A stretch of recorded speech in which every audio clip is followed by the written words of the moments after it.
Hey, it's Vaughn, and welcome back to Dark Souls, ladies and gentlemen. In the last episode, we entered Sen's Fortress, my second least favorite area of this entire game, but we've been doing a pretty alright job. We've only died once, and that was a pretty stupid death. But, yeah, we have 3 Estus flasks. I've said I think we're a bit more than halfway done. We might even be a bit more than halfway done, if that makes any sense.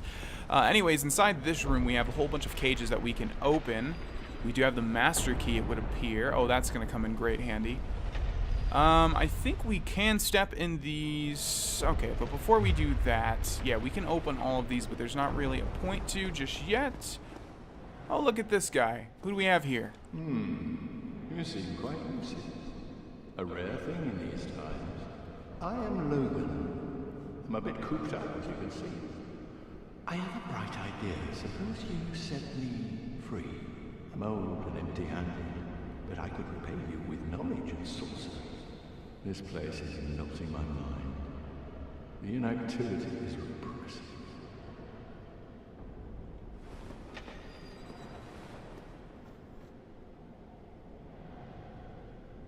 Yes, I know I used the master key. Thank you. Oh, heavens. Thank you.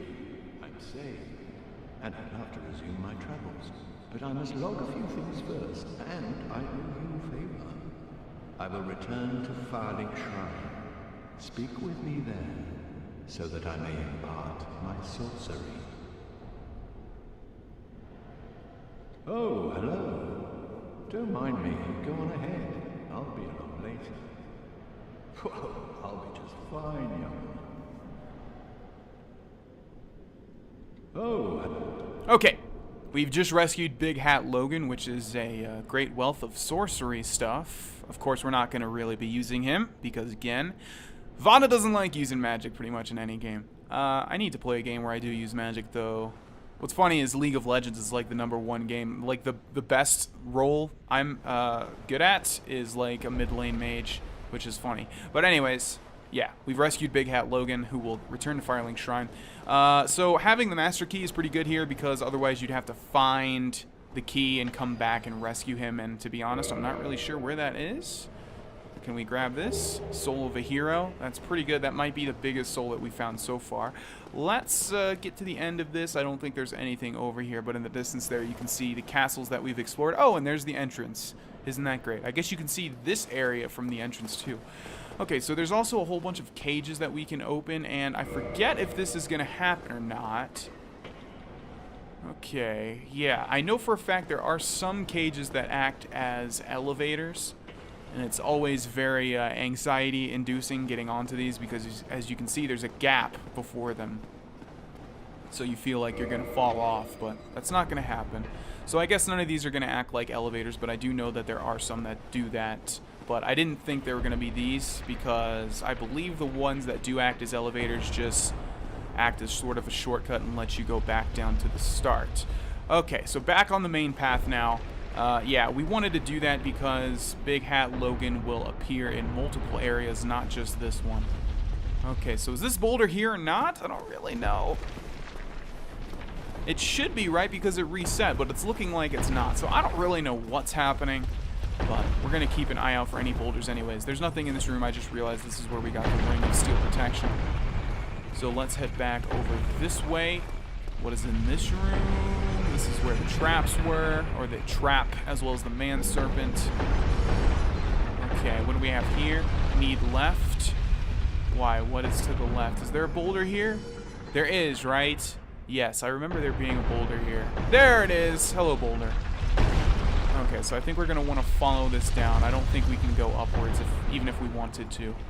Okay, so let's drop down. A little shortcut there. Oh, right. Okay, now I know where I am. Quickly run before that other boulder hits me. Oh, look at that.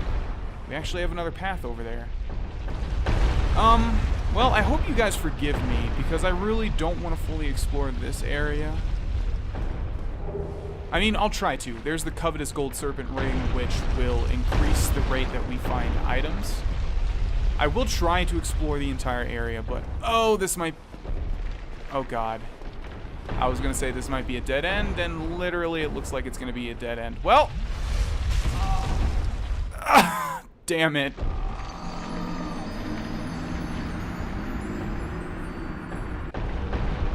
Alright, so we're pretty much back to where we were. I guess the only point of that room was the covetous gold serpent ring, which honestly is not even as good as its brother, the silver covetous gold serpent ring, or whatever the hell it's called, because that one will give you more souls, whereas this one will just increase item finding rate, whatever you want to call it, which honestly is not that important. There's not really any situation where you need to find items desperately. For the most part, you'll find them in set locations, as I've mentioned. I mean, I may be wrong. There's probably a few instances, but I can't recall any at the moment. Okay, so let's see. We were close to here when we stopped, right? Let's go this way. I'm not sure how much left we have. Okay, now we can go back up to there. I think that's what we want to do. Although, did we explore this room? Something tells me that we did. Okay, we came in from there. Right. So as long as that boulder's not going to come this way... Is it? It is not. So let's drop down here. What is behind us, though? Oh, okay. We've already been that way. Alright, so once again, we are in the switching chamber. So let's just explore this a bit. Let's see, we can go up there. We can go to where that ball is being shot. Over here. Looks like we have an outside location that we have not been to. Yeah, we have not, because there's an item over there. Alright, how about back here? Where does this lead? Okay, so this is actually the drop-off, and to the left is going to be that chatel. So we don't want to go this way.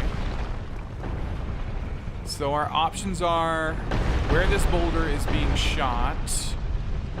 I guess we might as well do that. So let's make this go out that wall so it can't harm anybody. And let's go this way and just see where this leads really quickly. Okay. Yeah, we've already been down there. So the only option is to go this way now. And this is clearly a trap. As soon as I step on this, they're going to be firing out of that side wall there. I'm too smart for that, though. Okay. And what do we have in here? You can see I've got my shield raised because, like I said, I do not fully remember this area, and I don't want to get hit by anything. More of these pendulums. Okay, how are we going to do this? These are a lot closer than the other ones. Looks like we're going to have to take them all at the same time right there. So let's see. Let's get a running start. Nope, that's not what I wanted. That's not what I wanted to have happen. Okay, so this is where they're closer, and then... Jump! Alright. We did it. I think there's one more set of those. I don't even think that's the toughest one. Alright, we have a man serpent back here. Let's drag him into the open. I think I hear another one behind me somewhere. You gotta give me these backstabs, man. How are these not registering as backstabs? Someone is definitely coming over here. Is he up there? There he is. Alright. Okay, let's go back here and see if he was guarding anything. Yeah, definitely don't want to fall down there. And I'm not sure what the point of that is. Maybe you do want to fall down there. I don't know. Reminds me of the, fireplace in the Thieves Guild quest in Oblivion. Alright, let's see what's past here. If anything, there is a walkway and another man serpent, but I keep hearing someone... Yeah, there we go. He's actually following me. What was... Okay. Oh, this is not good. Oh, man. I can't even... There we go. Alright. Let's do this smart. Let's get up here. Drink an Estus flask. Okay, what is he doing? I did not even know this guy had that animation. Oh my god. Can you give me a break? He hit me through the wall again. Okay.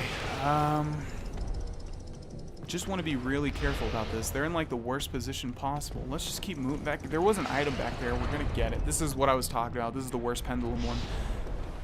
Alright, how are we going to do this? This is the time where it sucks to not have anything ranged. I guess we just have to...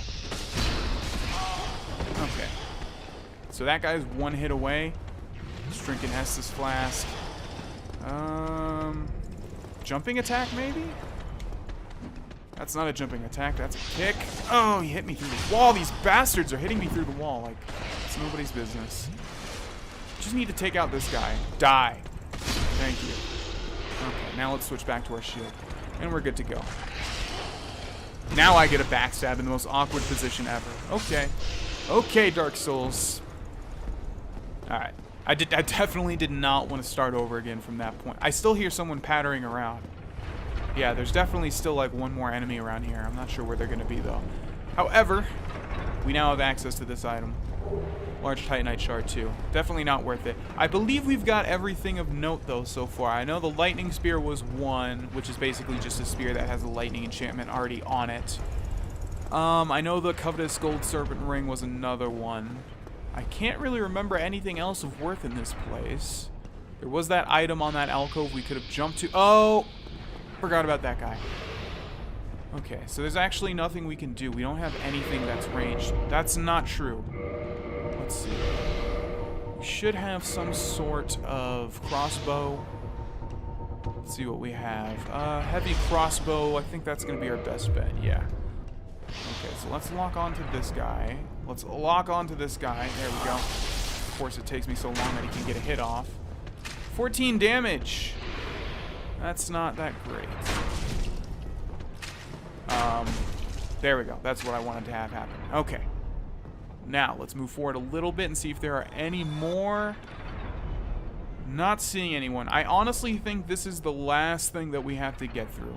So let's switch back to our Demon Great Machete.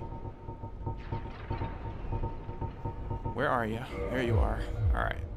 Now, can we run or jump? Can we run and jump in there? It looks like we can. And knowing Dark Souls, there is probably an item. Now, I don't like this part because I know for a fact I have died here multiple times. And all we have to do is get past this pretty much. So let's look at the pattern. We want to do it like right here. That's going to be our opening. Although it looks like we can get past the first two and not get hit by the second. So right there. So one more swing. And let's run. Okay, I can't believe that worked, but it did. Oh, look at Dark Souls. Look. Oh, man, they did not have to do that, but of course they did. All right. That's fine. Didn't hit us. Okay, let's just go back here. Is there an item hidden in these pots? Doesn't look like it. Nothing over here. Really? Then why even give me the option of coming over here? Like, there should have been an item there to reward me. That looks like the same shaft that we were at before. Okay, I think we are pretty much done. I think we got over the difficult part of Sen's Fortress. If we're outside when we go through this. And indeed, we are outside. Sweet. So in the distance there, you can see a dude loading boulders. That's the reason those boulders are being inevitably loaded into that contraption. That dude is over there doing his job. So there is a bonfire very close to this area, and it's probably smart to just go there now. However, I don't want to come back down here, so let's just do this section now.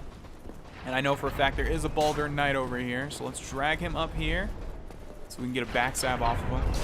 You're not going to hit me like that, dude. Come on, what did you think was going to happen? Over here, please. Come on. So close. No. Oh, this guy's trying so hard. Oh, and he got me. Okay. Better shut my mouth and use an SS flask before something bad happens. Guess he's not going to come up here. Yeah, you got to watch out for the third strike. You always think there's only going to be two, and then there's a third one. Okay. Die? Or hit me? Yeah, I don't like how much damage we're taking on each of these hits. We're not nearly as tanky as I would like to be. Okay, so die. Thank you. Looks like we're locked onto something down there. And it would appear to be another Baldur Knight as well as a chest. I know for a fact there is a ring over here. There's an item up there, so we'll have to drop down there from somewhere. And of course there's going to be this dude right here. Oh! It didn't lock onto him for a second, and I thought he was going to get a backstab off of me or something. But no, I will be doing the backstab today. Let's look at the chest chain. It's a normal chest. Flame stone plate ring. I believe that just increases our fire resistance, if I'm not mistaken. Boost fire defense. Yep. Those rings are pretty worthless. I mean, there are some bosses that use fire and stuff. Actually, very soon we'll come to a section where that might come in handy, although I'm not sure if it does. Yeah, it should do fire damage. Okay, so how do we get to that? Looks like we're going to have to get over there to where that guy is to jump down there. I don't think there's any other way. Yep. Okay. Now let's do this smart because I know for a fact... Come on. Where is it? I hear it. There it is. And it still got me, of course. Yeah, so someone lobs basically giant fire bombs at me. And we don't want those to hit us. He also does it here, so let's grab that soul and let's quickly drop down to our death. Just kidding. Here's the bonfire. Which we so needed. The only bonfire in the entirety of Sen's Fortress. I think. Yes, I believe this is the only one. I remember looking up, like, where is the freaking bonfire the first time I did this? Wow, we don't have a lot of souls at all, do we? I guess we might want to use all the souls that we've picked up. So, let's take a look at those. How many do we have? Not a lot, but these are bigger souls, so they're going to give us a bunch. Not this one, though. 3,000 for that. Brave Warrior's not that much either. 8,000? Okay. But the hero is going to be big, I know for a fact. Hero might be 10,000? Let's see. Large Soul of a Brave Warrior. 8,000. And Soul of a Hero is going to be 10,000. Yes.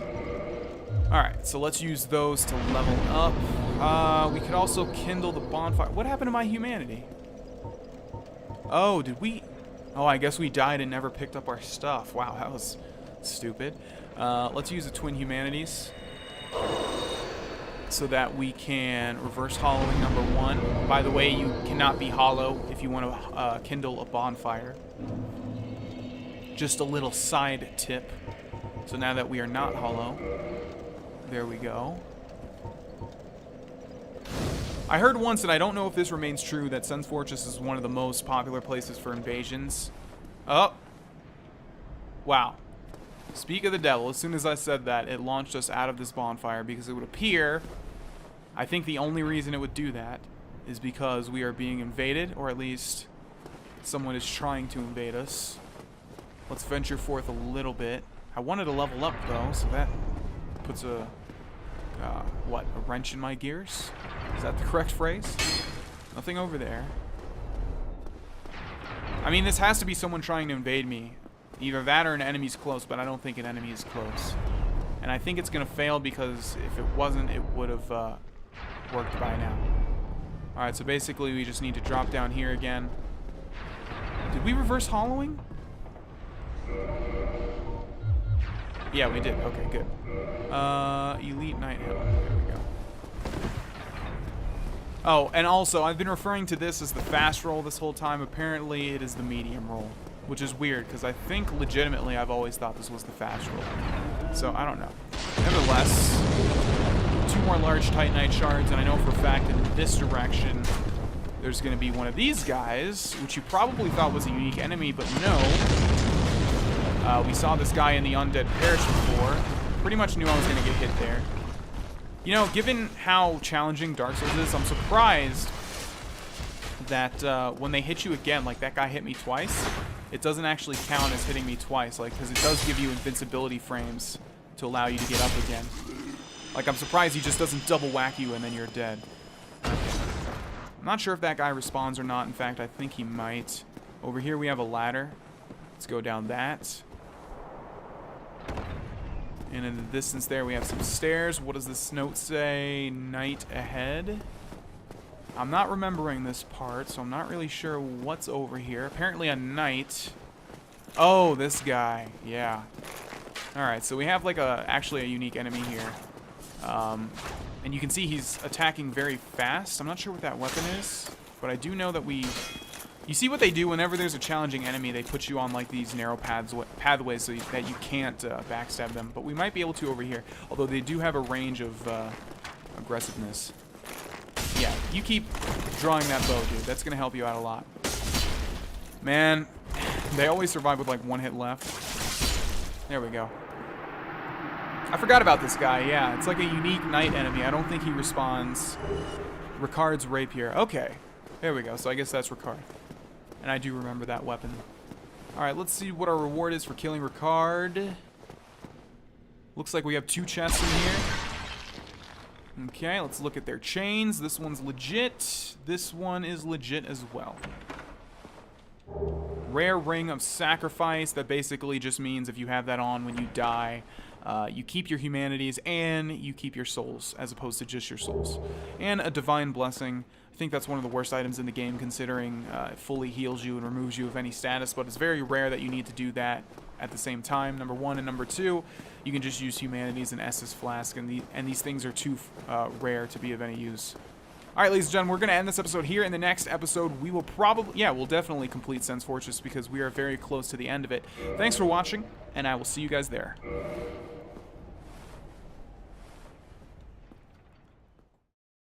Hey, it's Vaughn, and welcome back to Dark Souls, ladies and gentlemen. In the last episode, we reached the outside section of Sen's Fortress, which is very nice. It's a lot better than the inside section. Trust me, I believe we've pretty much got every item in Sen's Fortress, other than this area that we're in now. We might have... Well, that's not true, because there was definitely that item at the beginning, but I really do feel that that is a soul. I have a strong feeling that that was a soul, so not a big deal at all. I have no problems with missing souls. If this was a game that I was playing off-camera... Not nice. If this was a game I was playing off-camera, I would be getting every single item, but I understand you have to find a balance in Let's Plays with mediocrity or tediousness and monotony, and keeping the Let's Play moving. Anyways, so we have a bridge here. Is there anything? That's obviously where those swinging pendulums are. I'm not sure what the point of this would be. So I think we just want to go straight ahead. So downstairs is where we were before, right? Someone's firing something. Oh, and there's the dude throwing stuff. Oh yeah, I think he can hit you pretty much anywhere, so we do have to be careful. Yeah, see, there was stuff over there. Ow! Alright. Let's use an Estus Flask, and let's quickly navigate this area because these guys are incredibly annoying. So, rookie mistake! Okay. Well, obviously we can snipe that guy if we wanted to. Let's use one Estus Flask. Ooh, we have a summoning sign here. Unknown. We definitely don't need a phantom for this. Oh, hello, Boulder Knight. Okay, let's quickly run back to that bonfire. Because I actually never got to level up. Okay. Let's use this. Let's level up. Vitality maybe to 25. Or as close as possible. I think we'll get vitality to 25 and then we'll start raising endurance a little bit. Alright, so we need to drop down here. I don't remember that guy being such a nuisance. I mean, yeah, he throws those exploding things and it's annoying, but he basically just blocked my path, and the only way to kill him from down here is to snipe him, and we don't have the means to do that because our damage is very, very, very low. Okay, so what we want to do, hopefully there's a long enough animation where he can't throw anything for a second. Alright, now what we want to do is run and jump. I hate this jump so much, but we made it. And in here will be an NPC probably missed by a lot of people.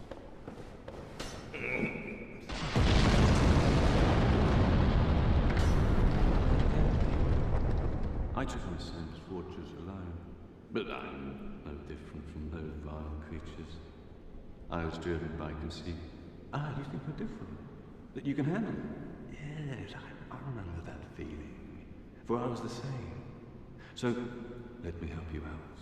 With your soul searching. Get it, soul searching. So unfortunately I skipped a little bit of his dialogue. Hopefully you guys can pause and see what he said before that. Anyways. There's nothing more to say. I've finished. We're both on the brink, you see. End of story. You bloody fool.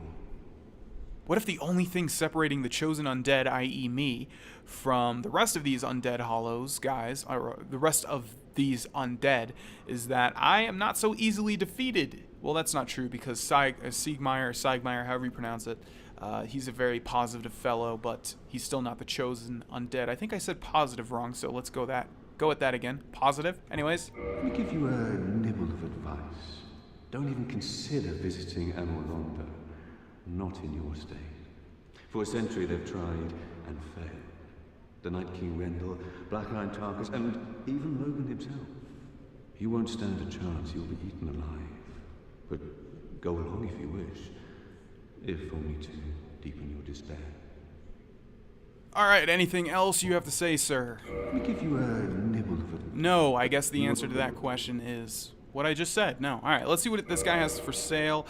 Black fire bombs, green blossoms. Green blossoms, as I've mentioned, is the #1 item like people in PvP use. Temporary boost to stamina recovery speed. So that's interesting. I didn't know you could buy him from this guy. I mean, I knew you could buy him somewhere, but this guy is probably the most annoying dude to get to buy stuff. Also, black fire bombs, cool. We don't need either, though. Let's see what else. He sells large titanite shards, which is good. Let's see, 4,000 for one. All right. And let's see, he has a great sword, great axe, balder shield, and tower shield. A bunch of arrows. The Katarina set, the steel set, the balder set, and the thunder and spell rings. Alright, well, the reason I just abruptly stopped recording was because my other two roommates decided to have a huge fight, and I'm not going to go into details because it's personal, but let's just say one of them just got kicked out. Yeah, I wasn't expecting that to happen, but let's continue with the Let's Play, shall we? So we were talking to this guy. Oh, yes, it's you. What is it? Still something you need, eh? Anything at all? And if I sound a little out of it, it was because that fight was pretty brutal. I was trying to be the mediator between them, and it was pretty much a big shouting match. They almost got physical at one point. So yeah, it's a little shock to my system. But anyways, we're going to try and continue as good as I've been doing. So yeah, we were talking to this guy, this NPC. Where do I get all my things? I'm stripped off the corpses of fools like yourself. It isn't easy. I have to catch them just before they go hollow. Don't worry, I'll be there to claim your trinkets, gazing at your final twisted grimace. Man, I don't think I've ever exhausted this guy's dialogue. He has a very dark outlook on life. Looks like he strips all of the remains from hollows, which is weird considering he sells, I guess, an unlimited supply of, like, green blossoms. But how would he find that many from just undead corpses? Where do I get all my things? Okay, looks like we're done for him. I think I did take a look at everything he sold. Let's see. Yeah, I didn't mention, though, this was happening when I was going over this, so I was kind of, like, a little dazed. But, yeah, the Katarina set is what the dude that we talked to, Sigmire, was wearing. Obviously, the big onion head hat. And the Thunder Stone Plate Ring and the Spell Stone Plate Ring. Yeah, also... Don't need a thing. Nope. It won't be long before you're begging for mercy. Somehow I doubt that, sir, but thank you for your input. Also, for some reason, I stopped the timer and reset it, so I'm not sure exactly what we were at, but I think we were at like 5 minutes, so I'm going to hopefully end this at the right time. Anyways, before we jump back over to where we were before, let's go down here and see if there's anything at the very bottom. I don't really remember where this leads either, but we will find out. Oh, this is what we saw before. Oh, I think I got my shield up in time for that. I don't know why I'm not rolling through these. No, you don't. It was a valiant effort, though. Nice jump. I really wanted that guy to fall off the ledge. Oh, well. What item do we have here?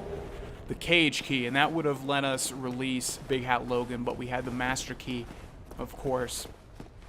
Okay, so let's go back up to where that dude was, and then we're going to jump across the bridge. We are pretty close to being done with Sen's Fortress. I'm going to try and complete it in this episode, so let's put a little bit more spring in our step. Not that I can. It's not like I can run faster than holding B allows, but... anyways, alright, so we're done with that guy. Let's go ahead and run across this and jump.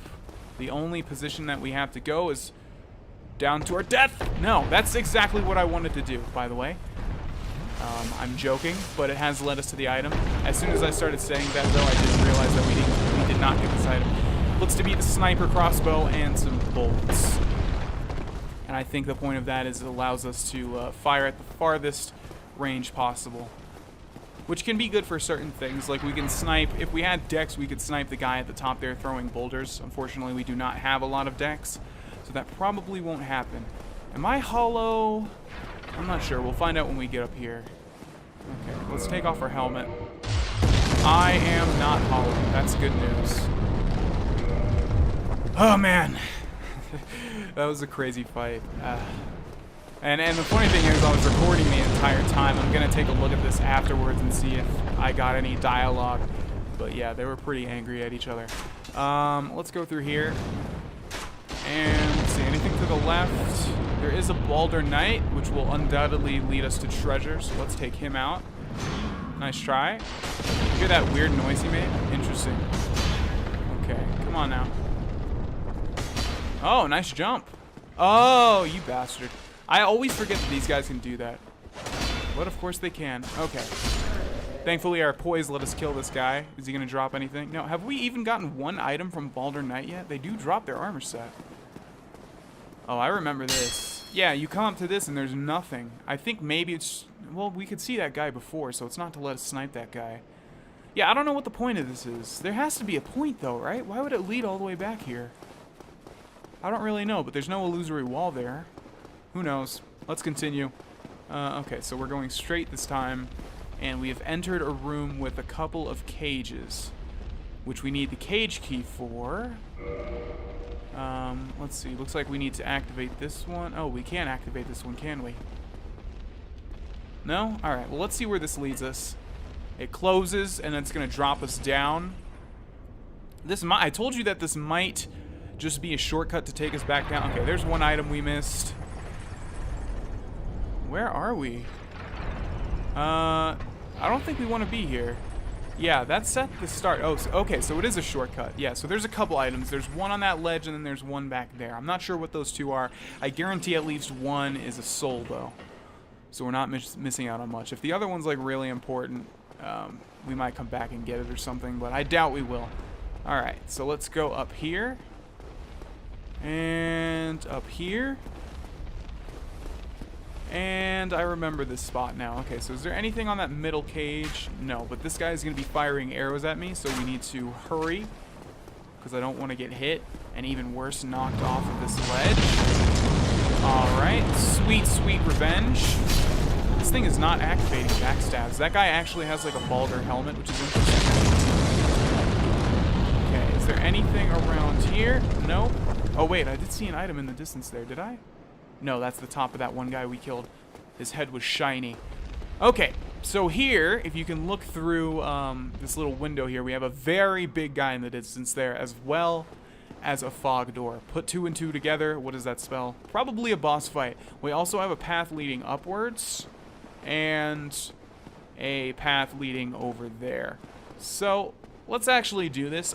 It's not like I really need the help of this guy, but I just want to show you guys that this does exist. If we go over here, there's going to be a summoning sign for the Iron Tarkus, which is an NPC. He is always here.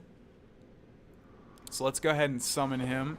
And obviously with NPCs, the summon is going to work each time you do it, as you can see there. Hello, Iron Tarkus. It's cool that in Dark Souls 2 they added the NPC emotions. What are these things called? Gestures, yeah. Alright, so a common rookie mistake is just to go into that fog door immediately. What we actually want to do is head up here. And the reason for that is because here we have a dude. Oh! Don't want to get hit by that message. Okay, I think he will, like, peek his head in here, if I'm not mistaken. I don't know if he can hit us through the walls either, and I don't think that's a... Oh! That was a double swing, and I did not realize that. Let's use an Estus Flask. What is going on? No, he did hit me through the walls. Okay, so he does that thing, and then he gets on the ground and basically is like, kill me, please. And I am totally down for doing that. So if you did not kill that guy before you fight the boss, you would not get this Titanite chunk number 1, but also he would be throwing exploding balls at you the entire time. And obviously that is bad.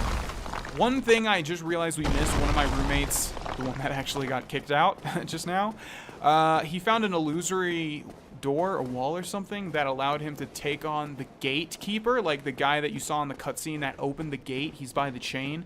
I'm not sure where that is, and it would appear that we've missed it, unless it's right here? It kind of looks like an illusory wall, doesn't it? So yeah, I have actually never found that, and I didn't even know it existed, which is weird.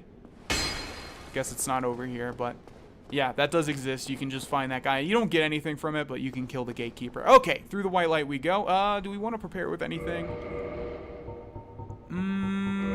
I don't think we really have anything to use. The only thing I would need is like gold pine resin, but we don't have that. All right, through the floodgate we go. And here we have the Iron Golem, one of the easier bosses in the game. He'll do this. You know what? To be honest, I don't even really know what this guy does because I've killed him so fast usually. Reason being is you get like right under him. He'll do these big sweeping attacks, obviously. And the reason this boss is easy is because this is all it really takes. Is you avoiding his smashing attacks. He's very big, very slow, as you can see. That's all we need to do, really. He'll slam the ground, I guess. Oh, he'll do it in multiple locations. But the Iron Tarkus is doing a good job of holding his aggro. What is that? I'm not sure what he did there. Okay, he'll also do like a back step. This is another boss that will actually fall to his death. Like you can get on that let. What is the Iron Tarkus doing? He's not even attacking. There we go. Yeah. I'm not really sure what this guy's attacks are. He'll also do this like wind swipe as you saw when we first came in. And I think I was about to say, he'll also grab you and, like, do that, yeah. And what's funny is one time I saw the roommate that got kicked out, he grabbed him and then he threw him straight down a hole. Like, straight down, like, right there. Alright.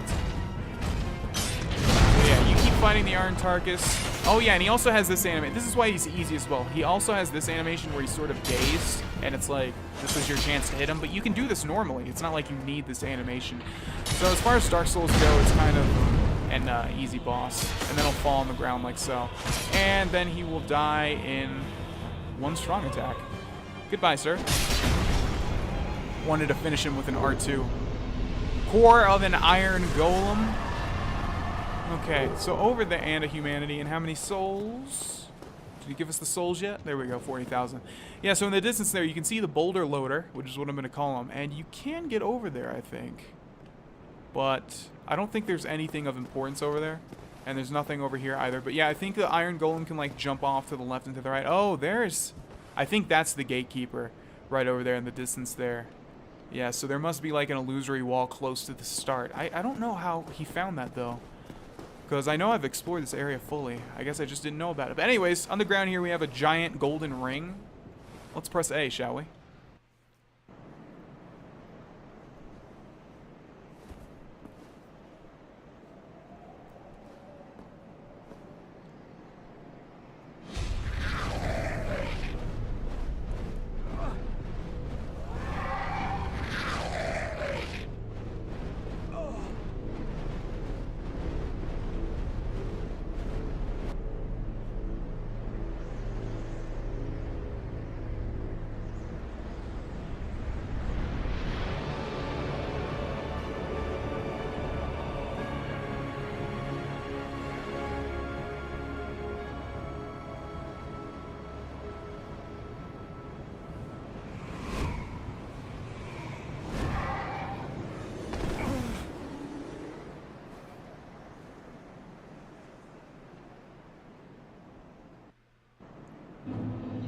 Achievement unlocked, reach Anor Londo, and indeed, up ahead we have Anor Londo, which you've probably heard a lot about if you've ever looked up anything about Dark Souls. This place is notorious for a certain area, but it's also really cool and interesting. There's a lot of things to do at this place. And yeah, we can go back and talk to this weird fellow here, and he'll take us back to where we fought the Iron Golem, but we don't really have any reason to do that. So let's continue in Anor Londo. Now, one thing I've never really understood about Anor Londo is if it's connected to the castle area we've been to before. Obviously, the architecture here and the general cleanliness is a lot better, but I've never really understood if this was just completely separate from where we've been before, or if this is like the upper part of it. I don't really know, but you might get the feeling that our ultimate goal is getting to the front doors of that castle. And that is the ultimate goal. And here we have our first enemy, which is basically a big, slow, brutish guy who won't activate until we're really close. He has big, slow, sweeping attacks. I think I've mentioned before how I'd rather fight these guys than fast guys, because even though they look big and imposing, they're actually really easy, as you can tell. Just need to avoid their large, sweeping attacks. As I've mentioned, though, the only issue is with normal games, they have, like, with normal games, big, giant enemies like that usually have very predictable movements. In Dark Souls, however, they're not so predictable, and that's the challenge. Alright, so there's two more over to the left, and we want to draw them out one by one. Rookie mistake is getting them both aggroed at the same time. I don't know why I have my shield out, considering we probably can't block one of these guys' attacks, whereas if we two-handed our weapon, we can kill them in 2 hits, or 2 RBs. There we go. And let's kill this one as well. That was a nice roll, but that was not a nice hit on me. Okay. The issue with these guys also is that sometimes you'll hit their shields. Who would have thought, right? Shields actually work in Dark Souls for enemies. And then you will deal no damage, obviously. Okay, one more attack should do the trick. How did that hit me? Let's get up and use an Estus Flask. These guys are sort of tanky, so they don't really deal a lot of damage, as much damage at least as other enemies. Come on now. Die. Thank you. Okay. And here we have a treasure chest. The chain is looped, so it is not a mimic. Demon Titanite. And did we have another one over here? Let's just take a minute to admire the statue that's standing before us. Very cool. Okay. There is an item to our left, as well as a couple of pots. Giant's halberd. Interesting. Let's break these pots. And we're gonna end the episode right about here. Again, I stopped the timer for whatever reason, so I'm not sure if we're a little bit early or a little bit late, but this feels like a good time to stop. Thanks for watching this episode, ladies and gentlemen. I will see you in the next one, where we will venture further into Anor Londo. Bye-bye.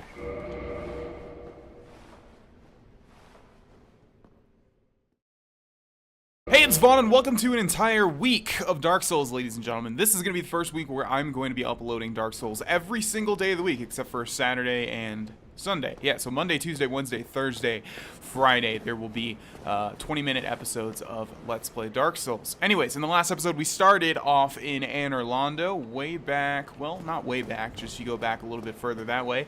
Make a left, make a right, and then you'll be back at where we started. Anor Londo, yeah, it's a big giant castle area. It's very bright as well. You always see the sun. It's a nice change of pace, you know, from the gloomy, dark dungeons and stuff that we've been to prior. Anyways, the first thing that we want to do is head to the left here, where you will see a bonfire as well as an NPC resting against this wall. Well, you are a rare visitor. Welcome to the lost city of Anor Londo, chosen undead. If you seek Lord Gwyn's old keep, exit here and head straight yonder. If you are the chosen one, a revelation shall visit thee. What follows thereafter depends upon you. Alrighty, let's keep talking to this lady. What is it? What am I? Well, I am the keeper of the bonfire. If not for me, what beacon would there be in this lost city? A gatekeeper and a guide. That is my calling. So this is what I believe to be the third and final Firekeeper in the entire game. I think there are 3, I may be wrong, but there is the one at Firelink Shrine that's currently dead. There is the Quaylag's sister, and then there is this person. If you were to kill any of them, you get a Firekeeper's soul, but obviously that's not really worth it. Do you have any more dialogue? The bonfires attended by the keepers are special. They are linked to one another, and their flames never die. Yet never shall the keepers of these flames meet. Interesting. I mean, that's not true considering the flame at Firelink Shrine died, but maybe she just didn't mention if a keeper dies, the flame dies as well. If you require rest, now is the time. That is, after all, what the bonfire is for. If you require rest... Alrighty. So we can also reinforce an Estus Flask. I do believe we have a Firekeeper soul, don't we? So, there we go. Sweet. Do we have any more? No, we do not. If you require rest... So we are done with this lady for now. Now, one thing that's interesting is... in this area, in this room, there's always messages that say illusory wall, and I do believe there is an illusory wall, but I don't think you can activate it just by hitting things with your weapon. I believe I did somehow figure out how to activate them, or how to activate the wall or something, but I forget what has to happen, because I remember thinking they were just lying, but there was a lot of messages saying there was an illusory wall. I don't know. Maybe we'll figure it out and come back. Anyways, here's a bonfire. Let's... Are we hollow? You are not hollow. Good. And I kind of want to kindle it, but we're already at 10, so I don't think that's much of an issue. Let's see. Let's go ahead and level up. We'll put vitality to 25. Strength is still at 40, which is good, and then we'll start putting endurance up to like 20. Okay. So we are done with this area for now. Now, she said if we want to go meet Lord Gwyn's, I guess, castle, we need to go straight yonder, and she means over in that direction, but we actually want to head over here before we do that. That will lead us to the castle, though. Not directly. We have to do a whole bunch of stuff, but this is a video game. It's not going to just let you walk a straight path and lead straight to the castle. That leads straight to that leads straight to the castle. Anyways, in here we have another group of these guys. Let's take a look behind us just to make sure there's nothing. Obviously, there's a chest to the left there, and there is a chest to the right. Let's just break these pots really quick. Okay, now what we want to do again is sort of aggro these guys one by one. There we go. Yes, come on over here, sir. Alright, now we just need to dodge their attacks. Kind of thought I was going to get hit by that one, but that's okay. As you can see, they're not really doing a lot of damage here. Sometimes it's hard to find like a balance between straight. I think the other guy got aggroed. He sure did. Okay, yeah. I heard some shuffling of... Oh, that's not good. I heard some shuffling of giant feet. Okay, that's not a fast roll. Let's go back here and use a couple of Estus flasks. One. And we only need to use one. Alright, this is going to be far more difficult now because they are both aggroed as opposed to just one. And that guy is going to do another attack there, so... Please hit him. Okay, we hit him. So we just need to hit pretty much both of them one more time. It's going to be smart to use one more Estus flask, though. Okay, oh! Come on now. Alright, let me hit you, please. And then we hit his shield, of course. Yeah, this is going to be super difficult because they are both so big. Take up a lot of real estate. How did that hit me? I don't know. We're going to have to use a bonfire after this probably because I've wasted so much health. Oh! Or we could just die. Man, that was terrible. That was probably the worst instance of a death, I think. Other than the jumping to my death in like the second or third episode or whatever. But man, I should not have died to those guys. Ugh. Alright, that worked out a lot better. His friend is dead, and now we just have this guy here. Come on, let's go. Oh. You see, they're unpredictable. You would think that he's going to slowly walk towards you, but no, he just lunged straight at me. Alright, there we go. And let's not get like that. And die. Okay. That first instance was a lot more difficult than it should have been. These guys are pretty easy. Can't believe I died there. Alright. And by the way, I forgot that when you're at a bonfire that there's a, that a keeper is holding, or keeping, I guess would be a better word to use. It already starts off kindled, which is why we had 10. Alright, we have a couple of chests here. Let's open this one. Chain is looped. Again, last time I'm going to say this, so obviously it's going to be a real chest. This one, however, the chain is completely straight, so if we hit it, it's going to turn into a mimic, and we just need to hit it one more time, I believe. Oh, that's not true. Alright, one more time. There we go. The mimic is really, really weird. Like, I almost want to allow it to use all of its strange attacks. It has... Its attack animations are incredibly weird. I think it even does like a running jumping kick attack, like a high jump kick from Pokemon. All right, yeah, he's gonna have a crystal halberd here, as well as there's another statue here, very ornate. Its weapon is gold as well, just like the last one. It's a giant hammer. Interesting. All right. So now I believe that's the only thing we can do in this direction. If we were, oh my god, that scared the crap out of me. I did not remember that this guy was here. That's okay. It's just another one of these guys. Although this guy's going to be annoying because obviously, come on. How are they hitting me mid-roll? Like, when you're rolling, you get invincibility frames. I swear, these guys are getting lucky with their hitboxes, but that's okay. Oh my god, maybe I'm just playing lazily. Yeah, I am just playing lazily. Alright. So he's not letting me strafe him. There we go. Let's do a strong attack, see how much that does. That's why there's no reason to do a strong attack with this weapon, because it freaking sucks and it takes forever and you're just locked into that animation. Alright, let's go, dude. Come on, I don't have all day. Let me hit you in the back. Thank you. And, okay, that hit me somehow, sure. There we go. Yeah, these guys are giving me a lot more trouble than they usually do. I mean, we could be blocking their attacks, I think. I think, even though they're big dudes with big weapons, I think you can still block their attacks with a 100% physical block weapon. Anyways, what I was saying was if we were to head over this way, we're going to come to this giant golden force field that we cannot go through no matter what we do. Obviously, there will be something that will allow us... Oh, examine brilliant light. Sealed by the Great Lord's power. Yeah, obviously there will be something later on that will allow us to go through that, but not for now. Alrighty, so our only other path, our only other option is to go this way.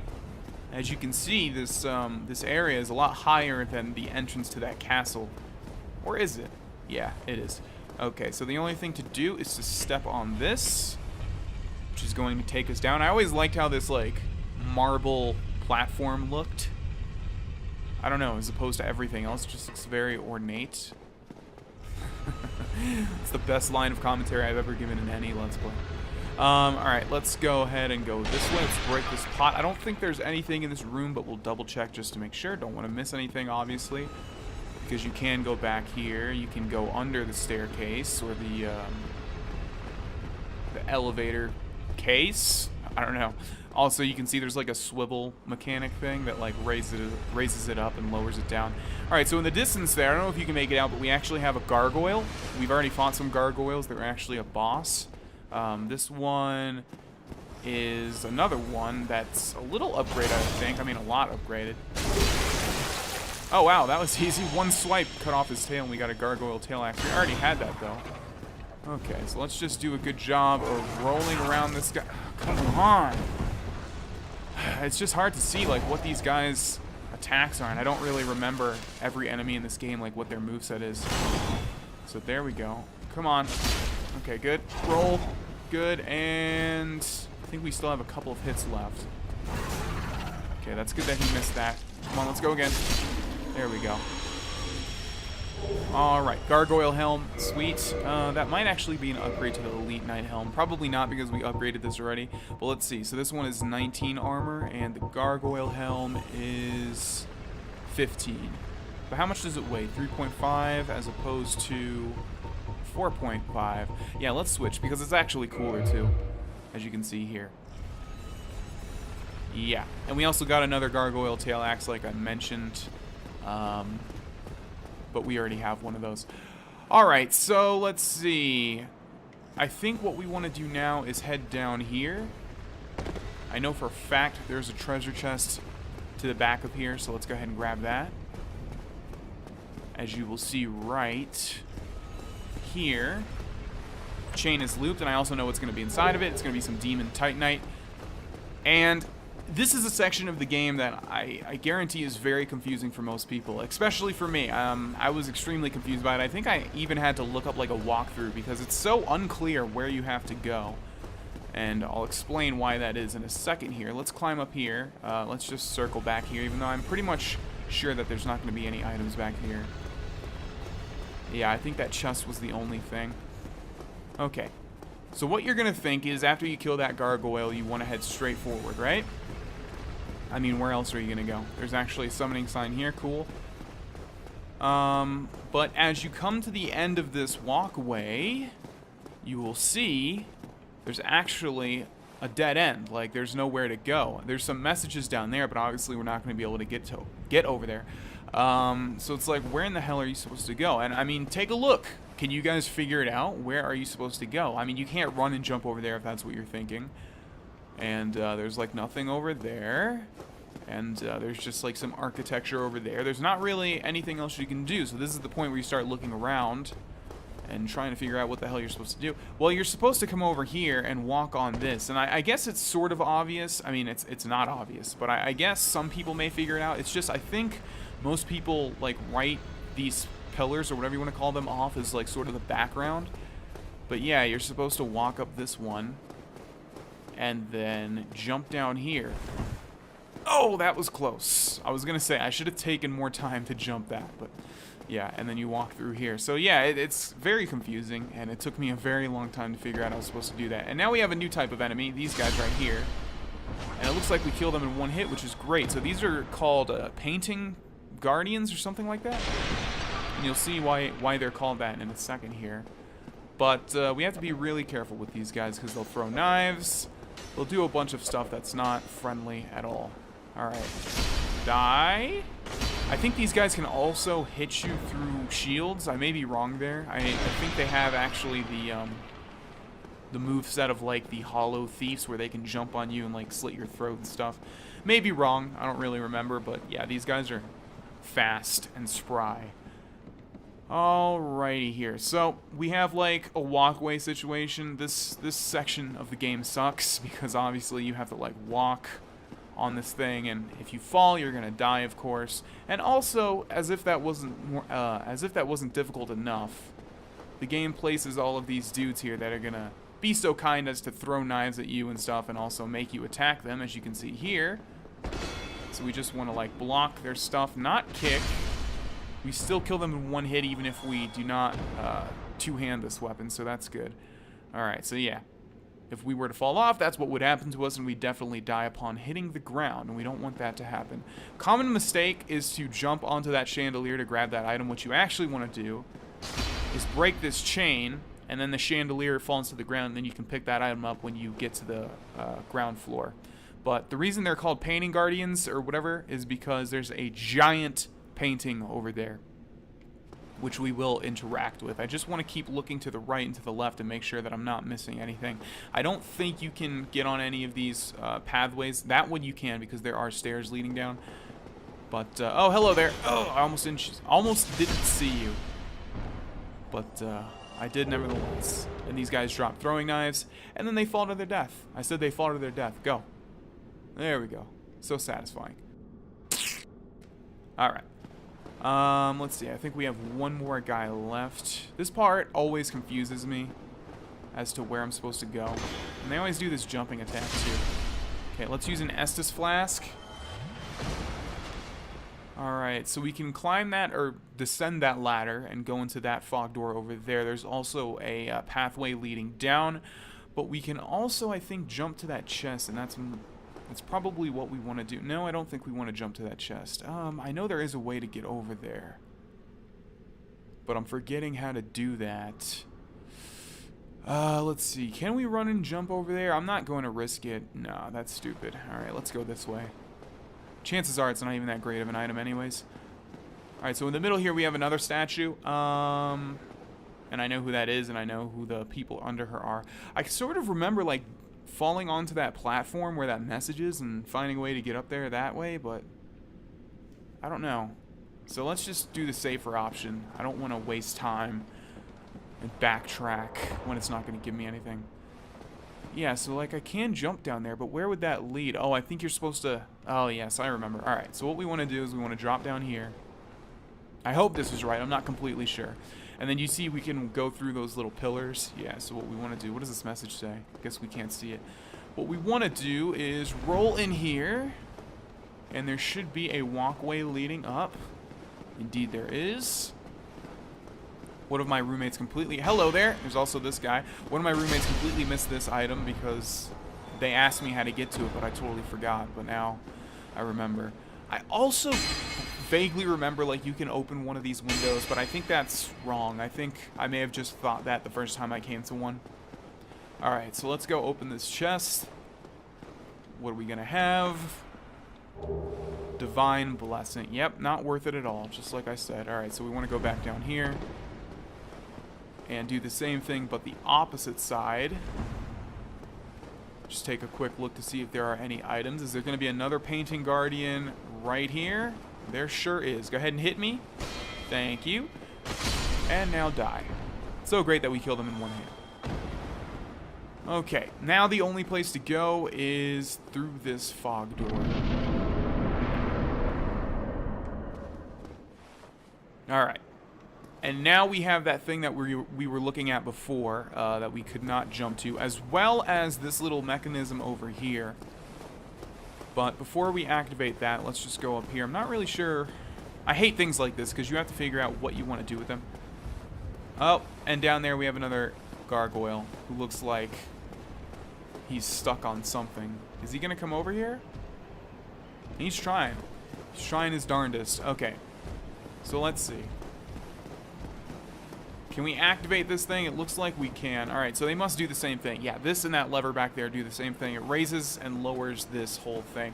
I'm not sure if we want to do that just yet. Let's go ahead and go downstairs because we are trying to get to that bottom level of the room we were just in, that big room. And also, I feel like that gargoyle can get over here. I need to keep an eye out for him. Yeah, so he's gone now. Where did he go? I feel like he is aggroed onto me, and he's going to take the next chance he can get to hit me. Alright, so it looks like we do need to activate this once because this leads to a dead end. Let's head back to the top. I'm pretty sure he does aggro here. Like, I'm pretty sure he can attack you right where I am right now. But you may have to raise it or lower it first. I'm not sure. I think I hear, like, the winds flapping around him, though. Oh, well. Let's just go ahead and activate this. Okay.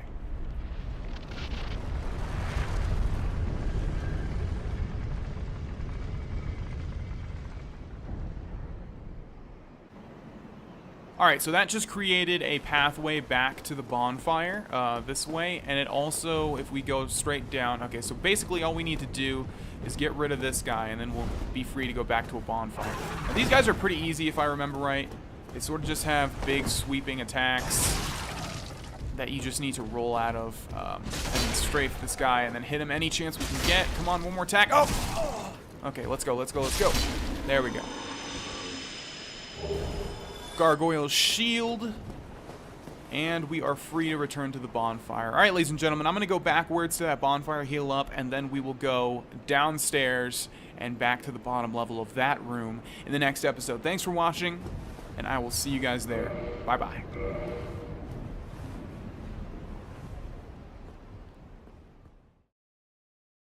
Hey, it's Vaughn, and welcome back to Dark Souls, ladies and gentlemen. In the last episode, we activated this central pillar here thing, which is going to allow us to move straight forward into the giant castle of Anor Londo. But actually, before we do that, what we want to do, and also I said I was going to go to the bonfire in the last episode and heal back up. You can see I only have 5 Estus flasks, but I realized we don't really need to go all the way back to that bonfire, even though we just did open a shortcut. Oh, and I also just realized this is actually not going to lead us to where I want it to go. Okay, yeah, so this is actually going to lead us to a different room, as well as a bonfire, I believe. I may be wrong, though. No, actually, I think I might be wrong. Yes, I am wrong. All right, so here we have another one of these contraptions, which is just going to raise and lower that. Basically, the only reason these exist is if you lock yourself out, basically. Like, I don't know, if you're down here and then that thing is up there, you need to pull that so it comes back down so you can get back on it, basically. All right, so this is where we want to be. I thought we were in a different room, but no. So in this room, not only is there going to be all of the dead remains. Dead remains is a little bit redundant, isn't it? But also a whole bunch of these guys, and basically they're not really that difficult. We just need to watch out for them swamping us because there's a lot of them in this area. Alright, and our goal is to getting to the end of the hall over there. Our goal is to get to the end of the hall. And basically, as we activate them, they have a very big aggro range. But that's okay, we'll just get behind this pillar, and we'll take them on one by one. Can't believe that throwing knife hit me. That guy must feel so lucky. Alright, we don't want to die, though, so kill this guy before he hits me again. He did hit me again. Let's use 1 Estus flask. Okay, some throwing knives, probably the most useless item in this entire game for both PvE and PvP. Aiming stuff like that is terrible, number 1, and number 2, it doesn't really do any damage at all. I forget if there are poison throwing knives in this game, though. I know for a fact there aren't in Dark Souls 2. But poison throwing knives are better because obviously you can start stacking poison and hope to poison your enemy. So like I said, we cut down that chandelier and now we can activate it, although all of these guys are going to aggro. Look at that throwing knife curve. These people are like straight out of Wanted. Alright, let's just go ahead and, that was bad. Alright. So die. Oh, that bastard. Alright, we need to run from here because we can get comboed to death very easily, especially when these guys keep landing very lucky throwing knives. Oh my god, they backstabbed me. Can't die here. I really cannot die here, so let's get away from... Oh my god! Combo backstab. Well, that's what I was talking about with these guys comboing you to death. Alright, so we're doing better this time around. I think there are... Well, we can see 2 more, but there's probably a lot more hiding around these pillars. So let's draw them over here. The only issue is they do that jumping attack, and then they roll. Well, they usually roll after they do that, but that guy didn't. Alright, so let's circle this guy and backstab him. You can see we're going to do like 638 damage or something like that to these guys. Alright, so that's probably not all of them. These guys are very sneaky. But let's go back and get these throwing knives. I think throwing knives are the only thing that these guys can drop. Let's also pick up the item that was in the chandelier. What is this item? Sorcery Great Magic Weapon. So that basically just boosts the attack of a weapon that you put that on. Okay, so there's a guy over there. I know for a fact that item by this dude is pretty good. So let's go ahead, or items, I should say. Kill you. Any more that we can see? I'm not seeing anybody. And here we have the Black Iron set, which is basically a very big, heavy set of armor that we don't want. So we still have... That's like the medium roll. Yeah, we don't really need a fast roll considering we have the, we're doing like a sword and shield type of build right now. I mean, if I was more comfortable with this game, I would have a fast roll build like I did on my main character in the last playthrough. But right now, I'm a little bit more comfortable with the sword and shield. All right, so here we have a giant painting, and as you can see, it's like a painting of like a snow-covered bridge leading up to a mountain. Let's go ahead and examine it, shall we?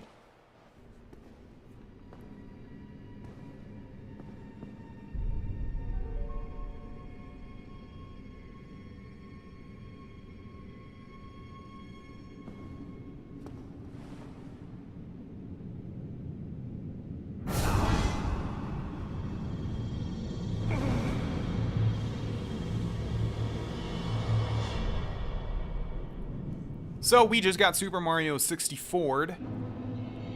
We got pulled into the painted world of Ariamis, and we cannot go backwards. We can only go forwards because that bridge is not complete.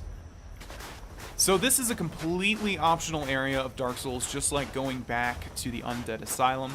However, it's probably my favorite part of the entire game. I know it's definitely like in my top 3. What was that? It was just the bushes conflicting with the cameras, or the camera. But yeah, this is a very cool area. I like it a lot. There's a lot of cool stuff to get, although it is pretty challenging if I remember right. So we have some undead hollows, like on spikes and stuff, and also up here, I believe it does lead you to the bonfire before anything bad happens to you. So let's move forward a little bit more. Never mind. I guess it's going to give us some enemies. I could have swore. I thought the bonfire was like right where I'm standing. I guess not. Oh my god. At least our poise is decent enough where we're not getting interrupted anymore. But those guys, these hollows attack where they do that. The flurry of slashing is... I've mentioned this 1,000 times, but they're hitting me so often with it. Okay, let's see. We can go upstairs or we can go through these main doors. I don't believe that we can open this just yet. Does not open this from the, or it does not open from this side yet. Could have swore there was a bonfire right here. Did we pass it? Oh, we did. Yeah, it looks so inconspicuous. Yeah, we definitely want to activate this. I mean, we don't really need to be human for this part. It's very rare that you get invaded. I mean, it wasn't, but it's just this game is so old now that I don't think we're going to get invaded or anything. And I don't really want to waste any humanity, especially when we already have 8 Estus flasks. But yeah, the only area that we can go is up here. Or the only direction that we can go is up here. Want to keep out our shield for everything pretty much. This is why. Okay, got hit by an arrow or something. There's hollows all over the place. Let's hit this guy from down here, hopefully. Get a double kill. Awesome. That guy has hit me like twice already. That's like better than every single other hollow shooting arrows at me we've seen so far. So good for you. But now you die. And here we have a new enemy type. These guys are weird. Obviously, they have a giant, like, horrible boil thing growing on their heads. And what they'll do is they'll do that. Oh, God. How am I getting hit by all this stuff? So they'll do that. Oh, wow. It talks at you just like that? Yeah, so I was going to say, when you kill them, they erupt in like a cloud of toxic, and you have to sort of kill them and immediately get away, but that one it looked like it killed us immediately, so I'm not really sure. Let's go ahead and kindle this bonfire. We're going to probably be using this a lot, so yeah, we need to reverse hollowing number 1.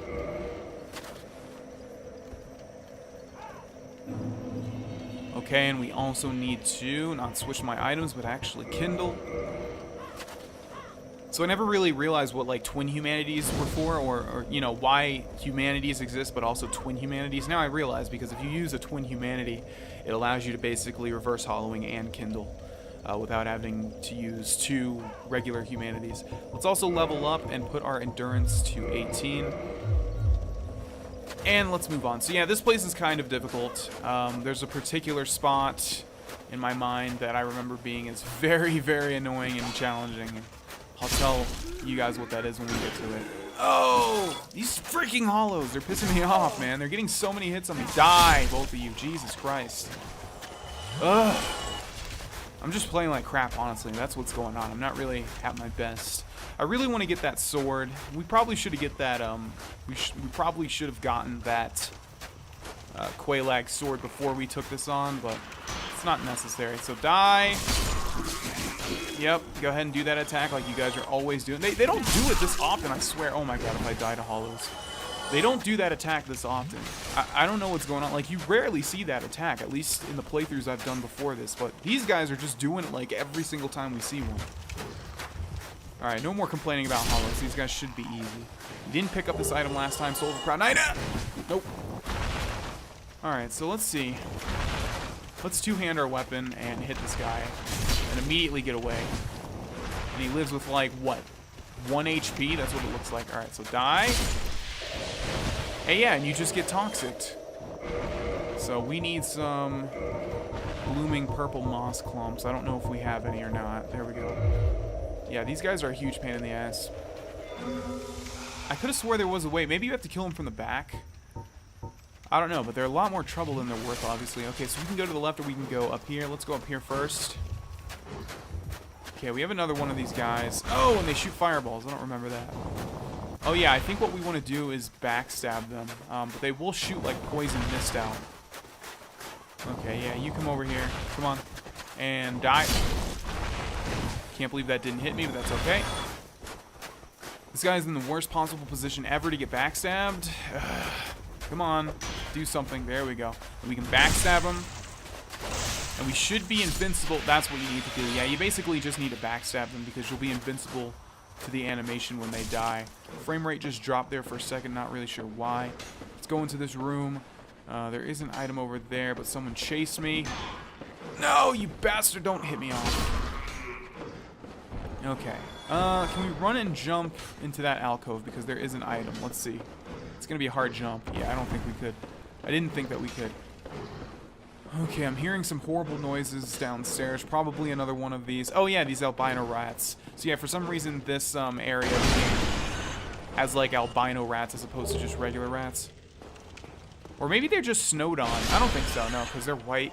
They might not be albino, but they're just white as opposed to black or gray. Okay, so we're done down here. I think we just got a soul right. I didn't even pay attention to what item we just grabbed. I hear some more shuffling.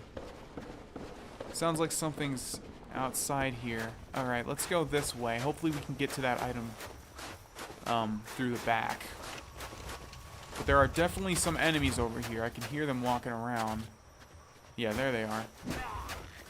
Okay, let's not get comboed like we've been doing. See, they're doing it every single time. Oh my god, he kicked!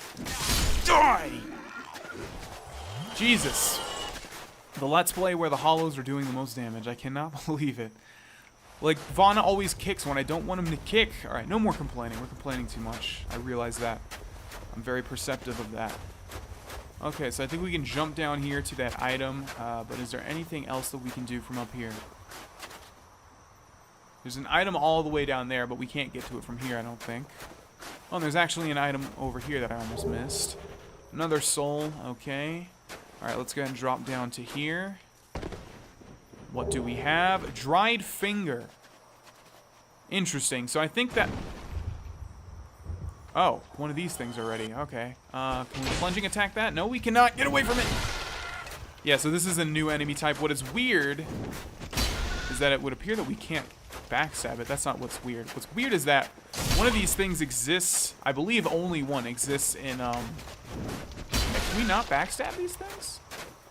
Anything that vaguely resembles a humanoid, usually you can backstab. Oh! But, oh yeah, I figured. So they jump on your head and then they peck the crap out of you. Let's use an Estus flask. Man, I'm playing like I'm playing terribly for this episode and the past episode. I realize that. All right, let's kill this thing. Jesus. Die. I said die. Okay. What I was saying was one of these things, and only one, exists in Dark Souls 2, but it's actually an NPC and it helps you make boss weapons, which is interesting. Alright, so that dried finger we picked up is a weird item. I believe if you use it, it like stops temporarily people from being able to invade you. I don't think I've ever used it though, so that's why I'm kind of murky on the subject. Okay. So what we want to do is basically kill as many things as possible without having to go back to the bonfire. Because this whole area is particularly annoying to have all of the enemies respawn. So let's backstab you.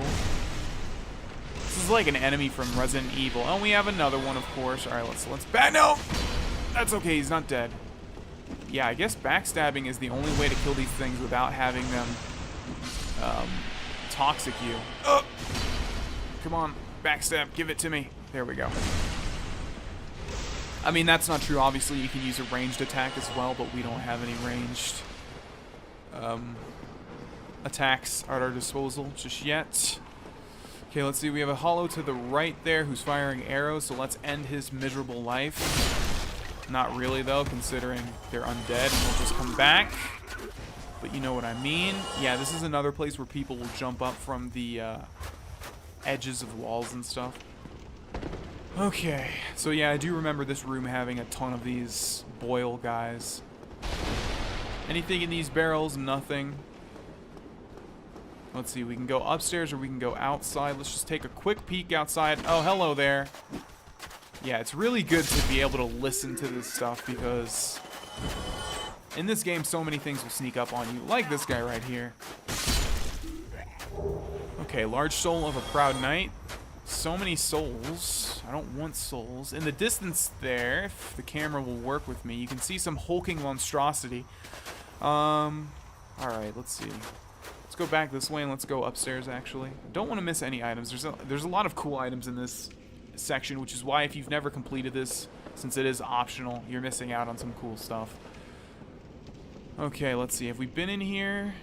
I believe we have. Does it want me to run and jump over there? It looks like that's the only way to get to that item, so let's just see if we can do that. Probably not going to work. Never mind. Worked perfectly. Another soul. Ooh, cool. Alright, let's see. There's also a ladder over there, but there's also a door here. So let's go through here just to see where this is going to take us to another item we would have missed if we went down the ladder. Egg vermifuge. I don't think we've picked up that yet. So basically what that is...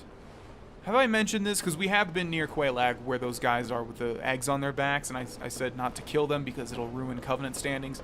Basically what happens if you get hit by those egg guys enough times, I think it's the egg guys, not the maggots that come out of them when you kill them. If you get hit by them enough, basically like you'll get infected with a parasite. That parasite will take up half of your souls. Yeah, I see you, dude. Nice try. The parasite will take up half of your souls, but like after it consumes like 100,000, I think, it transforms. You get an egg thing on your head, and basically your kick animation gets changed to a worm popping out of your head and like attacking someone. I think it does a tiny bit of damage, but it just basically increases the range of your kick. And the whole reason I'm saying this is because that egg vermifuge will cure you of that parasite. But it's a very rare item. There's only like 2 or 3 in the game, I believe. So die, albino rat. Here we have a chest. Let's take a look at its chain. It is indeed looped. Inside we have the painting guardian. I was trying to say painted, but it came out like painting. The painted guardian set. Yeah, so that's what they're called. Okay, let's see what's back here. Yeah, I remember this area. This area has absolutely nothing in it. And I was like, why can this area exist? There has to be something. But I don't think there is. I think there's absolutely nothing in that area for some reason. But yeah, basically you can come down here and get the painted Guardian set. I also hear something wheezing above me. I'm not sure what that is. Okay. So I think that we've gotten rid of all of the loose ends pretty much, except for one direction. I may be wrong, but let's go this way nevertheless. So we went to the right the last time, or the left. Yeah, so we want to go this way. So that's where we were. That's where that weird area is. Let's see. We want to hold off on going to the left for now, I guess. Yeah, let's go all the way to the top of this. Okay, so we have more of these bird creatures. Let's knock that off. Yeah, that doesn't get dealt like any falling damage at all, which is terrible. Why do I get dealt a ton, but these birds don't? I think these are called harpies. Alright, so obviously we have to be careful here because these things will knock me off, as well as dealing damage to me. No! Okay, do it again. Oh, no you don't. Knock you off. They can fly though, so even though we knocked down that one... Oh, jeez. Okay, even though we knocked down that one, you can still come up and hit me, I think. Oh, this is very precarious. I don't want to fall. Alright, good. Do we have any more? Just a crow. That's fine. Alright, so we're at the top of the painted world of Ariarmis. And here we're going to have the red sign soapstone, which I believe I've talked about before. Basically, you can place that down and have other people in other worlds summon you in with the goal of fighting you. And with that, we're going to end this episode here, ladies and gentlemen. In the next one, we will continue on in the painted world of Ariamis. This is not really like a big area. In fact, over in the distance there, that's the final area of the game. But there is a lot of stuff that we haven't done. And we'll do that in the next one. I'll see you guys there. Thanks for watching. Bye-bye.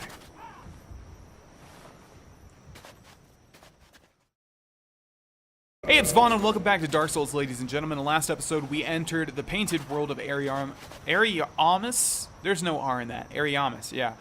Which is a completely optional location, but it has a lot of cool stuff, and it's just a really cool area, as you can see here. Look where I am. This is probably one of the coolest places in all of Dark Souls, if not the coolest. Anyways, we just picked up the red sign soapstone. Yeah, I knew there was a word missing there. And basically, we're just trying to complete this area. I think we're probably about half, maybe. This area is not that big, like I mentioned in the last episode. There's also an item here, which is going to be another soul. Well, at least when we get to a bonfire, we'll have a lot of souls to use. Alright, so how are we supposed to get out of this situation? I guess we just need to drop down to this area. Looks like that's going to be the easiest way. Yeah, okay, there's also a soul over there. Let's just look to see if there are any other souls or items. Doesn't look like it. Alright, so how are we going to get over there? Looks like we need to drop down. So let's go here, and then here. And can we not even get that? Looks like there's some stairs over there. Yeah, actually, I do remember there being another way to get to that. Oh, wow, did it just trap me? So it makes you think you need to drop down here, but it actually just traps you. Well, that's terrible. Alright, well, I guess we need to fall down here and take a lot of falling damage. And I knew there was going to be at least one more bird. So let's avoid that. At least it's at half health. Let's use an Estus Flask. And no, you don't. Nice try. Die. Die. These guys are so tanky. I mean, as opposed to all the other enemies we've killed, they have a lot of health. Alright, so we have some doors over here. I don't think we can open this. Yeah, we can't. Alright. There's nothing else to do in here, right? Actually, I do see an opening over there. Let's just see where that leads real quick. Yeah, there's an opening right here. This may lead to that item I was talking about. Okay, dead end this way. Let's head up these stairs. Okay, we are outside. I know where we are. We're by, basically, the area I said we did not want to go through just yet. Okay, yeah, so let's actually go back this way. The other way is just going to lead us back to where we were. Okay, the only thing that we can do now is to... I didn't want to take falling damage there. Oh, well. Is to enter this fog gate. But this is actually leading us back toward... Because this is confusing. This is actually leading us back towards the entrance. Alright, so after this fog gate, we're going to have a very, very, very weird sight. As you can see here, there's a bunch of odd-looking meat sacks, basically, with a bunch of golden shields and spears. Yeah. And they do not look like... They don't have the color of a statue. So, weakness lying in ambush, okay. Let's see. Nothing over here. Alright, so this is going to be a little bit tough. Alright, so basically as we move here, it's going to activate all of them. And what they're going to do is they are going to throw their spears at me. And what we want to do is basically just lay into them at any chance that we can get. But what's difficult about this, and this whole thing is called phalanx, by the way. I think they're just all known together as phalanx. Yeah, but what's difficult about this is basically you don't know where the attacks are going to come from. Because obviously there's so many of them that they can basically stab at you and throw their spears at you. This is obviously a great place to do some farming. I think one of the only places in the game that I did farming. I think I've mentioned that the only place I did farming was near all of those rats in the depths. That's actually not true. I did some farming here as well just because it's one of the best places. You get like 2,000 for each one, I think, or something like that. Let's use an Estus Flask here. We're actually pretty close to that beginning bonfire. We're going to make a shortcut in a second here. Let's also do some exploring. Another soul. Okay. Anything by these tombstones? I'm not seeing anything. There's some stairs leading up, which is going to lead to that item that we saw before. If I remember right, this is a ring. Ring of sacrifice, yeah. Can't believe I remembered that. Okay, is there anything in here? Somehow someone got... Oh, there are stairs. Wait a second. I don't even know if you can get over there, but somehow someone did. Alright, let's drop down here. Are there any items over here? There is a well. We're going to hold off on that. That's the area that I mentioned in the last episode that is very, very annoying and challenging. And we definitely want to be at full health before we go down there. Okay, let's see. We can also go to the right. We might as well just clear this entire area out. Are we hollow, though? No, we're not. That's good. All right. Let's see. Okay, so I think we'll be able to open up these doors now. Yes, indeed, and this should lead back to the bonfire. You can see those hollows are still dead. Yeah, so this leads back to the bonfire, so we'll hold off on that. We actually want to go up these stairs, although I'm remembering there's something locked in this direction. I may be wrong. There is an item in the distance there, though. Let's break all of these barrels. Let's go over here. What is in this direction? I know something bad. This is not what I'm talking about. These guys hardly qualify as bad because they're so easily taken out. Okay. You almost got me, you bastard, but no, you are dead. Soul of a Proud Knight, even more souls. Alright, even more hollows. Why are you kicking, Vana? Alright, let's try this out. Kick. Okay, kick again.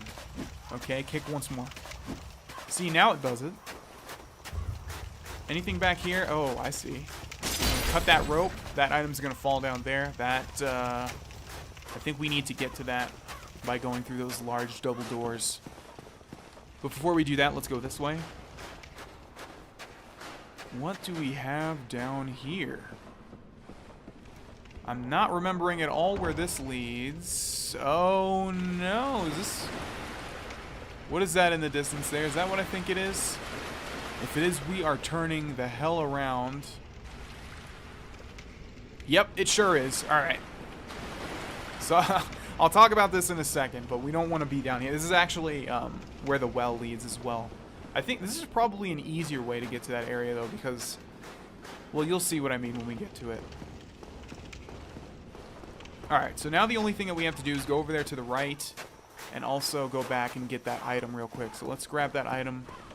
Hopefully it should be right around here. What was it?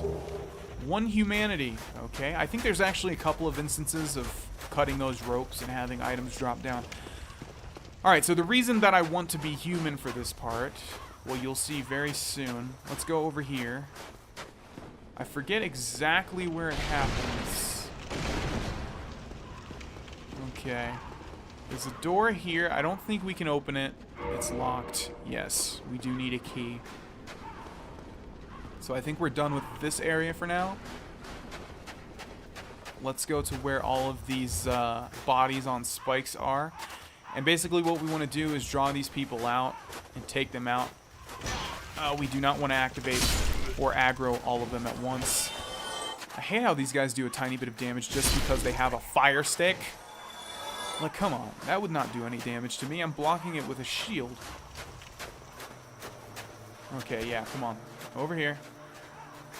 It's playing some very weird sounds that I don't remember ever happening. You're dead, and you are dead. I want to take a listen real quick. Yeah, that's weird. This is like the only area where it's playing this track. Or the only area where I remember this track being played. I don't know if you guys can hear it, but it's very like like Legend of Zelda temple soundy, echoey, ominous music. Yeah, that's really odd. Wow. Okay. What item do we have here? Another soul. Okay.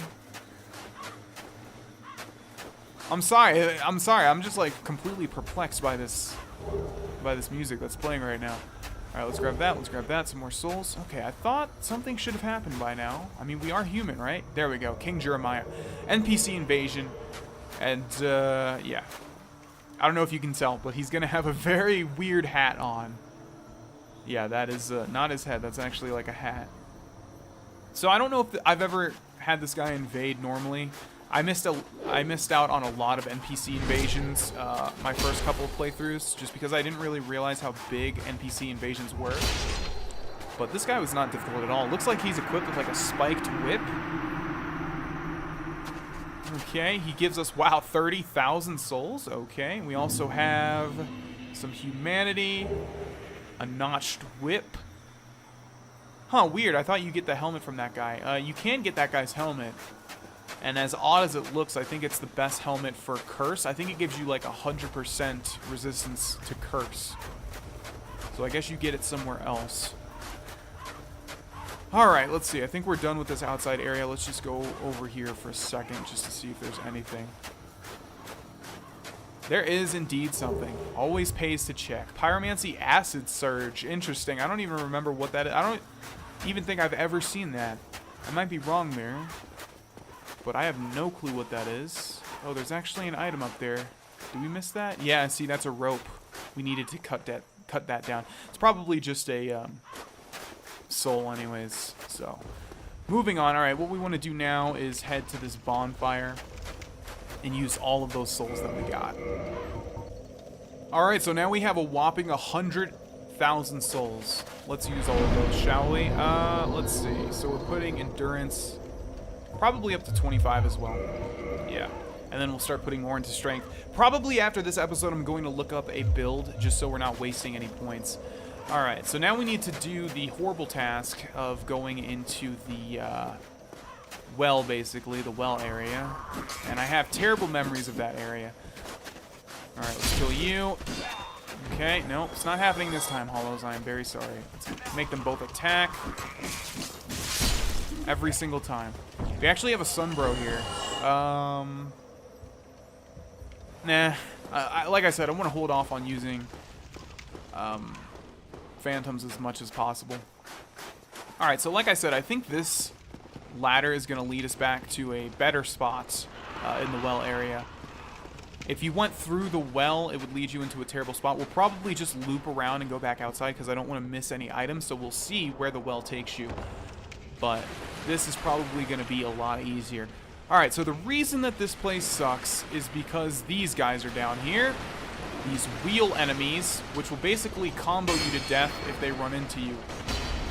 Okay, come on, kill him. So basically, we want to kill these guys as fast as possible. I think this is the first time that we've seen this enemy, but they exist in like one other... Yeah, it definitely is the first time we've seen this enemy, but they exist in like one other spot in the game.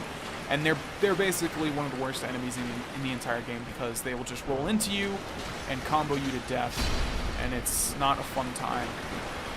And you basically just need to avoid them. But what's cool about these guys is that I'm not sure if they drop it or if you have to find it somewhere, but you can actually get that little wheel as a shield. And I don't think it's a good shield, but regardless, you can get it and use it as a shield if you want. Okay, so actually, what's probably happening here is that this is a completely different area, and we're still going to have to go into the well. Where did that other guy go? There he is. Yeah, the other problem is that they blend into the scenery, and you can't really see them too well. Come on, go ahead and roll. Go ahead and roll. There you go. And die. Yeah, this room is a lot easier. The well is probably going to be a lot more difficult because there's a lot of cover in this room. All right, so we have one guy over there. Are there any more? There probably is. Just need to keep a lookout for them. This is a cool enemy type, though. Very unique, very cool. I will give that to Dark Souls. But I absolutely hate these guys. I really, really do. I remember dying many, many, many times in the well area. So yeah, the well area is a separate spot. Soul of a Brave Warrior. All that for a Soul of a Brave Warrior. Just kidding. Here we have a handle. No, this is actually where the well leads. Okay, never mind.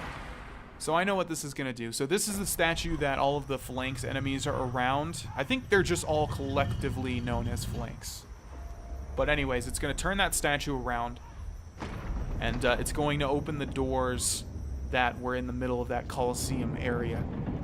And that fog door way in the distance is going to lead us to the final area of this deal. I almost said DLC, but optional area. So actually here, doesn't that wall look a little bit conspicuous?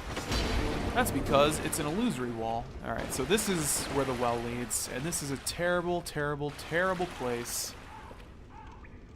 Is that a skeleton dude down there? Can't really tell. Alright, so all these walls are going to be illusory. Oh, yep, sure was. Okay, so basically we just need to really watch out. These guys are going to be coming from every direction pretty much. Where did he go? Let me kill him, let me kill him, let me kill him. No! Die! You need to die. Okay. I just want to get through this well area without getting killed by these guys. I mean, there's not even a point. The whole point to come down here is to open up that, or to turn that statue, and we've already done it. I don't even think there's anything else of worth down here. But I'm a completionist, so we're going to do it regardless. Okay, you're dead. Anything over there? Not that I'm seeing. What do you have for me? Annex key. Okay.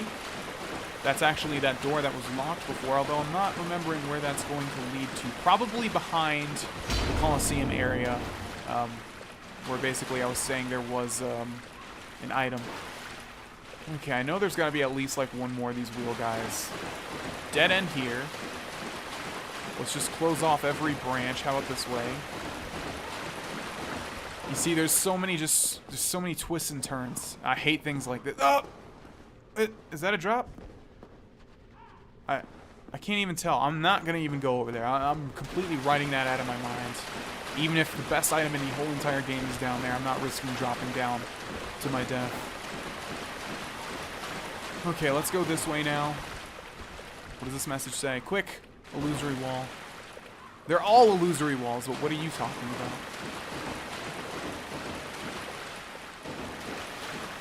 Is this an illusory wall? No, this is where we got the item. I know for a fact one of these paths leads to a ladder where we can climb up. It's probably that one right there. Oh, yep, there's another guy over here. Where'd you go? Die. Oh, and he got his wheel animation off. Did we kill him? Is he alive? I don't even know what's going on. Alright, let's use an Estus Flask. Yeah, you see how much damage he did to me? You just basically need to kill them before they can get that wheel animation off. Alright, so this should lead back to the... Oh, we have one of these guys. Alright. What are you... Are you facing, like, away from me? What's going on here? Sorrow? Well, let's get a blooming purple moss clump. Is this guy, like, supposed to not attack me? What is going on? He's gonna die regardless. Yeah, we got toxic. That was expected. Oh, this guy has a pyromancy. Yeah, fire surge. I remember this. Okay. Alright, so are we done with this?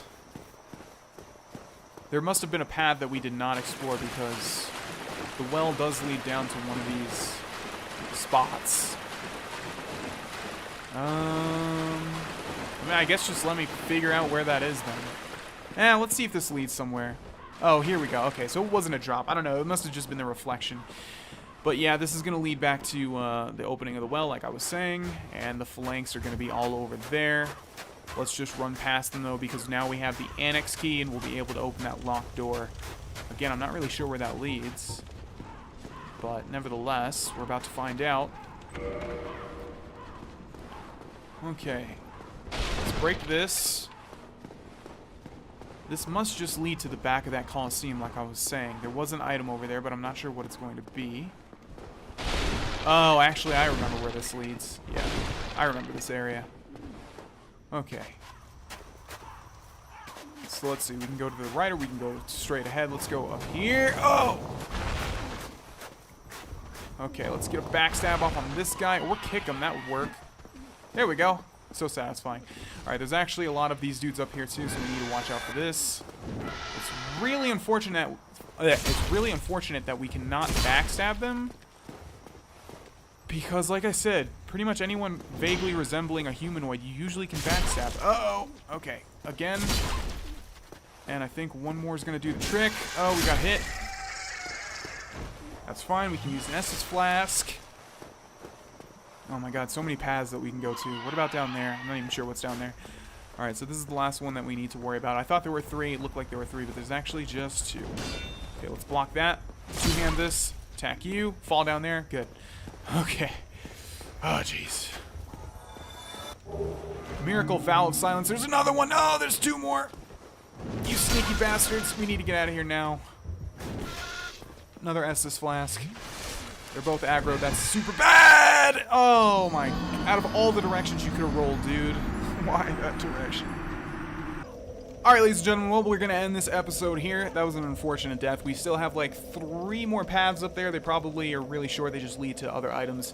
And then we basically just need to continue on to that fog gate, go through it, and fight the final boss, which is a very interesting boss, as you will see next episode. Thanks for watching. I'll see you guys there. Bye-bye.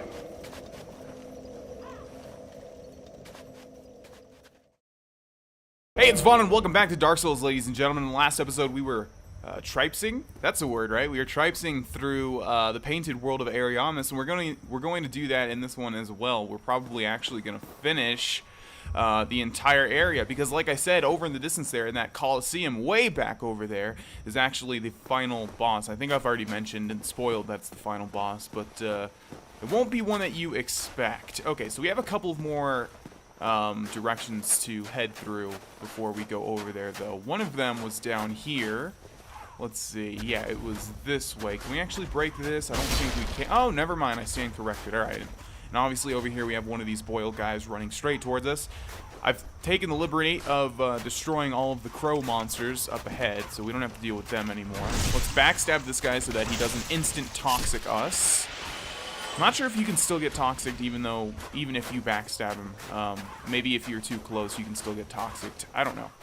Anyways, let's go this way where we have, looks like to be 2 more of them. So let's have this guy, or maybe we can just strafe him. Oh, he got me. Good for you, little guy. Oh, I did not want to hit you. Okay, let's get away from that. Alright, let's take care of this guy first. This guy's proving to be far more difficult. Okay, or not. Okay, this is bad. Come on. Go, go, go, go, go. I need to get a backstab off on you. Thank you very much. And we are definitely going to be toxic here, or maybe even just die because this guy is shooting non-stop fireballs at me. Okay, there we go. Yeah, it looks like this guy's not going to give us the chance to backstab him, so we'll have to just... Wow, he lived. Okay. Die. And instant toxic. So stupid. Why does an enemy like that exist? I have no idea. I would like to survive to the end of this area with these 7 Estus Flasks, so we'll try and do that. Here we have another blacksmith. I don't think it's going to be an Ember, though, is it? Dark Ember. Oh, I guess it is. Interesting. So I guess to upgrade all of the weapons in all of the ways, you do need to come to the Painted World to get one of the Embers. I believe that will make weapons occult, although I may be wrong, just because, like I said, I haven't really used enchantments too much. I prefer to just upgrade weapons like, you know, standard, because usually that's the better way to do things, honestly. Okay, let's see. So we have not gone over here yet, and I did see that there was an item. Okay, I'm not remembering this area just yet. We have Velka's rapier. Cool. And is there anything down there? Someone's shooting arrows at me. We've probably killed that guy already, though. I just want to take a quick peek. I'm not going to jump down there because something tells me we have already been down there anyways. So, moving on. Okay, did we go back here? This is where we came from, isn't it? Yes, indeed it is. So now we only have one direction to go. Killed all the birds up there. There's nothing left up there. There's nothing in that giant pit, which is a great place to kick those birds into, by the way. There is an item over there. Looks like we'll be able to get to it from this way. Yes, indeed. We have the Velka set, which is what Oswald of Karam was wearing. Oh, I see another item down there. Look at that. Yeah, that's sort of sneaky. Let's see what this is. Soul of a Brave Warrior. Oh, Dark Souls, how you disappoint me with your items sometimes. Okay, well that's unfortunate because, yeah, it did make us drop down somewhere. I'm not exactly sure where, though. Where are we? I don't want to fight everything again. What is down there? Well, let me get back to where I was before. I don't want to go through everything on camera again. Alright, so I actually died, in the worst way possible. I think I'll put a clip here of where that happened. It was so incredibly stupid.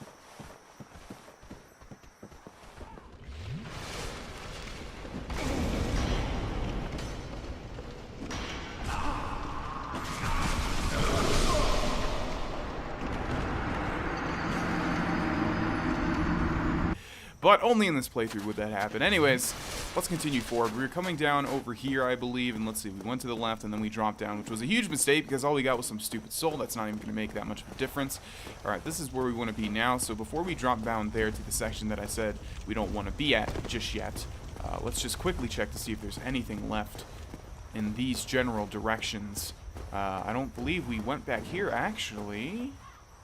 Okay, but back there is where we actually picked up that soul. Alright, we are very close to the end of this area. So let's drop down here. And let's see. To the left we have nothing. And to the right we have nothing as well. But on this long bridge, that hulking monstrosity, I don't know if you saw that. There we go. It's starting to move now. Okay. So I don't believe we saw the first one of these. But there's actually another one. This is like an undead dragon. There's actually another one in Valley of Drakes that I don't believe we've seen just yet. So this thing is kind of annoying.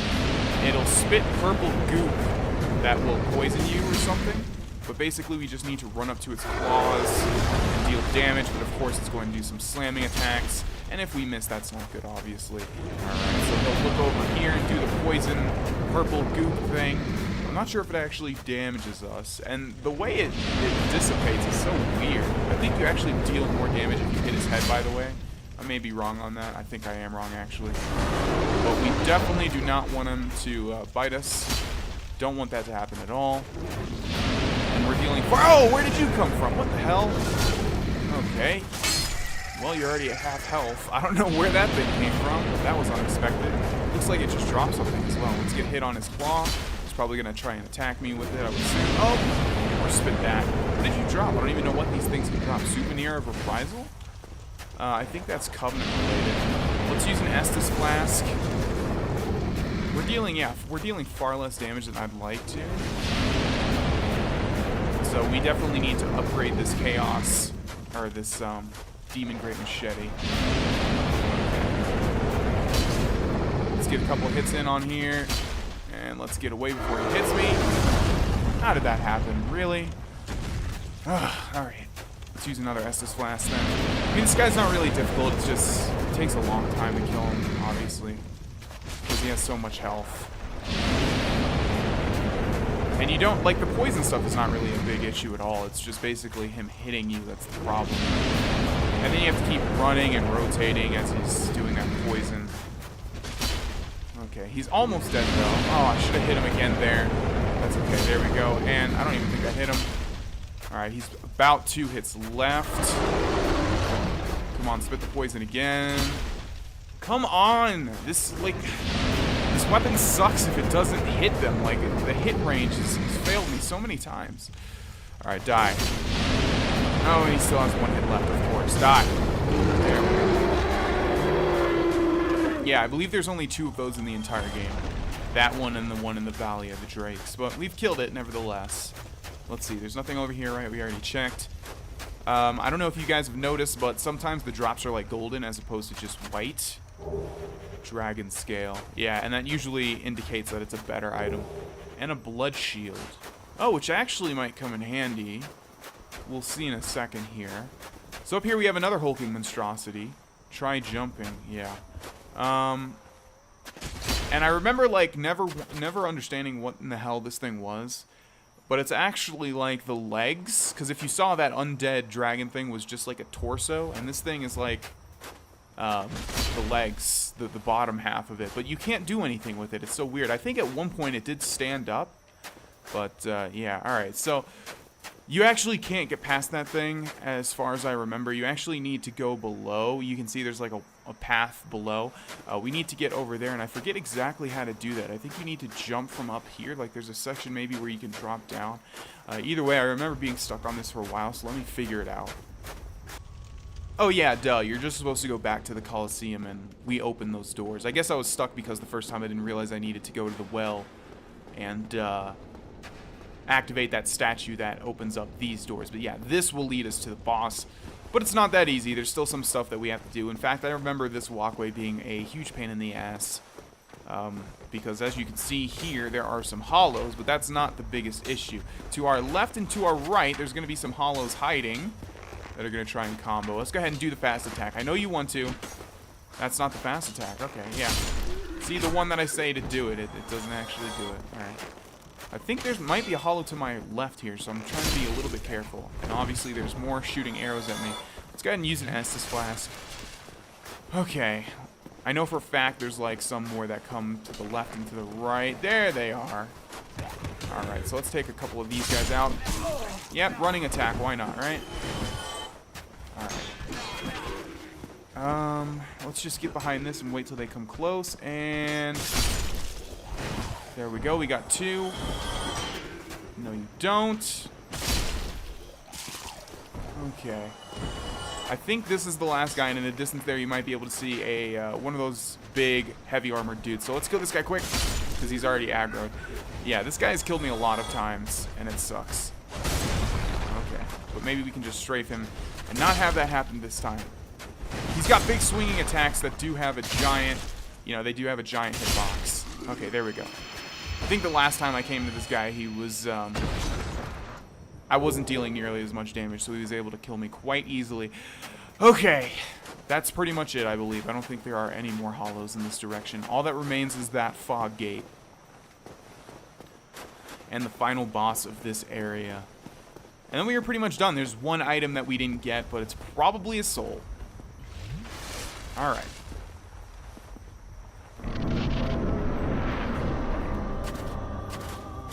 So for once, we've entered like a boss area, but the boss didn't immediately turn hostile and try and kill me. That's pretty interesting. Also, we can talk to this thing, whatever it is, so let's do that. Who art thou? One of us thou art not. If thou hast misstepped into this world, plunge down from the plank and hurry home. If thou seekest I, thine desires shall be requited not. Can we talk to you again? Thou must returneth whence thou came. This land is peaceful, its inhabitants kind, but thou dost not belong. I beg of thee, plunge down from the plank and hurry home. Thou must returneth this land. Alright, so it's time for some lore. This thing is apparently... this gets kind of messed up. From what I understand, and I may be incorrect, this thing is known as Priscilla, and it's a half-human, half-dragon hybrid. You can see it has a tail, so go ahead and think about those lovely implications. Yeah, and basically, from what I understand, this thing was not accepted in the world of Lordran, so someone, maybe Gwyn, created a painted world where it could reside and, like, be the leader of, sort of. I don't know why there's so many horrible abominations. I guess because they don't belong either. But either way, this is, like, the only boss we can skip. I mean, there's actually one more that we don't have to fight as well. But we're not going to do that, of course, because number one, if we cut off Priscilla's tail, we get a pretty cool weapon. And number two, if we kill her, we get a soul where we can get that great scythe. That's not a great scythe, but we can make a scythe. That's actually inferior to the great scythe, which you can find normally. But anyways, if we wanted to, we could continue on over there and jump off, and we don't have to fight. Actually, I think that this is the only chance, though. I don't think you can enter the Painted World again. So if you skip this fight, basically you can never get these items again until you start a new game plus playthrough. Alright, so this boss is extremely annoying and actually caused me so much trouble. I think this was the one boss that I literally could not beat my first playthrough. It took me, I don't know how many tries, but I looked up guides, I looked up how-tos. I think I was using the bandit knife, which is what the problem was. Because we have the demon great machete, I think we'll fare a lot better. Now, I said that the shield that we picked up, the blood shield, is going to help us out. And that's because it gives us... Where's bleeding? Is it not telling me bleeding? Huh. This blood shield... The blood shield spoken of in the Lost Legends, the red of the blood is slightly enhanced and boosts various resistances. Where does it tell me... I'm not seeing the bleeding resistance, but anyways... Yeah, this thing should resist against bleeding, which, as you will see, is very invaluable for this fight. Alright, so I'm going to assume we're going to die here, but the thing, and you'll see why. Let's just go ahead and get started, shall we? We want to cut off her tail as fast as possible. So, let's not kick her, Anna. Why does he? Okay, so she goes invisible, and that's this boss's deal. I believe we can block her. So what you need to do is look at the ground. You can see there's footsteps in the snow. But I hate this fight so much because, yeah, there's a lot of stuff to talk about with this one. Basically, you need to, get around her big attacks and hope that you hit her, basically. And it doesn't always work. And if she hits you with her giant scythe, you will get bloodletting, as you can see there. And if that fills up all the way, you're pretty much dead. So I don't remember how to do this, and that big sweeping thing is her attacking with her scythe. So basically, you just need to roll. See, we didn't hit her there. You need to, and sometimes you don't even know if you've hit her or not. And you also can't see how much damage you're doing, so it's just a wonderful fight. Greatly designed. And I'm being sarcastic there. I don't even think I'm hitting her at all here. Now, there are ways to reveal her, like if you use poison, mist or something. Okay, we got her there. If you use poison, mist or something, apparently you can see her. And also, if you have a big enough weapon, you can stagger her and reveal her. Okay, we got her again. See, it's hard to cut off her tail. I think you're supposed to cut off her tail immediately before you start off the fight with one attack, and we weren't able to do that, so that's unfortunate. Okay, we got her again. Again, I'm not sure how much damage we are doing. We're not even blocking, so we might as well just switch to two-hand. Okay, there we go. Oh, okay, it's cool. So we've revealed her because we've done enough poise damage or something. Oh no, are you going invisible? What is that? I don't even know what that is. Are you going invisible again? You need to cut off your tail, please. Don't hit me with that. Okay, so I see people were saying that this is actually really easy if you are able to reveal her, and we were able to reveal her. Okay, let's cut off that tail, though. I really want that tail. No. She goes, invisible when that happens. It's so stupid. Or she goes invincible. Obviously, she goes invisible, but I'm saying she turns invincible, too. You can't hit her, which is very stupid. So I guess we're not going to get her tail weapon, which is a really cool weapon. That's unfortunate. No idea where she is right now. Let's get the hell out of here. Let's also use one SS. Oh, how did that happen? All right. Let's Why could thou not what? Speak? Didst thou not see how Ariamis created this world? All right, so this time I revealed her in one hit because I upgraded my Demon Great Machete. So I think this will be a lot easier because as long as we hit her once, she'll get revealed, and you can see how much damage we're doing. We're doing a lot. Really want to cut off her tail though. So let's try and focus our attacks on that. Yeah, I believe if we... There we go, Priscilla's dagger, sweet. Alright, so now one more hit and she is dead. So yeah, this is extremely easy. We just needed to upgrade our weapon, basically. So sorry, Priscilla, I know you're a very kind boss. Achievement unlocked, defeat crossbreed Priscilla. That's right, so the other reason that she's half human, half dragon is because she's called crossbreed Priscilla. So we got a whole bunch of stuff from that. 30,000 souls, soul of Priscilla, Priscilla's dagger, and I think that's it, right? Yeah, maybe. Maybe I'm missing something. Anyways, yeah, you don't have to kill her. It's funny because I remember the first time I played this and I got to this point, I tweeted out that I was having difficulties with this boss. And, you know, some people will make Twitter accounts focused on one particular thing, like crossbreed Priscilla. Why can I not say those two words together? And I remember, like, I said something about how difficult she was, and then someone with the account name Crossbreed Priscilla, who I assume did a search for any tweets relating to that subject matter, like, retweeted it and was like, sorry, or something like that. So, here we have an item. Oh, there it is, the Xanthus set, which has that crazy weird hat that's, like, super resistant to curse. I don't think I've ever gotten that, so I think what has to happen is you have to kill that NPC invader, and then if you do that, the set spawns here. That must be what that must be what has to happen. Jesus, Let's Plays. It's harder than you think, trust me. Anyways, we are done with the painted world of Ariamis. Let's jump to our death.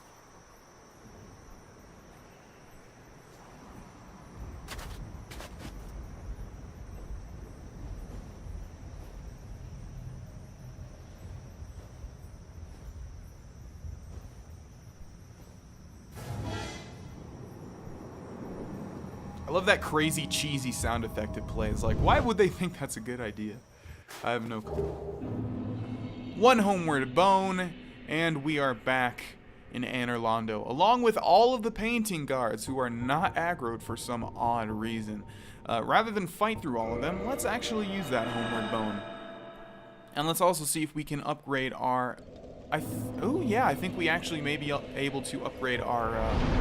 Demon Great Machete by 1, even though hopefully we'll be switching it out for the Quelaag Fury Sword very soon. We just need to get access to a blacksmith that's close to here.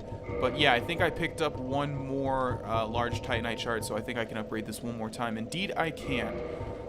So now we have a Demon Great Machete plus 10. And I think we can get that to plus 15. We just need to advance further into the story. Alright, ladies and gentlemen, we're going to end this episode here. Thank you for watching. In the next one, we will continue on in Anor Londo. And I will see you guys there. Come on, Bonfire. That's like the second time this whole Let's Play. Bye-bye.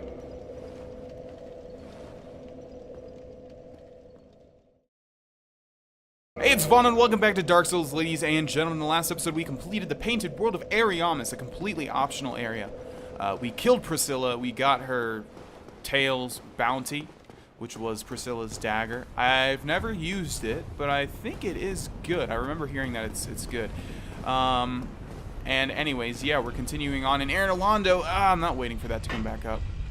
I'd much rather take the tiny bit of HP damage than to wait, because this thing takes forever. It really does. And once you start going through that thing over and over and over and over, it gets pretty annoying.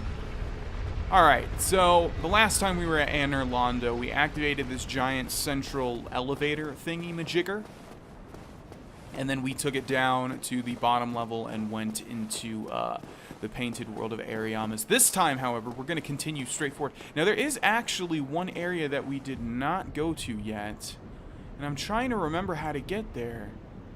I thought it was below that. That's the entrance to the bottom level where we can enter the painting. So what am I forgetting? Alright, let's just... I need to activate this just to see what I'm doing wrong. So let's push this. Maybe there's a floor lower that we did not get to yet, but that doesn't sound right. Or maybe it is, because it looks like we are going lower, and I believe the last time we were here, it did lead us to the Painted World. Yeah, so there we go. So if we were to go through there... that would lead us back to the giant painting. However, now we can go downstairs, and hopefully this leads us to the area I was talking about earlier. Although, maybe it doesn't. I'm not really remembering, but I recall this place that I'm talking about being down here. Yes, it is. Okay, never mind. Forget everything I just said. I don't know why I didn't see this area. Oh, actually, I do know why, because it must be in a different location, and I thought they were right below each other. I don't think I'm making any sense. Regardless, in here we have an item, and we have a bonfire as well. So let's get this. Ring of the Sun's Firstborn. I think that's something to do with miracles, although I don't think that's a good ring. It may be if you're a, yeah, boosts miracles. Okay, it may be if you're a sorcerer or something, but I've never used it.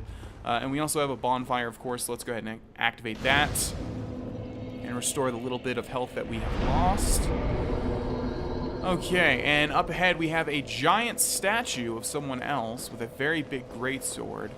But it looks like we can't do anything. This message says needs ring, or you need ring, and yeah, that's very true. You can come back here once you have a certain ring, and that statue will actually be gone. And there will be something behind that that's very interesting. But I think we'll get that ring later on in the actual castle of Anor Londo. So for now, let's head back up to here and use this mechanism once more, because now we need to raise this back to the gate. You can't go any lower than this, by the way. This is as low as it goes. Basically, you have 3 options. Getting to the big, large... That was redundant. The large painting at the bottom of that cathedral or whatever that is. You can go straight ahead to the castle, or you can go to where we just were, where that bonfire was. But the only thing we can pretty much do at this point is go straight ahead to this giant castle. And this part of the game I do not like. There's a lot of stuff that's going to attempt to kill us. What else is new in the world of Dark Souls, though? You can see there's messages all over the place. I did make sure that I am not human, or that I am human, so we can get invaded still. Although we haven't been invaded in a long time, which is interesting. Alright, so we have a couple more of these dudes. The dude on the left seemed like he got aggroed. I guess he didn't. Okay, so we can block their attacks. That's really sweet. Alright. Let's go ahead and attack you once. I think the other dude got aggro too. Yeah, our weapon is really upgraded now, or it's upgraded quite a bit. I hate when that happens. Oh, God! Get out of there, get out of there, get out of there! No, don't roll, run! Okay, let's use an Estus Flask. Yet again, we've activated both of them at the same time. That's not what I want to have happen. Their attacks do so much stamina damage, and it's so hard to hit them without hitting their shield. There we go. Go to sleep. Didn't even think that guy was going to hit me. Alright, come on. Do your worst. That's your worst? Ha! I laugh at your worst. Die. There we go. Although you guys did make me use another Estus Flask, which sucks because these guys shouldn't be doing that.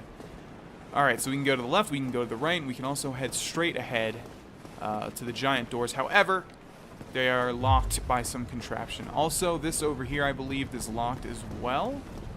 Does not open from this side. Yep, so our only option is to go to the right over here.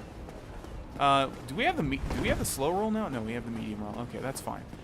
Alright, so over to the right, you may see some of these gargoyles, and like a rookie mistake. I remember I actually thought this was like, oh, these guys took me here, so they're friendly, right? No, no, no. The ones that took us here are the only friendly ones, apparently. These very much want to kill us.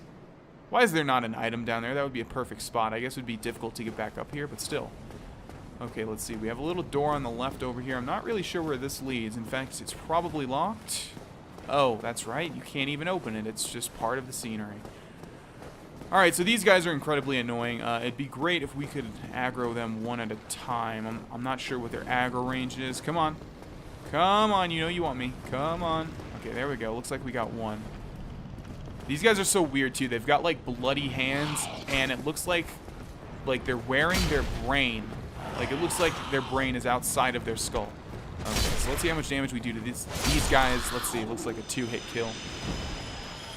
Sometimes you don't even see this one on the left here behind that little alcove, and then he surprises the crap out of you. That weapon they're wielding, though, you can get that. And it's a very cool weapon, although I don't think it's, like, top tier or anything. It's like the Demon Spear or something. I think these guys drop them. And I used that for a while. It's a really cool weapon because I think it has the longest reach in the entire game. Yeah, I should have figured that was going to hit me. These are one of the enemies that can actually fall to their death pretty easily, so that's one way to deal with them. Like, they'll jump up and land straight down sometimes. Okay, let's see. Anything over here? Nope. These guys did not drop their spear. This is probably going to say praise the sun. Try charging. Or that. Yeah. I wonder if that ever works. I wonder if that ever actually makes people think, oh, I guess I should. Maybe there's a secret or something, and then they fall to their death. I don't know. Anyways, is there an item back here? We're about to hit the spot that a lot of people like to call one of the worst places of Dark Souls. A lot of people complain about this. I've never really had too much difficulty with this area, and because I've said that, I probably will now. But, yeah, this place is notorious. So, try path. Oh, thank you. Try this path. Wow, what great advice. Alright, so you might be able to see to the right there, we actually have some more of these guys. I think there's going to be one to the left as well, so... maybe we just rush in and hit one. That'd be great. Come on. There we go. Oh, is that a one-hit kill? Sweet. That works. Alright, let's do the same thing for this guy. Oh, we already got hit by what I was talking about. Yeah. So if you've ever read anything about Dark Souls, you may have read about the Anor Londo Dragon Archers. I believe that's what they're called. So you may see we're getting fired at with some huge-ass arrows, bigger than we've ever seen before. And we also need to walk up this path right here. So put 2 and 2 together.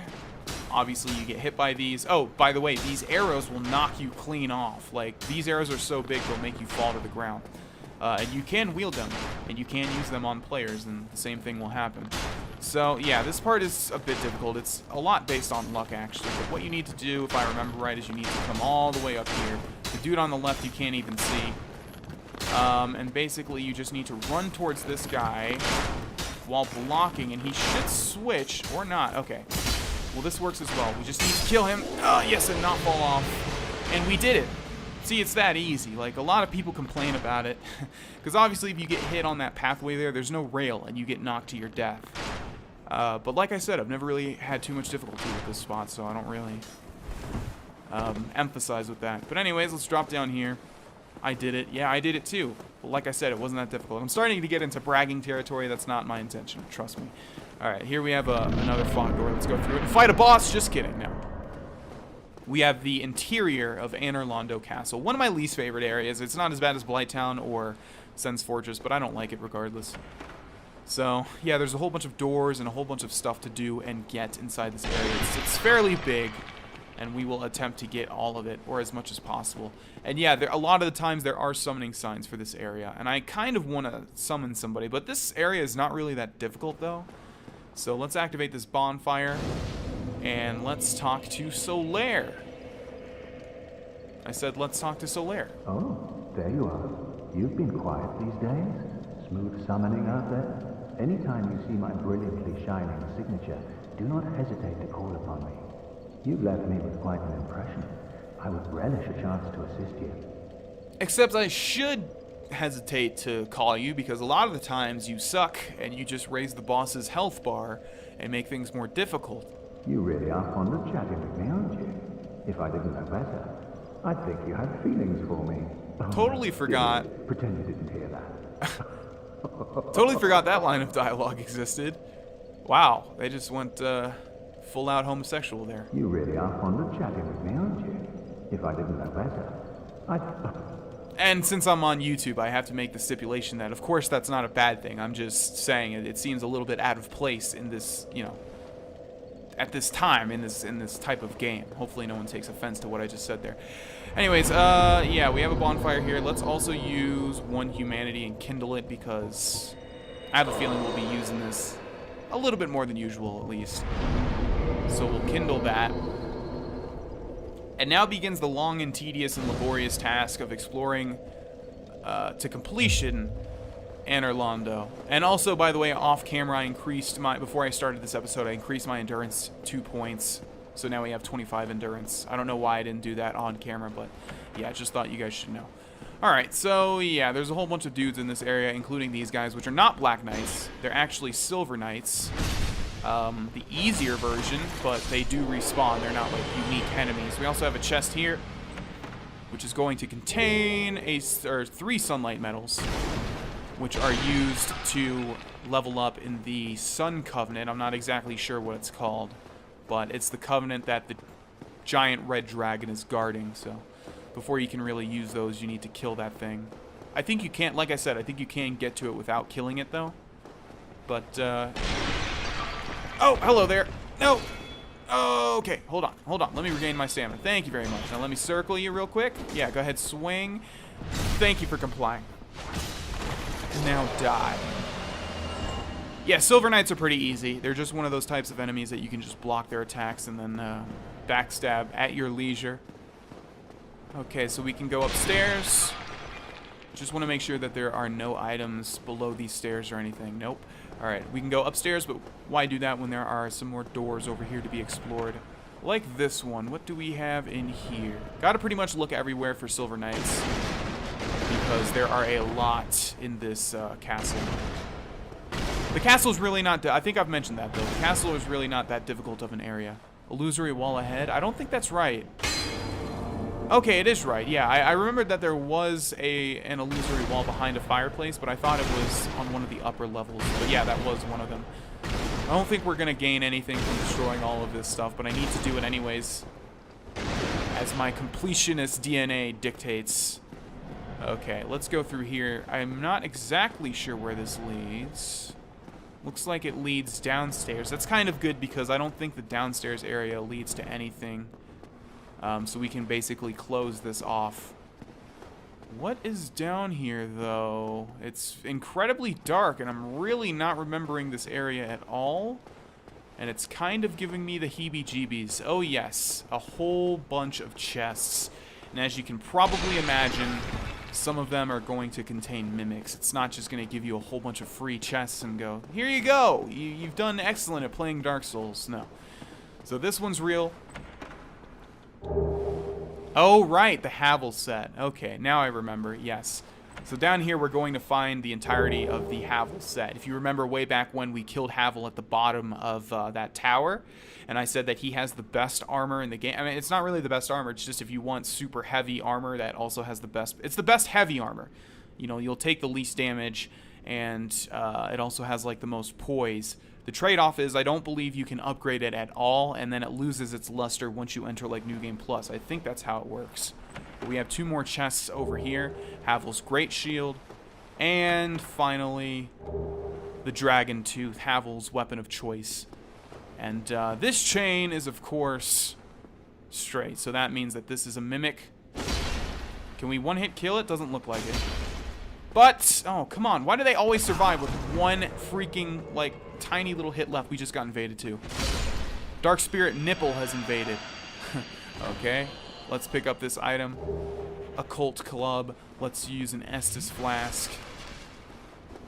And let's wait for this invader. I'm not really comfortable with invasions. I mean, I want them to happen because, as I've been mentioning, it spices up the Let's Play. But the thing is...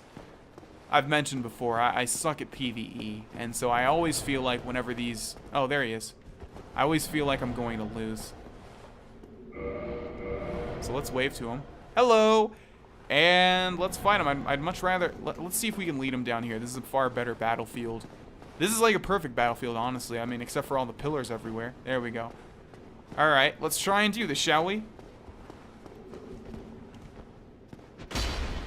Okay, so this guy looks like he has a halberd.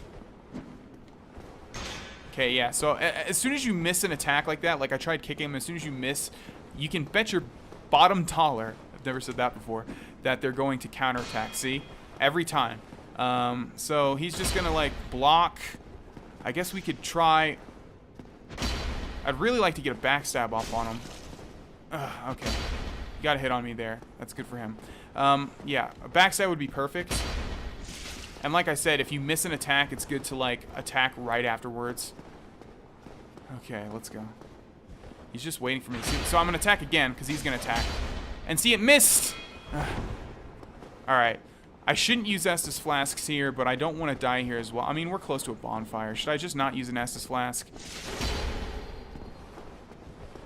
Yeah, let's just try not to use an Estus Flask. Maybe get a lucky backstab off or something, but he's obviously very close to killing me. Ah, I don't want to kick. I'm trying to do a jump attack. That was terrible. I don't know what's going on with this Let's Play and this game and me kicking when I don't want to kick, but it's always happening and it's screwing me up so bad. More complaining from Vaughn, I know, trust me. I'm fully aware of how much I'm complaining, but at the same time, it's so freaking because the thing is, I've never had this problem in, like, any other playthrough. So, yeah, it's just incredibly annoying. Kicking when I want to do a jump attack or something, but the thing is, I don't even know if I can do a jumping attack with the Demon Great Machete, so let's find that out right now. That's not a jumping attack. That's a kick. Wait a second, but the jumping attack would be the same thing. Yeah, I don't know. I don't know. I guess you just can't do it. Maybe two-handed? No? Okay, whatever. Let's move on. So yeah, we got... Oh, hello there. Forgot you existed. Sorry about that. Alright. So we got Havel's armor set, which I've already explained. We're not going to be using it, but it does have its purposes. Or it does have its uses. At certain points in the game, we can switch to it. Let's go this way. I mean, we could get invaded by that guy again, by the way. It does not open from this side. Okay, is there nothing else back here? I could have beaten that guy. It's just that, yeah, he was doing pretty well in terms of waiting for me to attack and then counter-attacking. And this weapon is so slow that it's probably not that great in PvE. I'm not really sure how this weapon stands in PvE. Alright, so soon here, I think this is one of those places where, yeah, you can, like, run and jump over to that. You're not supposed to, but you can. But we're just going to see this place all the way to the top. And let's see, we have more doors and some chests, actually, so let's open those. This is a mimic. You can't fool me, sir. And don't kick! Ugh. I guess I'm just holding up on the control stick too much, but I don't know. It's 5 silver coins. I think the only use for that is to feed them to that one dude. Someone's moving. Someone got aggroed. But they stopped, I guess. Alright. And here we have another mimic. Yeah, there are a lot of mimics in Anor Londo. But as you can see, their animation of getting up is so incredibly lengthy. 1 gold coin. That it's not really an issue. Okay, so before we go back out there, let's explore these couple of doors. Okay, we have another Silver Knight. Let's go ahead and backstab him. And below us, we actually have a Titanite demon. So obviously there's a way to get to that, and then once we kill him, he'll drop some Titanite. But there's also an item over in this direction. Soul of a Hero. Alright, and before we end this episode, we'll just open this door across from us. Actually, never mind, it's already opened. I figured it was going to be this room, or is this just a dead end? What does this say? Be wary of dragon.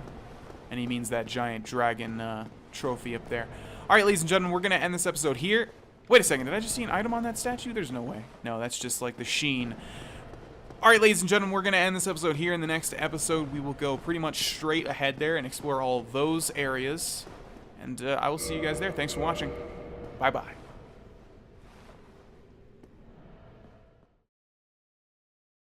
Hey, it's Vaughn, and welcome back to Dark Souls, ladies and gentlemen.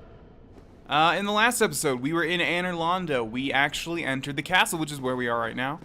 And there's a lot of stuff to do in this castle. As you can see, we've reached the top of the staircase, but there's still another staircase that leads up. That actually is accessed from a different part. We can't actually get to it easily. I hear some rustling about. I remember, though, in the last episode, I also heard that rustling. So there definitely is at least one Silver Knight, either to the left or to the right. There is a Silver Knight all the way in the distance there. Let's go to the right first, through this locked door. It does not open from this side. Alright, how about this one then? There we go. Let's see what we have in this room. Couple more fireplaces. I think that one with Havel's armor was the only illusory wall. No, actually, I'm pretty sure, because this is actually the room that I thought... Oh, someone's firing an arrow at me. I was like, what in the world was that noise? This was actually the room that I thought that illusory wall was in. So I think there's maybe another illusory wall. But anyways, here we have another door. And there's definitely going to be a Silver Knight in here. Yes, go ahead and run towards me. Oh, he shield bashes. I didn't even know he does that. Good for you. It's not going to be enough, though, I'm afraid. Sorry about that. Now, what is the point of this room? There's nothing inside of here. I could have swore there was something with this room. Maybe I'm just confusing the imagery of the illusory wall with that door. I don't know. Either way, before we go through whatever passage that was... You can actually see there was another Silver Knight sort of phasing through that wall to my right there. Okay, before we go through that, let's go ahead and kill this guy. Did you really think that arrow was going to hit me, buddy? It wasn't even pointed anywhere near me. Gorgeous view. Yeah, it's definitely pretty nice. There's nothing out here, though. So I'm not really sure what the point of this area is. Oh! Over there we have Sigmire. Interesting. Yeah, like I said, I've never really fully done this side quest, so I don't I don't remember ever talking to him in Anor Londo, but there he is, so hopefully we'll find a way to get over to him. I guess that's the point of this area, is to show you that you can indeed get over to Sigmire. Looks like we'd have to go through that door that's locked. So let's just not progress further into this place until we are able to talk to Sigmire. Okay. Well, I mean, we can progress further. What I mean to say is let's not, you know, end this location before we talk to him. Alright, so here we have a staircase. I believe this is pretty much the only place that we can go at the moment. I think we've closed off all other loose ends.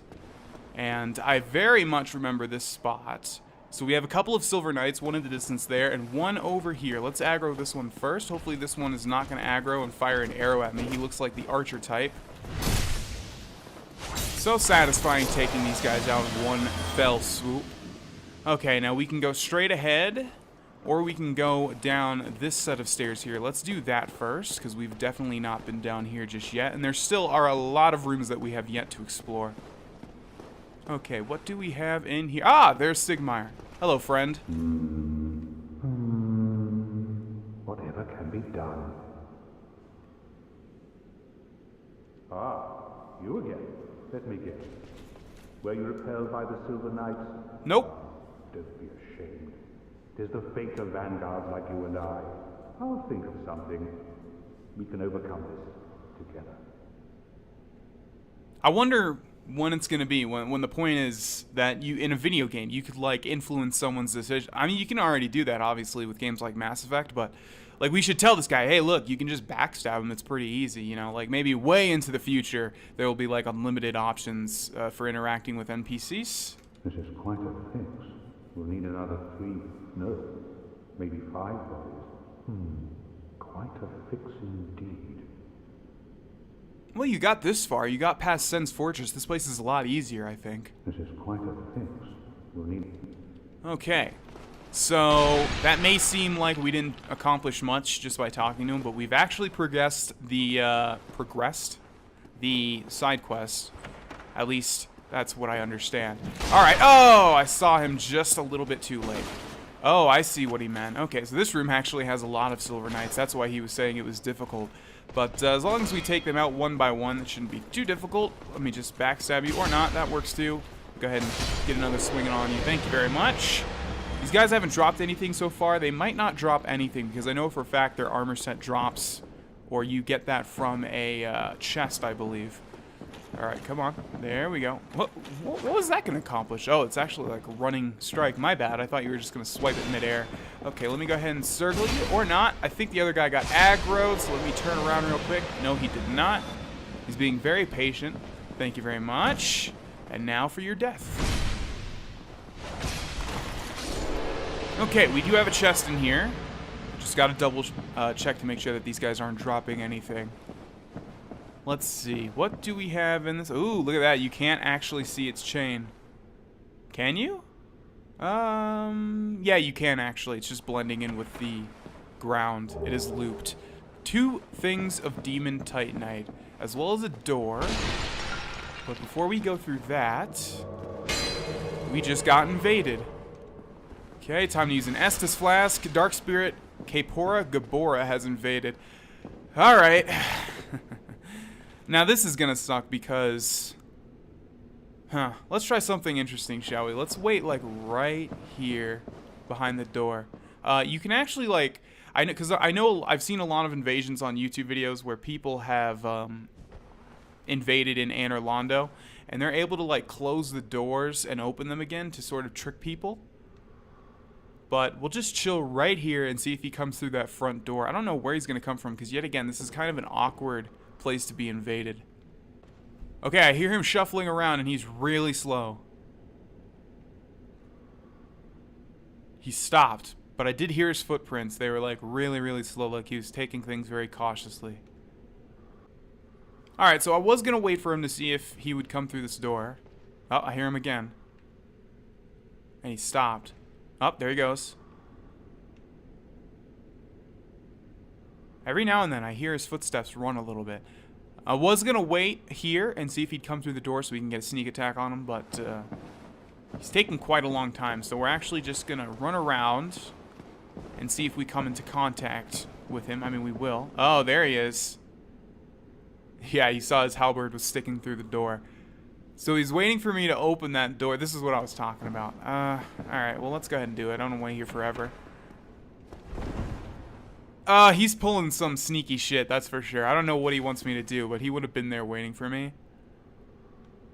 I'm not even sure what's going to be behind this door because I haven't gone through here yet. Okay, let's just roll out. Oh, I see him. He's right there in the middle. He's trying to get me to, like, follow him or something. Alright, so... yeah, the only thing left to do is actually go upstairs because this looped around. I guess let's follow him for now just because we have to go that way. How did he actually get on that staircase? The only way that we can go is down up here. I thought we could get back on that staircase, but it doesn't look like that. Oh, actually, we need to just go all the way back. Oh! There you are. Okay. So it looks like he's not even going to give me time to gesture. So I'm going to swing again now. Because like I said, see? And again. Oh, he parried me. And he's going to insta-kill me. This is... see, I want to keep invasions, but everyone is just already... you know, I'm focused on a Let's Play and everyone... yeah, go ahead. Yeah, gesture to me. Uh-huh. Yeah, he parried me. Okay. Well. What are we? I mean, I think we've only conquered, like, one invader in this entire Let's Play, and that guy conquered himself because he fell off a ledge, didn't he? Yeah, I mean, we've been using so many humanities. I kind of don't want to use anymore. I want to save up 30 just so we're able to progress in, what's-his-face's, side quest. So let's save, you know, being human for later on when we're in a good spot. And let's stockpile our humanity to get 30. Okay, so we're up here. I want to move this along, but also I don't want to activate everything at once. So let's see if someone's following me. Probably a Silver Knight. Yes, indeed. Oh, okay. He's trying to surprise me by attacking me prematurely. All right, come on over here, sir. There's that attack I was talking about. Pretty cool. I wonder if you can use that attack if you get that Silver Knight sword. It just looks like a straight sword. Not sure. But yeah, we're just not really in a good spot to be PvP. If I had the Quelaag Fury Sword, I'd be more than happy to. But with the Demon Great Machete, the best thing that we can hope for pretty much is a backstab. And it's not always that easy. We did get a couple hits on that one guy, though. Alright, so there's a guy in here. Let's go ahead and kill him. It's so weird that the other guy immediately starts trying to fire arrows at me when it's not going to happen. We've cleared everything else. So now the only thing that we have to do is go straight. There are still a bunch of doors that we have not opened. Oh, okay. Like I said, this guy's probably going to have a bow. Look how big that bow is. And we can get it, like I said. I forget exactly how, but I know for a fact you can get that bow and the dragon... whatever arrows as well. Wait, this isn't the guy that was actually shooting at me, was it? If we peek over here, can we see the walkway we were on? That does look familiar, but I'm not seeing the path. I guarantee you can see that guy, though. Okay, let's go in here now. Need humanity. For what? Need humanity. Okay, what do I need humanity for? I believe you can jump off here, but I think we've already been through these places. Yeah. So we're just going downstairs now, which is kind of interesting. Okay, we have a couple more doors as well as a central path. In here I know for a fact there's going to be this dude. Okay, let's see if we can block it. Oh, we can block it. Nice. Alright, let's do a two-handed weak attack. At this point in the game, this guy shouldn't be hard at all, though if he does that and it connects. Oh! Yeah, I spoke too soon. Let's go ahead and heal before he kills us, shall we? Don't want to get hit by that, and I still did. Nice. Okay, that hit was a mistake. Oh my god, I really don't want to die to a demon. Titanite! Come on, get me away. Estus Flask. Oh my god. Okay. Yeah, it's just the curse. As soon as I said he was easy, he's hitting me so many times. Okay, at least he didn't hit me there. We had no problem with the first one. How is he hitting me in these awkward positions? Okay, he's close to death, but he's done so much damage to me. I'm never going to say anything bad about a Dark Souls monster again. Okay. Let's get one hit in and two hit in. 2 hits in, and it's going to be 1 more. Oh, that's fine. Die. There we go. That was really, really, really messy, but it's okay. 2 demon titanite. I did it. Yeah, I did it too, and it looks like there's nothing else in this room. A little bit disappointing. How about this room? Okay, I know what this room is. So this room is where we're going to be getting the Silver Knight set, and I actually used the Silver Knight chess piece extensively on my Great Scythe character, just because it was pretty much the lowest weight, highest armor value chess piece in the game, pretty much, and it also has a lot of lightning resistance because Gwyn's knights took down the dragons.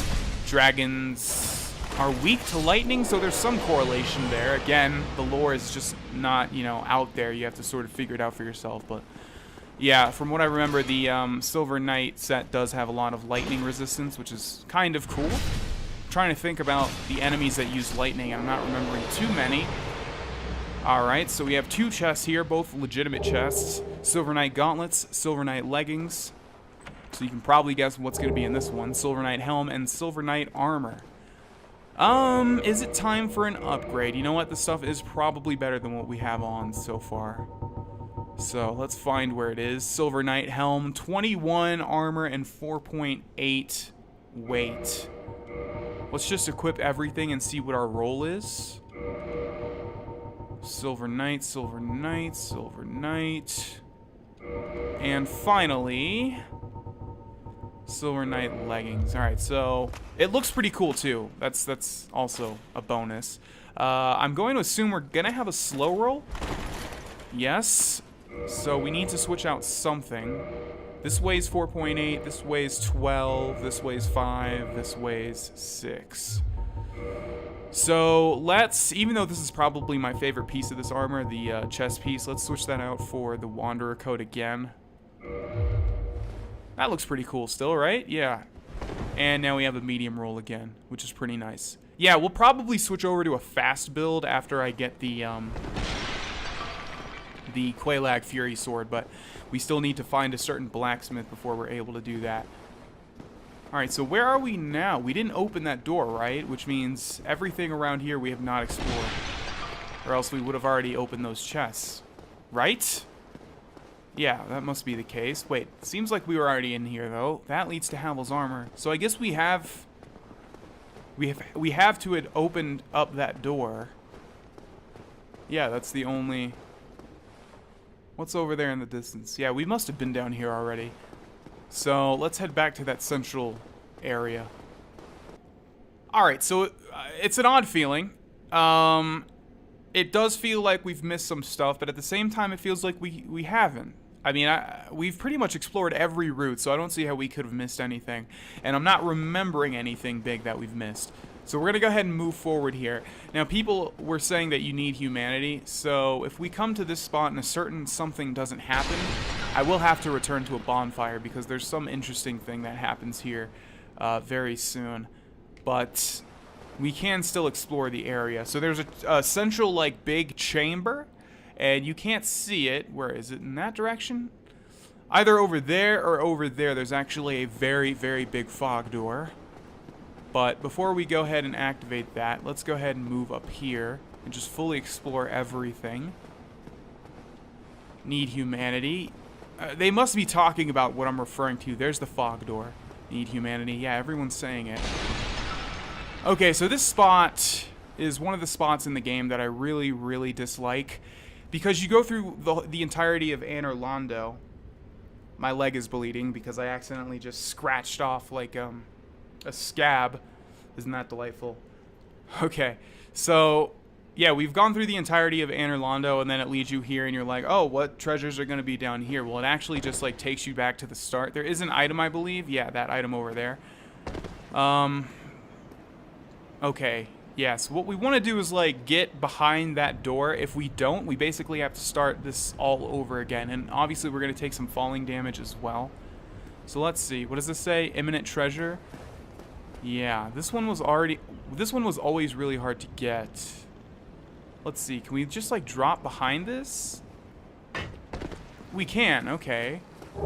Dragon Slayer Great Bow and Dragon Slayer Arrow. Well, that answers that question. That's where you get that stuff. But are we trapped here? Yeah, it would appear that we are trapped. Isn't that wonderful? We actually do want to get behind here because something is going to be up those steps that is going to allow us to create the Quelaag Fury Sword. So the only option that we have now is to use a Homeward Bone, and if you didn't have any Homeward Bones, you'd have to use the Dark Sign, which, as I've said, I've never used once in the entirety of this, of any playthrough. All right, I'm going to go ahead and reverse my humanity and get back to where we just were. Alright, so since I've used a humanity, we're now human, things should change when we come back to this area right here. I think we have to head a little bit downwards, like right about here. You feel the black eye orb quivering. Okay, so, damn it, why'd you have to get aggroed? Yeah, I know. Go ahead and go away. There we go. Alright, so if you remember, I don't want to take care of this guy. Come on. Alright, so we have like a bigger, more ornate version of those big guys that we've already seen. How'd that not hit him? Oh no! Oh, he's gonna do Wrath of the Gods. Okay, let's just go ahead and try and use this and I'll explain it later. Yes. Oh my god, did he really just interrupt that by jumping on me? Alright. Let's try that again. How about right here? So it says, try invading the world of the Firekeeper's killer or something like that, searching for world of the guilty. Let's use a humanity flask. Or a humanity flask and Estus flask. Come on, invade. There we go. Oh my god. So if you remember when we went back to Firelink Shrine, that one guy that we rescued near the very beginning of the LP, he was gone and the Firekeeper was dead, leading you to believe that Knightly Trek, who we rescued in the Undead Parish, had killed the Firekeeper. And so basically, you got the black eye orb or whatever it's called, and the only place that you can use it in this game is there, and it lets you invade Knightly Trek's world and basically kill him as a spirit of vengeance. So you can see in the distance there we have 3 NPCs, 2 of which are phantoms, and Knightly Trek, who's got glowy shoes. So this is a little bit difficult. I mean, I remember this being difficult. I forget, I think they all aggro at the same time. Yeah, okay. So it's hard, obviously, because we have like a mage. No! Lock onto him. Oh yeah, and he's got a Shotel, which means he's going to be able to hit us through our shield. Okay, oh, and we can't use any... Yep, we can't use any Estus flasks. Alright, this is going to be extremely difficult. So what we basically need to do is get lucky and not get hit by this guy's Shotel. Okay, there we go. We need to get backstabs off on these people. If it kills them in one hit, that's going to be wonderful. It did. Sweet.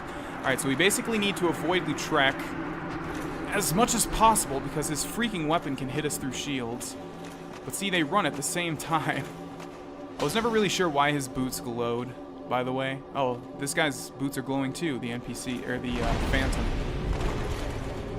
Okay, this is going to be somewhat difficult. A lot difficult, actually. We just need this guy to attack, and then... Yes! Kill him in one hit for the love of God. Hopefully that did. Alright. And now we just need to kill Lautrec. Now, if we're swift about this, we may be able to equip a humanity in a slot so that we can... Okay, we're just going to have to hit this guy and hope that it connects. Oh, no! Oh, kill him! Kill him! Oh my god, how closer could that have been? Look at our health bar. What a great way to end this episode. Holy crap. Target destroyed, yes. And we only got 3,000 souls for that. Souvenir of Reprisal. The guilty pay the price, returning with Souvenir of Reprisal. This is all a Covenant mechanic that I'll talk about later. That shouldn't be the only thing that we get, though. When we return, we get a Firekeeper Soul, Ring of Favor and Protection, and 5 Humanities. And that ring is actually one of the best rings in the entire game. We're definitely going to switch the Hornet Ring for it. So the Ring of Favor and Protection boosts HP, stamina load, and breaks when removed. But it is one of the best rings in the game. If you were to remove it, it would break. But yeah, it is really good. Alright, ladies and gentlemen, we're going to end this episode here. What a great way to end, like I just said. Thanks for watching, and I'll see you guys in the next one. Bye-bye.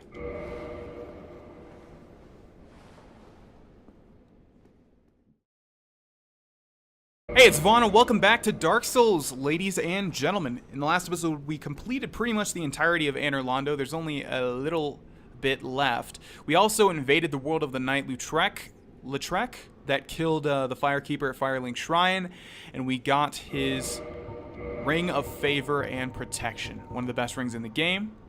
And we're going to go ahead and probably finish off this area in this episode. Okay, so we've entered this hallway before, and in this hallway we have two of these big guys. But oddly enough, we can totally block their attacks. Isn't that just wonderful? These guys are more difficult versions of the dudes that are basically the exact same. As you've seen, they can use Wrath of the Gods, which I don't think we've seen before this, but it's definitely one of the more known spells in Dark Souls, because it's very, very cheap. Okay, so one more hit on this guy should do the trick. Stop jumping around and just attack. Oh, and he heals too, this bastard. Luckily, the animation takes so long that it's not going to work. These guys drop some form of Titanite, probably chunks? Yes. Alright, so we have another one in the distance there, but before we meddle with him, let's go over to this giant set of double doors. And furthermore, this mechanism, and push it, which is going to open them and basically create a shortcut. This is where we came in from, or, well, it would have been far easier if we came in from here, but obviously way back in the distance there, you can see where we came from. Up on that ledge there is where that first bonfire is. Okay, so yeah, there's still some stuff to be done. We pretty much don't want to go back to a bonfire though, so we want to be very careful. We want to get to that fog door after we've done everything pretty much. That was a big swinging attack. Oh, why did I not block there? The hitbox is pretty damn big. Obviously above us as well, you can see someone is firing Dragon Slayer arrows at us. Okay, so let's do 2 hits on this guy. Oh, that freaking shield. That's the only thing that makes these guys annoying. I mean, it's not the only thing. That's definitely annoying too. But just having a big shield, like there's no other Dark Souls enemy that's like that. And like how they can hit me through the wall. That's stupid. That's probably one of my biggest complaints with Dark Souls, is that enemies can hit you through the wall. It just doesn't make sense. It should make them stop on contact. Okay, you need to die. Oh my god. Alright. Well, that's why you're supposed to take care of this guy up here first. Let's go ahead and do that. He freaking hit me right as I was about to hit this guy. Yeah, so let's use an Estus Last. We're probably going to get hit here. Yep. That was a terrible spot to use that. But it's okay. We'll get some sweet, sweet revenge in a second here. Yeah, go ahead, switch your sword and shield. And die, you terrible man. One of the more annoying enemies in Anor Londo, because of where he's positioned. Okay, you need to hit him. Oh my god, Demon Grey Machete. The reach is so bad. It just, I don't know, it feels like it should be bigger. Come on, one more. Hit him right in his, well, personal area. Okay, so here we have a summoning sign for Solaire. Pretty much every big boss you can summon Solaire, as I have mentioned. There's the fog door, like I was saying. But before we go ahead and activate it, there's still some stuff that we need to do. There's still an item on that ledge that we need to get. And hopefully we can make the Dark Spirit Vitalarp has invaded. Okay, well, since that happened, let's head back to Solaire. Having an NPC Phantom is better than having no Phantom at all when someone has invaded you. I think. I mean, I'm not... Again, PvP is definitely my weakest part of this game. I mean, in my heyday, I was doing well. Once I had a build that I had time to, you know, work out and practice. But since this is all sort of new to me, it's not really going to be the case this time. So we'll summon Solaire. That'll at least give us the chance to, like, combo the invader to death. There is the invader. Let's use an Estus Flask. Let's go kill him, Solaire, shall we? Okay, I was going to gesture, but it looks like he's not going to do that, so get out of that menu. So one tactic... Oh my god, well, he just did it to me. The tactic that I was going to say is just to sort of time... What? Okay, I thought Solaire hit me for a second. It's just to sort of time a backstab. Oh, this is not good. He's dealing so much damage to me. Yeah, see, these people already have builds that they've already worked out and stuff. It's just so hard to win. I mean... I don't know. Maybe we'll just stay hollow until, like, we have Yeah, until we switch to the Quelaag Fury Sword. That's what has to happen, because I can't do anything in PvP with this Demon Great Machete. Alright, so we are back in this room. The only thing that we have left to do is pretty much get to the right side, and then we can take on that fog door. I would like to be human again, though, because, well, I'll explain that a little bit later. But yeah, we already jumped out of that left passage, and I don't think it's really going to serve us well if we do it again. I think we want to come this way. Let's just take a quick peek down there to see if there's anything. You know what, I'm going to have to make sure as a completionist that there's nothing back over here. But this was that terrible, terrible archer that we've seen before, so let's take him out. Oh yeah, and we also need to get our stuff down there, but I don't want to take down these two big guys, so let's just grab it quick and then move on. Don't hit me. Yeah, you stay down there. I don't think these guys can progress much farther than like right here because the walkway is so small compared to their size.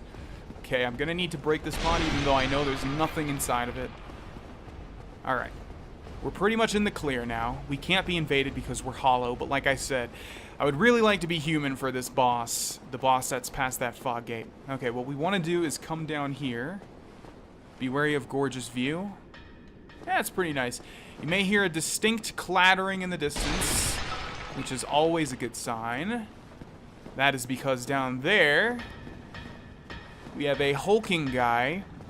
That is actually a blacksmith, one of the 4? Let's see, is it 4? 1, 2, 3, 4. Yeah, I think there's 4. Alright. So before we talk to this guy, there's actually a secret chest behind him, as you can see right here, which is going to have the Hawk Ring, which, if I remember right, allows our arrows to fly faster, or farther, I mean. Extends bow range, yep. And that will actually come in handy if we ever do the DLC. Okay, so let's talk to this guy. Who are you? Forge your weapons. Okay, let's talk to him. Tis no good, but forge, very good. I have any time. Well, isn't that kind? Tis no. Okay, so obviously we can do the standard stuff with the blacksmiths, but let's see what he has for sale. This is like the only guy you can buy large titanite shards from, if I remember right. And he has pretty much every other type, except for chunks and slabs, of course. Giant's halberd, giant shield, which is what those big guys are using. A whole bunch of arrows, which we're not really going to use, but he does have Dragon Slayer, which is very nice. And he has the giant set. Go figure, he is a giant after all. Okay, let's repair all of our equipment. Which, I have to mention again, is such a nice pace, nice change of pace from the Fallout series, because it's so damn cheap. And now he should be able to make... So this guy makes boss weapons, as long as we have certain stuff. Oh, here we go, actually. Yeah, so you can see we can make the Great Sword of Artorias, which is what Sif the Great Grey Wolf was using against us. Like I said, it's not going to be that big, but you can make a smaller version by using the Demon Great Machete, but we don't want to do that. We want to find... Huh. Wait a second. Okay, where is it? Modify equipment, that was modify. So let's try reinforced weapon. I know for a fact this guy does make the boss weapons. Maybe we have to do something else though, because I'm not seeing the Quelaag's Fury Sword. Yeah, let me go ahead and look that up. Okay, right, so the thing that I was forgetting is that you need to actually have a fully upgraded weapon to change it into a boss weapon, which is why we can make the Great Sword of Artorias with the Demon Great Machete, because we already have it at plus 10. So what we need to do is reinforce a weapon and find the chattel. There we go. So it needs 1 titanite shard, and let's just go ahead and buy 10 of those, because I'm not sure exactly how much you need before it switches over to large titanite shards, but let's buy 10. Reinforced weapon, chattel. There we go. We need to get this to plus 10, basically. So the first one is 1 titanite shard, then it's 1 again, then it's 2. The reason I'm confused with this is because it's different in Dark Souls 2. Okay. So now we have a +5 Chattel, which means I think we need to modify that. Right? Wait a second. Reinforced weapon. Can we find the Chattel? Maybe it just switched to the bottom because we're not able to upgrade it. That shouldn't be what has happened, though. So confusing because it's a lot different than Dark Souls 2, and that's the one that I've recently played. So it has to be modified, but I'm not seeing it here. Chattel. No, I'm not seeing it here. Interesting. Well, let me figure it out again. Alright, so I just realized it without having to look anything up. I'm assuming we have to go back to Andre since we've given him the large ember. That way we can get the Chattel to +10. Then we need to come back to the giant blacksmith to turn it into Quelaag's Fury Sword. It's a little bit tedious, but that's what we have to do. I don't think we have anything else. Never mind, we do. We can actually reinforce our stuff here. So let's do that. Wanderer Coat, Titanite Shard. No, let's actually upgrade the Silver Knight stuff first. Silver Knight Helm, Twinkling Titanite. We only have one Twinkling Titanite. Alright, it's not even worth it. Yeah. Okay, well, let's go ahead and clear this stuff out here. That's unfortunate. I was hoping to fight this boss with the Quelaag's Fury Sword, but it's been a while since I played Dark Souls 1, so I forgot how the upgrading system works. In Dark Souls 2, I believe they made it a lot easier, or at least a lot more convenient. So let's do a running attack on these guys since we know that it outright kills them. Did that hit him? Oh, wow. Okay, see, like I said, sometimes they'll just jump and fall to their death. Nothing down there.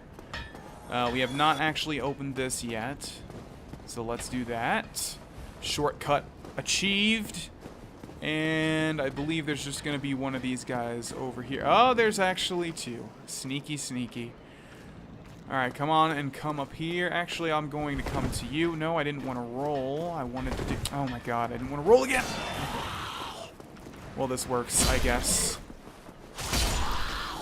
Yeah, these guys are pretty easy once you have a +10 Demon Great Machete, I guess. And finally, running attack for you. Oh, that didn't do enough damage. Why? I guess we weren't two-handing our weapon. Item over here. Titanite chunk. Nothing over there, and... nothing over there. Now, there was still an item, like, on one of these walkways, wasn't there? Yeah, so let me, like, return to the top of that place and see if I can get that item. If not, we'll just move on.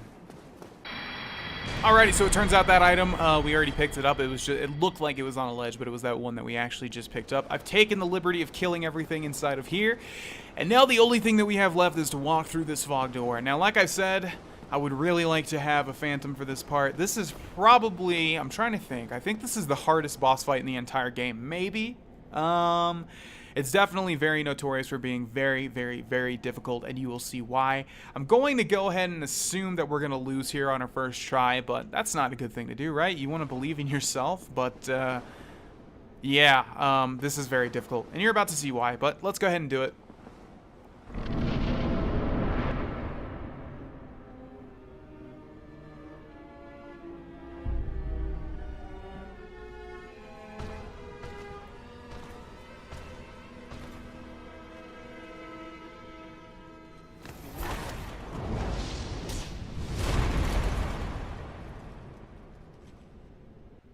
So here we have Demon Slayer Ornstein and Executioner Smog. That's how I've always pronounced their names. I'm not sure if that's correct or not. Obviously, the reason that this is difficult is because, as opposed to just having one person to take out like usual Dark Souls boss fights, we have two. And it actually matters which one you take out first. From what I've seen, like everything on every video and whatever, people usually take out Ornstein, which is the skinny guy, first. So we'll try doing that. I can't believe that hit me. I tried blocking, but it's good that he tried hitting me there. Oh, no. Alright, so he's actually taking a lot of damage, I guess because we fully upgraded this weapon that we've got in our hands. Let's use an Estus Flask. So, I was gonna say, this is probably less difficult than I made it out to be. Because even though it is a fight against two people at once, Ornstein is a lot faster than Smog is, for obvious reasons. So he distances himself far enough away that we can hit him while Ornstein is still trying to catch up, like so. and Ornstein is doing big, slow attacks. So yeah, we're doing pretty good here. Ah! Kind of figured I was going to get hit there. We need to get... Oh, man, thought I was going to die there because me getting up was like at the exact time he was about to attack. So yeah, we need to get as far away from these guys as possible. How did he get that close to me? Oh! I did not see that coming. Alright, if we had gold pine resin, this would make things a lot easier. I'm going to try and pick myself up a phantom, though. Alright, so I got myself a phantom, and actually he reminded me that there's a shorter way to get to the boss fight. So if we go up to like, oh no, that's bad, he's lagging out. Oh no. Okay, hopefully that won't be too much of an issue. Yeah, so basically if we go back to where we got the Silver Knight set, it's sort of a shortcut. We don't really need to fight these things. As long as he stays close with me, we can just go through the fog door. In Dark Souls 2, I think I've mentioned this way back when, but in Dark Souls 2, it actually... like, enemies will chase you into the fog door, or they can hit you while you're in the animation of going through the fog door, basically. Alright, so... here comes our phantom. This is like the... oh, no, what? Oh. Well, that's weird. It said he returned home, but he's actually still here. Alright, so we're going to use an Estus Flask, and then we're going to make a break. Hopefully he doesn't die. We're going to make a break for our stuff, because there was a quite large amount of souls in here. Okay, and also I didn't mention that these two guys are actually the two, where'd my phantom go? There he is. These two he's not returning home, is he? No, good, okay. Oh! Oh my god, I need to pay attention. What I was saying was, these two guys are actually the statues that we've seen before. And that's why I made note of them. Okay, so I guess he's just gonna take the aggro. I don't think we want to kill Smog first. I think we want to kill Ornstein first. Come on. Okay. I really, really, really wish I had gold pine resin, though. It would make things so much easier. We'd be doing, like, so much more damage. We already do a lot of damage, so imagine how much we'd be doing if we had gold pine resin. So we need to get hits in when we can. That guy is just, like, taking the aggro. Ah, really, dude? It's very rare that phantoms get vanquished that easily. Oh, well. We're gonna have to do this thing ourselves now, which means getting away from both of these guys at once. And getting in hits when we can. Oh, God, what attack was that? All right, let's get the hell away from here. Unlock from him, please. Yeah, the problem with Smog is that, or Ornstein, is that he'll just chase you and, like, he'll run straight at you and hit you from the back. You think you're safe from running, but, or by running, but it's not the case. And then Smog will do this, but if he gets stuck on the barriers, that's okay. Oh, God, alright. So obviously that would, like, be very bad if we got hit by that. So yeah, you need to use the pillars to your advantage, obviously. And then he does this. So let's get a two-hand attack in. Oh, come on! This weapon is just killing me with all of these misses. That's why this weapon sucks, honestly. It's terrible range. Oh my God, run! Don't hit me with the lightning spear. I don't know where they are. I can't look behind me. Look at our health. Like, how much health do we have? Literally, like, 1 HP. Okay. Gonna have to stop here. That's good. That works. Switch back to one-handed. Get away from Smog. Alright, Ornstein. Let's go. Need you to... yeah, go ahead and do that. Come on. Get close to me. Come on. And sometimes he's just like, oh, no, I think I'll walk. And they both, like, walk at the same pace. Like, why would he even do that? The fat guy, the big fat guy is running slower than Ornstein. Alright, come on, dude. Thought I blocked that, I guess not. Okay, there he goes. Two-hand, and yes! Alright. Now we're gonna see a cutscene. Very, disgusting cutscene, because Smog is going to take this time to just smash his buddy to bits and absorb his power. And obviously this would reverse. I think the reason you want to kill Ornstein first is because Smog is slower and thus easier to handle, whereas Ornstein would be super powered and fast. That's obviously a bad situation. So I think we're going to need to rely on our rolls here. If I can lock onto this guy, there we go. Yeah, so we just need to dodge his attacks, like so, and get in close when we can and attack him, although, again, not completely sure what his attacks are. Okay, there we go. that doesn't do a lot. And I also need to use an Estus Flask because I have a feeling this guy's going to kill me in one hit if a hit does connect. Not even going to try blocking because I have to figure that it's not going to do much. That hit his hammer, of course. So yeah, these attacks are easy to dodge so far. So far, so good. You can get these guys armor, by the way, and I think it matters who you kill first. And that's why it's a travesty that you're supposed to kill Ornstein first. Because I think whoever you kill last is the armor that you have a chance of getting. It's weird. Oh, God! Yeah, he does that giant electricity attack, too, that you gotta watch out for. Okay, let's have him attack. And then use an Estus Flask. But yeah, this isn't too difficult, honestly. Just really wish we had some gold pine resin. Because it would make this a lot faster, of course. But the only attack you really need to watch out for is that big body slam attack. Because it's an area of effect. Everything else you can easily dodge. There we go. So far, so good. Let's do a running attack. That doesn't do too much, but it does stagger him. Okay, that scares me because it didn't actually roll when I pressed roll for a second. We're doing pretty good here. And we pretty much took on this entire fight by ourselves because the other guy basically just held their aggro, or held Smog's aggro for about a minute. Oh, what's he doing? Okay, we just got incredibly lucky that didn't hit. Oh, this is going to hit us. Yep. And that did a lot more, so now we need to run the hell away. No, don't do that one. You had to do that attack right there, dude. You only did it one time, and then you do it there.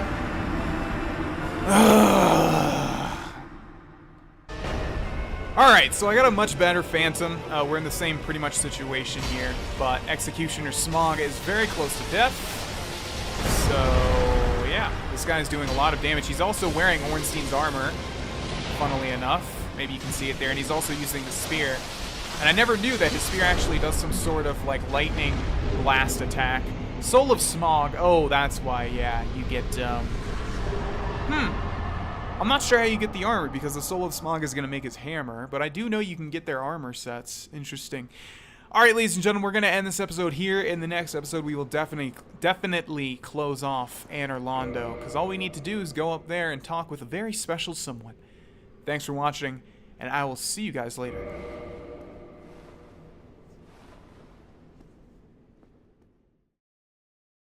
Hey, it's Vaughn, and welcome back to Dark Souls. Ladies and gentlemen, in the last episode, we completed Anor Londo pretty much. I mean, there's still one little thing that we have to do left, We need to go up there and talk to a very special someone, as I mentioned in the last episode. We actually just took down Executioner Smog and Dragon Slayer Ornstein, which, as I've mentioned, is probably the most difficult fight in this game. I mean, honestly, if you have a Phantom, it's not difficult at all, but that's pretty much the same for every boss. But the thing that was bad about these two was that there, in fact, was two of them, and that makes things a lot more challenging. So here we have a statue of, I believe it's the same statue that we saw in that one room, and I thought it was a certain someone, but it's actually Lord Gwyn, the king that we've heard so much about. And there's actually not a statue over here, which is interesting. There's one over here of a mysterious lady, very well-endowed lady. And, yeah, there should be someone over here, but I guess they're gone. Alright, so there's nothing else in this room except for 2 elevators. So let's go ahead and jump on one. We are human, and we are ready to rumble. We just need to get the Quelaag's Fury Sword, then we'll be in a pretty good spot. And I will also try and, get a fast roll set. I'm sure we definitely have some sort of combination where we can make that happen. And I'll do that after we get Quelaag's Fury Sword. Here we have the Knight Lautrec set. Helm of Favor, Embraced Armor of Favor, Gauntlets of Favor, Leggings of Favor. Fully golden set. I don't think that set is really good in terms of values, because I haven't really seen anyone ever wear it. And it's decent looking enough, and so you know when a set is decent looking enough, yet no one wears it, that it probably has pretty crappy stats. I may be wrong, I don't really know, but that's just what I'm assuming. Okay, so we also have a bonfire here. Let's activate that and use it. We'll hold off on leveling up for now, just because we might need those souls for some upgrades. Let's also put a certain something in this slot. Oh, we actually might not have it, though, I just realized. Yeah, I don't think we picked it up. I was gonna put some binoculars there, and you'll see why in a second here. But nevertheless, let's open these double doors.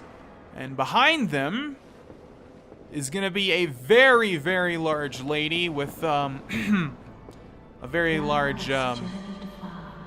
And overcome much, chosen undead. Come hither, child.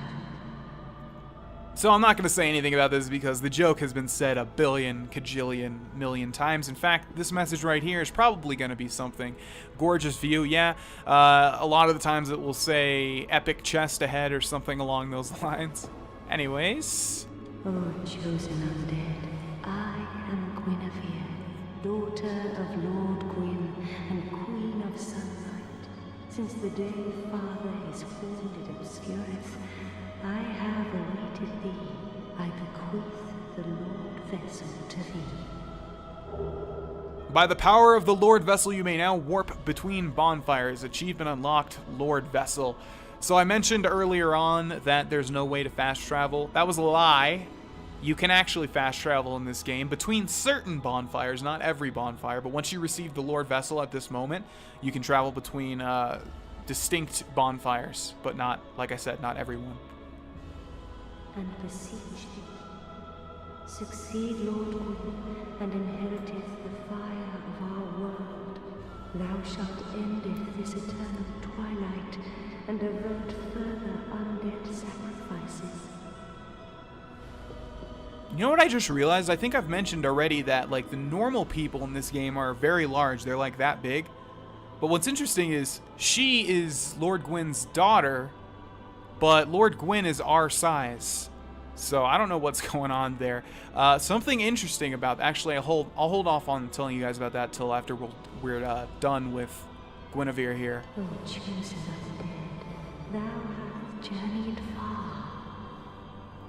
So we can talk with her. Since the day Father his wounded obscureth, I have awaited thee, once living, now undead, and a fitting heir to Father Gwyn thou art. O chosen undead, and beseech thee, succeed, Lord Gwyn, and inheriteth the fire of our world. A grave and arduous test of mental, yea, it shall be. Indeed, we had felt the warmth of fire, its radiance and the life it sustaineth. Without fire, all shall be a frigid and frightful dark. Please, Father's role thou should assume, and inheriteth the fire of our world. Thou shalt endeth this eternal twilight, and avert further undead sacrifices. Kingseeker Frant, the primordial serpent, shall guide thee. Please. Okay, so on a very basic level, what's happening here is she wants us to find her father. I don't think she's telling us to, but I believe she wants us to kill him, inherit his power over fire or something like that. Not literally, it's just like, I don't know, he's the fire keeper and we need to be the fire keeper, the overall fire keeper or something like that. Or else the whole world will be enveloped in dark, basically is what's going on. We can also enter a covenant. Covenant, Princess's Guard, join covenant, abandons former covenant. Yeah, why not? I know this one has something to do with miracles. Ring of the Sun Princess, covenant established. And I, Guinevere, shall serve it as thine guardian. If thou so needest, I shall devote all to thine safety. May thou be one with the sunlight forevermore. Please. Okay, I think we are done. I forget exactly what this covenant does. I think it has something to do with cooperation, like co-op, but I forget what. I know it's not really a substantial. I know it's not really a substantial covenant. Thou shalt go forth, chosen undead. May thou be one with the sunlight forevermore. Okay, I don't think there's anything else to do. I mean, there is something to do in Anor Londo, but I don't think there's anything else in this room. There's no chest or anything. Well, there's There's definitely a chest, but you guys know what I mean. These doors do not open. How would she even... If these are doors, how would she even fit through them? I have no clue. Let's go ahead and press X here. Get our Estus flasks out. Okay, what I was going to say was... Now this gets interesting. You can actually kill her. I think she has like 1 health or something, so you can fire an arrow at her and it'll kill her instantly. She'll disappear, and the entirety of Anor Londo, instead of being very bright and sunny, will turn to like darkness, like Twilight Anor Londo or something, and that has some implications with what we're going to do now. We're not going to do that because, from what I understand, there's a lot of negatives as opposed to positives. So we got Ring of the Sun Princess. Let's see what that does. Boosts Miracle Synergy. Not sure. Doesn't really apply to us anyways. Okay, so now when we rest at the bonfire, we can actually warp. And Dark Moon Tomb is where we want to go to now. And that's going to take us to where... Oh, I just realized we never got that ring, though. Yeah, we need a ring to activate this place, and I'm forgetting how to get that ring, so let me look that up real quick. Okay, right, so we don't get the Dark Moon Seance ring until we go to the Catacombs, which is what we need to open this. There's also another way to open this. If you kill Guinevere, it will already be open. However, well, I don't want to spoil it, but basically your hands will be tied in a certain aspect. So we can't do anything else in Anor Londo. I'm just double checking in my mind to make sure. Yeah, I don't think there's anything else we can do. So what we want to do now is head to the Undead Parish bonfire, upgrade that Chattel to +10, which I just realized we're going to need some freaking Titanite to do so, and we probably should have bought them from the giant blacksmith, but we'll come here first just to see, I guess, what we need. So yeah, good old Andre of Astoria.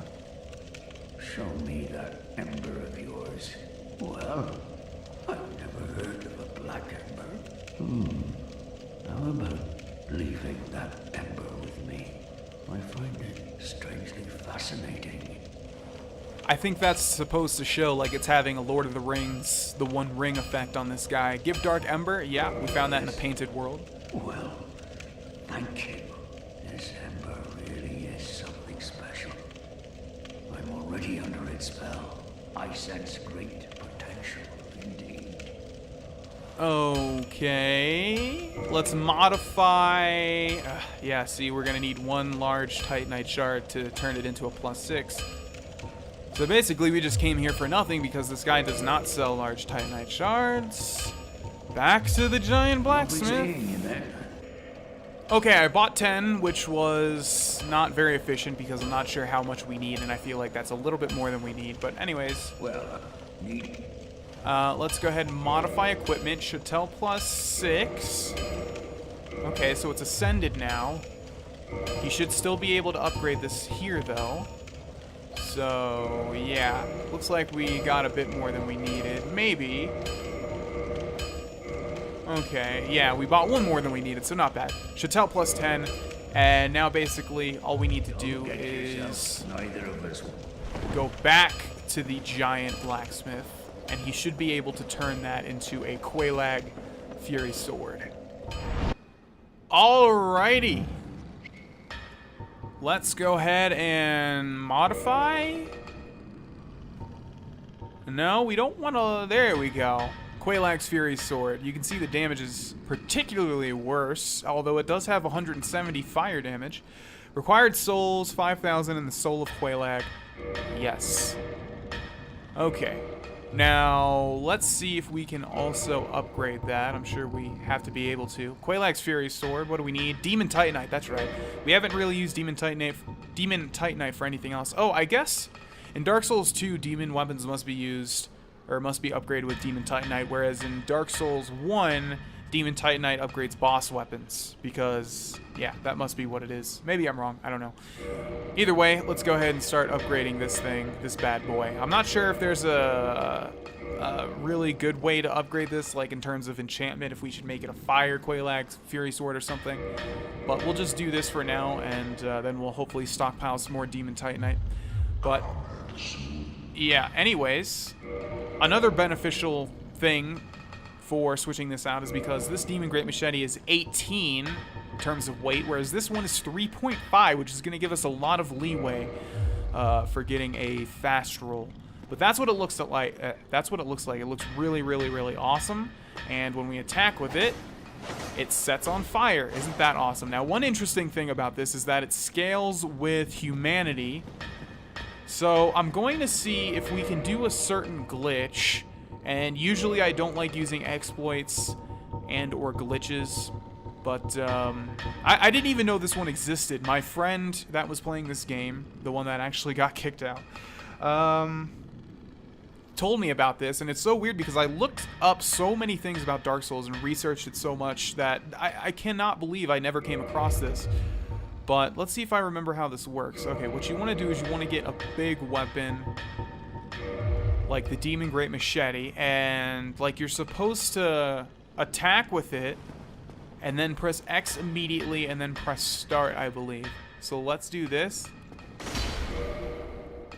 I'm not sure if that works. See, the thing is, he was on Xbox 360, and we're on Steam here, so I'm not sure if it works on this version or not, but let's try it one more time. So I think you're supposed to, like, press RB, then X, then start. But it's not giving me the option, or maybe you're supposed to use this. You're supposed to go down to what we have, the Firekeeper Soul, use item, and I have a feeling this is just going to use this. Yeah, it did. So that was a very bad use of a Firekeeper Soul, and that's going to actually... I should have used it on something else. I don't know why in the world I thought it was a good idea to use it on that first. So one of two things is happening. Either the exploit doesn't work for the Steam version, or I did it wrong. But I think it just doesn't work for the Steam version. Basically what happens is you can use usable items like that indefinitely, and it still keeps it in your inventory. And the Firekeeper Soul gives you 5 humanity. So we could have used that to constantly get 5 humanity until we reach the cap, also increasing the amount of damage this weapon does, because it does scale with humanity. At least that's what my friend said. I've never really used this weapon, but anyways, it's got a great moveset. It's very fast, and it's very cool as well. So one-handed RB, which is the light attack, basically. One-handed RT, which is the strong attack. Let's not hit the wall though. Two-handed RB, two-handed RT.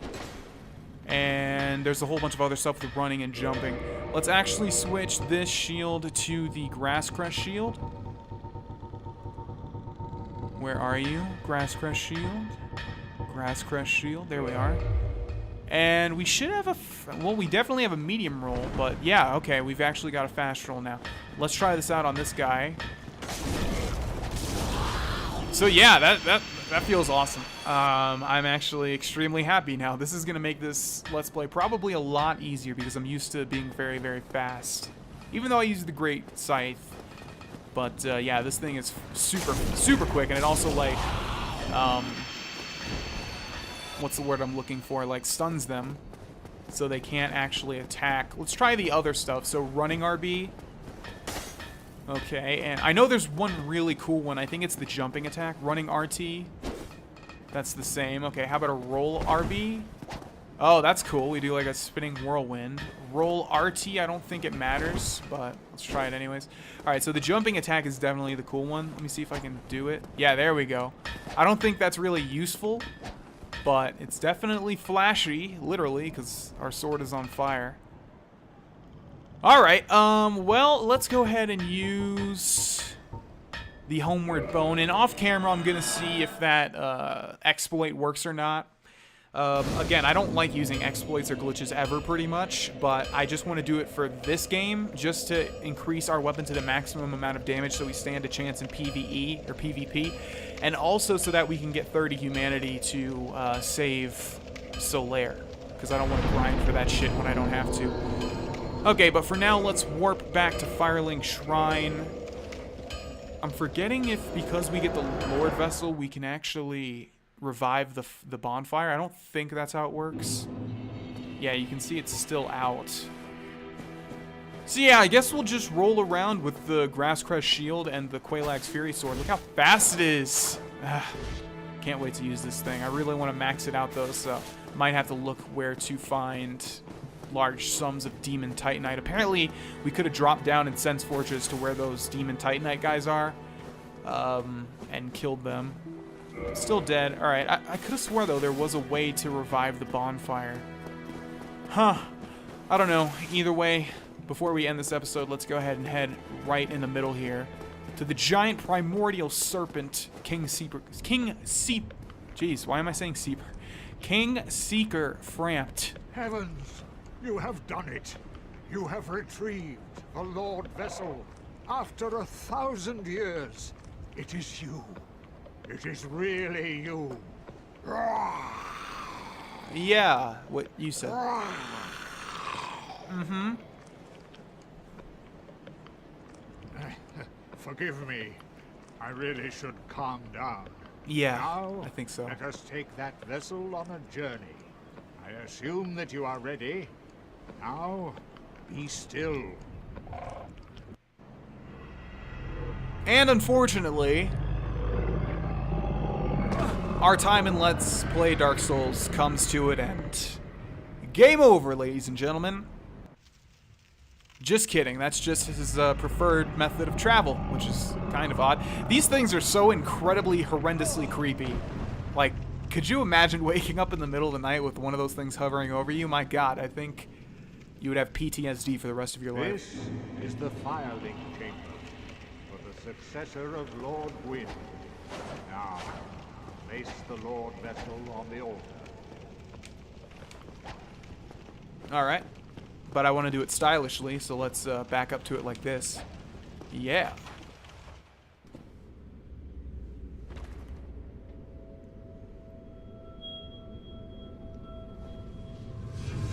By the way, we were carrying that in our pockets the entire time. Just if that wasn't clear.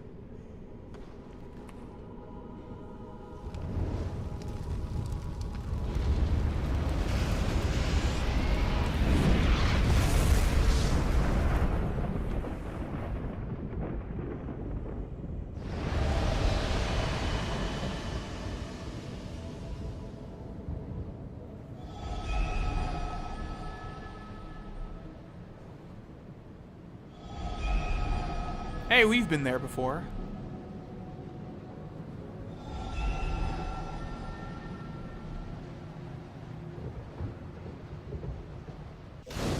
Only 3, huh? But there's 4 Lord Souls. Interesting. So 4 golden, or 3, I guess, which is weird. 3 golden doors have disappeared. 1 in Anor Londo, we've actually been to that one. 1 in the Catacombs, which we have not been to. And 1 in the Demon Ruins, which we have been to, but we didn't really go through it that much. Alright. Is there anything else that King Seeker Frampt has to say? Very well. As King Seeker, I shall now instruct you, the Lord's successor, in your next task. To achieve your fate, fill the vessel with powerful souls, commensurate to the great soul of Gwyn. Scarce few possess such brilliant souls. Grave Lord Nito, the Witch of Izalith, the 4 kings of New Londo, who inherited the shards of Gwyn's soul, and Lord Gwyn's former confidant, Seath the Scaleless. All of their souls are required to satiate the Lord Vessel. Are you ready? Then we shall return. Stay still for a moment. Hey, dude, I'm not really cool with this. No, I can just warp. Oh, why would he allow him to do that? He literally, you can just use the Lord Vessel to warp anywhere we need to go. Oh, God. What if I just happen to fall down your digestive tract? I mean, I guess you're only pretty much that head, though, aren't you? Interesting. We are a little bit over time. I guess we'll end the episode here. The next we'll exhaust King Seeker Framпт's dialogue. So we have our new goal set upon us. We need to achieve, or retrieve, sorry, 4 Lord Souls. 1 from Grave Lord Nito in the Catacombs. 1 from Seath the Scaleless in the Duke's Archives, or Archive. It's Archives, right? I've always pronounced it Archives. Archives. One from the Four Kings in New Londo, and one from, not Anor Londo, New Londo, and one from the Chaos Witch, Izalith, in the Demon Ruins. And we'll start that in the next episode. Thanks for watching, ladies and gentlemen, and I will see you guys there. Bye-bye.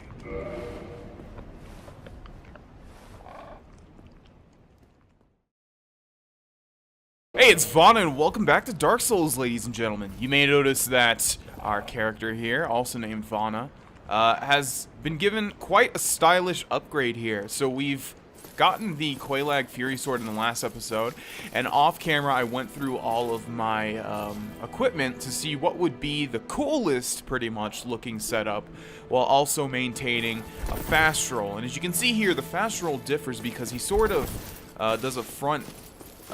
he does a front somersault, and then there's basically no wait time. You're immediately able to move again, so it's pretty damn awesome.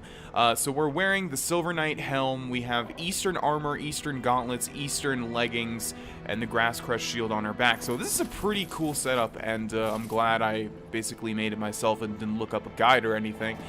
So before we go talk to Kingseeker Frampt and see if he has any dialogue, actually let's go ahead and do that, because we were going to do that in the last episode, but we ran out of time, and I'm sure this guy has some things to say. I am pleased to see you well.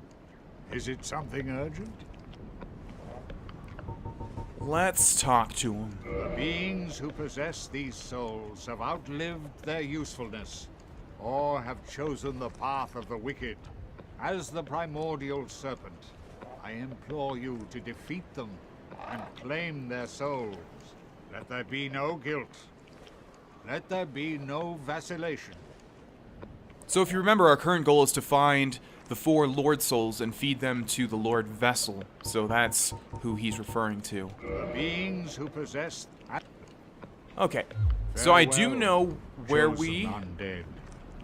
I remain here and await thee.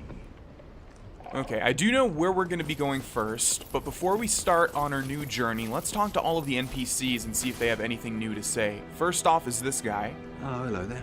You've been a stranger these days. Why? What spectacular pyromancy?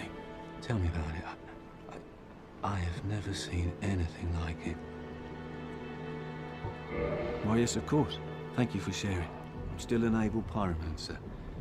I shall locate her myself, owning your debt once again. Huh, I don't think I've ever talked to this guy and had that interaction before. He must be talking to a specific, or he must be talking about a specific pyromancer we picked up. Maybe it was when we joined the covenant of the of Quelaag's sister, and she gave us a pyromancy, I believe. I'm not sure. Interesting. My teacher, whom I imagine still resides in the Great Swamp, had a funny way of putting it. He said that pyromancy is the ultimate fantasy. We are born into dark and warmed by fire, but this fire we cannot touch. Those whose fascination with fire persists learn to hold it in their own hand. He rather had a way with words, the old withering frog. In this land, pyromancers earn a certain respect. The Witch of Izalith, one of the legendary lords, is the godmother of pyromancy. So the day I became undead, I was ecstatic. I felt as if I'd been chosen to attune myself to the ancient arts. Of course, it wasn't all that romantic in the end. The pyromancer's flame is a part of his own body. The flame develops right along with his skill. When I gave you that... Okay, we've heard that one before. Let's see if he has anything new for sale. I don't think he will. Yeah, and we're not really going to concern ourselves with pyromancy anyway. Alright, so... let's see. There should be this dude over here, although he does move after a certain... Okay, I don't think we've talked to Big Hat Logan yet. Hello there. I was expecting you. As promised, I will share my sorceries. I'm afraid that you are unable to learn sorcery. The basic framework, you see, it cannot be taught. Oh, do not fret. Life isn't all about sorcery. You will find your own way. Don't frown with regret. Peer forward, with your head high. Interesting, so that must mean that we don't have enough intelligence to be able to even cast any spell that he teaches us, I guess. Hello there. Glad to see you alive. Hello. which is probably why we haven't been able to buy anything from this guy as well. Although maybe his dialogue changes now that Big Hat Logan is here. Oh, hello again. I was waiting to tell you. Master Logan has returned, and he tells me that he has you to thank. Well, we are both in your debt now. Thank you, sincerely. He's just over there. Go along and have a chat. Oh, hello. Terrific to see us both in one piece. And pray that you never go hollow. Yeah, I guess these guys don't sell you anything if you don't have the intelligence requirements. One thing that's interesting I read online one time about these two guys is that this guy, even though he's supposedly a real big fan of Big Hat Logan, apparently there's some like secret lore or something where I think it's just a theory, I don't think it's been proven, but this guy was supposedly sent to assassinate Big Hat Logan because there's some sort of weird inconsistencies with his story or something. I'm not too sure about that, but it was interesting nevertheless. I don't think there's really anyone else that we need to talk to in Firelink Shrine. There might be that one dude, that cleric. I think he stays here the whole time, even though he says he's going to leave eventually. Yeah, so we'll just talk to him real quick and then we'll get started. Oh, you again? Me? I've become separated from my lady. I've scoured near and far, but no sight of her. Where could she have gone? My lady, to think I swore to protect you with my life. Your Highness, where have you gone? I am entirely to blame for this. Oh, woe is me. I am unworthy, deathly so. Oh, I'm sorry. Miracles, was it? Sometimes I lose myself. Pay me no mind. Okay, and we don't really need anything else from this guy. What's interesting is that, I mean, everybody was here, so all he had to do was follow them. I don't really know how he could become separated so easily. Alright, so we have 4 paths open to us. The Duke's there I go saying archives again. The Duke's Archives, which you can get to from Anor Londo. The Catacombs, which is in the direction I'm heading right now. The Demon Ruins, which is by Quelaag. And finally, the New Londo, which we can get to close from here as well. We're actually going to do the Catacombs first, and a word of advice is that if you're going to do the Catacombs, you might want to make yourself a, I think it's called a holy weapon, I'm not sure, but whatever it is, it's the holy enchantment. You'll definitely know what it is when you see it. And I'll explain why a little bit later. So we've actually never explored this area fully just yet. I think we grabbed some items over here, but that's about it. So we're going to pretty much grab everything in this area. This is not actually the Catacombs yet. But you can see our Quelaag Fury Sword is doing a nice job of killing these guys very quickly. And they don't really stand a chance, which is excellent. We have another item here. Large Soul of Lost and Dead. Looking for unique items. There's one over there. This place is always confusing because it doesn't really... There's no clear-cut paths. And here we have a giant skeleton that has a giant falchion. But he is no match for this Quelaag's Fury Sword. Winged Spear. That's still not really what I want. There's one item in particular that's absolutely useless, pretty much. But I want it regardless because it's pretty unique. So, let's see. It might be on the low path. Ah, here's another item. A round shield. That's not what I wanted. Oh my god, I'm so glad we switched to this sword. You guys have no idea. Okay, let's see. We've already been... we actually have not been down here, but there's no items. I could be wrong. This item that I'm looking for could just be in a different spot, but I'm pretty sure it's here. So let's just keep an eye out for it. We're nearing the end of this area. If we were to head down there, that would lead us to where our destination is. Okay, this must be it then. So we're gonna have 2 more regular skeletons and a giant dude as well. But again, they are no match. Zweihander. Oh, well, that's an excellent item. That's actually one of the best weapons in the entire game. It's a giant 2-handed sword. And the special attack will actually, like, knock people up. I know it's in Dark Souls 2 as well, and I think they changed it. I think in Dark Souls 2, you can actually knock people, like, over ledges if you do the strong attack. In this game, I think it maybe slams people down. Not really sure. I've never used it extensively. Okay, so the item I was looking for was actually a set of binoculars. Oh, that's probably where it is, because look where that item is situated. A perfect spot to use some binoculars. Yep. So this is the item that I wanted to use on Guinevere, just to be a little comical. But that time has passed. So if we were to use these, it's incredibly stupid. Basically, it just puts you in the perspective of your own character's head. So it's not even like binoculars, because, I mean, you're not really zooming in that much. You are zooming in, but like I'm saying, you know, it's like you're looking out of the eyes of your character. It's like a first-person view. So, yeah, not much use for those, but it's a unique item nevertheless, and you can actually start off with those. But there has never been a situation where I was like, oh boy, let me grab my binoculars. This is a perfect time to use them. No. So we're going to be heading into the catacombs without a holy weapon. Is it a holy? Yeah, I think it's a holy, because I remember... I think it's holy, because I remember in one of my playthroughs, I made a holy Uchigatana and used it here. And the reason that you want a holy weapon, you might be thinking, oh, well, you're headed to the catacombs. Obviously, there's going to be some skeletons and stuff, as you can see here. So maybe holy weapons deal extra damage. No. There's an enemy type that we will see shortly, called a necromancer, that will raise the dead constantly until you kill them. Until you kill the necromancer. Oh, they deal damage past the... Oh, that's because I'm not blocking, duh. So, I wonder if it's right here. No, so these skeletons... Oh, actually, yes. As you can see, the skeleton reanimated itself. And that's because there is a necromancer close by. So we want to find him quickly and kill him. Otherwise, we're pretty much wasting our time with all of these things. Luckily, I've done this all before, so I pretty much know where they're going to be. So we want to come down here. We want to avoid all of these skeletons and go in this room, because there is going to be a necromancer here that we are going to murder. And now that he's dead, those skeletons will not rise from the dead. And the necromancers never respawn, too, so...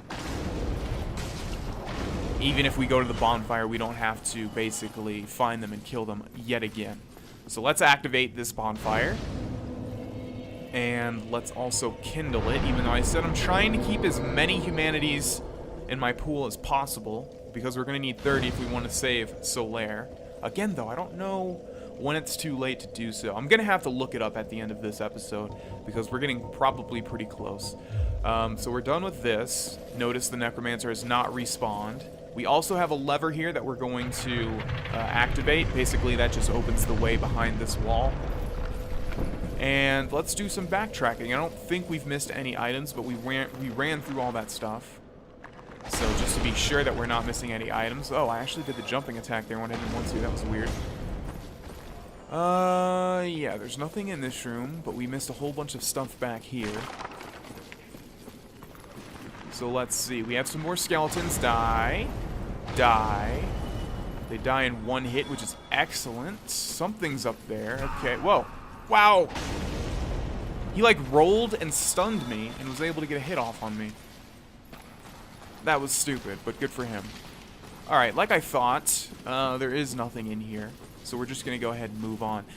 But yeah, if you have a holy weapon and you kill those skeletons, they will die for good, at least until you use a bonfire again. So that's a reason to take a holy weapon into this place. You don't have to find the necromancers and kill them. There's a necromancer over there, actually. So we want to pretty much just run past all of these skeletons, and they have weird... Oh, boy. Okay, yeah, they have, like, weird attacks where they'll lunge at you from so far away. But again, there's no real point to destroy them until you kill the necromancer. So there we go. We've killed yet another necromancer. Notice you can backstab skeletons. Skeletons themselves aren't too difficult of an enemy. It's just them coupled with a necromancer obviously makes things somewhat challenging. And they have unpredictable attacks, as you can see there. What was that guy doing? He's like winding up. And there's a skeleton up there firing arrows at me. So I actually want to do some backtracking. Basically, this is just how it's going to go. We're going to be finding the necromancers, killing them, and then backtracking so that we don't miss any items. So let's see. We started about right here. Again, though, with this location, I don't think there's anywhere that we could have gone. Yeah. We basically just have to move to where we were anyways. We could drop down there. There is a fog door, but we're going to take things linearly So we have to keep in mind that skeleton is up there. Anything in here? I don't think so. There's a lot of goodies to be found in this place, and I just realized there's also the 4th blacksmith, and I'm not even sure how to get to him. I know I have gotten to him before, but it's a weird way that you have to do it. I think you have to run and jump off of a certain ledge or something like that. Alright, so here we have, oh, a couple skeletons that I did not even see. Oh my god, why are you doing the jumping attack so often? I guess I'm trying to, like, I guess it's the same thing with the kick, but instead of kicking now, we're doing this attack. Alright, so we have an item here, which is going to be a lucerne. Another item I've never knew how to pronounce. Lucerne. I'm assuming it's lucerne. Was there still a skeleton up there? I don't think so. Okay. There's one right here, though. Die. Yeah, it's just like doing the jump attack, or whatever you want to call it. Every single time now. It's weird. Okay. Let's head this way, where I think there's a certain item. As well as the skeleton, who's not going to hit me. Never mind, I lied. But he's going to die for it. So because we have the grass crest shield, we can't really block all of these attacks, but luckily we're not taking too much damage anyways. We just need to attack them faster than they can attack us, pretty much. And these things aren't rising, are they? There's actually a necromancer in there. You can see the light of his lantern. So, yeah. This is where they were firing arrows at me. Can we break through this? Probably not. So we can head out there, but before we do that, we want to fully explore this room. So let's go this way. I think there was a path that we missed, wasn't there? Yes, we did not go this way. And is there a point to this room? It would not appear so. So let's head back out into the daytime. Or into the light, I should say. It's interesting to think that this game doesn't have like a night and day cycle. It would be cool if it was sort of like a Legend of Zelda thing where at night different enemies would appear. Alright, so this bridge is not accessible because there's spikes all over it. And across from it there are 2 skeletons and a necromancer! Oh my god, and I totally forgot about those exploding skeleton heads. But they don't do too much damage, which is nice. So our only way to continue forward is this way, and there's actually another exploding head. Why did it not activate, though? They actually do kill the skeletons, though. And you may have noticed I just got skewered by that statue right there. Some of these statues actually are traps and will basically pop out and attack you. Are these skeletons getting Yep, they sure are. They're getting revived. This one might not, because we're getting pretty far away from that one skeleton, or from that necromancer. Okay, let's go to the end of here and grab this. I think there are some skeletons following me, aren't there? Yep. So this is where a holy weapon would come in handy. Oh, and this is where not having a shield sucks. Okay, are they still getting... Oh, they are getting revived. Alright, so this is bad.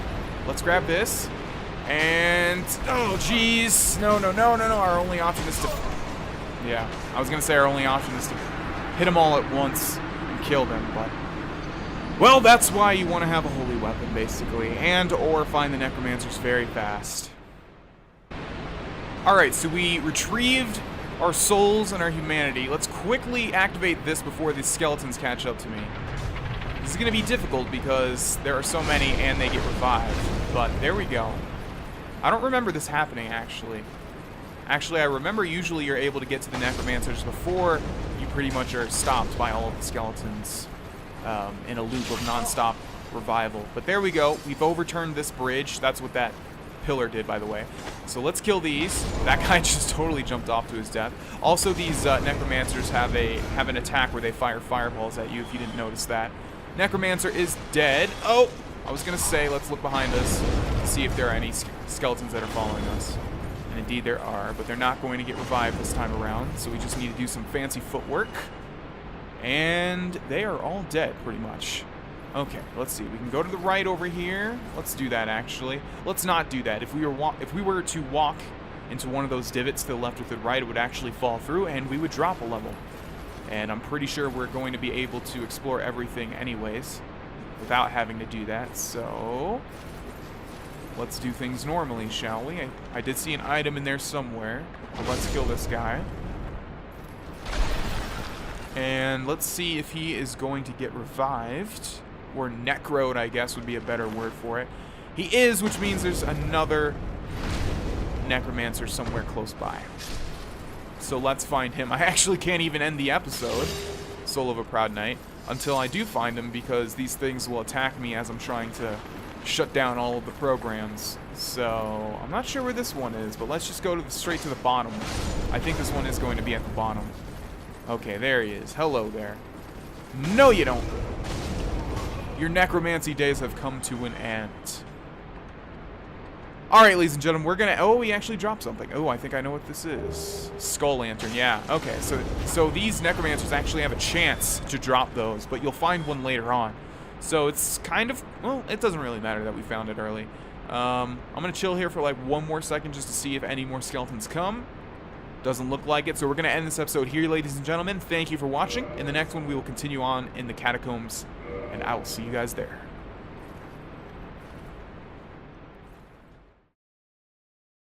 Hey, it's Vana, and welcome back to Dark Souls. Ladies and gentlemen, in the last episode, we entered the catacombs, and we've dealt with quite a lot of necromancers. There's one dead right in front of me.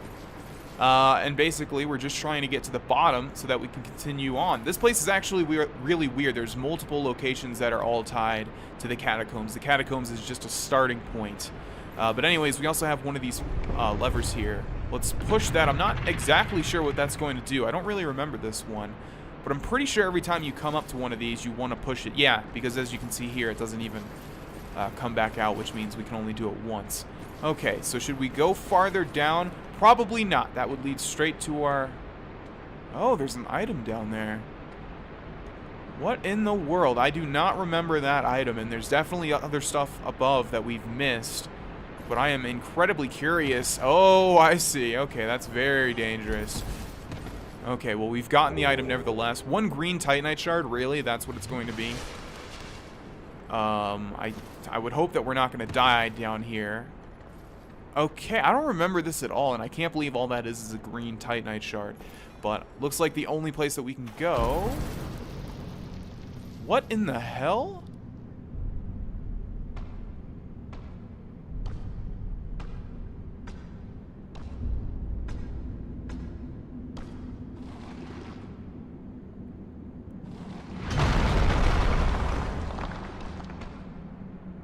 Be gone with you. You'll spoil my focus.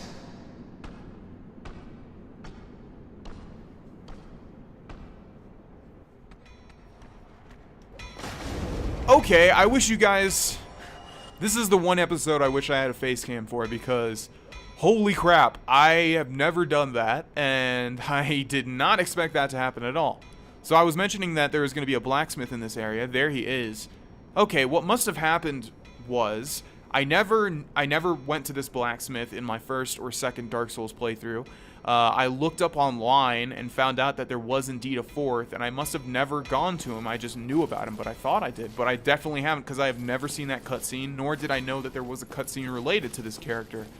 So holy crap, that is freaking crazy. And he made this passage, I guess, to let us out. Wow, that's awesome. Wow, so I've never talked to this guy, so this is a first. What's that then? Need some smithing, then produce me some wares. What's really weird is, like, the sound bites for his audio are really, like, terrible quality. I don't know what's going on with that. Let's talk to him. I'm here to smith, not to chit-chat. I've told you, I'm here for the trade, not for the talk. Enough with your presence. It disturbs me. I hope this isn't one of those things where if you keep talking to them, they, like, attack you or something. Well, you are a persistent one, are you not? But I'm afraid I'm a mere blacksmith. It's just me and my trade. I would be of no help to a righteous warrior such as yourself. I've told you I have nothing to discuss. If I have anything to offer, it's my smithing, and nothing more. I'd be of more help with that ember from New London, of course. It's a shame the whole place was flooded. Ember from New Londo? He's not talking about the super large ember, is he? I've told you, I have nothing to discuss. If I... Okay, let's see what this guy can do. From what I remember, though, looking up this guy, he doesn't really offer too much. I think there's maybe one thing that he does. that's really good that no other thing does or something like that, but I may be wrong. So, we can't reinforce weapon. Let's just repair this stuff. And let's see what he has for sale. So he sells Homeward Bones, makes sense, he is a skeleton after all. Titanite Shards. And it looks like just standard arrows and stuff, so I don't really know what the point of this guy is. Maybe he's the only one that can use a certain ember, although the ember, if he's talking about the ember I think he's talking about, we can definitely give that one to Andre, and we want to because he's far easier to get access to than this guy. Oh no, am I where I think I am? Oh, I sure am. Okay, this is going to suck. So if you remember, I said I absolutely hate these guys. Oh god, okay. Well, I didn't want to get to this spot in the game this early, but it looks like we're gonna have to... Oh, Jesus Christ, I think we're dead. Estus Flask. No, we might be able to survive. I hate this place. This is far worse than the well. Okay, I think we've gotten through it. I didn't actually want to get to this part yet, though. Because this is actually the end of the catacombs. Yeah, we've already reached the end of the catacombs. That's not what I wanted to have happen. We missed a lot of stuff. I almost want to use a Homeward Bone to go back. But we might as well finish this. So we have what appears to be a giant coffin. I don't know if you can tell, but that's like a coffin top or whatever you want to call it. And we have a drop here.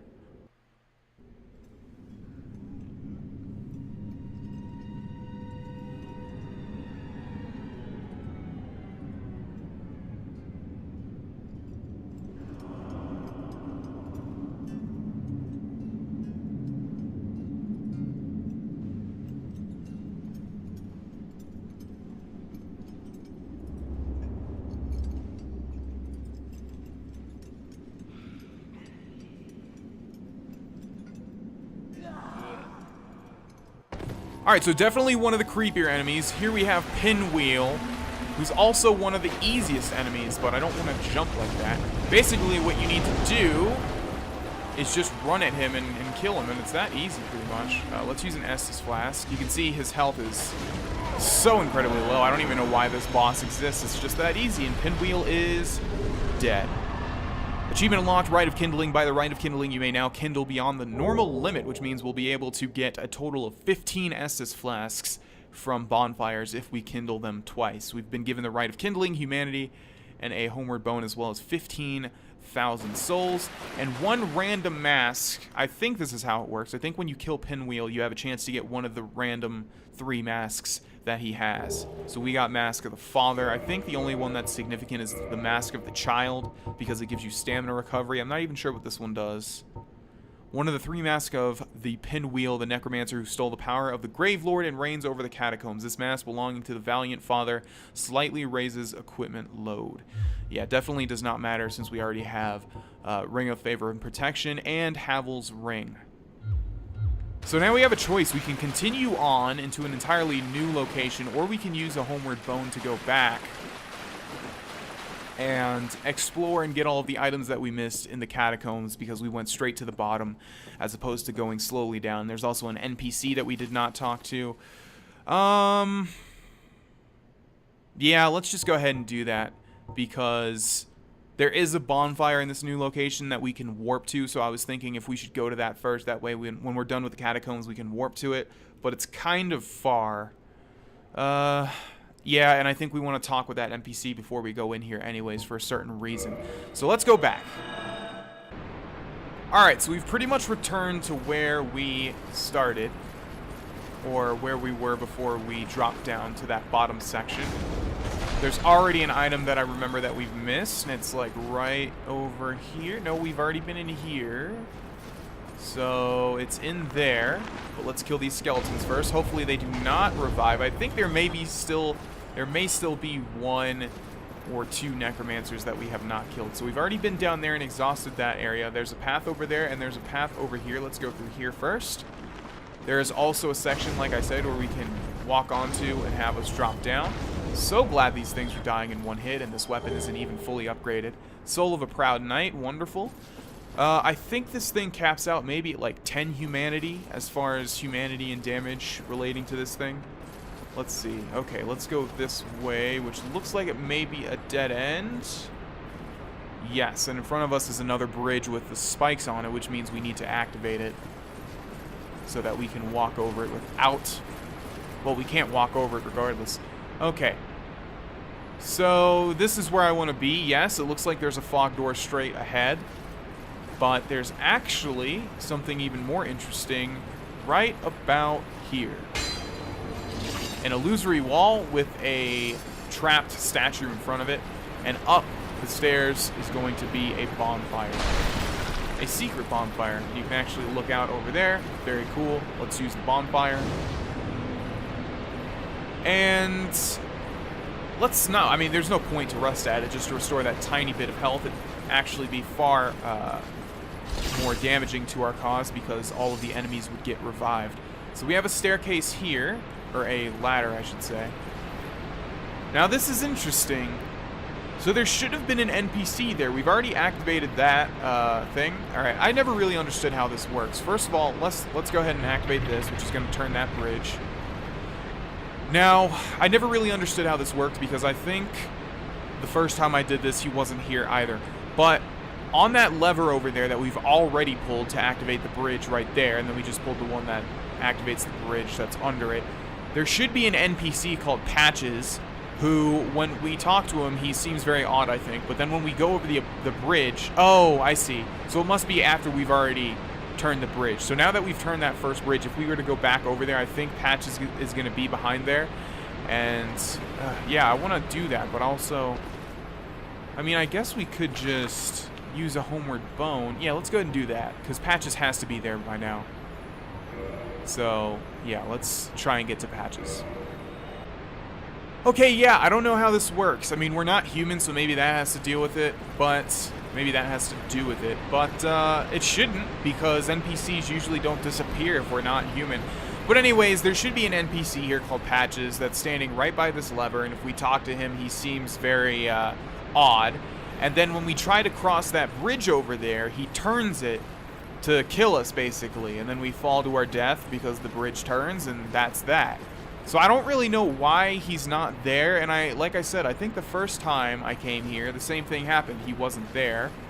So yeah, I don't really understand why that's happening, but that does definitely exist. I think, yeah, it should. I don't know. It's really weird. Okay, anyways, we have a bridge here that we've activated, so let's go down here. And this place is so weird. The catacombs is so weird because there's a lot of places that you can drop down to. See, we could drop in there, where there's definitely some treasure. And there's still that one place that we did not go through yet, where we fall basically through the floor.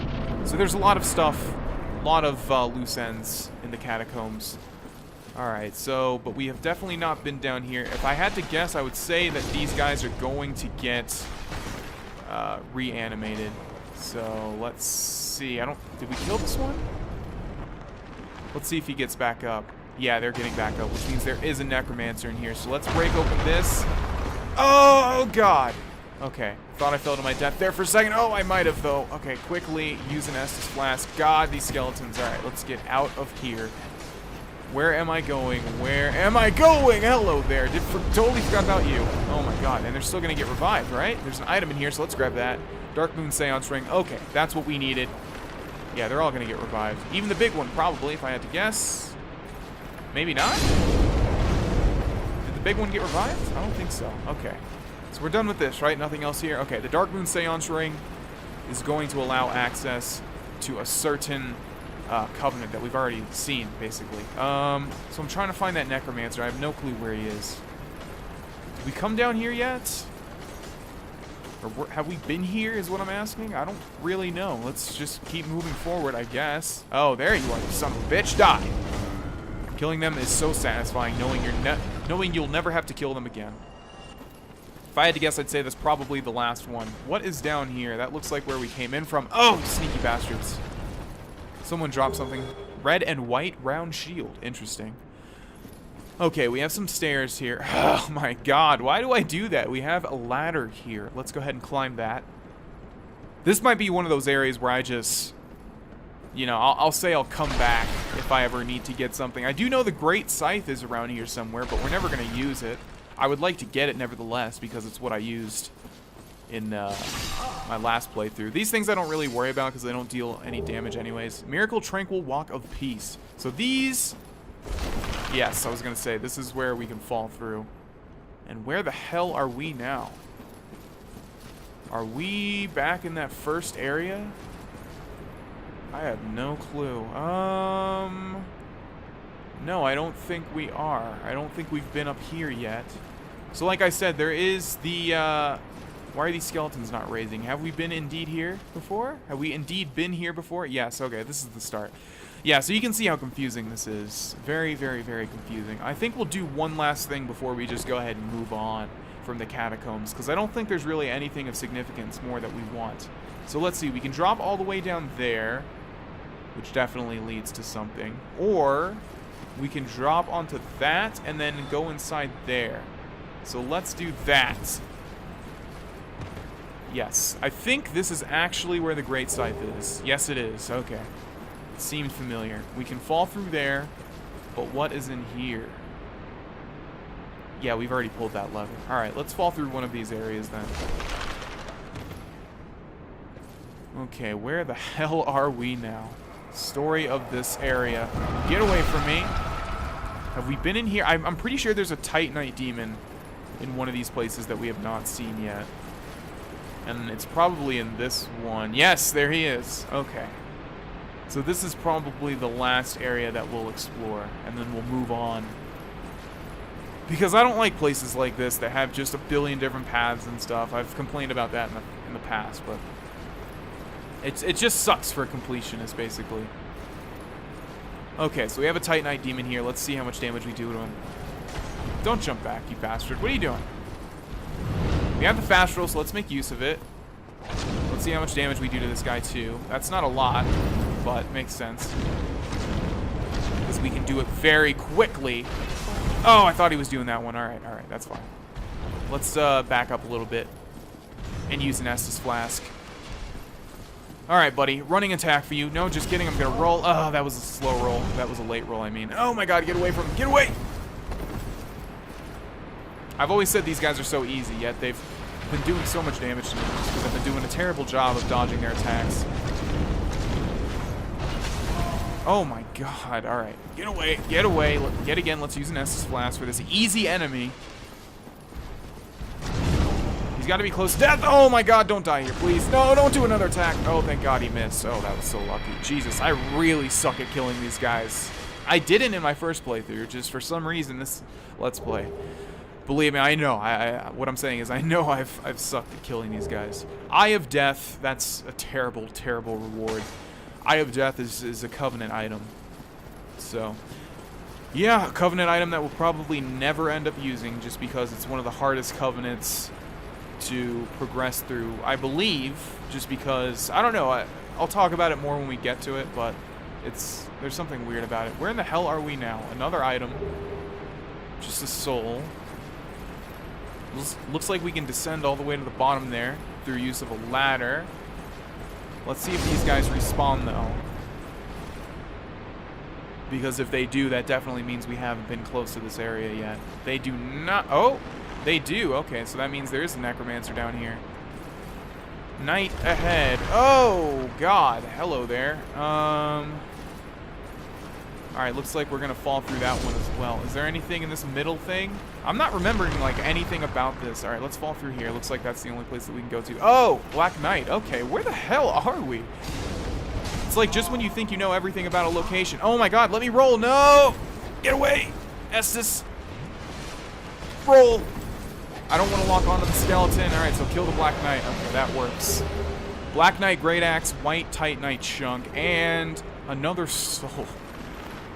With the souls, come on. Alright, it would appear that we have not killed at least one necromancer, and there's these things all over the place. No! Don't block me in. Oh, God. This is a bad situation. I just need to recover from it. Okay, geez, we are completely out of Estus Flask, and I just realized we still never got that. No, he did the jumping attack. Oh, my God.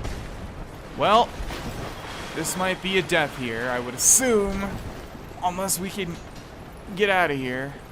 The only way that we can heal. Hello, guys. Oh, there's the necromancer. No, don't you kill me, you bastard. Die. Oh my god. So these wheel guys are gonna kill me. Oh, geez. Yeah, they're gonna kill me. I think, unless we can get up here. We might have to use a humanity here, just because it's our only option to heal. Okay. We don't need to do that, because the only item we're missing, and I know it's like an armor set, is basically on the way dropping down to where all those wheel guys is. Where all those wheel guys are. That was like a crazy hectic 5 minutes there, jeez. But we powered through it. We're back here, it's fine. So the only thing that we need to do, we're gonna end this episode here, but the only thing that we need to do now is basically do a couple of drops, and then we'll drop onto that item where all those wheel guys were, and we'll grab it, and then we'll go back to where we killed Pinwheel, and then we'll move forward, and we'll do that in the next episode. Thanks for watching, ladies and gentlemen, and I will see you there. Bye-bye.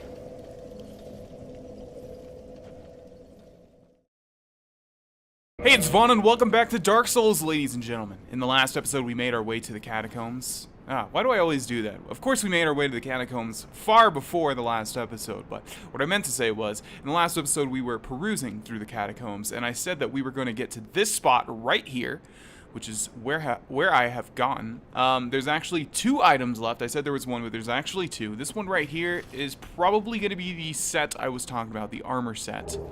No, never mind. Okay, so it's the one further below. You can see that there's another one right there. And basically, just to tell you guys how I got here, you can do some rolling and basically lose half your health bar to jump all the way down here. And that's pretty much the only way to get to it, I believe.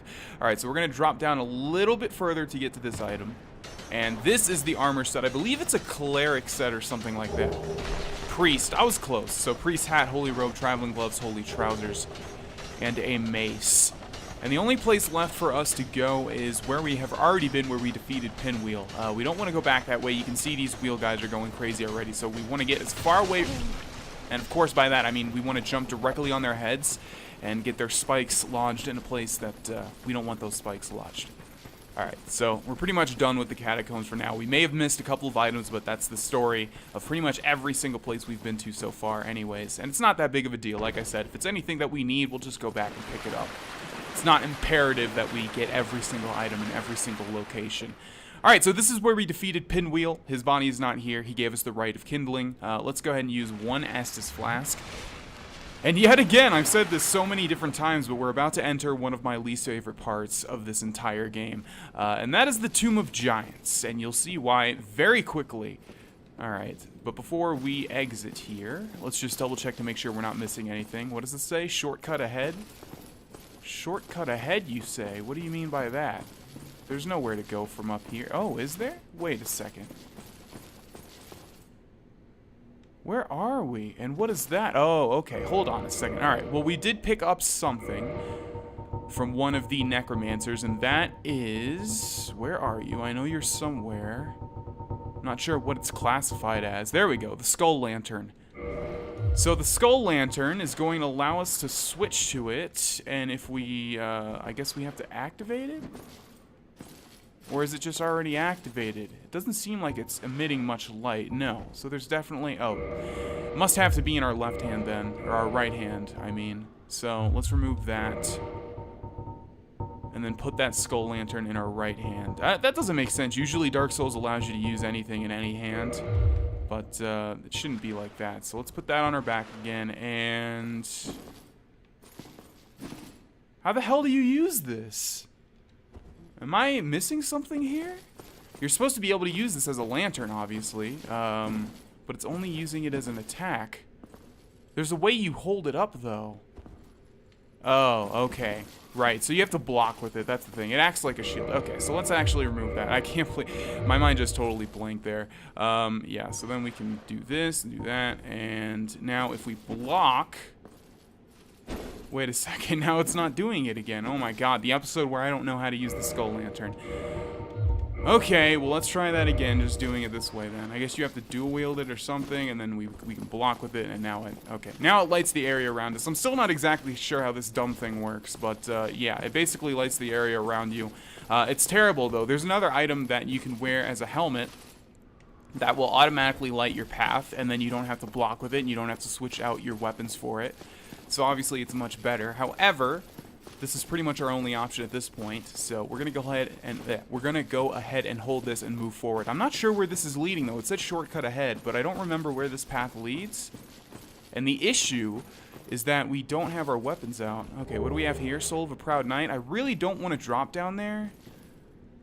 I kind of feel like this is, yeah, this is definitely leading back to where those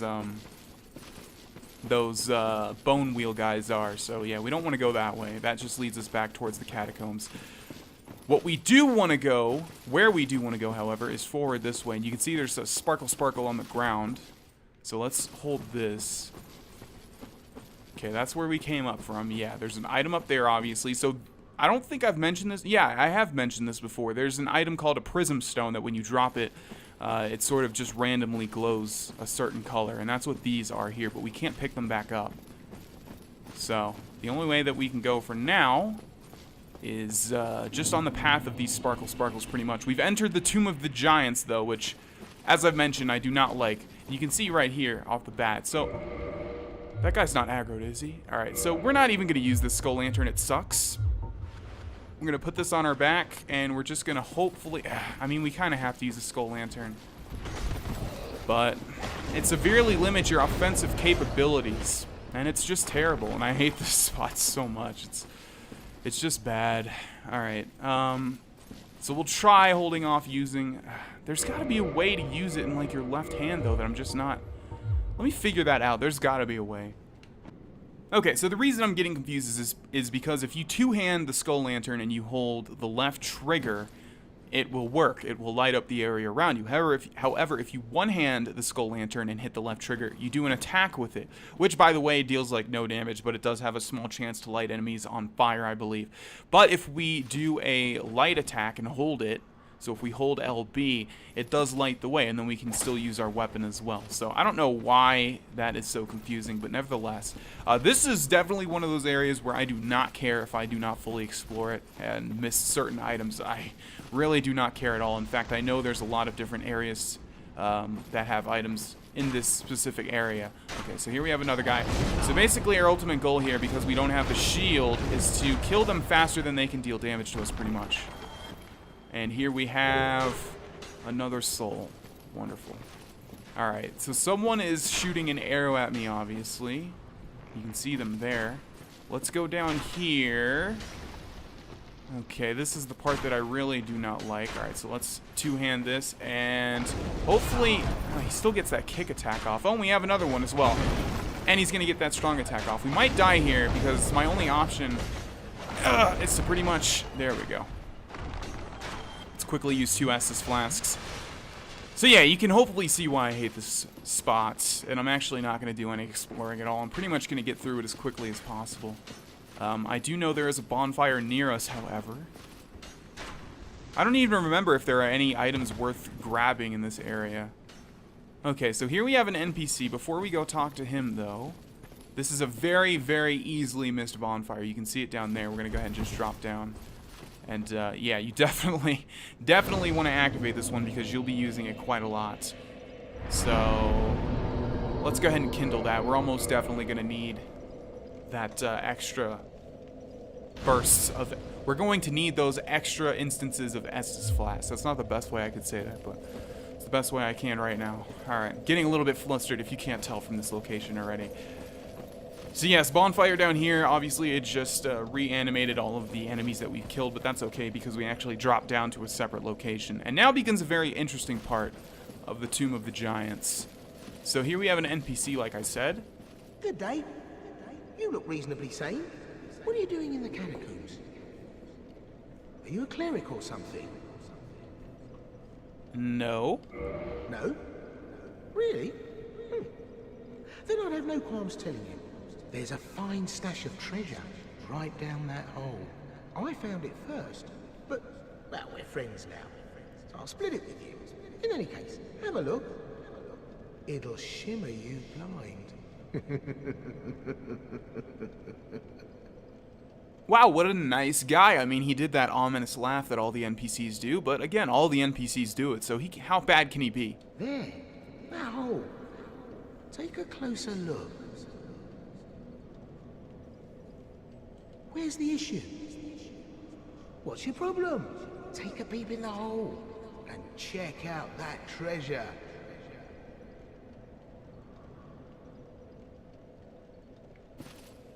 Oh, that's interesting. It's not giving me the option. Oh, there we go. Where's the issue? Okay, so this is actually... Well, I don't think I'll mention that yet. So we can go this way, but we don't want to just yet. Why don't we take a peek into what he's talking about? Oh, there is actually a lot of treasure down there. He was right. Let's go take a peek, shall we?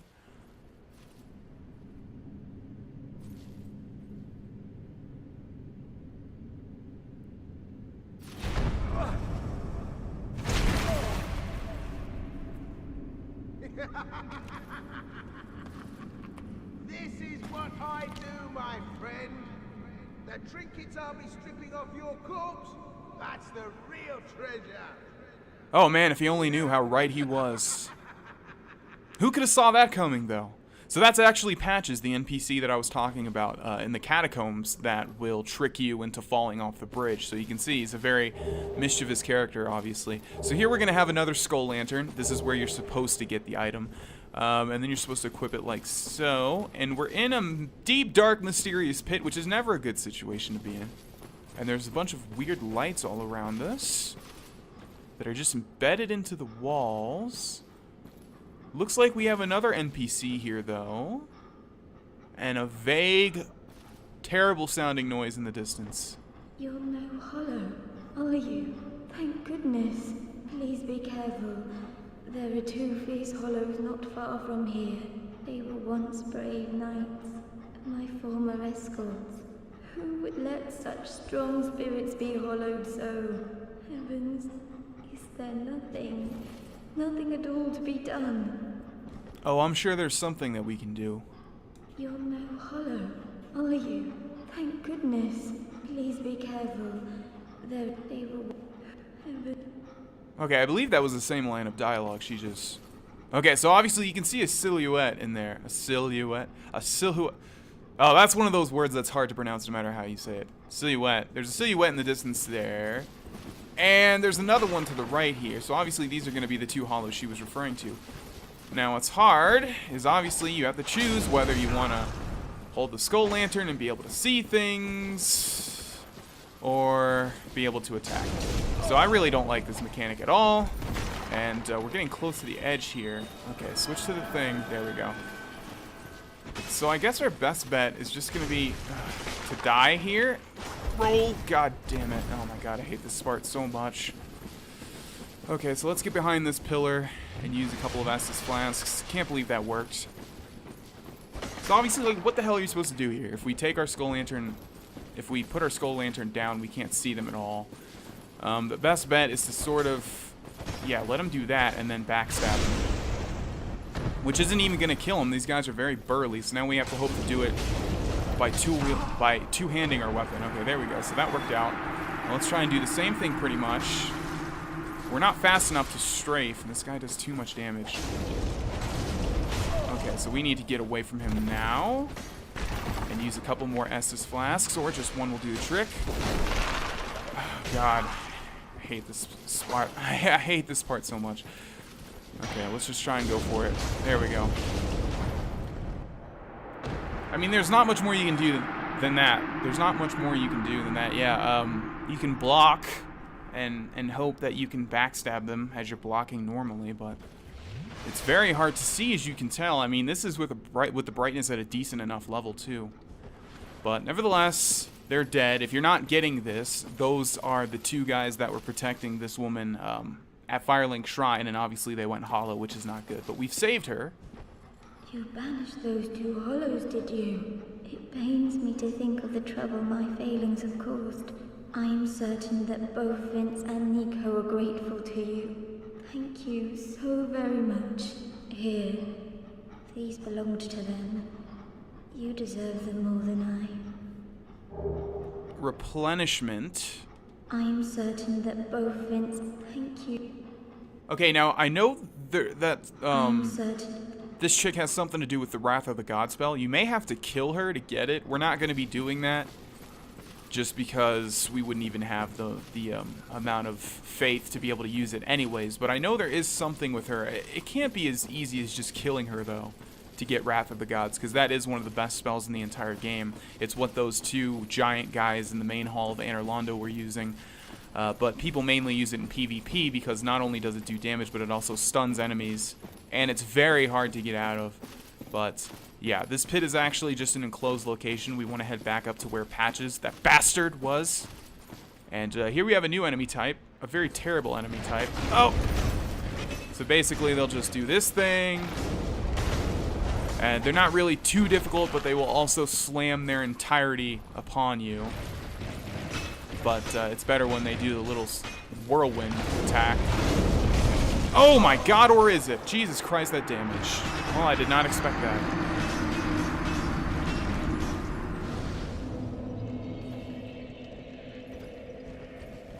Alright, so we're back at this bonfire.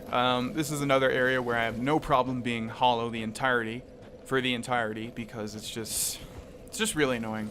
If you get that one item I'm talking about, but can you even get it before? Yeah, you can. You can get it before coming here. I don't know why. I think most guides and whatever, they recommend that you come to the catacombs first, but actually if you go to the demon ruins first, and it may just be because the demon ruins are much harder.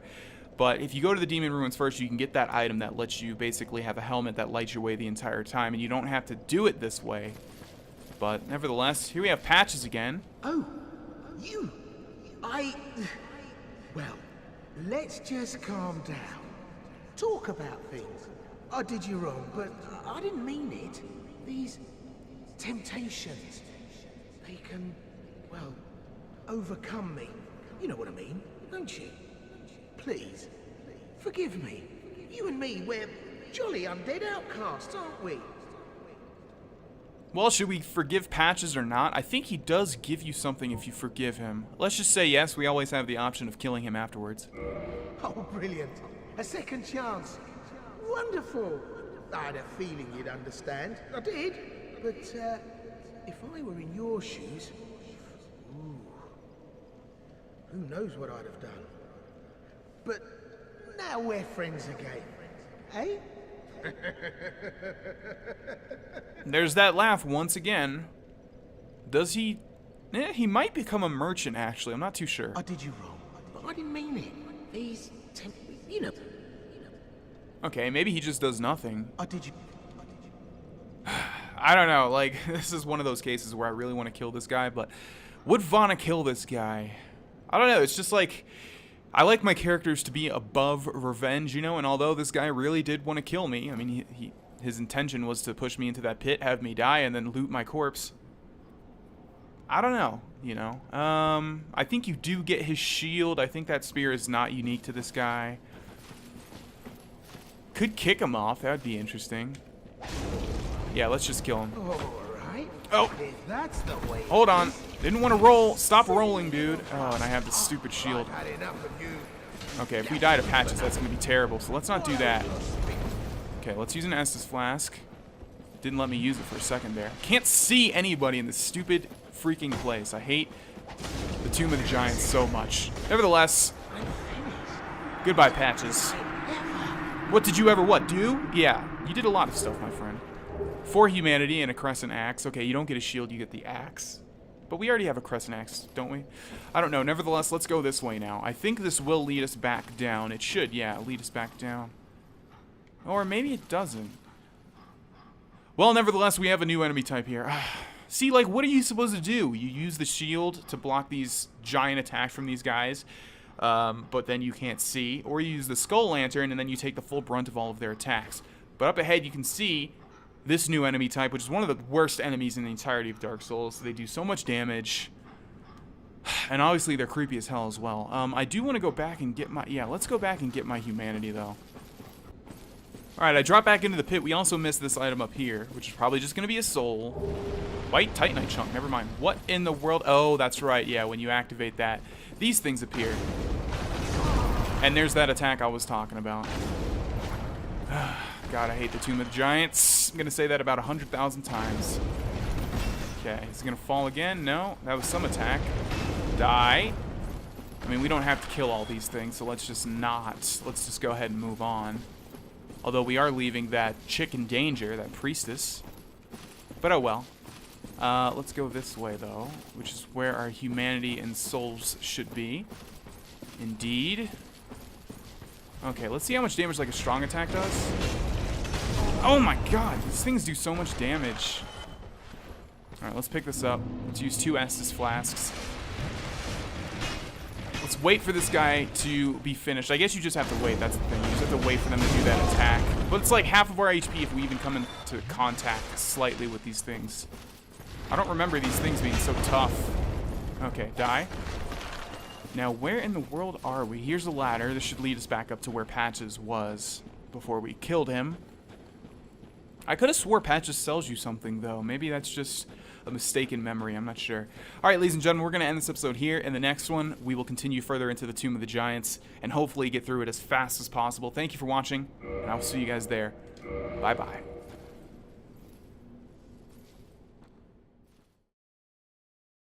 Hey, it's Vaughn, and welcome back to Dark Souls, ladies and gentlemen. In the last episode, we entered the Tomb of the Giants, one of my least favorite places of this entire game. You know what? Why did I not mention that before? Like, I kept talking about how much I hated Sen's Fortress and Blighttown. I hate this place way more than both. I don't know why I've never... I guess I just momentarily forgot this place existed. But yeah, I just do not like... This must be an illusory wall, right? Yeah. I just do not like the mechanic of either having your shield out and being blind and or... Not and or... using the skull lantern and being defenseless. It's just a terrible, terrible, terrible mechanic in my opinion. Okay, so it looks like we've circled back around to where that bonfire was, right? Yeah, which means we have not been over here just yet. No, we definitely haven't.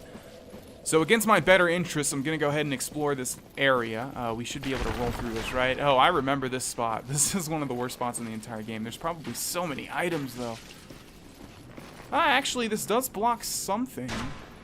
Okay, so we're just going to have to roll, I guess, even though he hits me even in mid-roll, which doesn't make any sense. Die, you horrible abomination, though. We're getting hit by all sorts of arrows, and I don't want that to happen. Let's use an Estus Flask. Oh my god, there's a giant skeleton right next to me. So you need to perish. Oh my god, that stupid kick attack. It always works for them. Okay, die, please. Thank you. There's still another skeleton shooting arrows at me. Let's just see where this leads, hopefully to an item, and then we'll be done with this specific area. And then I think we'll just use a homeward bone to go back to that bonfire. There's an item right there. Looks like we'll have to drop to it. And there's also an item in the distance there. Okay. And an item over here. All these items. But how many of them are going to be souls? Alright, you know what? Let's try this. I hate this. So, oh, but we don't even use a shield, I just realized. All that complaining and... Yeah, so what we basically need to do is we can see as long as we look at their eyeballs, because their eyeballs do glow, or their skulls, or their eye holes, I guess would be a better term for that. They do glow. You can see there's one in the distance there. The problem is we can't see anything that's below us. Oh my god, and they're far more likely to get hits off on us, of course. Where did you just jump to, sir? Die. Now, we pretty much have to use the skull lantern. That's what has to happen. So, I'm going to stop complaining about that, and we're just going to try and get through this area as fast as possible. But yeah, obviously there's a ton of items over here, and I'm not really sure what they are going to be.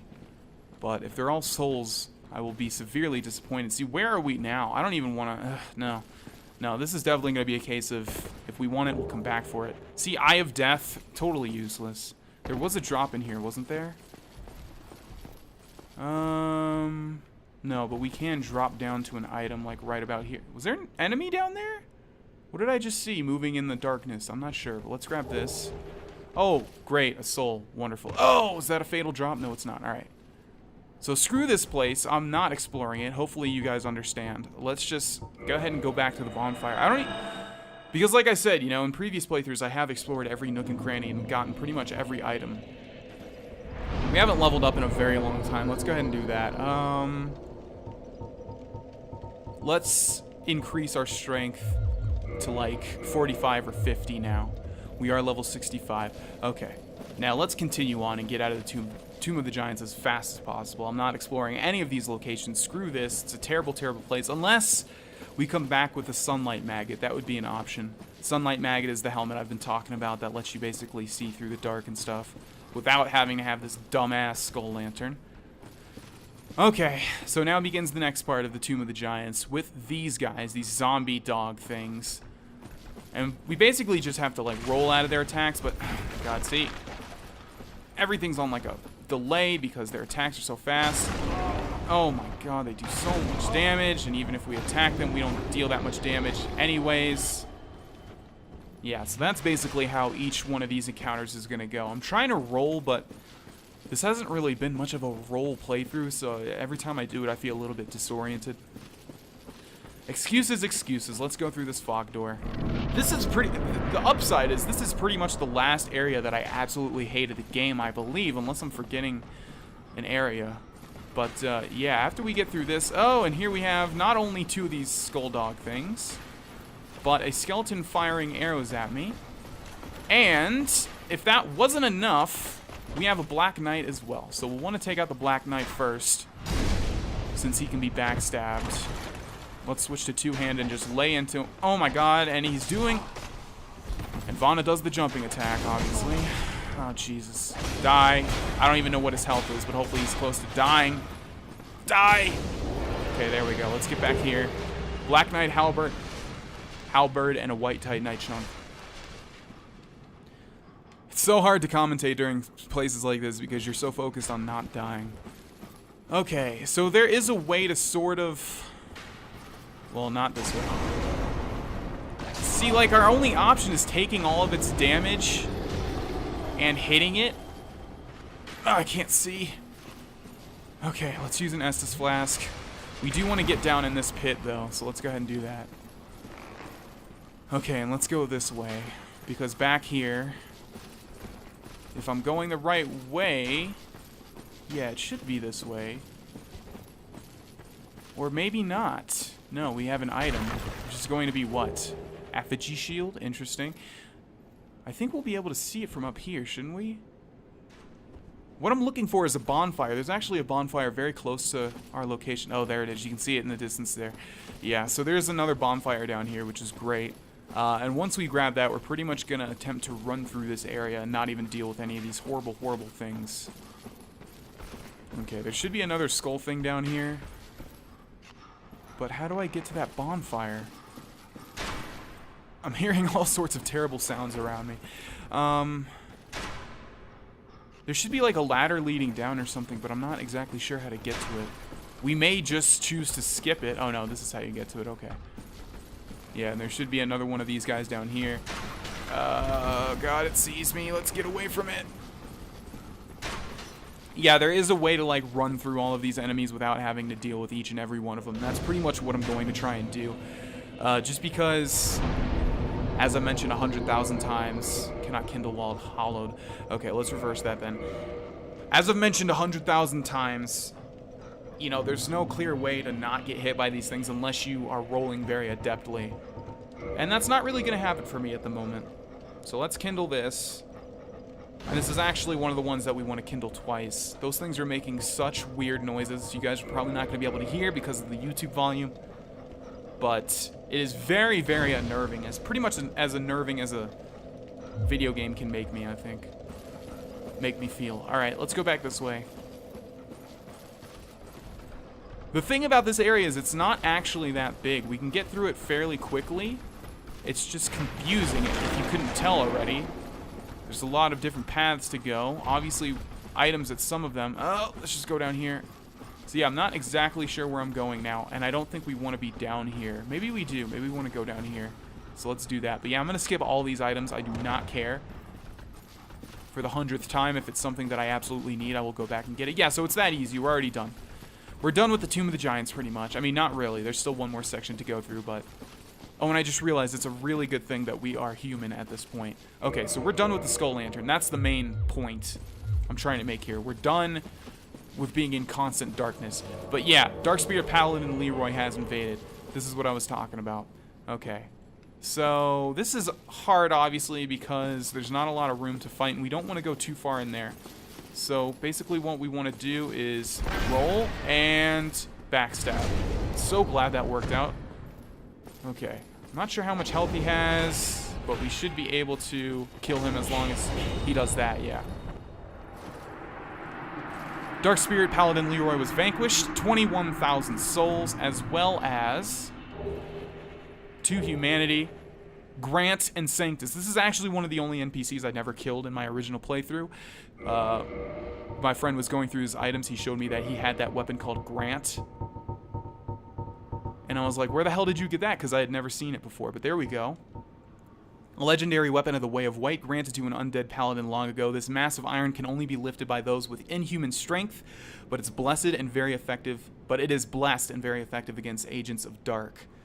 And I never really heard much about this weapon either, which is the other reason I never really knew it existed. We also got the Sanctum Shield, which I believe increases or regenerates your health over time or something.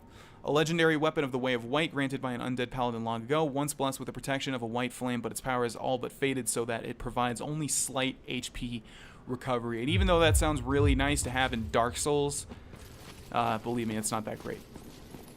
Okay, moving forward. God, we are done with the Tomb of the Giants. The only issue, as I've mentioned 100 billion thousand times, that's a real number, is that it's all pitch black and you have to use that terrible, terrible skull lantern. Why is the shield not on my back? Put that on my back, please. Thank you. Okay, so now we have this thing, but we can two-hand our weapon, so we'll be able to 3-hit kill it pretty much. And that's pretty much all we need to watch out for on this pathway, I think.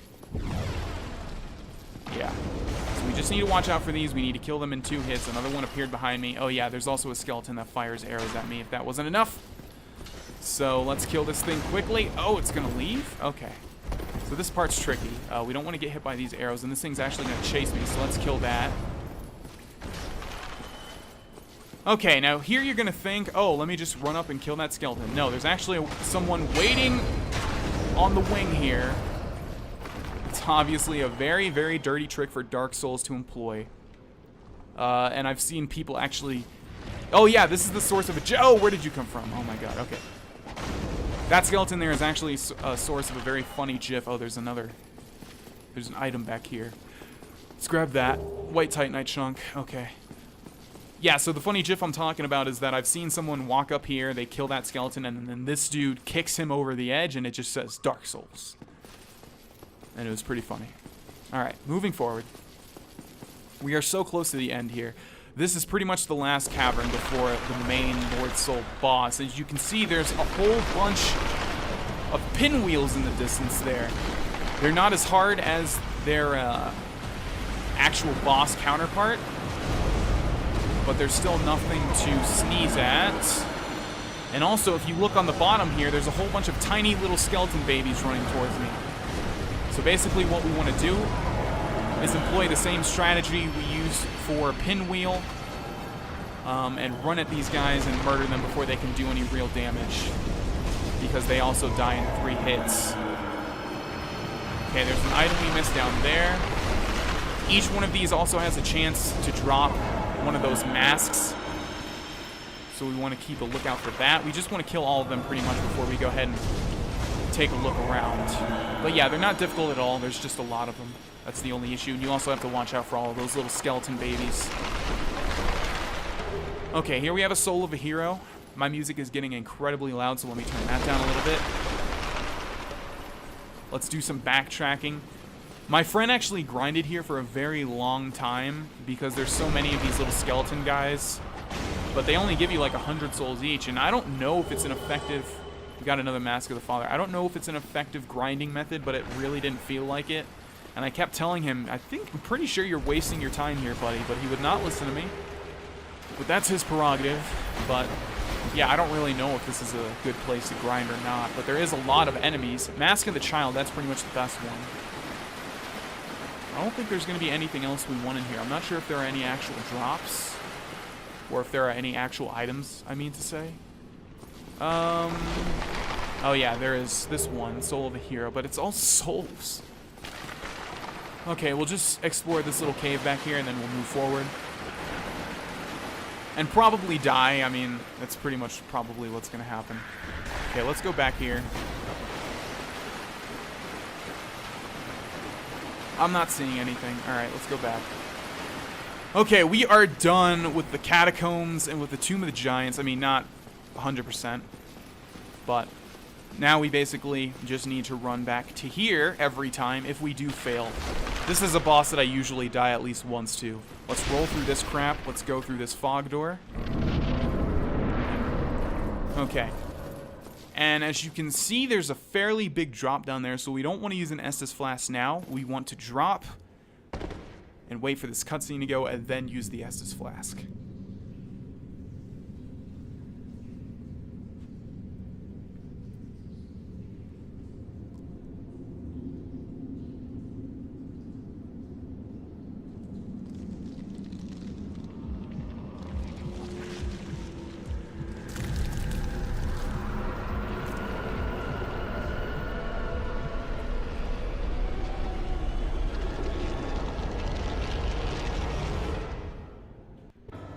Alright, so here we have Gravelord Nito.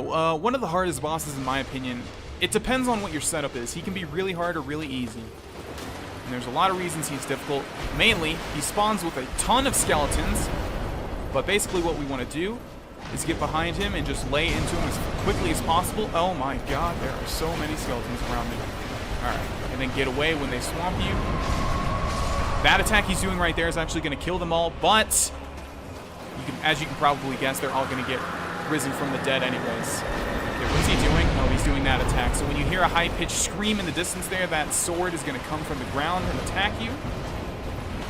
Okay, so this is why it's really awesome to have a holy weapon. So here we go again. So we just need to roll, but it's so hard to dodge. Okay, here it comes again. I guess you just need to time it perfectly. I never really understood. But we're also toxic, and there are a ton of skeletons around me. This is why... Oh, and we backed ourselves into a corner.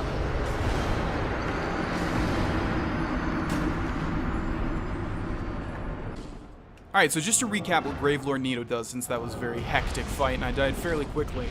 Not only does he spawn with a ton of regular-sized skeletons and also giant skeletons, those are the pinwheels behind me that I didn't kill, but he also will do this attack that like emanates darkness from him, and then it kills all of the skeletons, but they get reanimated because he acts like the necromancer of this place.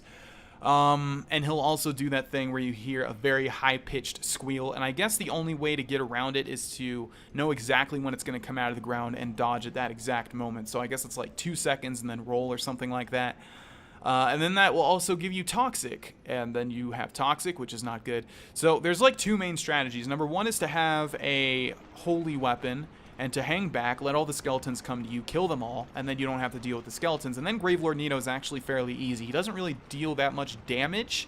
You basically just need to circle him and attack him.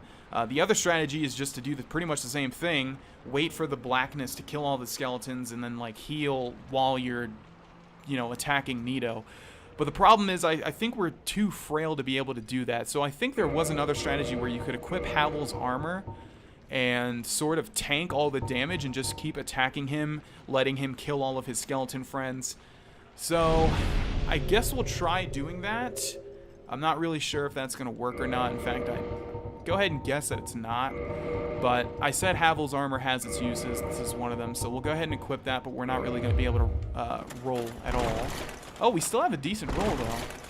So that's good. All right, so let's try this once more. If it doesn't work, I'm going to have to look up like an actual strategy. Can we skip these cutscenes? We sure can. Alright, let's go ahead and use 2 Estus Flasks. And we'll try and do what I said pretty much. It's not going to be easy. You can see there's so many skeletons. Like, so many. It's good when he attacks like that, though. So you can see here, like, an attack from skeletons don't do too much. Oh my god, but then we get comboed to death. So we need him to pretty much use that attack that kills all of them. Oh, and he toxic to me like instantly. Alright, well, let's use one of these if we can. Okay, let's get out of here. I think we're gonna die, probably. There's just too many skeletons, it's ridiculous. Okay, there we go. He killed them all, though. Okay, let's get back to him now. If this works, I'm gonna be extremely Extremely surprised. I thought he took more damage in this. That's the issue. I thought, like, you know, he's really difficult to take on. The upside is that... And we're not even hitting him. Come on, man. Alright, let's get away from him now. That's too much stuff. And we're toxic again. Get away. Use this. And I'm dead.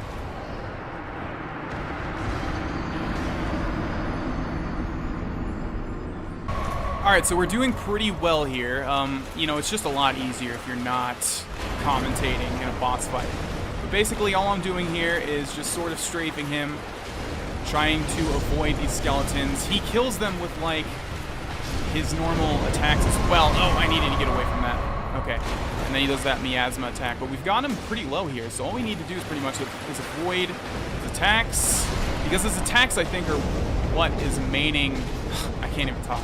His attacks, I think, is what is mainly dealing toxic damage to me. But yeah, he's almost dead here. The only thing that's going to mess it up are these skeletons. So yeah, Havel's armor. Oh, see? Okay, let's just kill him now. Kill him now. Kill him now. Thank God. Get away. Get away. Get away. Yeah. He's dead, right? Okay, that's just his death animation. I was like, why is he not dying? Okay, achievement unlocked, defeated Gravelord Nito. That is definitely an achievement. Well, not really. It's just... Like I said, you know, it's a lot harder when you are commentating. Every time I come to a boss that I'm having trouble with, I know pretty much that as long as I, you know, do it at least one time where I'm not commentating, I'll be able to probably beat it. So that was my third try. He can be a little difficult, but if you do this strategy, wear Havel's armor, and I actually looked up a strategy, and the Quelaag Fury Sword, which is what we're using, is actually one of the best weapons to use on him. So here we have the Paladin set. Oh, that must be from killing Paladin Leroy, because I don't remember ever getting that in one of my main playthroughs either. Oh, man. Alright. Well, we killed Gravelord Nito. There's not much left to do here. There is this bonfire right here, which is going to let us warp. And also, there is this grave, I believe, right here that we can maybe activate. No? Okay, so the weird thing is, I've mentioned this before, there's a covenant that uses the Eyes of Death. Wait, did we just see it there? Is that the bonfire? Yeah. Apparently there's a way to get down here and talk to this grave or something. I think you get to it through the catacombs. And basically it lets you progress through the Gravelord Covenant. But once you kill Nito, you can't progress any further. And it's like the only one that does it like that, which is weird. But yeah, it's a whole covenant. It's a really odd covenant where you can like invade other people's worlds with very strong AI. And then you rank up using the Eyes of Death or something like that. I'm not going to talk about it too much because I don't know too much about it, but basically you need to rank up through it before you kill Gravelord Nito, which we have already done. Alright, ladies and gentlemen, I'm going to use this to warp back to Firelink Shrine, and in the next episode we'll get started on another Lord Soul. Thanks for watching, and I will see you guys there. Hold on, I have to wave. I didn't even realize that I wasn't going to be able to wave. Alright, ladies and gentlemen, I will see you guys there. Thanks for watching. Bye-bye.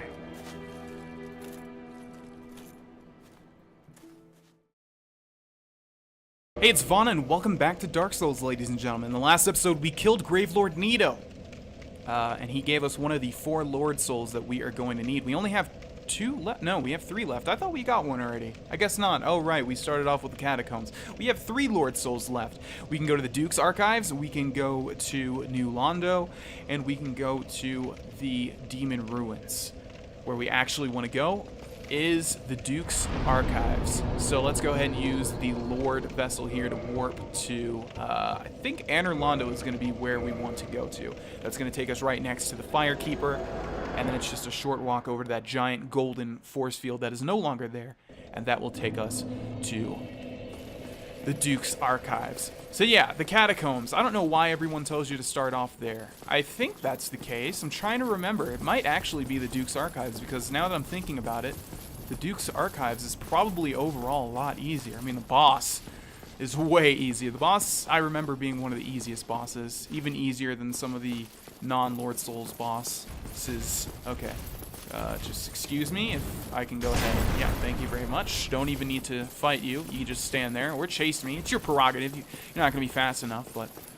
one thing that we really need to focus on is upgrading our weapon and armor. To upgrade our weapon, we need some more Demon Titanite. We need 2 more to make it a +5, and that actually might be the extent of what we can upgrade it to. Maybe.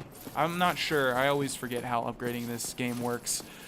Okay, so this is the side where that giant orange or yellow, depending on what your color inspection levels are, if that makes any sense. I don't think it does. Anyways, yeah, this is where that giant force field was, so now we can go through it. And right behind it is this enemy. We haven't seen this guy for quite a long time. He should be a lot easier now that we've leveled up significantly. So let's have him charge and roll out of the way. Yeah, he's still armored, though. So maybe he's not easy. We're only dealing 30 damage to him. Regardless, we need to get the hell away from him now. No! Oh my god. Did I... Wow. A death within 3 minutes. Isn't that great?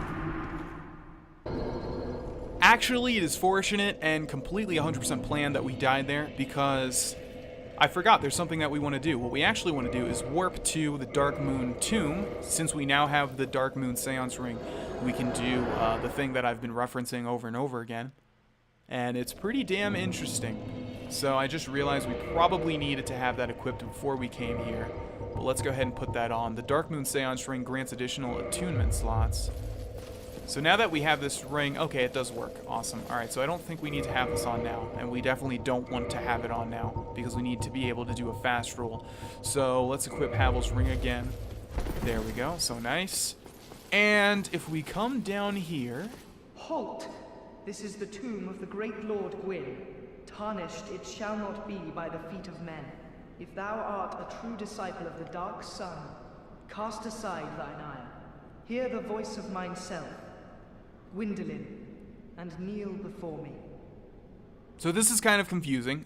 Gwyn has 2 children. Guinevere, which we've already talked to, the giant woman with giant breasts. And this is Gwyndolin, who apparently... Well, I'll save it for when we actually see him, but we can kneel on this little rug here. O disciple of the Dark Sun, thou hast journeyed far. Hear my voice. If thou shalt swear by the covenant to become a shadow of Father Gwyn and Sister Guinevere, a blade that shall hunt the foes of our lords, then I shall protect thee, safeguarding thy person with the power of the Dark Moon. Join Covenant. Achievement unlocked, Covenant Blade of the Dark Moon. Let's go ahead and press yes.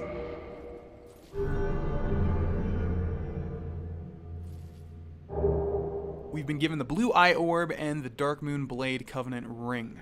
Covenant established. Very well. Now thou art a blade of the Dark Moon, hunteth the enemies of the lords by the power of the Dark Sun. Okay, so we can offer souvenir of reprisals. We actually have like a couple, don't we? So let's do that. I don't think it's gonna matter at all, because you need to do like at least 10. But that is how you rank up. So basically how this covenant works, it's actually one of the coolest covenants in the game. It's unfortunate that it's not really accessible, because the game's old to the point where it's kind of hard to make it work, at least in my experience. But basically how this works is you will invade worlds of sinners, and that can mean people that have sinned, like where there's actually a number of sin that you have, and once it gets high enough, I believe you can get invaded by spirits of vengeance. You can also invade people that have killed Guinevere, and you'll invade them in Twilight and Orlando. And I think that's pretty much it. Yeah, and then you get souvenirs of reprisal when you kill them, and then you offer them to get rewards. But that's pretty much all we can do here. So let's leave, and let's see what that ring does. I think it just allows you to invade worlds. Answer Dark Sun Gwyndolin's summoning. Yeah, so it's pretty much the same thing as the Forest Covenant. You wear that, and then you invade people that have sinned. But like I said, it's very hard to do that since this game is pretty old, and the parameters aren't really set for you to be able to do that easily nowadays. Interestingly enough, though, if we were to head through this fog door, and they don't even give you a warning, which is kind of stupid. What foolishness! Why would a blade of the Dark Moon trespasseth upon the great Lord's tomb? Mark the words of mine self, Gwyndolin. Thou shalt not go unpunished.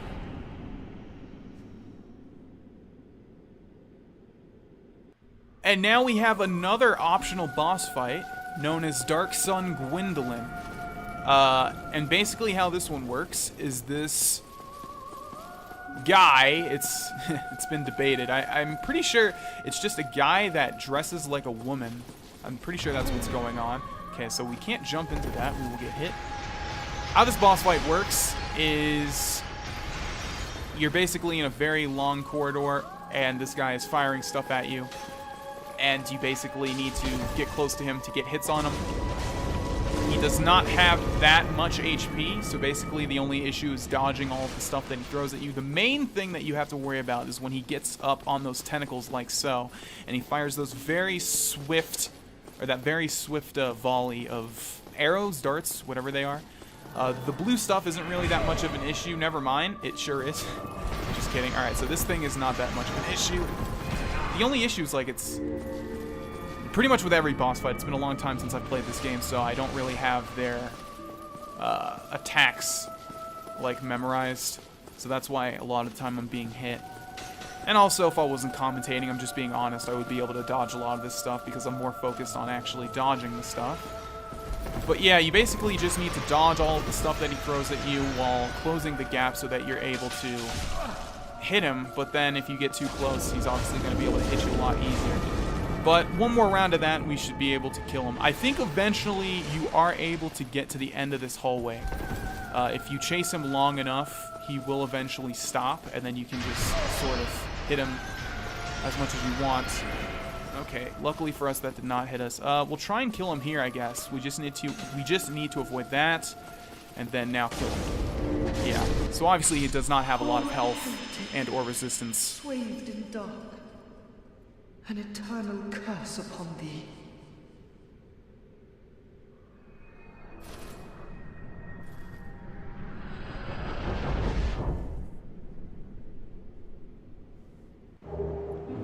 Okay, achievement unlocked. Defeat the Dark Sun Gwendolyn, Soul of Gwendolyn.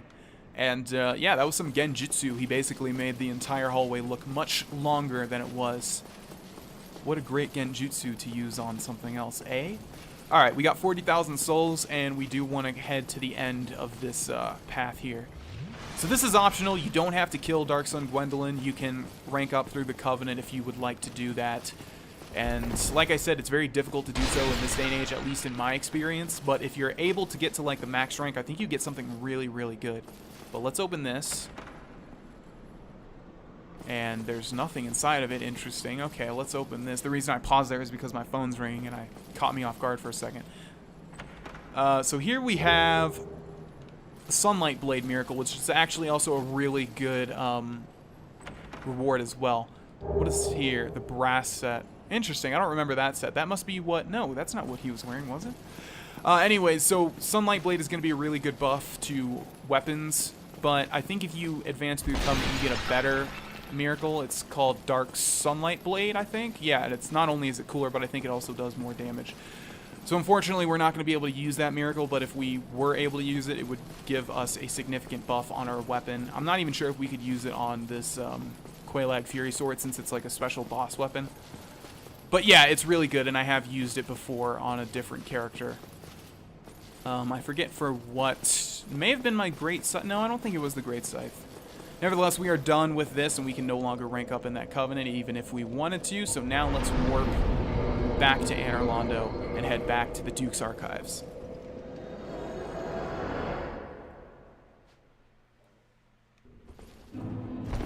So it was you, was it? Oh crap! You produced blood from a deity. How did you ever get this far? I shall end your suffering here and now. It is the least that I can do. Oh my god, I forgot this happens. Okay. Well, unfortunately, this Firekeeper is very mad with me because I killed Dark Sun Gwendolyn. Oh my god, Vani, you gotta stop doing that backwards attack when I don't want you to do it. It's so, like, disorienting. It messes me up so much. Okay. This man is a threat. Master Gwendolyn. So I guess it's considered bad that we killed Dark Sun Gwendolyn. I did it in my original playthroughs because it was an achievement and I had to pretty much. Firekeeper Soul, well, at least we got one that we missed from trying to use that glitch. And we wouldn't really normally kill this woman if I remembered that that would have happened, because I did not remember. Unfortunately, now we're not going to be able to use this bonfire ever. And I also just realized that we are very low on Estus flasks. So what I'm going to do now is I'm going to warp back all the way to the Undead Parish bonfire just so I can get 15 Estus flasks, and then we will continue. Alright, so I actually went back to the spider lady and used the Firekeeper soul to make our Estus flask +3. Now what's interesting about these iron hogs, this is just what I'm going to call them, iron boars. Every time I come to one of these things I say the same thing. We've only been to one though. So what's interesting is that the last time I came to these, I remember it was really easy to kill them because I had leveled up so much that my weapon did a lot of damage. However, our weapon does like 30. So I think, unfortunately, what we're going to have to do here is just run past them. Because, like, the other one, you can kill it because it's missing a piece of armor on its backside, and you can actually backstab it. Oh, my God. Okay. Wow, you're going to get another hit in? Okay. What am I? Oh, okay. I thought it was, like, stuck in its tusk. Oh, my. Oh, my God. I can't believe I died twice here. Alright, let's see if Vonna can get out of this one. Probably not unless we can get out of... Okay, we did it. Hopefully it's not going to be able to get up this set of stairs here. Oh my God, it sure is. Oh God, okay. Estus flask. Well, this has never happened to me before. Actually, maybe this is good. Maybe they can't get through there, and we'll just throw black firebombs, see how much those do. Nothing at all. Our normal attacks do like 30, as you can see here. So, I guess we'll just have to do this over and over till they're dead. Not seeing another way out. Alright, so what I was saying before I never got to get this out was that the first iron boar that we saw, there's a part of his backside that is not armored, and you can actually backstab it using that. These two, however, they do not have that weakness. They basically just take 30 damage from wherever you attack it. So, I guess this one got stuck down here. These also have like a higher chance to drop the iron or fang boar helm or whatever the hell it was. But we already have it, so it's not a big issue. So let me just kill this big guy and then we'll move on. Alright, a couple more hits should do it. I've also noticed that doing that little backflip attack does a little bit extra damage. Okay, all three of those iron boars in this entire game are now dead. Let's use an Estus flask. And let's start exploring the Duke's archives. We have a bonfire here. Let's go ahead and activate that. Definitely want to kindle this one as well, though. Are we still going to have to kindle it twice? I don't think so. Something tells me we won't. But let's kindle that anyways. Cannot kindle while hollowed. That makes sense. Let's not be hollowed. I just realized we have an absolute crap ton of souls as well, so let me use all those and then we'll level up. Alrighty, I have used all of the souls. We have 100,000 souls. Also, I'm about to kindle this so that we can have 15 Estus flasks. Sips, I guess. And you'll notice that our Estus flask is +3. It should be at +4, but I wasted that Firekeeper soul by accident. Let's go ahead and level up. So the thing you have to watch for now is that again, I've mentioned this before, I'm not sure when strength starts waning off, but if we put this to like 45, why is it only showing, like, defense? Oh my God, did we already reach it? Yeah, it's only showing defense. Okay, well, crap. That must mean that we've wasted some points on strength. Maybe it stopped at 40 or something? Or maybe it's just because we're wielding the Quelaag Fury Sword and it scales with humanity, not with strength. Not really sure, but you'll notice that our right-hand weapon 1 and right-hand weapon 2, the damage is not going up. So I think we should stop putting points into strength for now, at least until I figure that out. So we have, let's see, vitality and endurance are always the go-tos, but do we want to put any of this stuff up? I don't think we do. So let's put up vitality now. You can see it is raising our HP by a bit, so I guess we'll get that up to 30. Alright, and we are pretty much good to go. We are human, we fully kindled this bonfire, and yeah, we've got the setup that we want. Okay, so this was locked or something, right? I mean, it's already down here. Contraption does not move. Yeah, that activates this. It's interesting. I watched a speed run of this one time, and this was a particular spot that the speedrunner utilized to cut out a lot of time. Basically, what he would do was, he did was he'd come up here, And I'm not sure I'm not sure if it was this elevator or not. Oh, jeez, really? All right. Okay, let's kill these guys first. They're rudely interrupting me. And enjoy that death. All right. Oh, you too? All right, come on. So we have a new enemy type here, by the way. It's like a crystal hollow, basically. So what he would do was he would come up on the elevator, then he would pull the lever at the top, and as it was going down, he would jump on the railing, and that would allow him to roll into an alcove that you're not supposed to be able to get into normally, and he'd basically skip like a whole section of this area. Alright, so this is the Duke's Archives, and as you can see, there's like a whole bunch of weird stuff in here, including like a whole bunch of manuscripts on podiums. Oh, almost didn't see you. Good job, little buddy. Okay, let's kill you. And let's kill this bastard shooting arrows at me, huh? Oh my god, there's also a Chancellor in there. Okay, we need to kill these two guys. And the third one comes out of nowhere. I don't know, we might have to switch back to the sword and shield. Maybe. Yeah, this may sound like an excuse, but it's just, I am not playing well enough to use like a two-handed weapon without, or just a two-handed weapon, and not use the shield. It's just because my rolls have been terrible. If I was not commentating, I swear, I would be able to use the Quelaag's Fury Sword two-handed, but always trying to talk, always trying to keep this LP entertaining. It's quite hard to be able to roll at the exact moment these things are attacking me. Unless I just stop talking, and that definitely is an option, but that's not really my style. So now we can just basically circle these guys and instant kill them without having any chance of getting hit as well. So it's just so much easier, and I think we'll just keep it this way. I mean, it's not like, you know, we'll still switch to two-handed when the need arises, like when there's a boss that we can't block its attacks anyways, but you can see, like, I haven't taken one hit so far. It's just so much easier, and I knew as soon as I said that I was going to take a hit, especially because this guy is not getting backstabbed for some reason. Okay, let's get the hell out of here. We still have a fast roll also, which is really nice. There's so many of these guys. You can see that faint bluish glow around him. That means he's been buffed by that Chancellor guy. Oh my god, I hate these guys so much. They just jump at you. And that happens a lot in this area. They'll just jump at you from alcoves and stuff, and you won't see them coming. Okay, so to the right here, we have like a crystal golem. I don't think he's going to attack us, and I don't think that we can... Oh my god, we deal so little damage. So one thing I've noticed with this weapon, and here's an area where we want to two-hand this, is that it deals very little damage to certain enemies, like those iron boars. Almost no damage. Oh, that's interesting. He didn't drop the thing. So this guy, I'm not sure if this guy was in the original version of the game because I hadn't played the original version of the game until the DLC was already released. So I'm not sure if this guy was here before the DLC was released, but the whole point of this random crystal golem is when you kill him, he's supposed to drop like an item that allows you to progress into the DLC, and he didn't drop it. So maybe you have to start the DLC before you're able to do that. I'm not really sure, but he should have dropped an item there, so I'm not really sure what's going on. Anyways, let's kill this bastard, and we'll end this episode with killing this horrible man in the middle of this room here. I don't think this is going to block this, right? Yeah, it's going to block somewhat of it, but it doesn't have 100% magical block. Why did you not, number one, get hit? I've never seen them do that, like hover in the air before. Alright, there we go. We're going to end this episode here unless he drops something. I don't think he would have. Nope. Let's use one Estus Flask.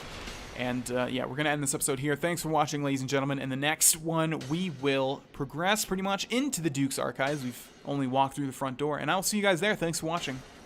And bye-bye.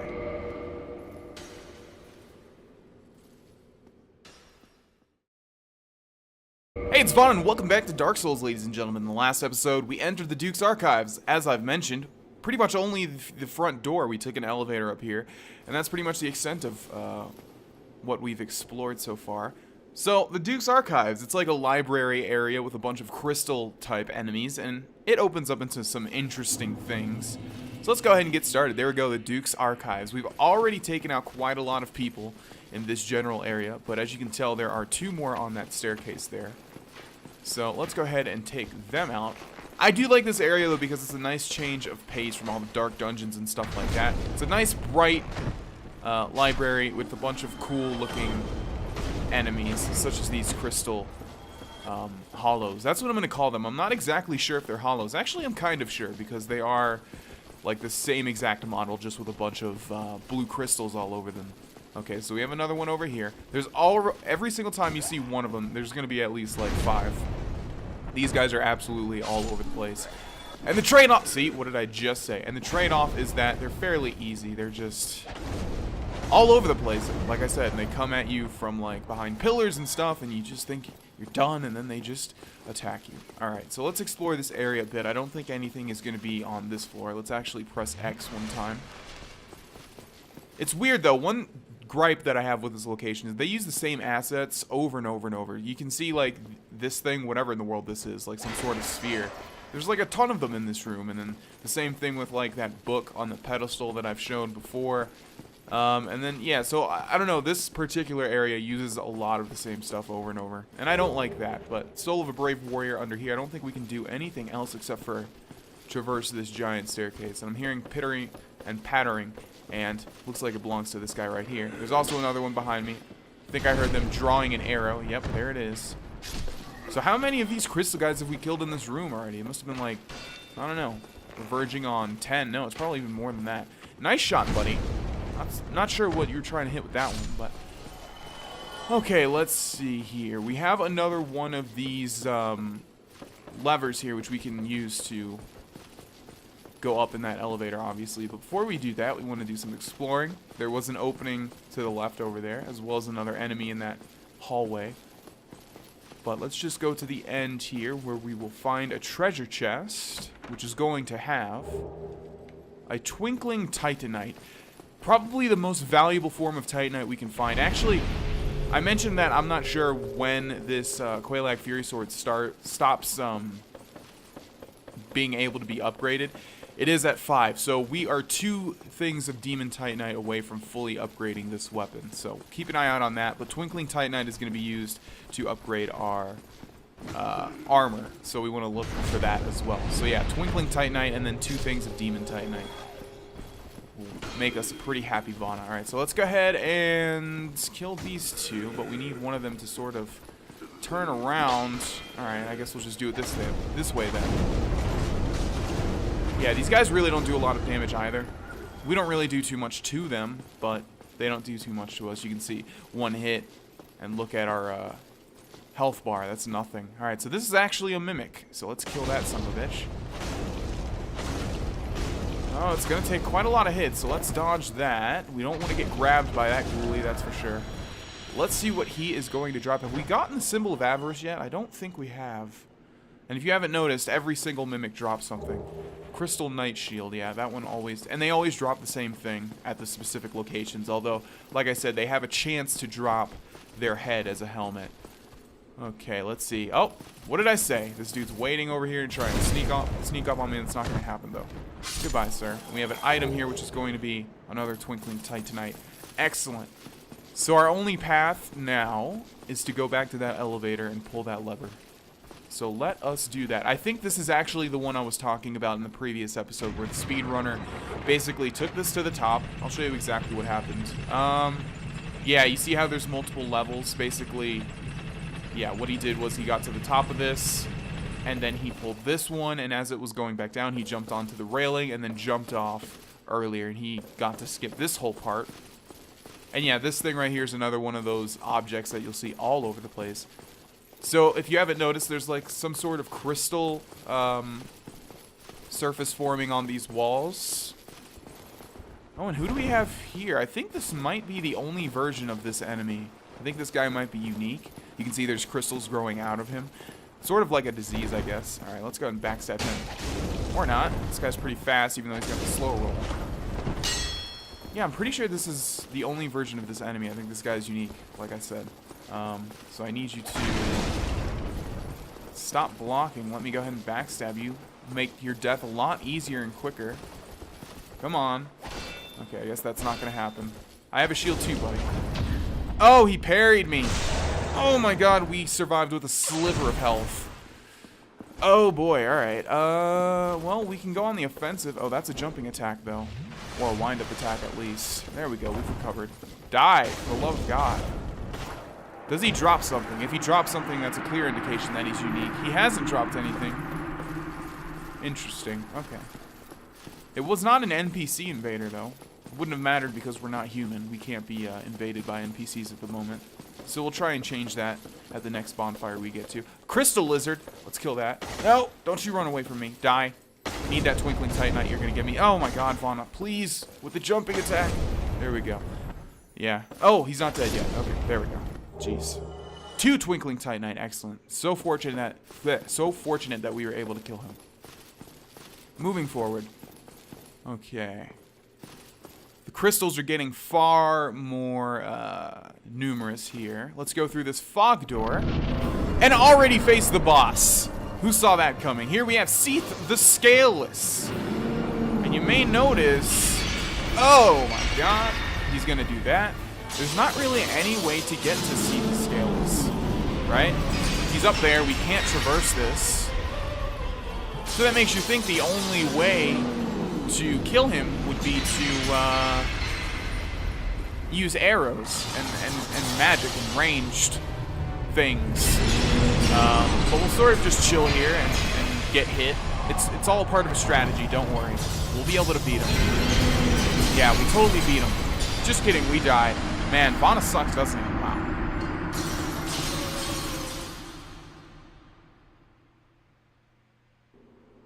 Except he doesn't. Because that is pretty much the only scripted death of the entire game. That Seath the Scaleless is actually invincible. You can't harm him at all. I'm not sure if you can deal damage to him, but I know for a fact you can't kill him. You're supposed to die there. That's pretty much the only way. Unless you skip that part, like I said, you know, the way that the speedrunner did, although that's not supposed to happen. Alright, so we've appeared in a cell, which is interesting because we died, and as an undead we should come back, but why would we be at this bonfire? We should go back to the other one, but far be it from me to question. Let's go ahead and light this bonfire and explore our cell. Fun fact, being locked in like prisons is like one of my favorite parts of video games. I love when that happens, and I love when they make you figure out how to escape. Usually it's fairly easy, but some games have done it right. I remember particularly, I think it was GoldenEye. I've never owned GoldenEye, but I think there's a section, right, where you're in a cell and you have to escape and you use a gadget or something. That may be a different James Bond game, I'm not exactly sure, but I know something like that exists. So this door is locked. We've killed those 3 crystal douchebags. They haven't dropped anything. How in the world are we supposed to get out of this cell? Well, there's a lizard man standing right here. He's going to die in one hit, regardless of what weapon you're wielding. And he actually drops an item, the Archive Tower Cell Key, which we can use for this.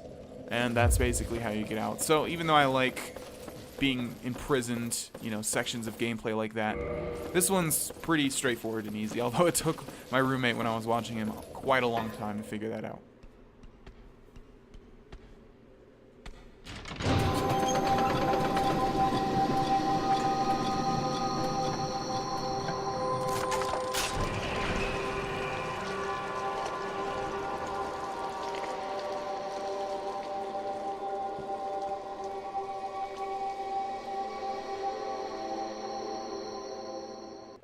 So one of the weirder sections of Dark Souls, oh wow, I thought they were gonna walk right past me. I guess not.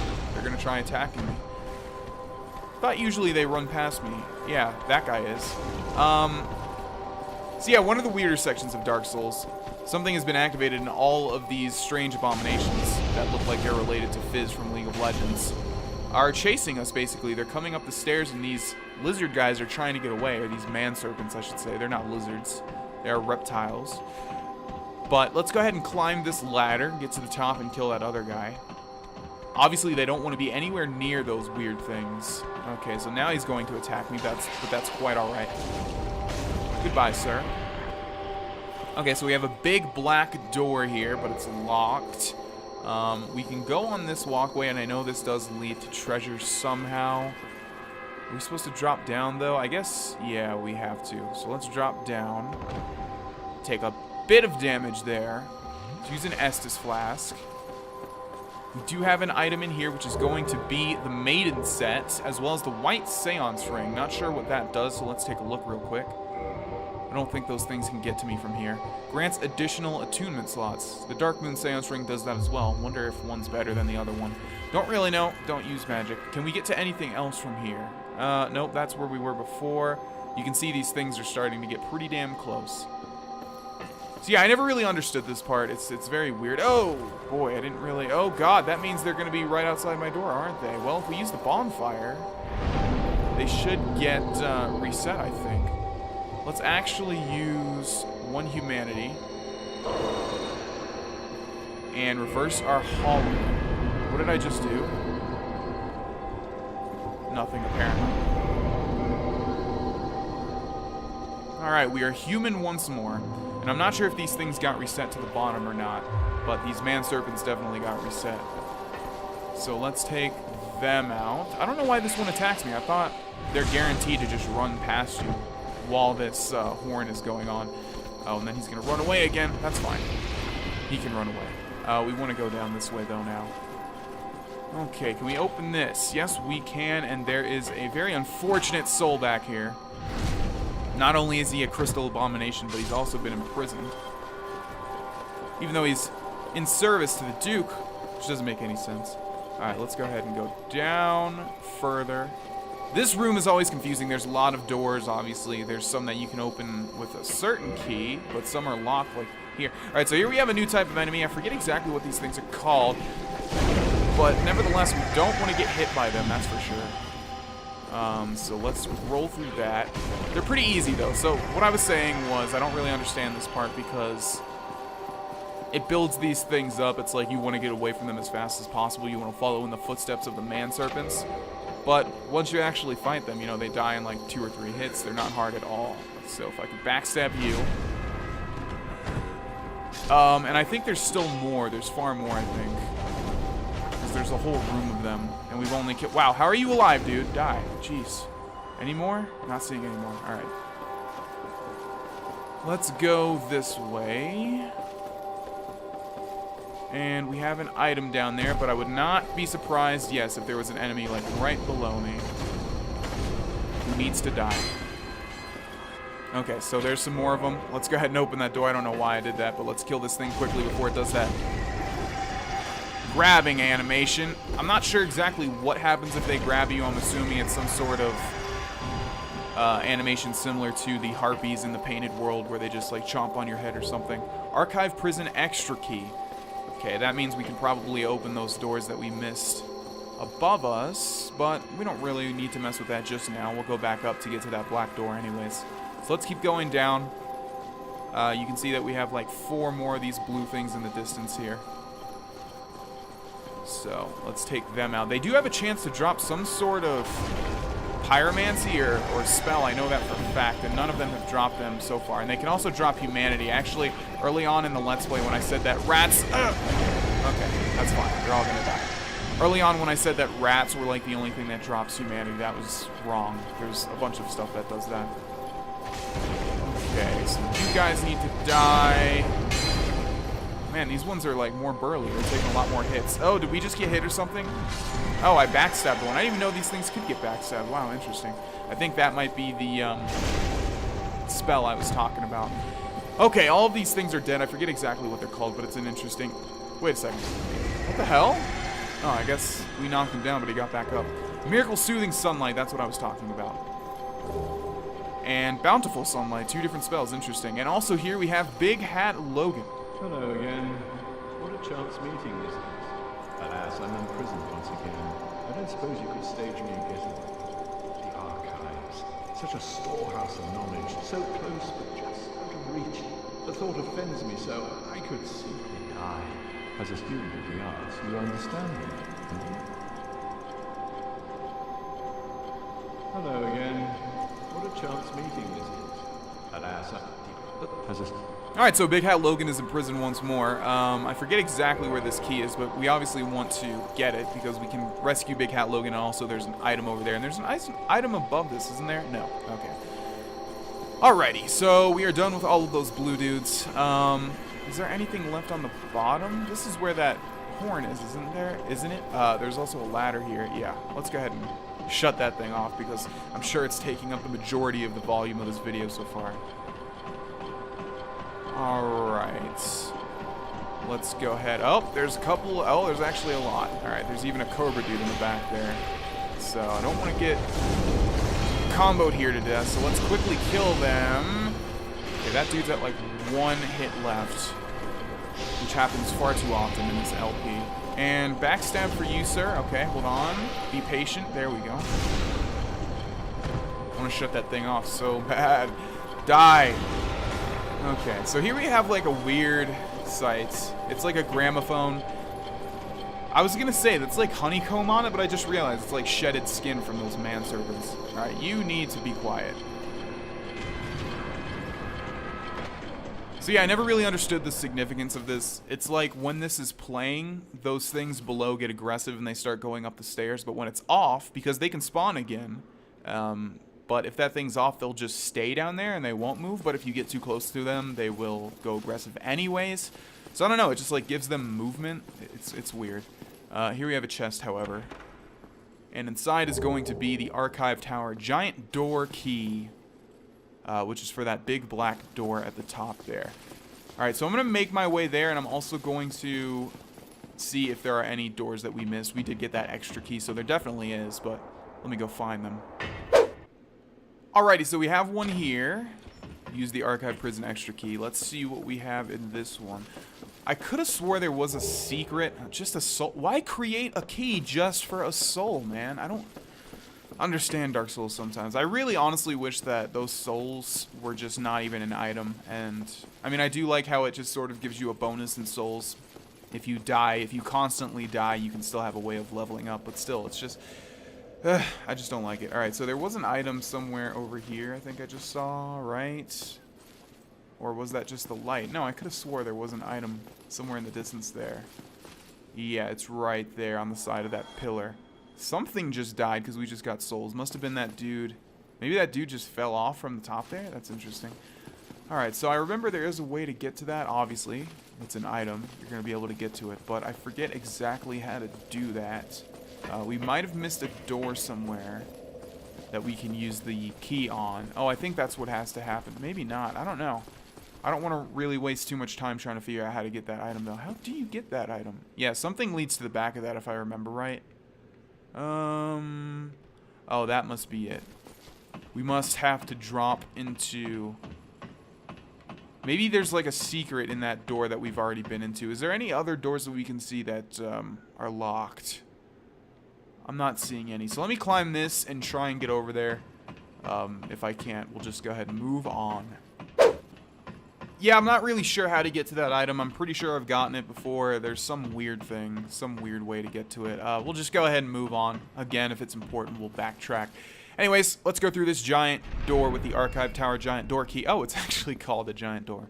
Okay, well that makes sense. Alrighty. New section. What do these notes say? Be wary of rear, be wary of right. I always am. Hello there. No, you don't. Is that guy silver? Normally they're blue, right? But this guy looks silver. And why are we not able to backstab him? Get backstabbed, please. Thank you very much. Maybe it's just because we're outside, but yeah, these guys are normally blue, so that's kind of interesting. If we look to our right, we can see a crystal mass in the distance there. Let's not get hit by these arrows, though. Hello. Pretty much any time Dark Souls gives you a long hallway with one dude firing arrows at you, there's always going to be some guy waiting to attack you from the back. Man, this just does not want to activate these backstabs for me. That's okay. You'll die that way anyways. Alright, ladies and gentlemen, we are going to end this episode here. In the next one, we will obviously continue further on in the Duke's Archives, and I hope to see you there. Thanks for watching.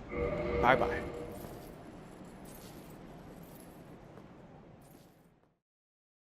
Hey, it's Vaughn, and welcome back to Dark Souls, ladies and gentlemen. In the last episode, we were perusing through the Duke's Archives. I've been using that too much. I've been using the word peruse too much. I realize that now. Nevertheless, we're going through the Duke's Archives, and we've conquered that area with the giant spiral staircase and all of those weird blue creatures. I wonder what's down there. Is that, looks kind of like the Undead Parish. No, that must be Air Norlando. Duh. We are in Air Norlando. Okay. New section of library. Here we go. And we have a Chancellor right off the bat. When he's doing this sort of dance, we want to kill him as quickly as possible. He is buffing himself, and his damage is going to be increased. Now, normally these Chancellors do not respawn. Oh, yeah, they do. Chancellors respawn pretty much all the time, don't they? Okay. Nothing over here. Actually, can we see a chest over there, though? Can't really make it out. It's too dark. So let's go back this way. So this is pretty much the only part I don't like about this particular area, the Duke's Archives. This part is extremely confusing. I think mainly where that confusion stems from is not seeing a certain path and trying to find it. Oh wow, they still stay buffed even if that guy dies. I wonder if the buff has a time limit. There's another one shooting soul arrows at me, so we don't want to get hit by that. Let's just go ahead and continue further down here. Go ahead and attack me. Thank you. Goodbye. Yeah, as you can tell, there's just multiple levels. Yeah, there's a lot of different paths to take in this particular area. And obviously, if you want to get all the items... Man, this guy's... All of these archer dudes are really diligent in continuing their shot, even though there's no chance they're going to hit me. Yeah, so we'll do our best to explore. But, I'm not making any promises because there's a lot of different paths to take, as I mentioned. Okay, so let's actually go down here first, though. And not get hit by any of these crystal guys. So we just have to be really aware. And, notice where they are at all times. No, you don't. Backstab. And don't worry, buddy. You can have one, too. Okay. Can't believe that arrow hit me, but that's fine. Let's go up here now and go to the left just to see if there's any chests. There's always usually chests in these certain spots, like right here, but maybe only in like 2 areas. So, not here. Let's go this way, though. Is there going to be anything over here? Nope, that was just a huge waste of time. All right, backtracking. There's actually a bonfire fairly close. I guess we might as well run to it and activate it, because there's no point killing all of these things over and over again. And we pretty much need to activate every bonfire. So let's make a dash for it. Should be right here in this opening.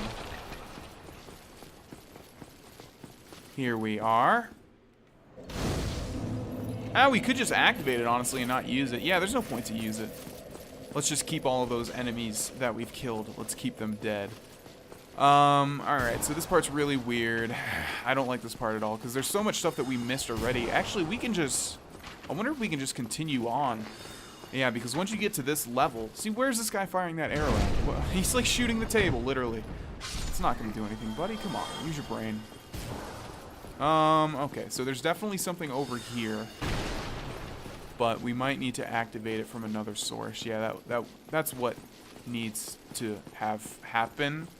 Every time I come upon that string of dialogue, I'm like, here we go again, because it always messes with me. I'm not exactly sure if what I'm saying is correct. And I'm going ahead and guess that it's not. Alright, so there should be another dude on one of these bookcases still firing arrows. Maybe not. Okay, so it looks like it is going to make me explore this whole area before we can get to a certain shortcut. Alright, so we've already been on this level, but we have not been over here, as you can tell by all of these crystal dudes in the distance. Yeah, it's just like, I don't like this part because everything looks the same. It's very boring to me. And there's just so many levels that you have to explore. You can see there's like 3, maybe even 4. Okay, we can go to the left here, though. Wait, have we been here already? Because we picked up that item right there, didn't we? I'm pretty sure we've been here already. Okay, so that makes sense. But then why weren't we able to get to the opening that led us here, though? Like, why weren't we able to get through that little hallway in front of us? So have we been down here, though?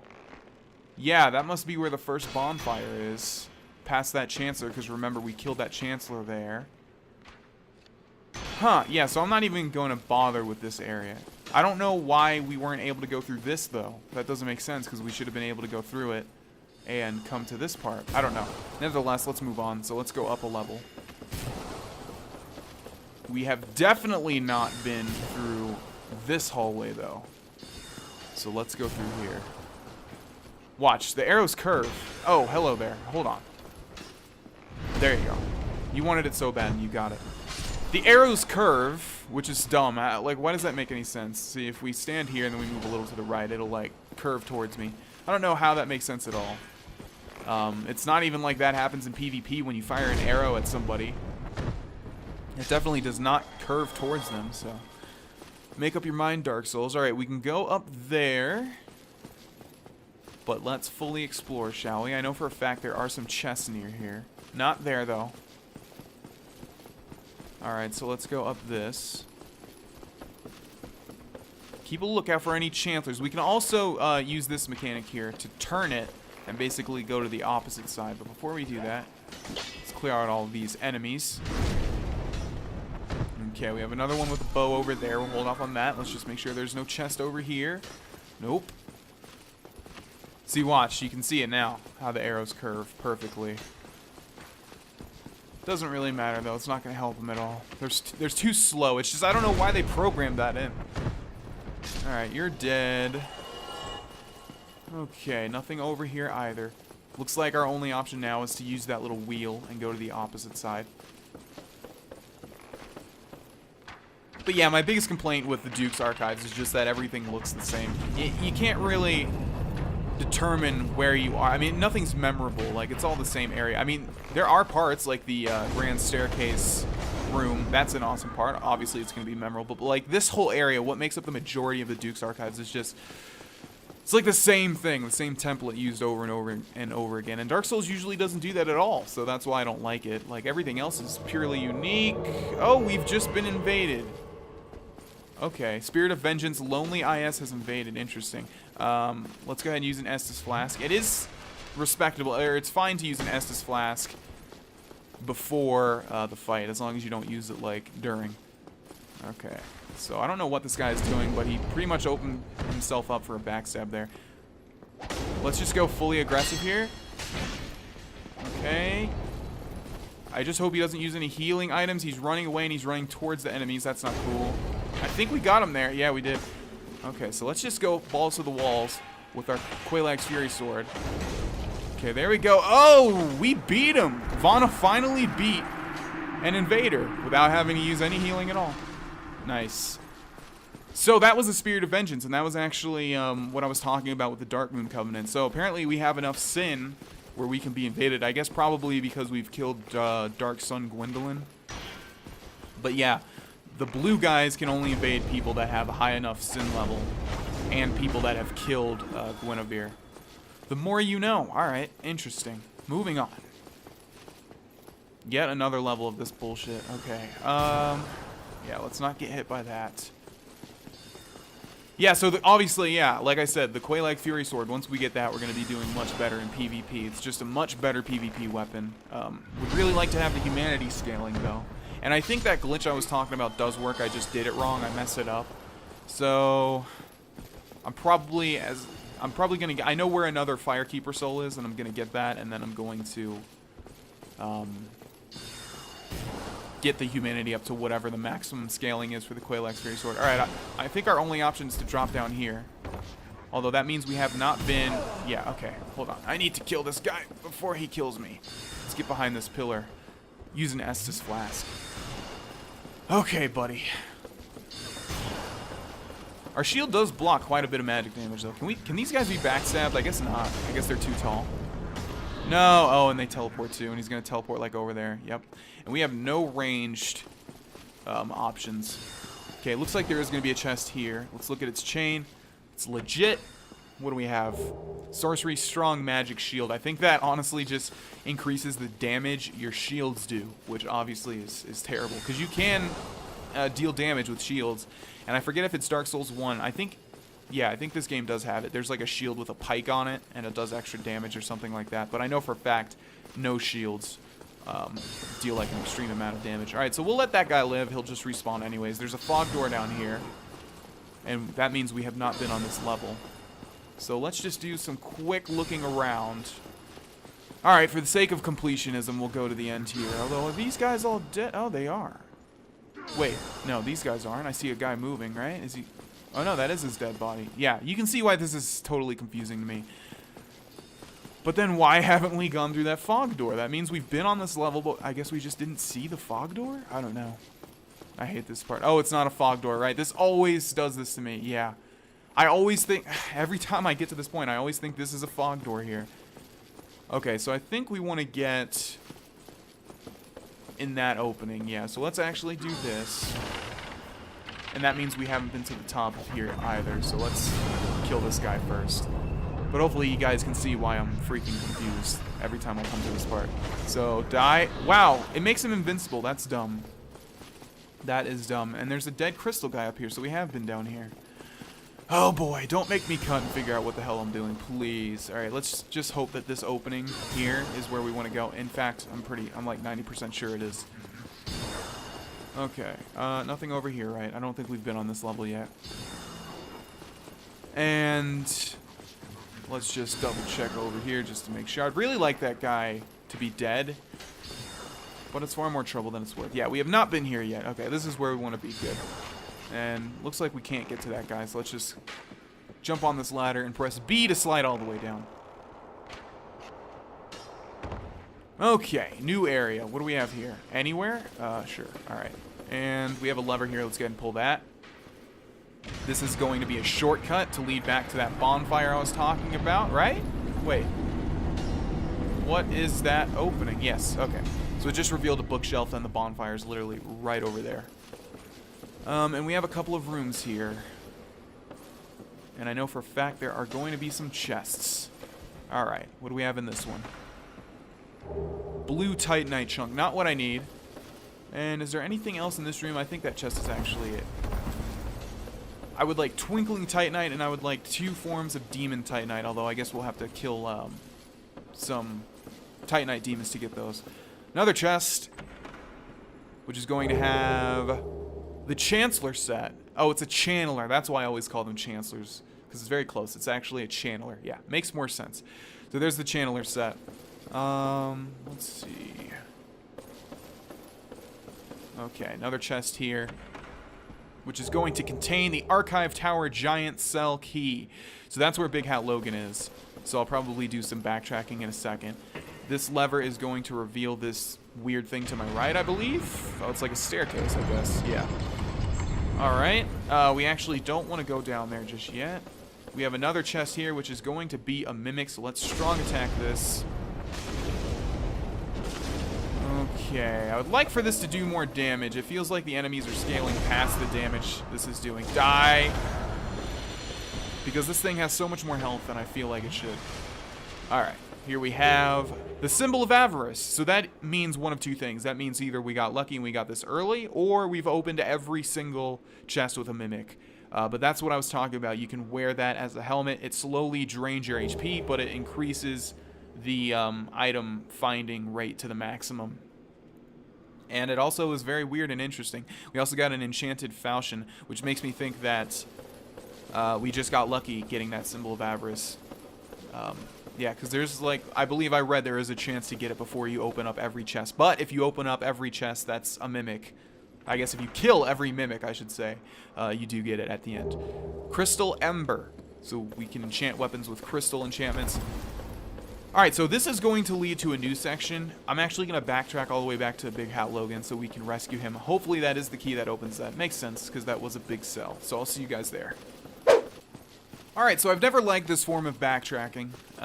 It makes you backtrack all the way back to Big Hat Logan. I guess you could use a homeward bone to get back quicker, but yeah, it just makes you backtrack a bit. Anyways, let's go ahead and use this on this. There we go. Let's talk to Big Hat Logan. Oh, thank you very much. I'm saved. That makes twice. I must be sure to repay you. I will visit the archives. If I discover any new spells, I shall share them with you. Prepare to be impressed by the onward march of sorcery. So I do remember by rescuing him here, you do get something really good. I think it's a really good sorcery. It might be Crystal Weapon, maybe. Hello. Don't mind me. Go on ahead. I'll head out soon. I wish to lay down my plans before I visit the archives. Hello. Alright, and of course we have an item back here. Actually, I'm 97.6% sure that this is a Firekeeper Soul. Yes, it is. We could try using that glitch right now, but I don't want to use it. There's a way to know if you're doing it right before you actually use the item. So let's try that. Okay, let's put the Firekeeper Soul there. And we want a big weapon. Let's go with... Let's try something else other than the Demon Great Machete. Let's go with the Dragon King Great Axe. Yep, that's fine. Okay. So what we want to do is swing, press X after the swing, or after the midway point of the swing, and then quickly press start. So... Okay, and now if we go to this... Oh, okay, that's what I did wrong. So I swear to God, if this uses this one...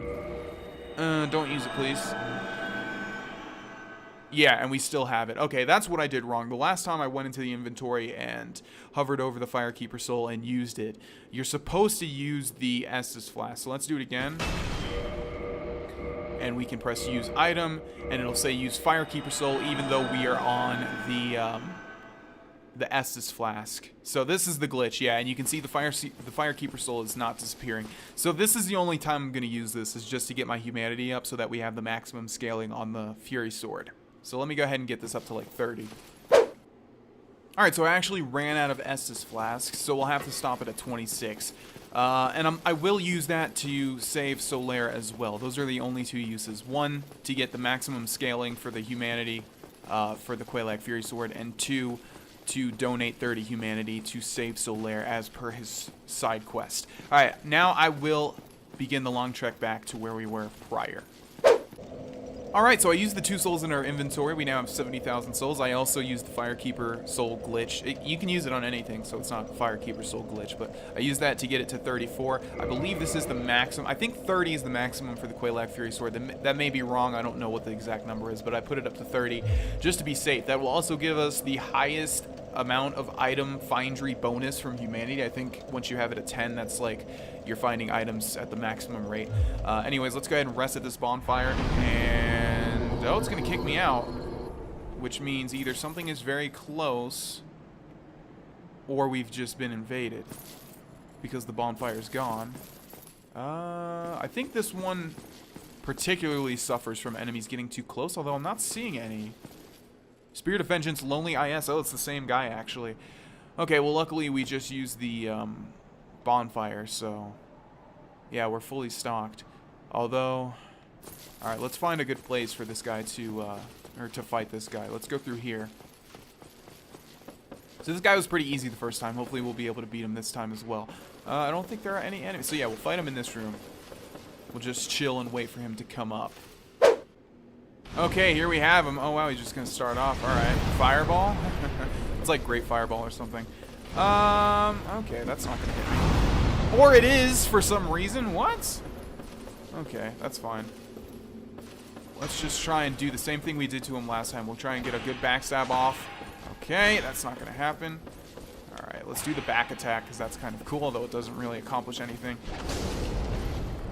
Okay, kind of want to dual wield this now. Gonna remain honorable and not use any Estus Flasks. And get a backstab off. Alright, let's just dual wield this, or two-hand this, and try and end him. He's very close to death. Okay, what are you doing? Don't want to get hit by that. Don't want him to use any healing items. So let's just do... Come on, there we go. You can't beat me, sir. Sorry about that. Alright, ladies and gentlemen, I think that's a great place to end this episode. Thanks for watching, and I'll see you in the next one. Bye-bye.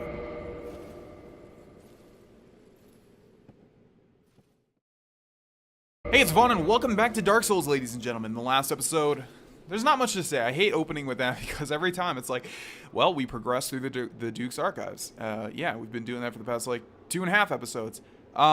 We also killed an invader twice. Oh my god, as soon as I say that, as soon as I said that, he's invaded us for a 3rd time. Okay. Well, if you can't tell, I'm recording these past 2 episodes fairly back-to-back. Alright, so we'll just wait here again, I guess. We've defeated literally this guy twice already. 3rd time's the charm, maybe? Yeah, he's not that great. He's got that fireball spell, which really is hard to hit. I can't even believe he hit me first off. But that hitbox is kind of stupid. So yeah, we'll just chill here. This is where we were the last time, and I'm sure it tells you who you've invaded, so he probably knows I'm going to be here again. So we'll just wait for him. And here he is. Let's go ahead and give him a big wave. Hello there. Thank you. That was a stone that said very good, by the way. Alright, I think we'll two-hand this one from the start. Let's go ahead and get started. Yeah, we've already hit him a couple times. Oh, that does a lot of damage. What is that? Is that a Demon Great Machete? I don't know how in the world I got that backstab off there, but okay, I'm not going to question it. Let's go ahead and end him. There we go. Quaylag's Fury Sword is too fast. Yeah, so this is... I've been in this position before where you keep trying to invade somebody and it's the same person every time and you can't really beat them. I think my build just beats him, basically. It's not even my skill all that much. Because, like I said, my PvP has definitely been lacking. But now we have killed that dude 3 times in a row. Alright, I don't think there's anything down here in this room. Oh yeah, there's a chest here. Never mind. And it's a legit chest. I mean, I still don't know. 20 prism stones. Wow, how great. I still don't know if we've killed every mimic in the game. I think so. I think the Duke's Archives is actually where you end, or where you stop seeing mimics. Alright, let's go through this fog door. I really would not like him to invade. Wow, really? Okay. I think someone put a message there literally to trip me up. Ugh, I do that every time. I don't know why. Alright, so we have an outside section. To the left is going to be that crystal area I was talking about earlier, but there's a lot of stuff to do in this sort of courtyard. As well as a bunch of these guys, these crystal golems. And yeah, we're basically going to kill all of them. This actually has something to do... Oh my god, good for you. This actually has something to do with Sigmire and the Onion Knights quest. And again, I'm not really sure how it works and all that, but if we kill a golem here and a certain thing happens, we will have known that we have done it correctly, I believe. I believe this is where it ends. Okay, so let's kill this one. I keep thinking he's just going to smash the ground, but he's actually doing that magic attack. So we have to use an Estus Flask. I'm kind of trying to do this fast because I feel like that guy is going to invade me any second now. Alright, so we have 3 golems over here, and just like the ones near the Hydra, they have a very big aggro. I guess not, because they didn't activate. Come on, at least one of you. Let's go. There we go, yeah. Oh, wow. I just took that attack. I didn't even attempt to dodge it for some reason. Alright, go ahead and attack. Thank you. Go ahead and attack again, please. Need to be careful for that area of effect magic attack, though. Alright. Goodbye. Okay, we have 2 more over here. Let's go. One of you guys? No, not both. I said one. Okay. Well, now it begins. Now it just matters. DPS matters. It's basically a DPS race. Deal more damage to them before they can, like, hit me once and combo me to death. Alright, we're doing an alright job here. You're dead. And... die! Hate it when they get one hit off right when you're about to kill them. Okay, so that's not good. I thought it was one of these. We may have not successfully completed the Sigmire quest. I could have swore I've done it, though, in a playthrough, so I don't know what I'm missing. But let me just make sure that there's no more golems. Oh, there's one over here. We still have a chance, although I think the one I'm talking about is supposed to look different. Why can I not get up here? Yeah, I think the one that was supposed to do the thing was one of the ones that we've already killed, or at least it's supposed to be over where the ones that we've already killed are. Okay, survive with literally a sliver of health, and you hit me. Alright, let's just double check. Make sure we're not missing anything over here. There's another golem over there. Oh, and one all the way in the distance there. Just got the crystal set. There's actually one over there. Let me just go ahead and clear all these out. There's no point showing you guys this. Alright, so this one dropped a golden drop. I'm assuming it's just going to be Titanite, though. Yeah, blue Titanite chunk. Alright, so unfortunately, none of them did the thing that I was looking for, and I guess I'll explain that now. Hopefully I still remember how this works, because I think I've only done it once, and I may be even confusing that and just have watched it in a video. Because I don't know why I wouldn't have done it in this playthrough and done it, you know, before I knew what I was doing. But anyways, there should be a golem like in the back over there that has, I believe, Sigmire of Katarina's daughter inside of it. Once you kill it, she pops out and she gives you a Titanite slab. That's if you've talked to Sigmire at every location. I believe that's how it works. So unfortunately, we've missed out on a Titanite slab, which is a pretty big deal, but it's not game-breaking or anything like that. Alright, so we've entered the Crystal Cave. I wonder why it's named that, right? This place is pretty interesting and confusing. Also, we don't really want to tussle with these golems because they're not really an issue. The issue is that when you're trying to fight them, you have a very real chance of falling off, and you do not want that to happen. So we'll just go ahead and bypass these guys. Try ranged battle. Is he saying that? Because, yeah. So there's actually a moonlight butterfly down there, which we faced as a boss. And I think that leads to an item. Does it? I'm not even gonna... Oh my... well, I guess we'll find out anyways. Okay, this guy's just gonna keep following me. So he has to die. Die. Die. Yeah. Should have just let it go, man. Okay, so if you can see here, we're walking on nothing, basically. So there's a mechanic in this area where stuff will drop down like so. And that tells you that you can walk on it. There's a hidden platform. So we got 1 humanity for that, which is terrible. Let's go down here, though. Are we safe to drop down here? I assume so.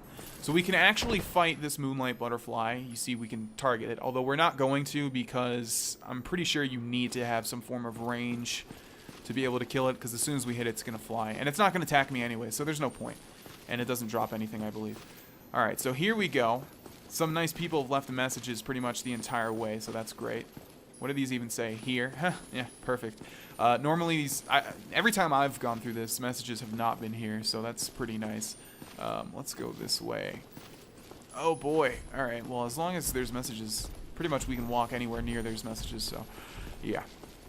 We definitely do not want to fight this dude, although there's an item over there. Oh, I remember that item is so tempting, but I think it's literally just... a soul or something. Okay, I'm not seeing... Oh, we do have to go over there anyways. Alright, let's actually use... Oh my god, where did you come from? What the hell? Okay, well, let's grab this quickly. Blue Titanite chunk. Dodge! Oh, I knew he was going to hit me. Okay, I don't want to die down here. I do not want to die. And I died.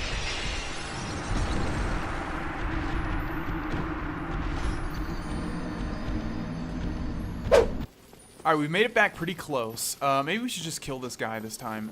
I don't know, as long as we don't aggro him. Okay. Oh man, the messages are gone this time. I think it gives you a pretty big leeway. Like, you don't really have to be too scared of falling off. Okay, there we go. And we just want to grab our souls and stuff and not tussle with this guy. These guys are bigger than average, by the way. Bigger than normal. Oh my god, is there not... There's no sparklies over here. Is it just for that item? Where the hell am I supposed to go? Okay, let's try... No! God damn it. Alright, so this is very confusing. What we want to do here is we want to get our retrieval back first. We want to get our stuff back. And we don't want to tussle with this guy. These guys actually have a very high chance of falling off themselves if they jump in an odd position.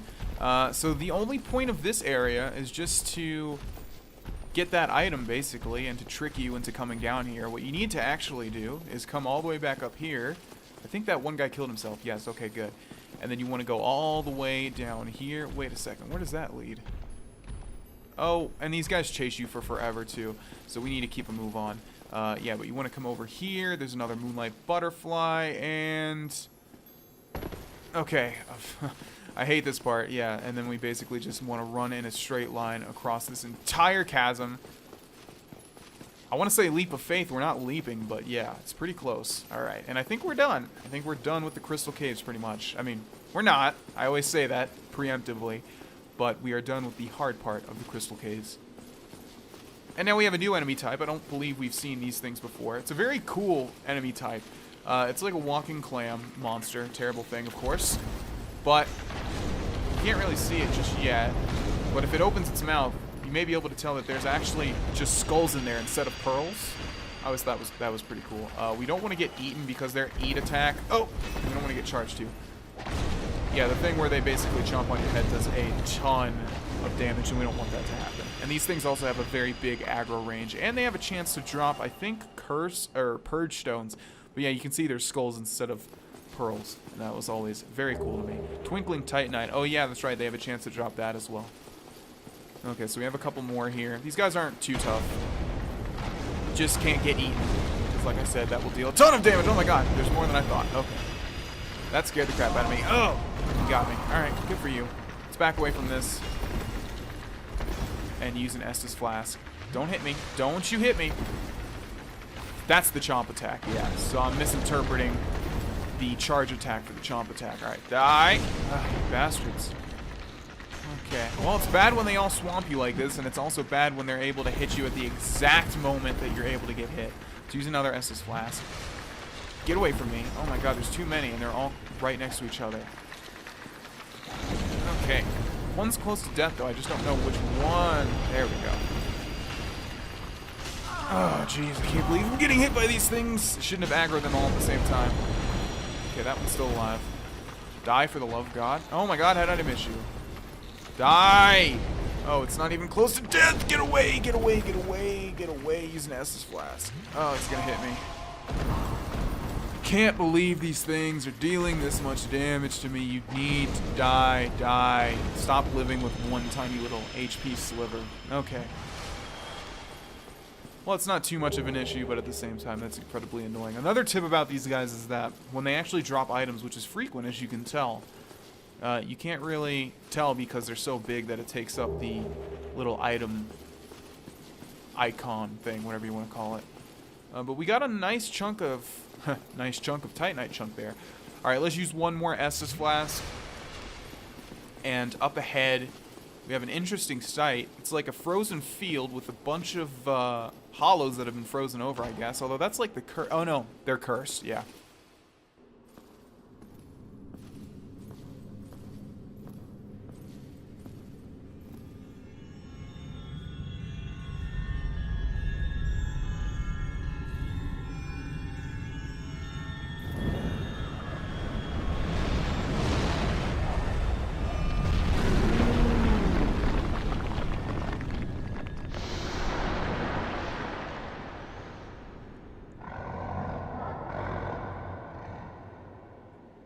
And here we have Seath the Scaleless.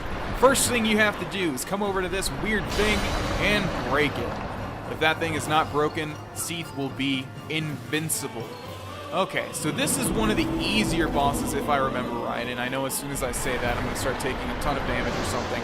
Seath actually has a tail that you can cut off. I believe it's this thing right here. So we want to do that. Just want to lay into it and cut that tail off because this is actually, I didn't even know you could do a tail swipe. That makes sense. This is actually one of the best weapons in the game. Oh, jeez, okay. He's doing that too much. I don't remember him ever doing that much. Let's get the hell away and use an Estus Flask. Okay. But yeah, we definitely want to cut that tail off because that's going to be one of the coolest weapons. We're not even going to use it. I just want it. He'll sort of just strafe and keep spinning around like a top. He's so easy, though. I mean, if we just attack him, we'd be able to kill him instantly. Not instantly, but easily. Even get a hit on him. Come on, dude. Stop turning around. You need to cut your tail off. There we go. Yeah, use your ice attacks. They're cool, man. Use your ice attacks. Yeah. Now let me get to your tail. There we go. Okay. But yeah, basically you just need to circle him and attack him when you can. That's all there is to it, pretty much. He will do an attack where he fills the area with ice, but as you can see, if you keep circling him like this, he's never going to really hit you with it. But if you stay in the ice too long, you'll get cursed, and you'll end up like one of those hollows back there. But yeah, as long as you keep circling, you're not really at risk of getting hit at all. And this is not a good weapon to try and cut off his tail with, so hopefully we'll be able to do that. He's almost at half health here. We haven't cut off his tail yet, which is not good. But yeah, definitely an easy boss. Okay, come on, tail. You need to go. Oh! Can't believe I rolled that. Oh, wow, he does it again. All right. Stop, please. Let's use an Estus Flask. We got 7 left. We're in good shape. Yeah, I do want this weapon. It's just going to be a bonus, though. So if we don't get it, it's not terrible or anything. Okay, come on. Maybe we have to cut off, like, maybe we have to hit, like, the very end of it? I don't know. It's not cutting it off, though. Okay, let's wait for this to dissipate. I don't know how many times he does it. Come on. He spins around so quickly, though. I think you have to hit the back one. As you can tell, he's got like 3 tails, but I'm pretty sure you have to hit this back one to be able to get it. But it just does not want to give it to me for some reason. And the other thing is, like, he creates this ice field, and if you stand in it, you get cursed, like I said, but he destroys it too when he spins around, so I don't know, they could have made this harder by just not having him destroy his own ice field. Alright, I think we're gonna kill him without being able to get this, which sucks, but I don't know why. God! Okay, it's not too bad.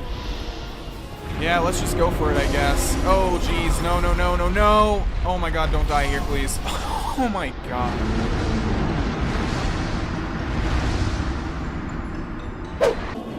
Alright, so I've pretty much given up on cutting off his tail. I think just because we have the Quelaag's Fury Sword, it's harder than usual to cut off the tail because we have slow but fast, or fast but weak attacks, basically. I don't know. That might be wrong. Maybe you have to hit it at a certain point. But yeah, we're just going to go ahead and kill Seath. Like I said, the weapon we would have gotten we're not going to use anyways. But it is cool, and I'll explain what it is after this hit. After this hit. Goodbye, Seath the Scaleless. Maybe you shouldn't put your invincibility crystal thing in the same room where I fight you. Achievement unlocked. Defeat Seath the Scaleless. Bequeathed Lord Soul Shard and a humanity. And I didn't see how many souls we got. There we go, 60,000. Is there anything else to do down here? I don't even think there's a bonfire, actually. Might just have to use... Oh, there is a bonfire. Very, very, very inconspicuous. Okay.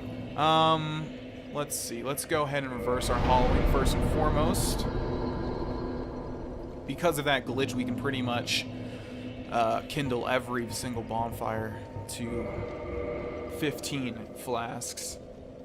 So let's go ahead and do that. There's literally no point to do it at this one, but for completionist's sake, I guess I'll just do it anyways, because we'll never use this bonfire again, pretty much. Okay, there we go. There was something I wanted to do. First and foremost, let's repair all of our stuff. Okay, and now we can reinforce a lot of our armor, I think. Yeah, see, as you can see here, we have a +4 Quelaag's Fury Sword. It only goes to +5. We need 2 more Demon Titanite to get that. So let's go ahead and reinforce armor and scroll all the way down to where that is. You know what's the worst when you're playing like RPGs and you're constantly upgrading your armor and they don't give you... They don't show that something's equipped, so you have to like figure it out for yourself if you have something equipped. Luckily for Dark Souls, they give us this little stamp. Twinkling Titanite 4. All right, let's do that, and let's just go down the line and do gauntlets, and then the leggings. Yeah, and I believe the silver helmet also uses Twinkling Titanite, right? Yep, we need 2. Okay, there was some place that I wanted to go. Let me see if I remember. Daughter of Chaos. Yes, Daughter of Chaos. So that we can give her 30 humanity. Alright, so what we want to do is we want to talk to this woman right here and rejoin that covenant. Yeah, we definitely don't want to reinforce our Estus Flask. Although there is another Firekeeper soul, like I said, I know where it is. But yeah, we want to keep that one so that we can put our humanity back up to 30 after this. But yeah, we'll enter the covenant. And then this is one of the worst parts of this entire game, as you will see in a second after I explain it. Oh, by the way, I forgot, I never explained what weapon you get. So yeah, if you cut off Seath the Scaleless' tail, you get the Moonlight Greatsword, which is a greatsword that scales on intelligence, so it's great for mages, or just if you put a lot of intelligence, and it actually has a really cool special attack where it shoots like a blade of moonlight energy out. So yeah, definitely a very cool weapon, but it's only good if you have a lot of intelligence, which we do not. Alright, so for this covenant, you offer humanity, and you have to offer them one by one, and it's so stupid, and you have to do it like 30 times. So let me go ahead and do that. Alright, so we should be getting pretty close here. I think once we hit like 4 in the top left, it's either 4 or 5, we will have reached like the second rank of this covenant. We already reached the first. I think it was after 10, but you get nothing, and I didn't show that because you get nothing. But once we hit 30, we'll hit the second rank, and then there is a third at 80, but you get nothing for it, so I don't know what the point is. But yeah, you can see how dumb this is. You have to do it manually. You can't just input a certain amount, and you would never just like come back and forth just to give like one each time. Alright, so there we go. So I don't know why they just didn't let you put them up. Input a number. God, I don't know why that was so difficult to say. But anyways, we've been given the Pyromancy, Chaos, Storm, Covenant Allegiance deepened, rank gained, And we are done with this. And that actually also opens up a shortcut. I said it was over there, but I was wrong. It's actually in the Demon Ruins. That should allow us now to save Solaire. Alright, ladies and gentlemen, we're going to end this episode here. In the next one, we will go after our third Lord Soul. There are only 2 left. And I'll see you guys there. Thanks for watching. Bye-bye.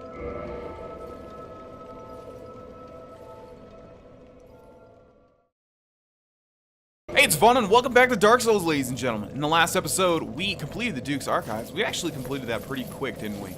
We spent a lot less time there than we did... Where was the first Lord Soul? Why am I always forgetting this? Oh yeah, the Catacombs and the Tomb of the Giants. That particular place lasts a very long time. Anyways, we're now in the Demon Ruins, where the third Lord Soul is going to be found. So if you remember, the last time we were here in the Demon Ruins, we went up on that path and we dealt with the Ceaseless Discharge fairly easily. He pretty much killed himself, so that's nice of him. His form then dissipated and cooled all of the lava, so now we can walk on this path. You can see there's a ton of things in the distance over there. And if we stop for a second, you can probably see that they're moving a little bit. Their tails are definitely moving. So basically, to get to this Lord Soul, we need to cross this lava path. And for some reason, we can just totally walk on this. I mean, this would still be extremely hot, wouldn't it? So why are we able to walk on it? I have no idea, but... Dark Souls. I don't think there are any items, like, spread out. You know, like, this would be a perfect place for an item right here because it's out of the way, but there's not going to be one. I think pretty much this place is pretty straightforward. You just want to head straight to where all of those hulking beasts are and tempt fate. Never mind, there's actually an item over here. It's probably going to be a soul, though. Yep, it always is. And ahead, we have a Capra Demon, which we've already fought as a boss this time, however. Oh, notice we can actually block that two-handed attack. When we fought the Capra Demon earlier, we were actually not able to block that two-handed attack, so that's interesting. This guy doesn't have a lot of health, though. And he's defeated just that simply. Goodbye, Capra Demon. Kind of wanted to wave there. I think these guys do have a chance to drop the Demon Great Machete, but we already have one anyways. We are going to go over here, even though there's quite a lot of these things. Hopefully we can aggro them one by one, because there is an item over there. I see one already. There may be more. And yeah, I remember these guys having a huge aggro range, so you can see we've already aggroed one. Okay, so this is like a Tauros Demon, so we've already seen like 2 bosses so far. This isn't really the same thing as the Tauros Demon boss, but it's very close. So let's see how much health this one has. Oh, we've already aggroed another one. That's not good. We definitely don't want to fight these things like 2 at once. So let's quickly kill this one off as fast as possible. Oh, wow, he jumps away when I'm about to kill him. No! Okay, we got up at the exact moment he was swinging, so that's not good. Let's get away real quick and use an Estus Flask. So yeah, the only time this is difficult is when you aggro 3 at once by accident. And it looks like we've aggroed a whole bunch more. We might die here. Yeah, we certainly have died. That was terrible. Alright, it would appear that they all got aggroed at once again, which is bad. So what I'm going to do now is extremely risky with. Let's all cross our fingers and hope that it works out. There is that item over there. I would like to get that, but I'm not going to fight all these things at once. So hopefully with some quick footwork, dodge all of their attacks. They are sort of slow, although they can run and jump and stuff. Okay, so far so good. Oh wow, there's a lot of items over here, including that one over there. There is an item that lets you basically walk over. Oh boy, yeah. That didn't work.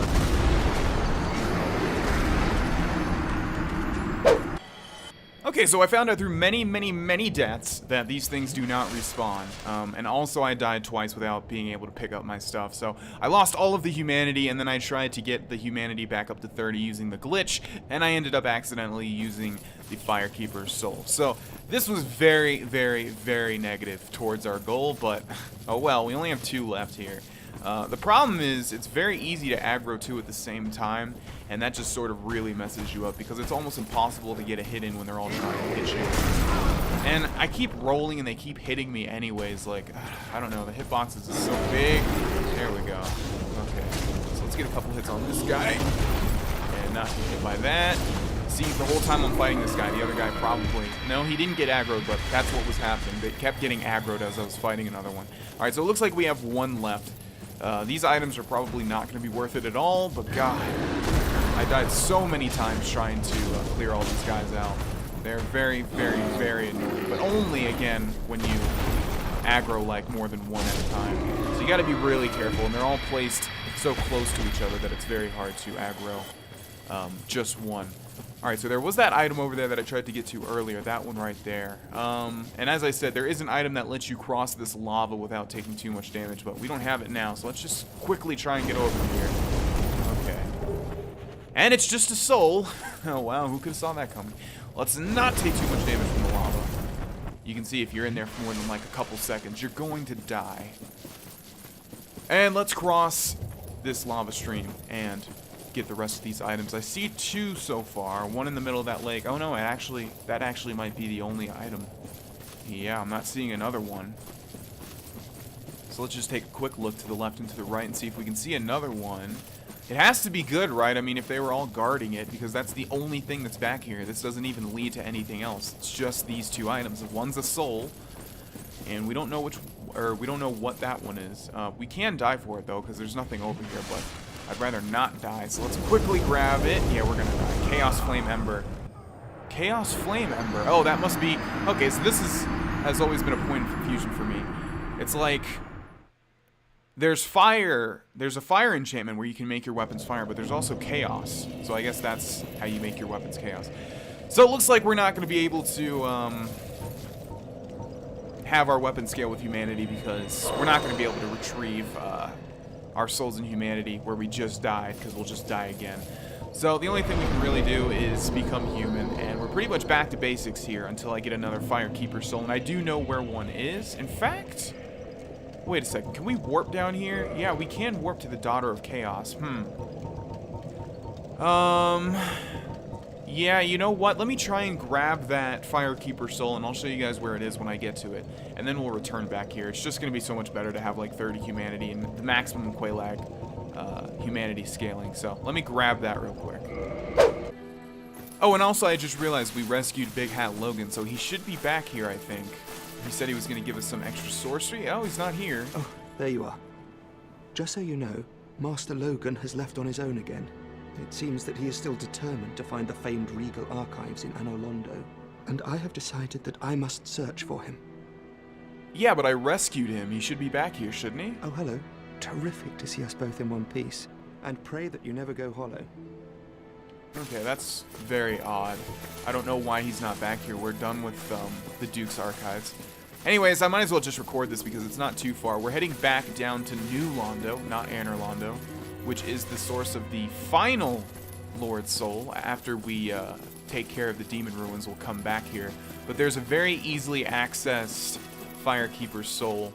It's not very easily accessed, but if you know where it is, basically, it's not that hard to get to. We do have a couple of embers, including an enchanted ember, I think, so we might as well go talk to that other blacksmith as well and give him those embers, because he's the only one that can make the magic and enchanted weapons. So let's drop down here. Take a tiny bit of falling damage, but that is quite alright. New Londo Ruins.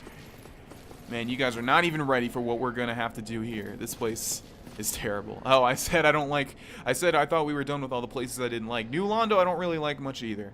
How many places of this game do I actually like? That poses that question, doesn't it? Hey, hang on. Is that an ember? Oh, I'm sorry. We of Vinheim don't deal in shoddy embers like that. Perhaps you should try an old smith out in the country. Well, I don't know what ember you're referring to because I have multiple embers in my inventory. Come back soon. Smithing helps soothe my nerves. Don't let me wither away out of idleness. Okay, let's see if he takes one now. Hang on. Is that an ember? Oh. Huh, interesting. I could have swore we picked up like either a magic or an enchanted one, which I figured is he's the only one that would be able to use that, but since we have multiple embers, maybe we have to get rid of the other ones first. I'm not too sure. Again, I don't really use any of the embers that we've picked up. I just mainly use the large ones. Alright, so this is past the point that we've been past in New Londo, and you'll see why very soon. We don't want to be down here. So, actually, you know what? I just realized, as long as nothing spawns, okay. Let's quickly put an item in this slot that we're going to use. Transient Curse, temporary curse allows engagement with ghosts. Yeah, so let's go ahead and use one of those. And you'll see why we're using that very soon here. It's because this place is infested with ghosts that you cannot hit normally. The only way you can hit them is if you have that Transient Curse activated. And you'll need multiple ones when you come down here, but they're dying in one hit, which is actually pretty damn good. So the Firekeeper Soul is actually going to be this item right here, and if you're not careful, you can fall off because to the left and to the right there's a drop. Thank God we're killing these things in one hit, though. That makes things a lot easier. There's a Firekeeper Soul, and yeah, these ghosts spawn all over the place, so you pretty much have to keep your eyes open at all times. And they drop something. I forget what these things drop. I think it's Transient Curses, right? Yeah. Okay. So I don't know why that's golden. That's not really too rare. Actually, let's break these pots. Okay, we might as well use that scaling, or we might as well use that item right here. So, just to show you guys how it works again. And we can do it with this weapon too, I realized. And there's a safe way to do it. So we're pressing RB, and then after the midway, see, that's the way that we don't want to do it. No, that's what I did last time by accident off camera, and it ended up using it. So we definitely don't want to use that. So I'm pressing RB, and then after the midpoint of the swing, I'm pressing X, then start. And if you do it correctly, you can go to the Estus Flask, press use item, and it'll say use Firekeeper Soul. Then we can press yes. It'll use it, but it won't actually use it, and now we have 5 humanity. So I'm going to do that until we have 30. Okay, we are back to 30 humanity. Actually, I just realized, did we die? Are we still human? I think we are still human. Oh yeah, someone told me that if you look to the top left at the humanity counter, if it has those white outlines, I believe, that means you're human. If it's gray outlines, that means you are hollow. Alright, so finally we can continue on in the Demon Ruins. We are done with that terrible, terrible place. Oh yeah, it was an important item though. The Chaos Ember obviously allows you to create chaos weapons, which if you remember early on in this Let's Play, someone was nice enough to drop a Chaos S-Stock +5, and that served us pretty well for a time being. I wonder if you can make a Chaos Quelaag Fury Sword, because obviously Quelaag is closely tied to Chaos. You'll see the word Chaos used a lot in this area where we are right now, because Chaos just generally means like fire in Dark Souls lore. Like, it's closely related with fire. That's why you'll see a bunch of pyromancy have like Chaos blank, Chaos blank. Okay, so here we have this Capra Demon again, but he should be no issue. Never mind. As soon as I say that, he hits me. Why do I even say anything like that? I just need to stop. I've said that multiple times. Every time I say something's going to be easy, something's going to be a non-issue, they get a hit in. And this guy shouldn't get a hit in because we can block his attacks, even his double-handed attack or two-handed attack. Okay, so we're finally on the path towards the actual meat of the Demon Ruins. And this place is not a place that I don't really dislike too much. I actually like this place, even though it's just fire and brimstone basically the whole way through, because there's a lot of cool stuff, including cool bosses that we will see momentarily. Let's continue on, though. Alright, so you can see in the distance there we have a bunch of Capra Demons. I never really understood why in this section of the game... Oh, right, I forgot there was actually an NPC invasion here. I think he comes from behind me, doesn't he? Yeah, he does. Okay, so we've actually been invaded by this guy before. This is Kirk. Oh, if we can kick him off. Oh yeah, we can't kick with this weapon. But yeah, we've actually been invaded by Kirk before in the depths. And I'd like to get a backstab off on him. Or I'd like him to hit me and then fall off. I really wish we could do a backstab, or we could do a kick, but it seems like we can't do it with this weapon. Okay, so we need to do an Estus Flask there. Oh man, he keeps getting hits in and I don't want him to. There we go. Alright, now we should be good. Okay. Yep, go ahead and do that. That's fine. We should be able to pick up his stuff, but since he fell off, I'm not sure if that's going to be possible. Yeah, his stuff is down there. Huh, so I guess if NPC invaders invade you and then they fall off to their deaths, you can't get their items. That guy is supposed to give you his set, and it's a cool set. It's like the Knight of Thorns set. And I think it has the added ability where if you roll into enemies, it actually deals damage. So I don't know, I guess we'll just never be able to get that, because if we drop down there, we're just going to die. Maybe we can drop down and hold A, or tap A until we get it, but I'm not going to risk it. We're not going to wear it anyways, and we've already missed some unique stuff in this Let's Play. It's just inevitable. We're obviously not going to be able to get anything. Alright, so same thing with the Taurus Demons pretty much. We want these guys to come one by one. Oh yeah, oh, what was that? What was that? What was that? Oh, it's down there. Okay. Come on, guys. Need you guys to come over here. They're both so close. I know they're both going to get aggroed at the same time. Maybe not. This guy's a little bit further, but he's not getting aggroed. There we go. Yes. Come over here to your doom, sir. I wonder if this model differs at all from the Capra Demon that we fought. They always seemed a little bit smaller to me, but at the same time, you got to realize we haven't seen them in a long time. That's going to deal damage to me and make me fall off. And here we have another enemy. Okay, that's fine. These guys aren't actually that difficult. As long as I didn't die from that fall, that is totally fine. Let's grab this. Soul of a Proud Knight. Alright, so the problem with these worms is that they'll do the thrashing attack, and then obviously you can get hit by that. But worse, oh my god. This is just the Let's Play of getting hit by stuff that shouldn't be hitting me. I'm rolling, man. Alright, go ahead and do your thrash attack. Yeah, there you go. Alright, so the thing that sucks about these guys is they'll actually spit like corrosive acid that will damage what. There it is. That's what I was talking about. Yeah. So we don't want to get hit by that because that will make our weapon break very quickly. And this guy's extremely hard to hit with our current weapon. So this is going to take a while, I would assume. We need him to do that body slam attack because that's when we can hit him. Come on. No, don't do the side to side. Do the body. Oh, there's actually bonfire there? I don't remember that bonfire. Oh my god, am I really going to have to cut this because this guy's just not giving me the option to hit him? Okay. Alright, he should die in a second here. There we go.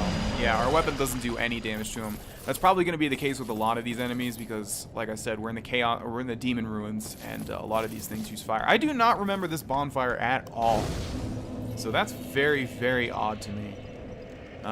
Weird. Alright, well, we've just reset. Actually, we didn't because we didn't use the bonfire.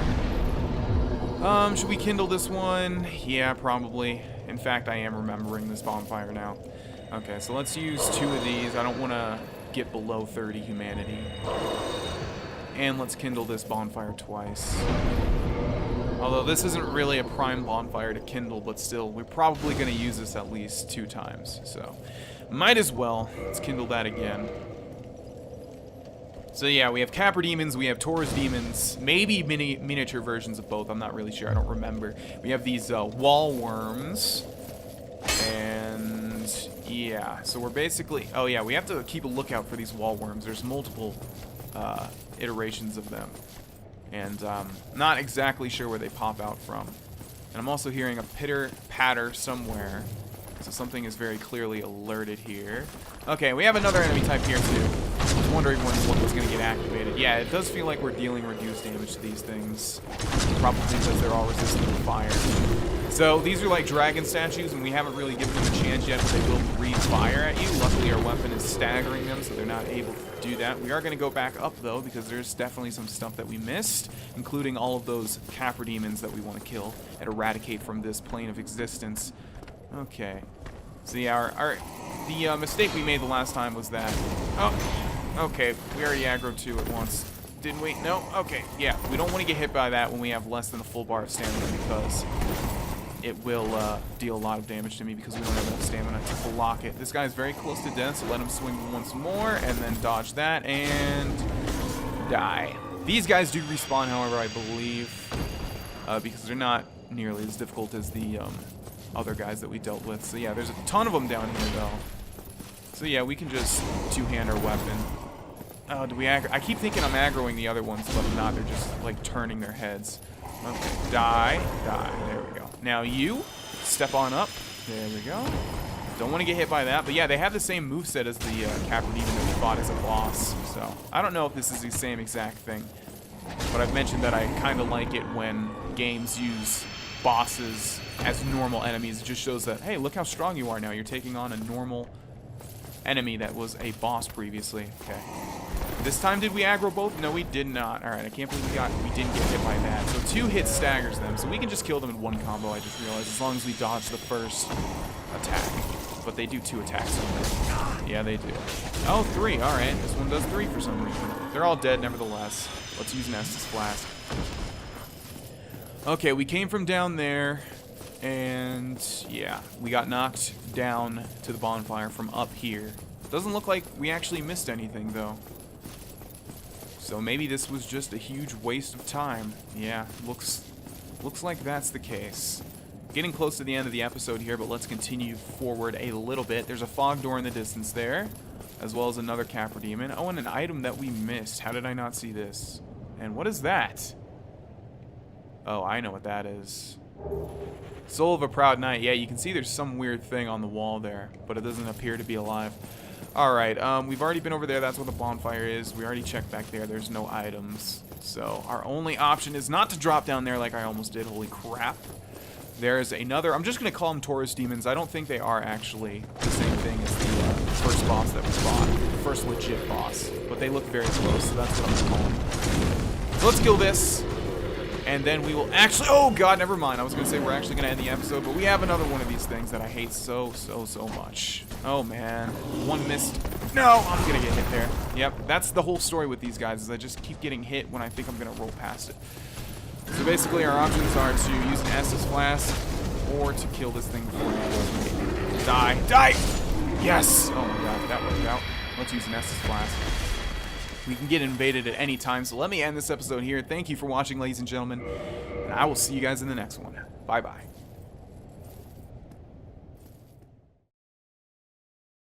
Hey, it's Vaughn, and welcome back to Dark Souls, ladies and gentlemen. In the last episode, we set foot into the Demon Ruins, and we died many times, although you guys didn't really see it, from all those, quote, Tauros demons, unquote. But anyways, we've gotten to a fog door straight in front of us, and actually there's a bunch of stuff that we need to take out before that. Why are these Capra demons always moving? They're always like turning their heads and moving. It's very confusing because it feels like they're aggroed, but they're not. So we have another one of these guys that have a huge aggro range, and these guys have caused me a lot of trouble this Let's Play, although previously they haven't. I'm just mistiming their attacks. They take so long, like you think they're gonna swing and then they take like an extra second. Again, he just did it. I do not need to die here, so we're gonna need to trick him into swinging, roll away, 2 Estus Flasks. Okay, now we're good to go. Roll! I still get hit, although that was weird. Okay, let's roll again, hope that we don't get hit. Good. Die, die, die. I think that's the last one. I really hope that it is. I don't know. I don't remember these guys giving me any trouble previously, but so far this Let's Play, they've been giving me a lot of trouble. Pretty much, though, anything, I realize, pretty much anything where I'm rolling has been giving me trouble because I'm doing terrible at timing when to roll. And like I say, I attribute it to talking all the time. Okay. Although they don't have... How did that miss? That attack just missed. Oh, wow. What was that? He, like, moved forward a step, so he was able to hit me. That's not going to hit me, though, so... I'd really like you to drop off like your Tauros demon friend. If you guys remember, he jumped... Oh, he's like pushing me towards the edge every time he moves an inch. Okay, please let that be the last one. My God, these things are terrible. And you see what Dark Souls does? It places this one like right here, so you have to fight him on this narrow-ass path. Alright, but I do know there's like, yeah, there's a chest and there's one of these things. Now, it's good that this thing is coming from the top like this. The other one was bad because we couldn't really hit it. This one is fine, though, because we can definitely hit it. And also, it can hit me very easily. And I'm missing 2 shots already. Come on, man. Demon Great Machete and Quelax Fury Sword. They just miss when they shouldn't be missing, I think. Okay. So, yeah, we're not dealing any damage to this. But that's fine. There's only, like, 3 in this area. Oh. Don't want to get hit by any of that stuff, though. That will, like, instantly break your weapon if it hits it. Okay, go ahead and do that. Yeah.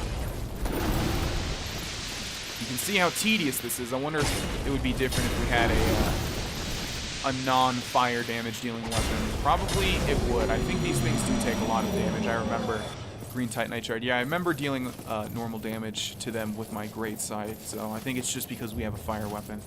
So we have to be careful. They can, yeah, they can still pop out from certain places. Oh, there's actually 2 here. I almost didn't notice that. Yeah. So the other one, I didn't really show it because I was killing him off camera. He would like grab me with his mandibles and chomp on me, and then he'd do another attack where he lunges out and chomps. And what the hell is that? Another one? Oh my God, there's 2 more. Okay. Well, this is going to take literally like 10 minutes, so I'll see you guys after I kill all 4 of these. Alright, so this has taken a very long time. Luckily, like I said, though, these versions are much easier to deal with than the one that was sticking straight out of the wall. So, yeah, this guy's gonna die in like, 2 more hits. Come on. Die. Just die, please. Okay, die. Time to die. No! I'm gonna get hit by that, too. Jesus Christ. Alright. 2 Estus Flasks. He did like that attack 3 times in a row now. Are you kidding me? They were doing the little swirl around with gross, putrid crap. They were doing that like over and over and over, and this guy decides to do the whirl attack for like 3 times in a row. Okay. This better not be a mimic. I can't actually see its chain. Like I said, I think we've dealt with all of the mimics. So yeah, there's no way this is going to be a mimic. What item is this going to be? Large Flame Ember. I had a feeling it was an Ember. I guess just because There's a minute memory somewhere in my mind that remembered there was an ember there. So yeah, we've gotten the Chaos Ember and we've gotten the Flame Ember. I wonder which one's better because they're both like fire. I don't really know. Again, I've never really used either, so... Yeah, I think we're pretty much done for now. The only thing we need to do is go through that fog door. There's nothing down there. I don't even think that's an accessible area. Yeah, I'm almost 100% sure. So, let's just get back to that fog door. There was that Capra Demon dude. Nothing back there. Yep. Oh, and another worm. God, I mean, should I even kill it? Yeah, they don't respawn, so I might as well. Alright, so this one is a right bastard. This one is like the worst one to deal with yet. I think he's close to death, though. There we go. Yeah, that was like almost not even worth it. He gave us 2 green Titanite shards. All the other ones pretty much gave us 1, so I guess that's to show, yeah, this one's more difficult. Alright, so we have 2 more of these statues, which are one of the easiest enemies in the game. Don't really have to worry about these guys. In fact, I don't even know if I've ever been hit by their fire-breathing attack because it takes them so long to wind up for it. Okay, finally we have this dude over here, and we have an item as well. I didn't even check if this guy can be backstabbed. I'm almost 100% sure that he can't. So let's let him swing, see if he's going to swing again. No, he's not. You going to do the 2-hand attack now? Yep, you sure are. Let me just get a hit on you. I need to get 2 hits on you. Thank you. There we go. Just need to combo you to death. What is this? Soul of a Brave Warrior. Man, I really wish that the souls in this game as items were just a different color so you knew, hey, I don't have to risk my life for that piece of crap item. Oh well, let's go ahead and move on. We're going to have to use 1 Estus Flask. We only have 4 left, which is not that great. But at least we don't have to ever deal with any of those Tauros guys again. Alright, so let's just check over here. Doesn't look like there's an item. Let us check over here. Doesn't look like there's an item. The only way that remains... Oh, I lied. Yeah, that's right. Okay, so we can go through that fog door, or we can go down here. I know for a fact we actually want to go down here first. And we want to get over here because there's an item. Let's see. Oh, wow, a soul. Who would have thought? Okay, so we can drop down there, which is what we are going to want to do. But I forget if there's any more items down this path. It looks like it might close off and not let us continue on. But no, that's not the case. We can go all the way to the end. And it looks like there is not going to be anything else. But you guys know me. I had to check just to make sure. Let's head back.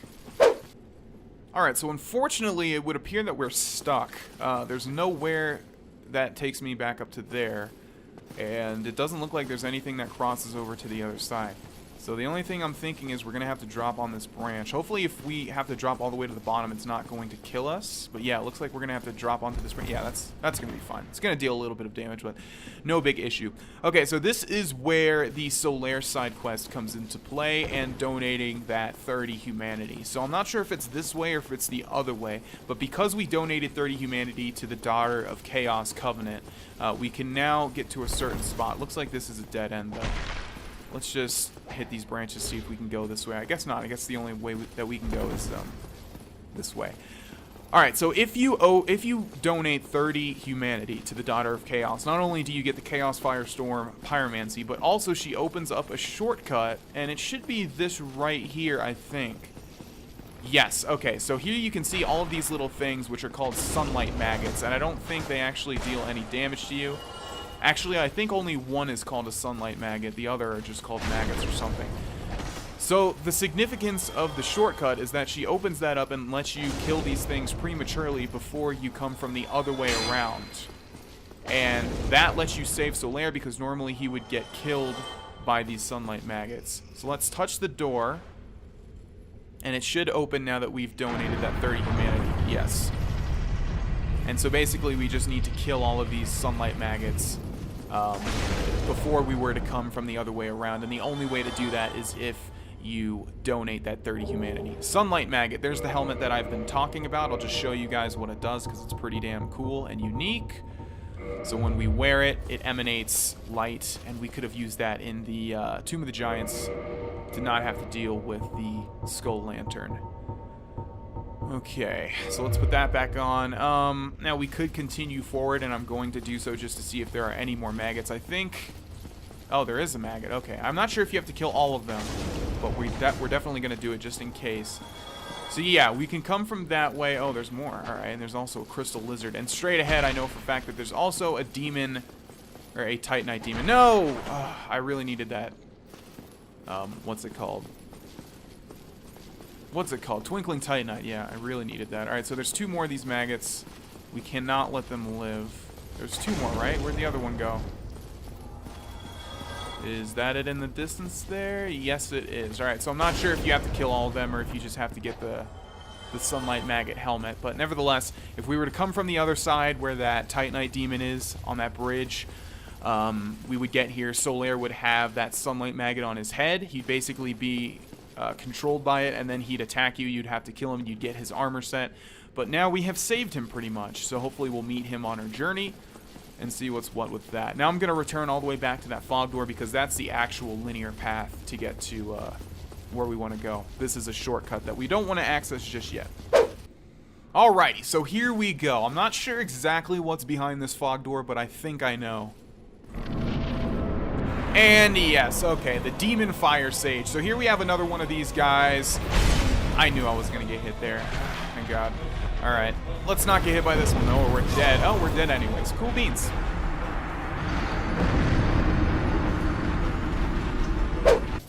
Well, I freaking used the Fire Soul again by accident. Firekeeper Soul. Like, it's not even that bad that we're not going to be able to do the glitch. The bad thing... Oh, these things respawn. Okay. So you make some respawn, but not these. That's cool. Let's just run towards the fog door. It's not such an issue that we're not going to be able to do the glitch. There's probably at least one more Firekeeper Soul left. I just don't know where it is. The issue is that... I don't remember what the issue is, but I'm more concentrated on this. But there is some... Oh, yeah, this guy does the same thing. It does the area of effect. Okay, so we're going to have to do the same thing to this guy pretty much. Come on, let me get around him. Let me get around him, please. Jesus. Yeah, so he does the same thing. Okay, what is that? Is that the area effect? I don't remember this boss too well. I remember he was actually easy, so I don't remember...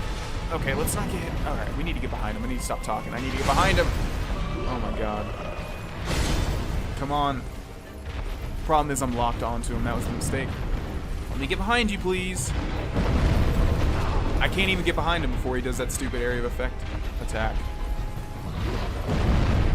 There we go. Alright. How much damage do we do to him? 357. That's not bad.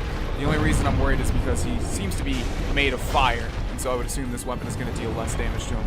So yeah, same strategy as the one in the prison pretty much. Just stay behind him, although this guy is much faster, it would seem. Okay, let's, yeah, you do an attack, because I need to heal up. Hopefully it's not going to hit me from here. Good. Alright. No! Oh my god, how did these things connect, man? I'm in mid-roll or mid-jump. I guess I'm in mid-jump, that's the issue. And I'm dead again. Wow, this is not my episode. Alright, so actually, I've realized that this one... This particular demon, whatever you want to call him, it's far better to actually be close to them because he does this jumping attack way too often, and you can easily dodge that. As you can see here, he just did it twice in a row. And all you have to do is like sidestep. Oh, why does that shockwave exist? That's so dumb. Like, just let the attack animation end when he lands. Why make a shockwave? I mean, okay, that makes sense actually, that there's a shockwave. But it shouldn't be that delayed, that's my point. So yeah, as long as you stand close to him, he's pretty damn easy. Unfortunately, we are hollow because I ran out of humanities to use. But we've killed him. That took 3 tries. But if I realized we should just stay close to him, would have been far less. All right, so no souls. Okay. Oh, there we go. 20,000 souls. Demon's Catalyst, which is used for sorcery, which we're not going to bother with. All right, so that's the first boss of the Demon Ruins. We have more of these dudes, which is not an issue whatsoever, as I've been mentioning. Unless you get 2 like this, back to back, and they get a chance. But as you can see, this guy's not even going to get a chance to do it. So let's do a stylish attack. Let's see, we can go down or we can go up. Let's start by going down, shall we? Not exactly sure where this leads. Is this another bonfire? Wow, there's a lot of bonfires in the Demon Ruins. Okay, so we have another tree area with branches leading down. Although I believe... Okay, I know where we are now. So let's use this. And let's actually reverse hollowing as well, because we're gonna want to be human for a certain part coming up. Okay, we're done with that. At this point in the game, we shouldn't really even bother with leveling up until we have at least like 100,000 souls, because the soul cost is so high, we may only get like one level, and it's not really worth it. Alright, so let's actually go up. This time these guys are going to be respawned, but that's okay. Yeah, I remember that boss being easy. I guess it was just the last time I realized you're supposed to be close to him, because he doesn't always do that area of effect like the other one does. And it's very hard to get behind that one. That one's a lot faster. And basically is always doing attacks, whereas the one in the undead prison, or undead asylum, is much slower. Alright, so we're rising to the top here. And I think there's only one reason we're doing this. Let's run and kill all these things. Yeah, I don't even know why this enemy exists, honestly. It's just so easy. They should have, like, I don't know, decreased the amount of time it takes for them to wind up for that fire attack. Soul of a Brave Warrior. Okay. Okay, and what do we have at the tip top of here? I remember this particular area being confusing. There's like 4 different paths or something. As you can see here, there's one to the right, one to the left, and one straight forward, and where we came from behind. But as soon as we step on this, it's going to take us up, and this may look familiar to you, maybe not. If it does, you have a very good memory. This is going to take us back to Quelaag's domain. Over there is where the spider is, and then we can basically get on this, and it acts as a shortcut. I don't really know what the point of this is, considering you can use bonfires to warp to pretty much... I guess this is kind of a shortcut. Oh yeah, the issue is that when you come back down, it's like, where did I come from? So we came from there. I don't believe there's actually anything to the left and to the right, right? Yeah, there's nothing to the left. And to the right, there is nothing as well. And I think going straight just leads us back down to the tree branch area, right? No, that's where we came in from. Yeah, okay. I gotcha. Alright, so let's just head back. We're trying to get to where that fog door was. There was another fog door with that giant tree. But yeah, that just sort of acts as a shortcut. But there's bonfires all over the place. That takes us back up to a bonfire. There's a bonfire very close to where we are here anyways, the one that we were at before that we needed to run past the Taurus demon to get here. And then there's one you know, that we just activated. So I don't really know why there's so many in this particular location. Nowhere else in Dark Souls is there such a high concentration of bonfires. This is the one I was talking about. We don't need to kindle it just yet because we're only one off from the maximum, so we'll just go ahead and move on.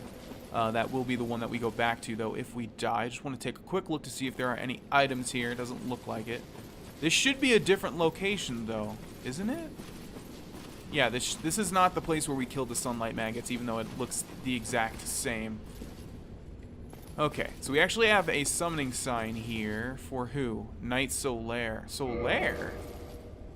Oh, I remember. Oh, okay, yeah. The reason Solaire's here because when we go past this fog door, there's another boss already.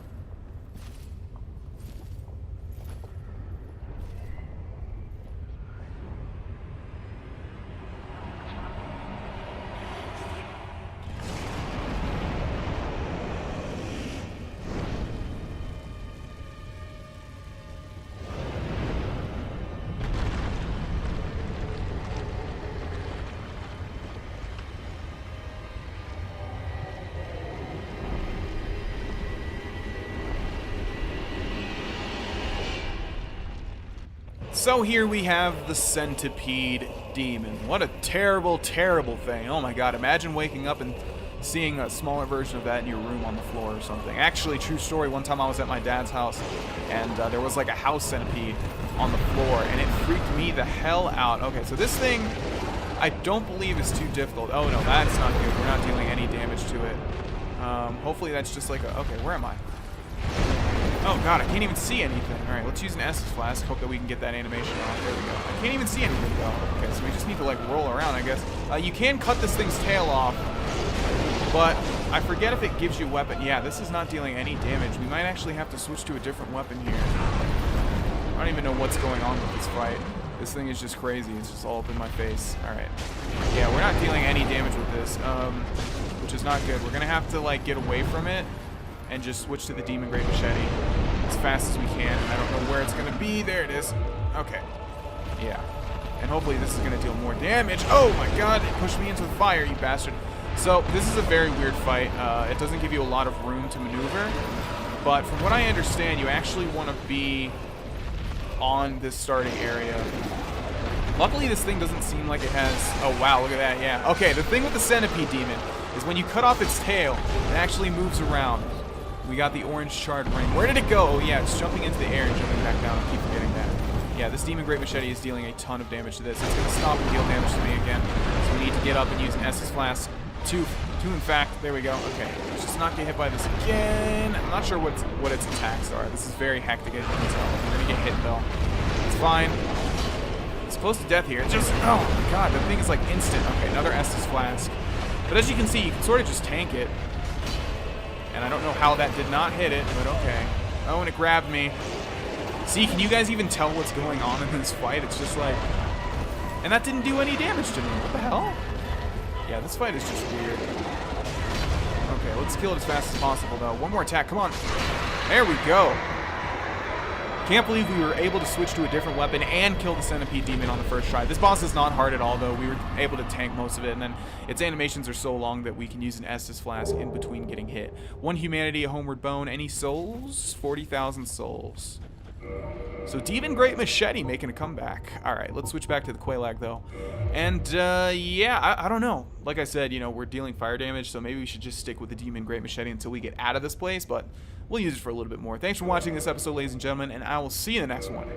Bye-bye.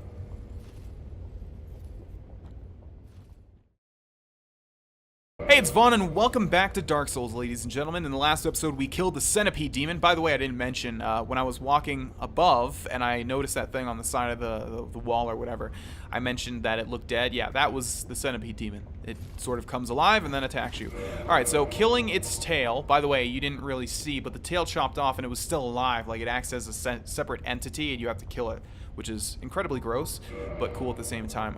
Killing it, though, dropped the orange charred ring, I believe it's called. The orange charred ring reduces lava damage, and that's an understatement, because this ring is actually going to allow us to basically maneuver the fire with almost no damage at all. And it's needed. That's pretty much a quest item, because you can't really traverse this upcoming place without this ring. So obviously we could have grabbed that first and then gone back and get the Chaos Ember, but there's no point. It's worth a death, right? Especially when we have 43 humanity. So it does reduce your health, as you can see, but, you know, there's a reason Estus Flasks exist. Alright, so that's crazy, right? Like 2 bosses back to back, and one of them has a cutscene. The Demon Fire Sage, and then right afterwards, the Centipede Demon. And if you think that's it for the bosses, no. We still haven't even gotten to the Lord Soul yet, so... yeah, look forward to that. I don't believe there's too much. Oh yeah, see, it gives you... oh, I just realized the strategy of this fight. So the boss fight is easy. You can just stay at the beginning area and kill him, basically. Tank all the damage, use Estus Flasks like I was doing. But I guess what the game wants you to do is actually chop off its tail, get the orange charred ring, equip it, and then you can use this entire area as the boss fight area to get away from it. But there's no point to do that, because you can just do what I said, and that's a lot easier and a lot less time consuming. So yeah, okay, so I think it wants us to go through there, but I will check to see if there's an item back here before we do that. Something tells me that there's not going to be an item. Nope, there indeed is not. Alright, so do we have the slow roll now? We must, yeah, or the medium roll, because we had to equip that orange charred ring, and we still will have to. But let's continue on regardless. Oh, look who we have here. It's been quite a while, Solaire. Why? Why? After all this searching, I still cannot find it. Why? Why? After all... okay, so he's looking for a son or something. I think there's a specific thing that he's talking about if you delve into the lore, although I'm not exactly sure what that is. Yet another fire in the Demon Ruins. This is like the 5th one or something. It's crazy. Might as well kindle it. We have quite a lot of humanity at our disposal here. So yeah, let's go ahead and kindle that twice. We are not hollow, so we don't have to reverse hollowing. And let's continue further on into the Demon Ruins. We could level up. In fact, yeah, let me go ahead and use all the souls again, and then we will level up. Alrighty, we have 133... Yeah, 133,000 souls. I don't know why. My brain just messed up there for a second. Let's go ahead and level up. We did reach the max strength. I wonder if increasing dexterity doesn't... Yeah, it does increase the damage of our weapon. I don't know if that's a lot, though. That's 4 points of damage. Wait a second. What does... Yeah, let's cancel that. What does the Quelaag's Fury Sword scale with? Is there any way to find out? Yeah, there is. Okay. So... Oh my god, what? It scales B with Dex? I thought it was strength. Wait a second. Strength, dexterity, intelligence, and faith. Yeah, E strength scaling and B dex scaling. Oh man. Oh, that's because I got it confused with the Demon Great Machete, which we now have a lot of strength to use. Huh. So, it would be stupid to just put points into dexterity. That's why we're not dealing nearly as much damage as we should be doing with the Quelaag's Fury Sword. Wow, that is such an incredible mistake. Oh my god, I can't believe we've been using the Quelaag's Fury Sword with this much strength this whole time, where it scales better with dex. But yeah, we're already on a strength build. I think we'll just go back to the... yeah, screw it. We'll just go back to the Demon Great Machete. And if we ever get invaded, we'll use the Quelaag's Fury Sword because it's far easier to use during PvP. Okay, so now, even though we equip this, which does scale with strength... Oh, and it does put up... Okay, but only by 1 point, so that's not worth it. Let's put Vitality up to 30, and let's put Endurance up to 30 as well. Yeah, there we go. Alright, so we'll stick with the Demon Great Machete for now. That's why we're dealing so much more damage with this, as opposed to the... Oh, but that means we're not going to be able to... that means we have the slow roll now. Alright, we'll stick with this for now. And then we'll switch to the Demon Great Machete when we need to, basically. Yeah, that sucks. And there's no way to, like, reverse points in Dark Souls, I think. I think once you put a point into something, it's there forever. I think. I may be wrong there. Alright, new section of the Demon Ruins, and we're about to see a very interesting sight indeed. Lost Izalith. I always never knew if it was Izalith or Izalith. I'm gonna just say Izalith. Yeah, so I don't know if you can tell, but in the distance there we have some... I keep saying hulking monstrosities. That's the first thing that pops into my head. But yeah, that's exactly what they are. They're like hulking monstrosities, and there's a lot of them. What those things are actually is the bottom halves to the undead dragons. You can kill them. They give you a decent amount of souls, but it's not really worth it. There is a way to clean them up, and I'll explain that after we get a bit further. This is one of those huge, giant open areas. And so we're not really going to be doing too much exploring because it's just going to take forever. And I don't remember anything specifically good being in here, so we're just going to go ahead and keep moving on. But basically, the thing with those undead dragon halves is that you can see some towers. Yeah, those towers over there. You can get to the top levels and fire arrows at them, and you want to, like, aggro as many as possible. They'll come over to the tower, and they'll start doing this jump super high into the air and slam down attack that actually hurts everything around them. So the ultimate goal is to aggro as many as possible and then have them kill each other, and then you reap the souls. But from what I understand, it's not really that great of a farming method. It takes like more effort than it's worth, I think. I don't know. I did do it one time, but I don't remember it being too beneficial. But yeah, you can see there's a ton of them. They're all over the place. And I don't know if they aggro if we get too close or if they are passive until we hit them with something. I'm not exactly sure. But nevertheless, I don't want to find out anyways. So some of these statues aren't actually alive, as you can see. This one is, though. You can't fool me. Oh no! Okay, that would have been like the first time I ever got hit by that, but luckily.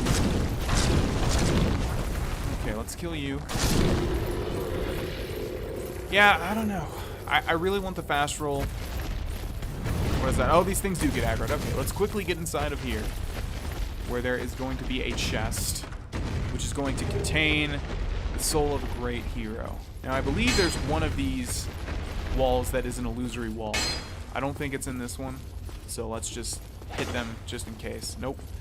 Alright, so this place is extremely confusing because there's a lot of different areas that you can go, and I guess these things do get alerted, yeah, or these things do get aggroed. What was that? I got like stunned and then I got hit by a second. Okay. That was dumb. Did he jump in the air? I think he just did, yeah. That's what I was talking about. Alright, let's move forward, shall we? Let us go up this branch. This part, though, of the game is not difficult at all. In fact, it's pretty easy. The only thing is, I guess, when you aggro these things, they'll chase you, but they're not that difficult. You just need to outrun them pretty much. Yeah, that was definitely the jump in the air and slam them down attack. Okay, so if I remember right, this is actually a ring? Twin Humanities. No, the reason I said that is because I actually equipped the Hawk Ring here to hit all of these things and make them get close to each other. You know what? We might as well do that just to show you guys what I'm talking about. So let's equip a bow. Let's see. We should have like a longbow or something. Dragon Slayer, Great Bow, we're not going to have enough. Black Bow Ferris? Yeah, we don't have enough dex. What about a longbow? There we go. Alright, so we'll switch to that. And then we do have arrows. So now you can see if we fire an arrow at this thing. Wait a second, why are you... He's doing the, like, I can't do that face, but we do have arrows. I don't know, I'm not going to do it. But anyways, if we were to fire arrows at all of these things, they'd get close, like right here. They'd all start jumping in the air, slamming down, dealing damage to themselves. And then they'd kill each other, and then we'd get their souls. But, yeah. Alright, so that was Twin Humanities. Nothing that great. Let's go ahead and go back onto this branch and actually drop down, because there is like an area that we can go inside of in here. And this might be where that illusory wall is that I was talking about. Not there. Oh, hello there. Oh my god, we got hit by them. And you can see, even when they do hit us, they deal like no damage. But good for you, Dragon Statue. You actually did it. Whereas all of your friends could not. You succeeded where they failed. Don't hit the wall bomb, please. Just hit the statue. Yeah. Okay, no illusory wall there. How about here? Nope. Don't want to get hit by these dragon things. Okay, this has to be it then. There we go. And inside is going to be yet another bonfire. Yeah, I don't know what it is about the demon ruins. They just give you so many bonfires. It's crazy. Alright. Now this gets confusing because we have to figure out where we need to go. I think it's straight through there where that little thing is. Yeah. Let's just run over here real quick. It might not be because it makes you take a lot of damage. Nope, it is. Yep. I'm not sure if we've missed any items. There's some stuff that we didn't go through, but I think for the most part we got everything. Everything else is just a big lava field with those dragons all over the place. Or half dragons, I should say, so I think we're good to go.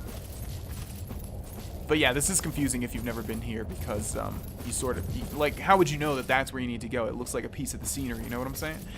Alright, we've reached pretty much the last leg of this area. This particular spot I don't like too much. There's a lot of stuff with this area. Let's go ahead and get started, though. Okay. Yeah, we have to look for these guys all over the place because they're going to be all over the place. And let's wait till they don't get aggroed anymore because I need to switch out this orange ring for the Havel ring again. Because we are done with all of the lava for now. Okay, there we go.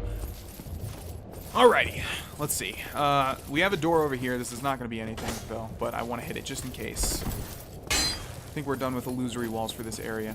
Alright, this place is kind of confusing. Everything looks the same. There's been other places in Dark Souls I said that. Actually, recently in the Duke's Archives. This is not that bad, but it's just these paths get confusing. I've said that multiple times, though. What does this note say? Be wary of the left. What's on the left? Hello there. You don't even have to be wary for these guys. Even if it takes you to like the last second to see them, you can still kill them so easily. This is like the only case where I've said something is easy and it actually hasn't come to bite me in the ass. So that is nice. Although we still have a chance to get hit by one. Too fast for you, I'm afraid. Oh, and also as a side note, it would appear that we messed up Sigmire of Katarina's side quest. I actually looked it up as well as Solaires just to make sure we were able to do Solaires. And there's a lot of steps that we missed. There's way more that goes into that quest than I thought there was. So, yeah. These guys are all over the place, though, so let's take them out. Wonder how much the backflip attack does. 53, that's not a lot. So yeah, it must be a mixture of, not only is this fire, a fire damage dealing weapon that we're using here, but also it scales with strength. It scales with dex much more than strength, and we have majority strength. So, I can't believe you hit me there. Good for you. Oh my god, these things are all over the place. So yeah, it'd probably be far more beneficial to have the Demon Great Machete equipped.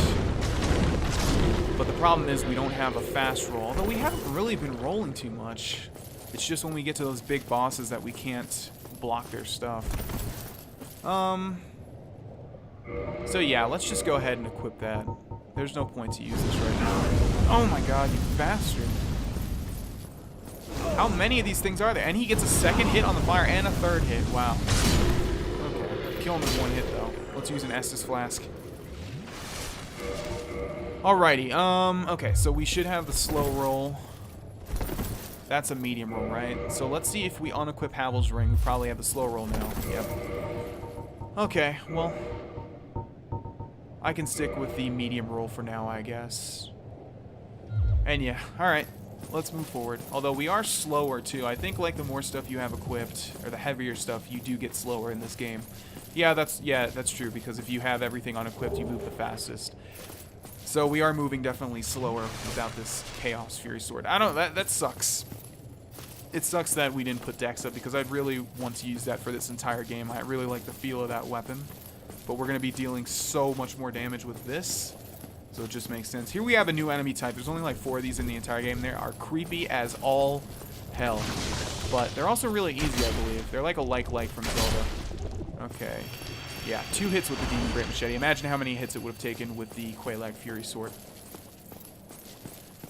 Okay, let's just check to see that there are no illusory walls here. There's definitely not going to be, but you just have to make sure. Alright, something interesting is about to happen. Yeah, I guess let's go ahead and take care of that real quick. So as we come up these stairs... Oh, okay, I thought this was actually an NPC invader, but no, it's just an enemy. And she's gonna die in one hit. Dark Spirit Knight Kirk has invaded again. Alright, Izalith Catalyst. So we have a third invasion from the Knight Kirk, or Kirk Knight, or whatever the hell he's called. How do we not get a backstab there? Look how much damage we're dealing with this, though. And for the third time, get vanquished. Sir Knights. Knight Kirk, okay. 26,000 souls, as well as humanity and the spiked shield, the barbed straight sword. And I'm not sure if we missed out on getting his armor set. Because he fell off of that one ledge. Maybe that's where you pick up his armor set. I am not exactly sure. Okay, so before we go to that fog door, we have this path, and we also have this path. And we want to go these ways because there's one thing that we definitely do not want to miss out on. And there's also a bunch of items all over the place. Okay, so let's see. There's one over there. Can we get to that from here? Yeah, it looks like we can. Let's drop down there. And here we have another enemy, so die. Soul of a Hero. We've already been down there, right? That just wraps... Yeah, definitely been down there before. Let's see if there's anything back here. There's one of these guys again. There is an item right there. Okay, so this is gonna... Oh, we got it. Rare Ring of Sacrifice. Come on now. That item sucks. Let me get back to where I just was. Alright, so I already checked the back, the rest of the back over there. There's nothing over there, so now we just need to go down this way, which is where hopefully is where I think this is going to lead me. I kind of knew I was going to get hit there. That was sort of stupid though, but whatever. Let's use that. Let's kill this one. I guess it's much easier with the Quelaag's Fury Sword because this has such a big wind-up range that... Or wind-up time that these things are very close to always hitting me. As you can see here, they're like right about to get it out.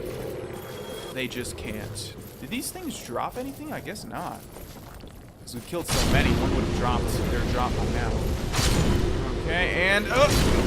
He got me. Good for you. Alright, let's see. There's something over there, but there's also another one of these guys over here. Let's do a running attack. Boom! Okay, let's see. Do we want to go to the left, or do we want to go to the right first? I think we want to go over here. And yeah, it's a trap. I remember this happening. So the reason I brought up Sigmire is because this is actually one of the areas where you find him, and I think this is where the story ends. No, you find him here, and then you find him in another area. But basically, from what I understand, and I've never done this, so it was incredible to hear when I heard about it, he will attempt to like rush in there and fight all of those, they're called Chaos Eaters, and you need to basically help him, and if he survives with like more than 50% health, you get a certain something. If he dies, you get a certain something. It's weird. It's very weird. You can't basically get everything. Like one of two things has to happen. I wonder what happens if we drop down there. It looks like we are not supposed to go down there. Okay. Let's see. Where does this lead? There's an item over there, obviously, as well as another Chaos Eater. I guess we'll just drop down here and take care of all these things first and foremost. We don't want to drop in their mouths, though, if that wasn't obvious. So let's do that. There we go. And let's not get hit. Oh, no. Oh, wow. Oh, shit. I did not realize that this was going to be water and that we're not going to be able to move normally. Oh, boy. All right, let's kill this one, hopefully. Oh, man, we might actually die here. Yep.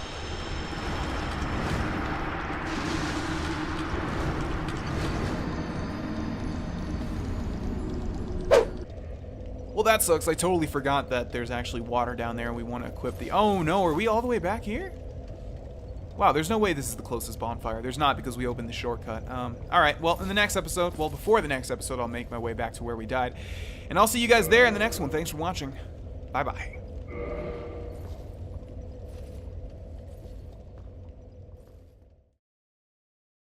Hey, it's Vaughn, and welcome back to Dark Souls, ladies and gentlemen. In the last episode, we're getting pretty close, or we got pretty close to the final area of these demon ruins. We actually died, though, and so we're going to attempt to go back to where we just were. I just realized it's not over there. It's down here.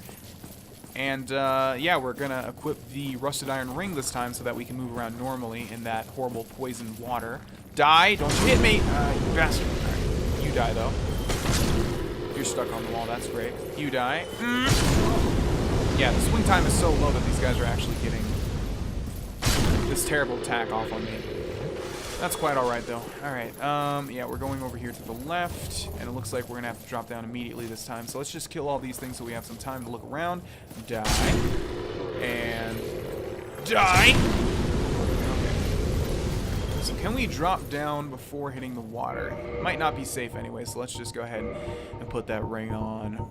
Rusted Iron Ring. There we go. Alright, and down we go into the depths.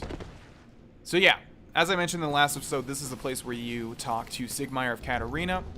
Basically, he will rush down in there, and if you help him take out those things and he survives with like more than 50 HP, you continue his story. But if he loses more than 50 HP, something else happens. There's a lot of weird stuff, right? So we are poisoned, but that's quite alright. Oh, weapon is at risk? What? That is not good at all. Wow. Is this corroding me? Okay, there's far more stuff in here than I thought there was going to be. Oh, no, no! Oh my god, don't die again, please. They're backing me into a corner. This is not good. Okay, so you need to die. Okay, you need to die. Oh, wow. All of our stuff just got, like, broken, too. That was terrible. Oh my god.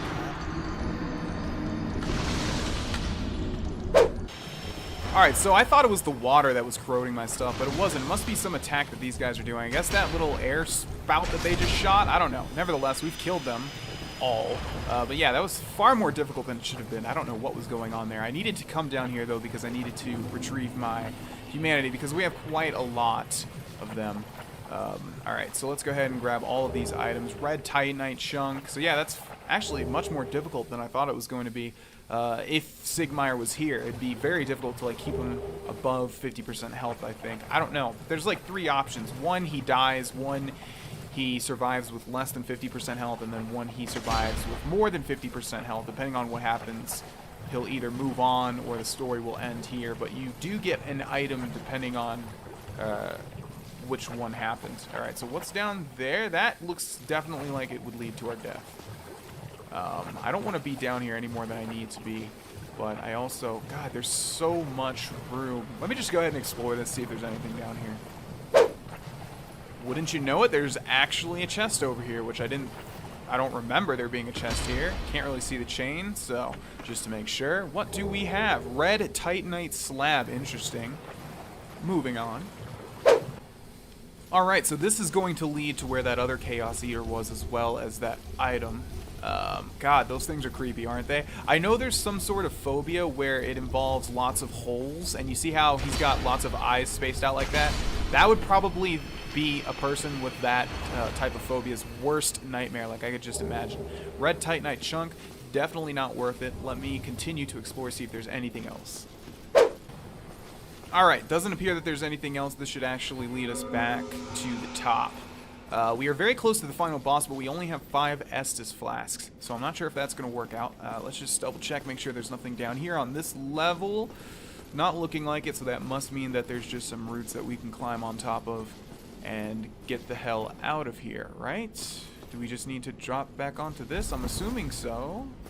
God, we are so slow with this current setup. I really don't like it, although now I just realized we can switch this back out for Havel's Ring, so at least we'll have a medium roll. There's still one thing that we do need to do before we go fight the boss, however, and that's to kill that Titanite demon that we saw on the bridge. Alright, I guess it wants me to do this. I remember the last time I was here, this was extremely confusing, and I don't even think I got every item. Okay, this is definitely what it wants me to do. Yes, indeed.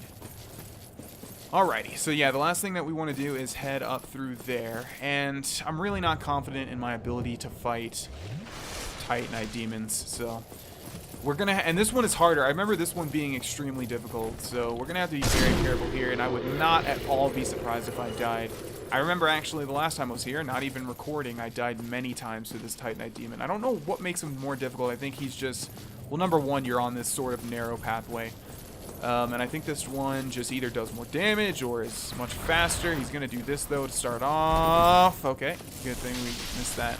I think we can block his attacks, though, so I will... See, like, how did I even get hit there? How did I even get hit there? Okay, that's fine. You do that, yep. Okay, we blocked that one. All we really need to watch for is his jumping attacks. And we're not really doing too much damage to this at all. So let's go ahead and two-hand our weapon.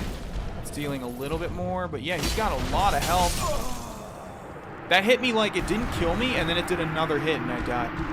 So, awesome.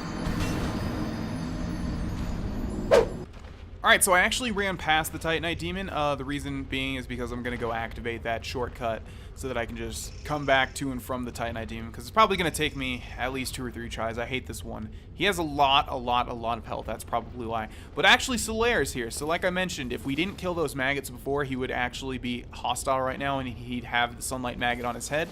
But he's fine. Was it all a lie? Have I done this all for nothing? Oh, my dear son. What now? What should I do? My son. My dear, dear son. Well, I guess he's not totally fine because he seems pretty disheartened. Was it all a lie? But nevertheless, I think that completes his side quest. And the reward is that we can summon him for the final boss fight, which isn't really much of a reward. Honestly, you get a better reward if you don't complete his side quest, because then you can get all of his armor once you have to kill him. But I suppose there's a reward in and of itself just for allowing him to live, if you're that sort of person. Alright, so I'm going to go back to that Daughter of Chaos bonfire, unless there's one closer. So there's going to be the Taurus demon. Yeah, this shortcut isn't honestly that much of a shortcut. Wait, we have to go all the way? Oh, so we rise to the Daughter of Chaos, and then we lower back down, and we just drop off there. Yeah, so it is kind of a shortcut. Oh, and I forgot, if we actually return here, there's now going to be an item at the end of this hall. I think it's going to be the Kirk set. It should be. Helm of Thorns, Armor of Thorns, Gauntlets of Thorns, Leggings of Thorns. Yep. And like I said, if you had that stuff equipped and you rolled into somebody, it would actually deal damage, because you're thorny. So, yeah. Alright. I'm going to make my way back to that Titanite demon and basically just keep doing that until I kill it. Alright, so we're getting pretty close to his death here. I sort of found that just strafing him and getting really close to him will allow you to miss a lot. He's always going to hit that jump attack too much. I found that always pretty much hits. But yeah, this guy, oh! I'm going to get hit there, yep. Okay, so basically we just need to back away, use one Estus Flask, and he's pretty damn low. This Quelaag Fury Sword does almost nothing to it. The reason I'm using it is because it's much faster than the Demon Great Machete, and it's hard to even get one hit. So when he does that attack, that's like your big opening to attack. There we go. Yeah, that guy was incredibly difficult. Much harder than all of the other Titanite demons.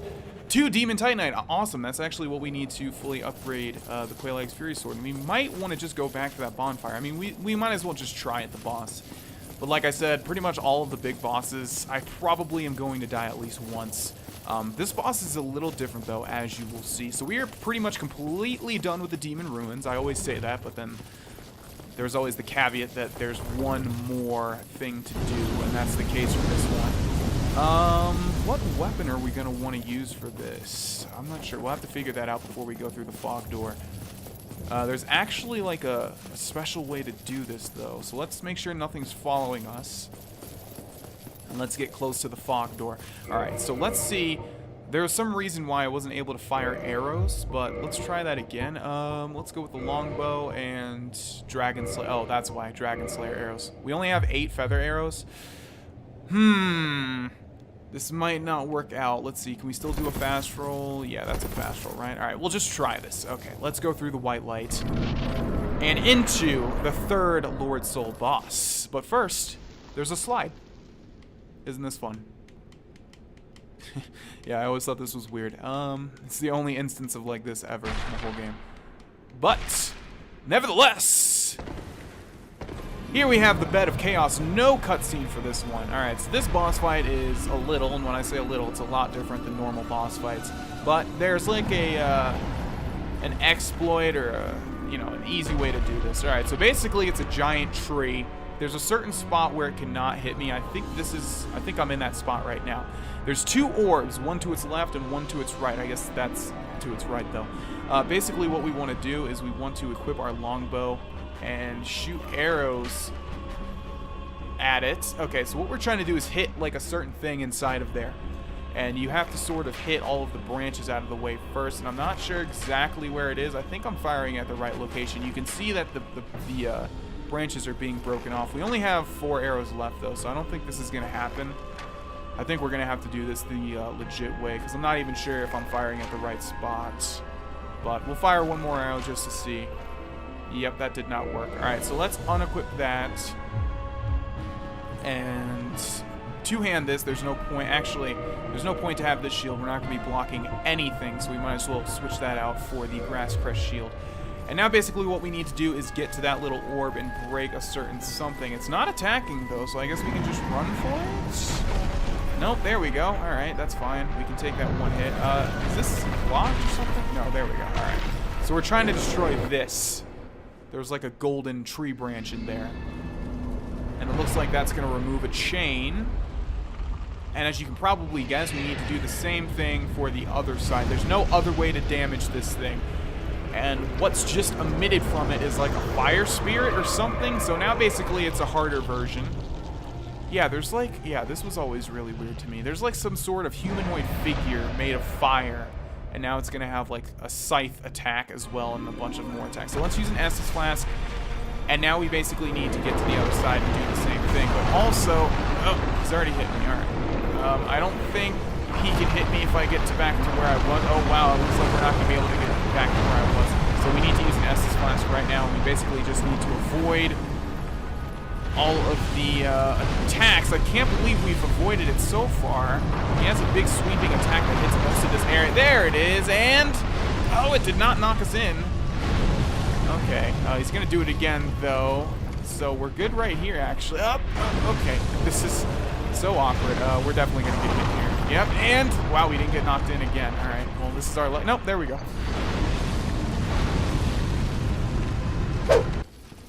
Alright, so as we're returning to the fog door, basically how this boss works is it's a giant tree, you know, the Bed of Chaos. It's got 2 of those orbs. You need to go inside of them and break the golden branch or whatever, and then we can do something else after that happens. Now, I don't wow, did that guy just respawn? What the hell? He must not give you Demon Titan, unless they specifically put an enemy that can continuously drop Demon Titanite so you never run out of it. We're definitely never going to kill him again, though, because that was far too tedious for it to ever be worth it. Unless he does, I guess if he drops 2 Titanite every time. Something tells me he doesn't, though. Maybe he just has a chance to drop it or something. Luckily, we can just walk right past him, though. He will shoot lightning at me, though, so we kind of want to sidestep and dodge and whatever. But yeah, I believe it may be after you destroy both of those special branches. I hope it's not. I think it's after every one. So when we go in this time, we shouldn't have to destroy the leftmost one because we already did that. We just need to run to the right and destroy that one. Oh, come on. Stupid tree crap. Let me get on it. Thank you. Yeah, so we should just have to run to the right, destroy that one, and then we're good to go. And then it becomes the hardest part of the fight. But that remains to be seen. So let's head back down here and use one Estus Flask. And if this doesn't work, I might just go buy some arrows, because you can do the same thing for the other side. You can basically shoot at it until it breaks, and then, yeah, you basically don't have to get hit because it can't hit you at the edges of the Colosseum. So let's look to the left and make sure that orb is gone. Hopefully, yes, it's gone. We just need to take out the right one. And we also really need to get my humanity and stuff, because that is far too worth it. There's a ton of stuff in that. So it's hard to... The only hard part about this is that it does that sweeping attack, and then it also does the side. So we need to dodge the sweeping attack like so. And now we need to get as close as possible. But the stuff is still going to break, as you can see here. So what the hell are we supposed to do, right? Alright, let's get as close as possible. Oh, we might be able to do this. Okay, good. Now we want to roll through all this crap and attack it. There we go. Stylishly done as well.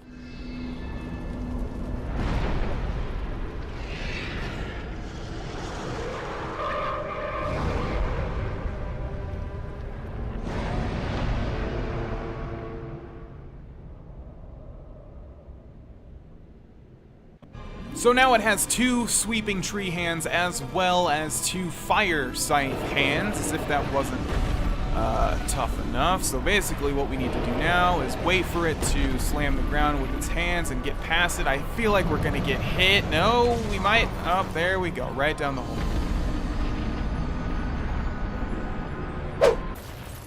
Alright, well now we're faced with a pretty annoying issue. I mean, on one hand, we don't have to take out either of the orbs now. We just need to finish the fight, basically, and I haven't explained how to do that yet, but I will.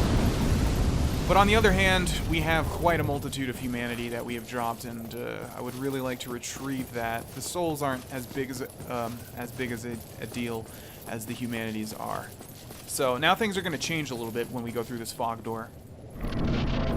Everything, pretty much, is going to be on fire. No? Oh, okay. That must just be because she will do the fire attack, and sometimes it happens when you're on this little slippy slide. But it hasn't happened this time. So where's my humanities? Oh my god, it's all the way back there. Yeah, screw that. I'm gonna die if I try getting back there. So we're just going to attempt to finish this. Everything's on fire. Okay. Let's use an Estus Flask quickly. So what we need to do now, this isn't obvious and it's incredibly stupid, is we need to get close, and then it will sweep with the trees like so, and then we need to, oh my god, not get hit by that. If we die here, all those humanities are gone. That's gonna really suck. Okay, so let's not get hit by that. We need to move forward a little bit. Damn it. Alright, now's our chance. Now's our only chance. Get up, dude. Why are you taking forever to get up? Oh my god, he literally took like 10 years to get up. Alright, so let's try this one more time. If it doesn't work out, I'm just going to have to cut to when I'm able to beat it, because, yeah, this part is extremely annoying. So, yeah, basically what we're trying to do is, and it's stupid that it breaks the floor, but when you come back, the floor is repaired. So, basically, you have to have it do the same thing over and over. We have to run up close enough where the floor breaks, and then we have to drop onto a tree branch, and then that will allow us to end the fight. But the problem is, it does those 2 sweeping attacks that we gotta watch out for, because... Oh, and then it does this! What the hell? I just landed! Oh my god, this thing is just not fair. This is not a fair fight. Alright, let's move forward a little bit. We don't want to get hit by this shit either. Okay, now we need this thing to sweep. And it hit me! Oh my god, look how long Vana takes to get up. That was faster. That was faster than the last time where I needed him to be fast. Okay. So yeah, we need to dodge these crazy side things. We need him to sweep once, sweep again, and we need to go for it. Let's run and jump and hope that we land on this stupid thing. We did. Okay, I think we're good to go! Never mind, it did Firestorm. Oh my god. Move, move. Okay, now we just need to roll through all this crap. I think we are finally good. Okay, come on. It can still do Firestorm in this place, I think. But nevertheless, here we go. We have a little maggot thing on the ground that you can't really see. And one hit is going to do the trick. There we go. That little thing spawned this entire tree. Defeated Bed of Chaos. Lord Soul achieved. And humanity. And how many souls? Go ahead and tell me. How many souls, please? 60,000 souls. Unfortunately, all of our humanity was lost. All of those 42 humanities. That really does suck. But we might switch to the Demon Great Machete anyways. Let's get the hell out of here. What do you guys say to that? Let's go to some place that's warm and nice to us, like Firelink Shrine. Oh man, yeah. Bed of Chaos. It's not too difficult. The only issue is it's kind of annoying trying to land on that branch down there, because you have to do it at the exact moment like it stops swinging its tree branches. Alright, with that, ladies and gentlemen, we have one final Lord Soul to acquire, and that is going to be in New Londo, which is directly below us. And in the next episode, we'll get started on that. Thanks for watching. I will see you guys there.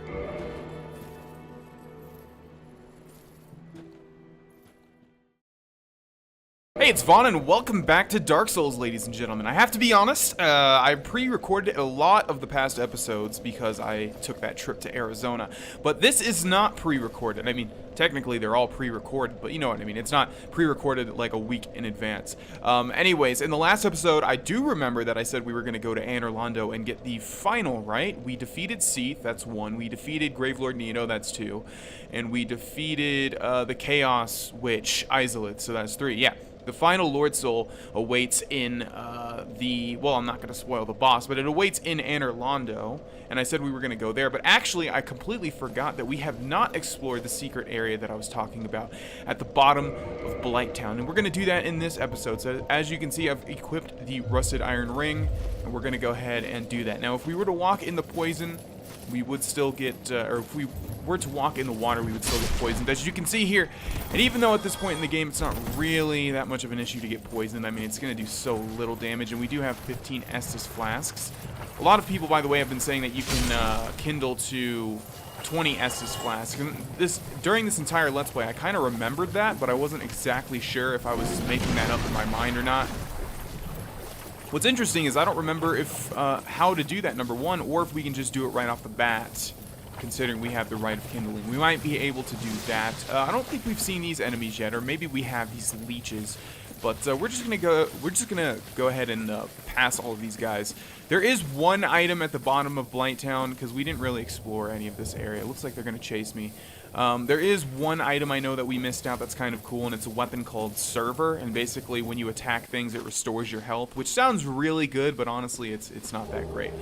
So, the plank shield. Wait a second. Weren't we here before and I tried to press A on these walls? Why didn't I grab that item? Maybe that item only appears after a certain amount of time? Or maybe we were just never here. I'm not really sure. Either way, there was a certain point in this Let's Play when I thought to activate illusory walls, we had to go up to them and press A. That's not how you do it. You actually have to attack them. Okay, so that's not it. There you are. So there's an illusory wall here with a chest behind it. Let's go ahead and open it and see what we have. We have Twin Humanities, and that's it. Let's go ahead and go to Anor Londo and get ourselves that last Lord Soul. Just kidding. I can't believe this game did this, but if you were to go to the back of this treasure chest and attack again, there is yet another illusory wall, which leads to an entirely different and optional area. So you can only imagine, you know, before the internet sort of archived all of the information of Dark Souls, like how many people just figured that was the only illusory wall, when there was actually one behind it that leads to the Great Hollow. Crazy, right? I just love games that do stuff like this. Stuff that, you know, other games never ever do, so it just keeps you on your toes. Moving on. I just got souls for something. Someone must have dropped. There is a bonfire here. That's why I didn't cure my poison, even though, it's, as you can see, it's not really doing any damage at all. It's actually going to run out before it even gets to half of my health. So I think that's just a byproduct of leveling up over the course of the game, because we didn't really put any points into resistance or anything. So yeah. Are we human? We are indeed human. We have switched back to the Great Machete, the Demon Great Machete. Why do I have the Grass Crest Shield though? I've been liking, or I've liked to use the a shield, and so that I can block with the Demon Great Machete. But I guess we'll stick with this for now. One thing we do have to do though is replace this with Havel's Ring, because yeah, we're not going to be really walking in much water from now on. Alright, so this is the Great Hollow, and as you can see, it's sort of like a big, giant expanse of branches and twigs and all sorts of stuff. This place is kind of difficult. I remember it was taking my roommate quite a long time to get through it. And, yeah, I actually ended up helping him out. There's items all over the place, but the thing is, most of them are Titanite chunks and stuff. I know for a fact there is one decent ring in here. Okay, I might remember something happens here. Okay, no, is there no point to this? I guess there's no point. So the reason I'm saying that is because I don't... Oh no, are we stuck here? There we go. The reason I'm saying that is because I don't really necessarily want to grab every item down here, just because I do remember most of it being Titanite. Now, that's not to say that that's not important. Actually, there's a lot of twinkling Titanite and red and blue and all sorts of stuff, if I remember correctly. But I don't really need it because, what, we've already upgraded this to max, right? There should be a way to upgrade it further, but that does not require the Titanite that we'll find in here.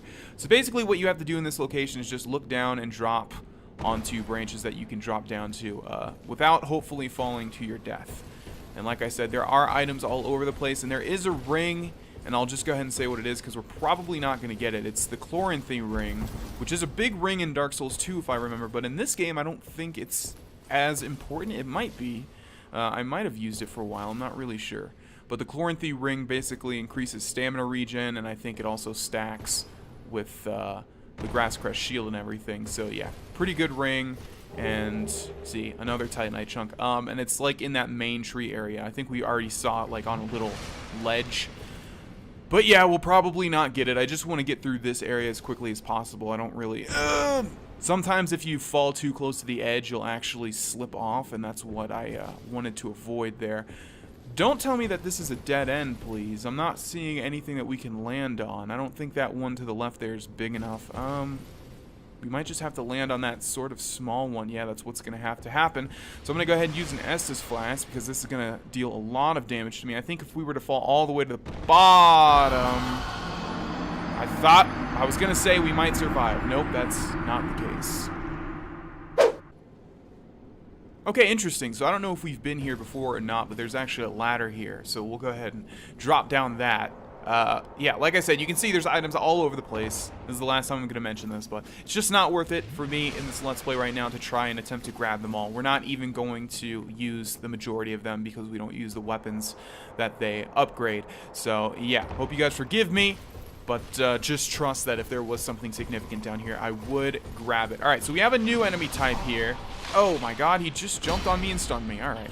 So this is like a black frog, and we've seen the other frog. Oh, we need to get out of that. No, why did you roll that way, dude? What in the world? All right.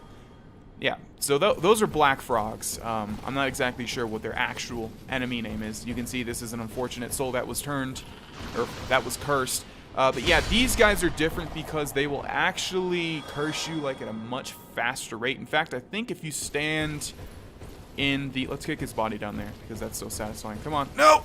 Okay.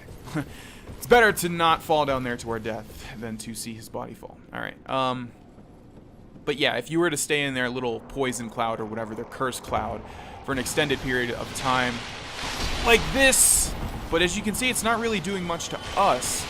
I know for a fact that, like, these guys are worse because I did see my roommate get cursed, like, instantly, and that's why they're a different color, and that's why, you know, this section of the game is further on down the path than when you first encounter these guys.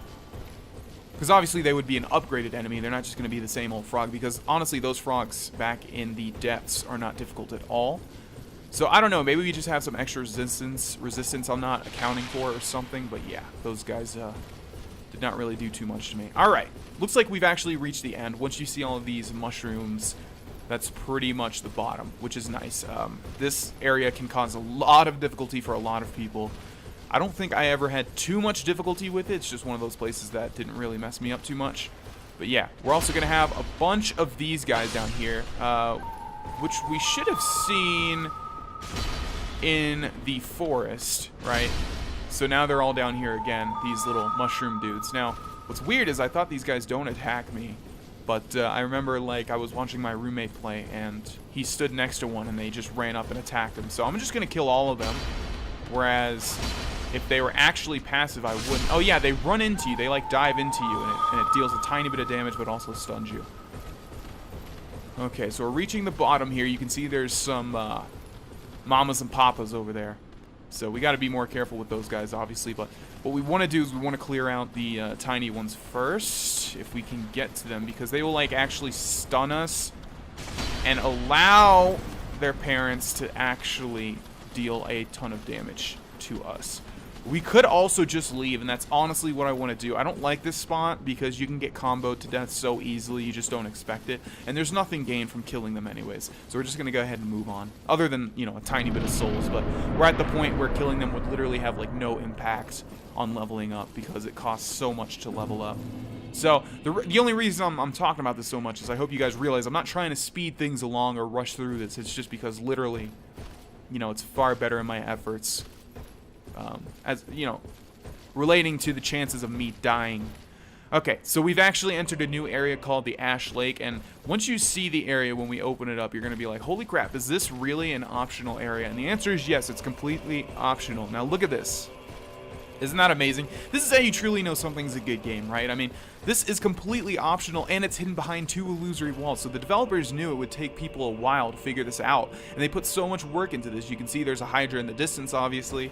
But yeah, it's just a really incredible, unique location in Dark Souls, one that is always going to be in my memory, as opposed to some other ones that maybe I would forget about. Although, honestly, in Dark Souls, I'm going to remember every location pretty much to the day I die, probably, as long as I sporadically play this game every couple of years or something. We have a bonfire over here. Let's go ahead and use it and also rest. I don't think there's a point to be human, so there's no need to use any humanity at this point.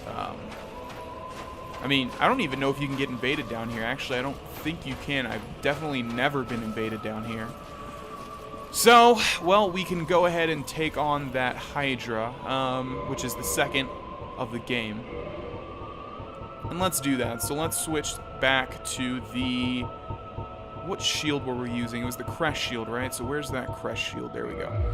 Alright, so we're pretty much going to employ the same exact tactic. I think this one is the same. It may have like some more hit points or something, but I think overall it acts the same as the other one. Although I will tell you guys what it can do after we kill it, but we want to get as close to it as possible before it shoots those jets at me. Alright, so if you remember the last time, basically we just stand here with our shield raised. It's going to attack me by lunging out all of its heads. Probably going to hit me, but that's okay. It's going to deal no damage to me, and then we just want to lunge out with our weapon. And the only thing is we don't want to fall into that water. There's a drop shortly ahead. Why are you backing up? What are you doing? No! No, no, no. You got to get close to me and then do the lunging attack. Yeah, sometimes it does that when it shouldn't. It should be getting close to me. And you can't really see, but it is actually like swimming towards me. Alright. I don't know what you're doing there, but okay, go ahead and do that, yeah. Alright. Hopefully it didn't knock me down. It did, so we're probably not going to get an attack. Oh! We did not get an attack. Alright. So this is probably going to take a while. I'll speed it up after maybe one more attack. Because, yeah, basically just going to be this over and over and over and over. I guess there is a chance that they can... Did we not even get an attack off there? That would... No, I saw its health bar, which means we hit it. Yeah, one more and then I'll speed it up until we kill this monstrosity. Come on, let's go. Come on. We probably hit it right there, honestly, but I'm not going to risk it. That dealt damage to me. Alright. There goes a head. Alright, let's just keep repeating that.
Okay, I didn't realize. Oh, so I think I mentioned this before. We got 2 dragon scales, by the way, and 10,000 souls. I don't think I mentioned this before, but you can actually kill it like by depleting its HP points rather than cutting off all of its heads. So that's what happened there. It had like 3 heads left or 4, and we just dealt enough damage to it. So then it died. So yeah, second Hydra of the game, also the last, also dead. Good to go. So there's actually a ton of these things down here. We already got 2. Here's another dragon scale. They're all over the bottom of Ash Lake. You can see one in the distance there over to the left, maybe.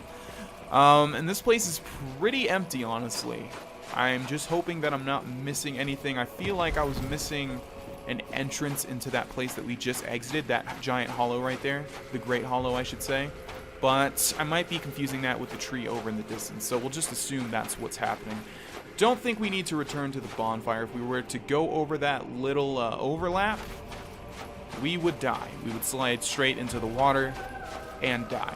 So there are a few enemies left down here, but I don't think it warrants going back to the bonfire. We will, however, use 1 Estus flask. And the thing I was saying about the kindling, the rite of kindling, being able to make it go up to 20. We might already be able to do that. I just never tried, but I feel like I did try, so I don't know. There's another dragon scale, which is used to... What are dragon scales used for? Oh, just dragon weapons, yeah. You need those to upgrade dragon weapons. Do we even have... Yeah, we definitely do. We have like the Dragon King Great Axe.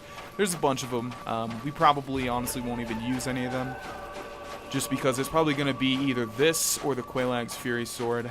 Although, using the Quelaag's Fury Sword would probably be a mistake, because again, we don't have the dex. But, yeah. Here we have another one of these guys. I think this is actually like a different version, maybe like a different colored version. Okay, I was hoping that would stun him, although it's not really. Okay, that was a... Don't know why I didn't roll there, but oh well. Alright, let's actually use an Estus Flask before he attacks me again. Don't you do it! Okay, I want to two-hand this weapon. Hopefully just stun him to death. And you're dead. Yeah, I think it's like a little bit different of a version than the one that we've already seen. But you can see it's pretty much the same thing.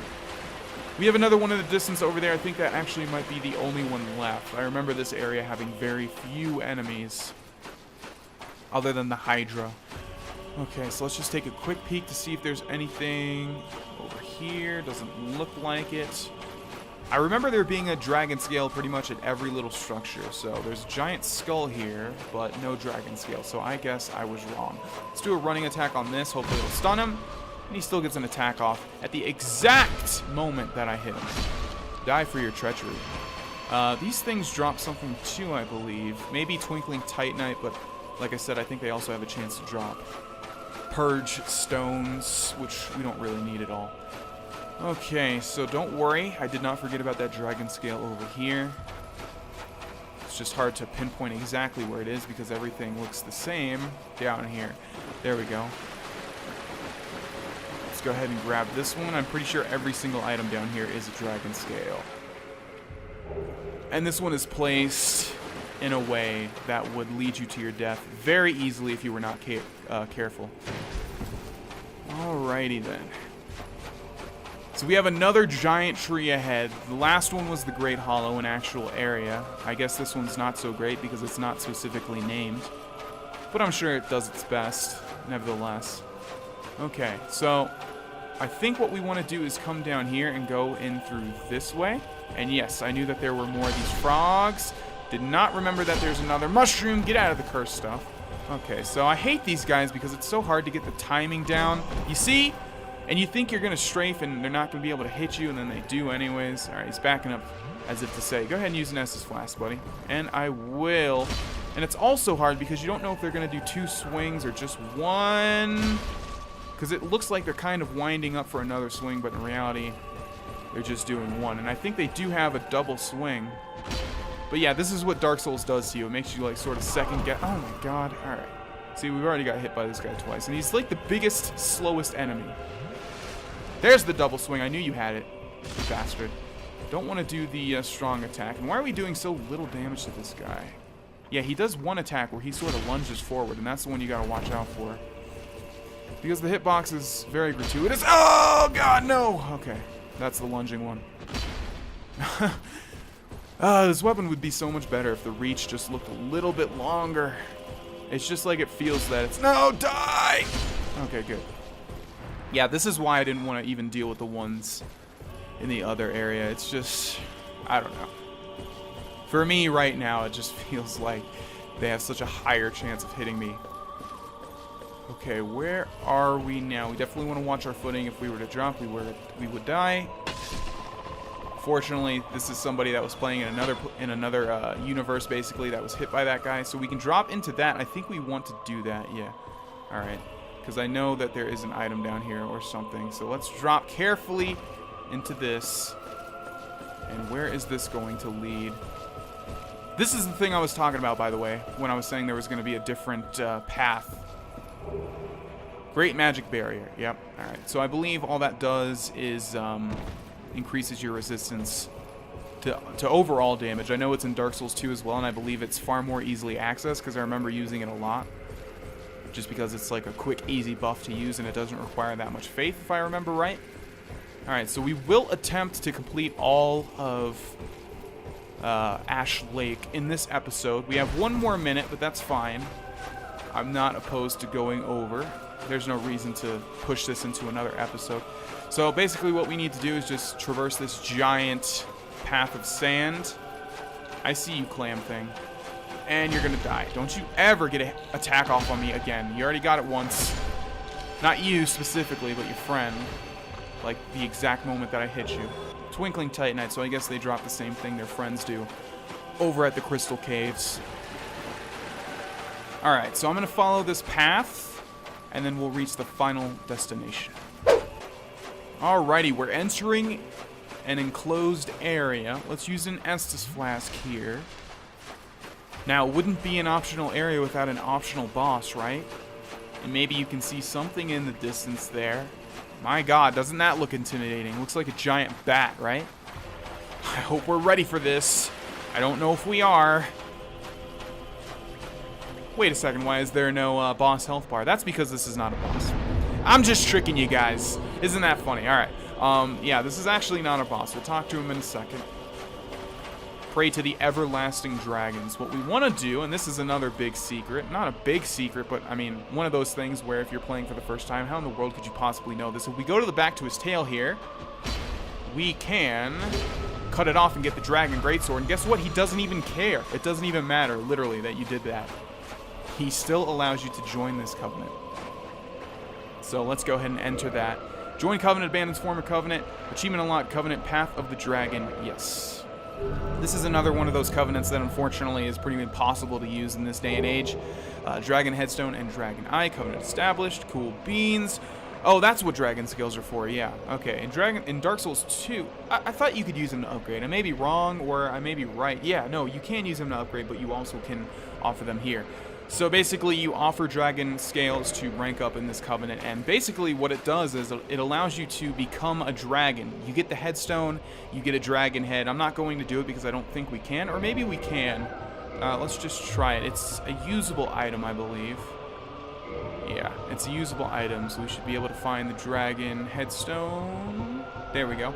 Gain dragon head and emit dragon breath. All right. Yeah, so we can't use it. I always forget what's going on with this. Maybe it's because we have to... Okay, there we go.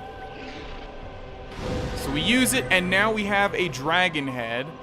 And if we hold X on the stone, we can also breathe fire, which rapidly depletes our stamina. And really all it does... I think it does a tiny bit of damage, but the main thing is it stuns people. So this thing is really not good at all. And I forget how to get rid of it. This is why I didn't want to equip. Maybe just do that. This is, yeah, see, now it's saying I can't equip helmets. This is why I didn't want to do that, because I remember something happens like this and you can't re-equip stuff. Oh, you have to die, that's right. Yeah, you have to die, so we'll use this. Nothing's really going to happen anyways. We have 15,000 souls. We'll drop over the edge here, unless I can't. Alright, well, I guess I'll do it in between the next episode. So yeah, Dragon Covenant, you can also get a Torso Stone, and that does a spell that like basically is like Wrath of the Gods. It emits like a force field around you. Deals damage to enemies, I believe. But yeah, it's like impossible to rank up because the way this Covenant works is you get the Dragon Orb or whatever. You place that down, enemies will use it to force you to duel them. If you beat them, you get a Dragon Stone. Or am I confusing that with Dark Souls 2. I know that's how it works in Dark Souls 2. I don't know. I'm not really going to talk about it because this is one of those covenants that I'm not exactly sure on. I was never able to rank up in it because, you know, not a lot of people play these days. But yeah, Dragon Covenant. All right, ladies and gentlemen, we're going to end this episode here. Thank you for watching. In the next one, we will go to New Londo, and I will see you guys there. Bye-bye.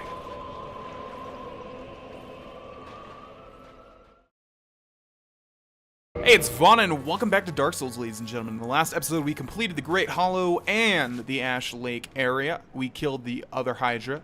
We also talked to the Everlasting Dragon and joined the Dragon Covenant. I was right on two separate things. Number one, I just didn't try kindling past 15 Estus flasks. As you can see here, I have 20. So yeah, I guess once you get the right of kindling, you can just go up to 20. I don't know why I thought there was another step. Maybe I just temporarily forgot. Anyways, also the other thing was that, yes, you can use the Dragon Stone to invade the Dragon Orb to invade a world of somebody that has a Dragon Stone or a Dragon Scale, and if you beat them in a duel, you get their Dragon Scale, and that's basically how you're supposed to rank up in that covenant. At the end, you can turn pretty much into a dragon, and that's pretty cool, but the effects, from what I understand, are not really worth all the trouble, and they're actually inferior to a lot of builds anyways. So that's why you don't see a lot of dragons running around. In Dark Souls 2, they do it right, though, and it was really cool how they did the Dragon Covenant. But yeah, that's a story for another time. Let's head down to New Londo, which is where the final Lord Soul awaits. And I guess we're pretty much done. We've done everything, right? I mean, there are some places we didn't fully explore, and I said I might go back, but, you know, there's really no point at all, if I'm being honest. Like, I know the bottom of Blighttown, like I said, there's only really that server weapon, which we're not going to use. It's actually really bad, apparently, even though it sounds like it would be good. What else did we not fully explore? I don't know. We've been to every area, though, including all of the optional areas, as far as I can remember, so... There is one place, though, that we still have an option to explore, and that is Drake Valley, or whatever the hell it's called. But we will have an option to go there during this path. Alright, so this is New Londo, and we have been a little bit forward into New Londo to get that Firekeeper's Soul, but this time we're going through it in order to get our final Lord Soul. So we're going to have to get our Transient Curse ready. We only have 3. There is a vendor that sells these, so it's probably smart to stock up on them. However, they last for a very, very long time, and also the ghosts have a chance to drop them. And also I remember there being drops... or just item drops that have transient curses anyways. So we'll sort of brave the area with just 3. Hopefully that's enough. We'll use one here because we're going to start appearing. Other than the ability to not hit them if you're not cursed, these guys aren't really too difficult. The only thing is that they will swarm you if you're not careful. Oh, and they can go through walls, of course, as you can see here. But you can see even when they do hit me, that's not a lot of damage at all.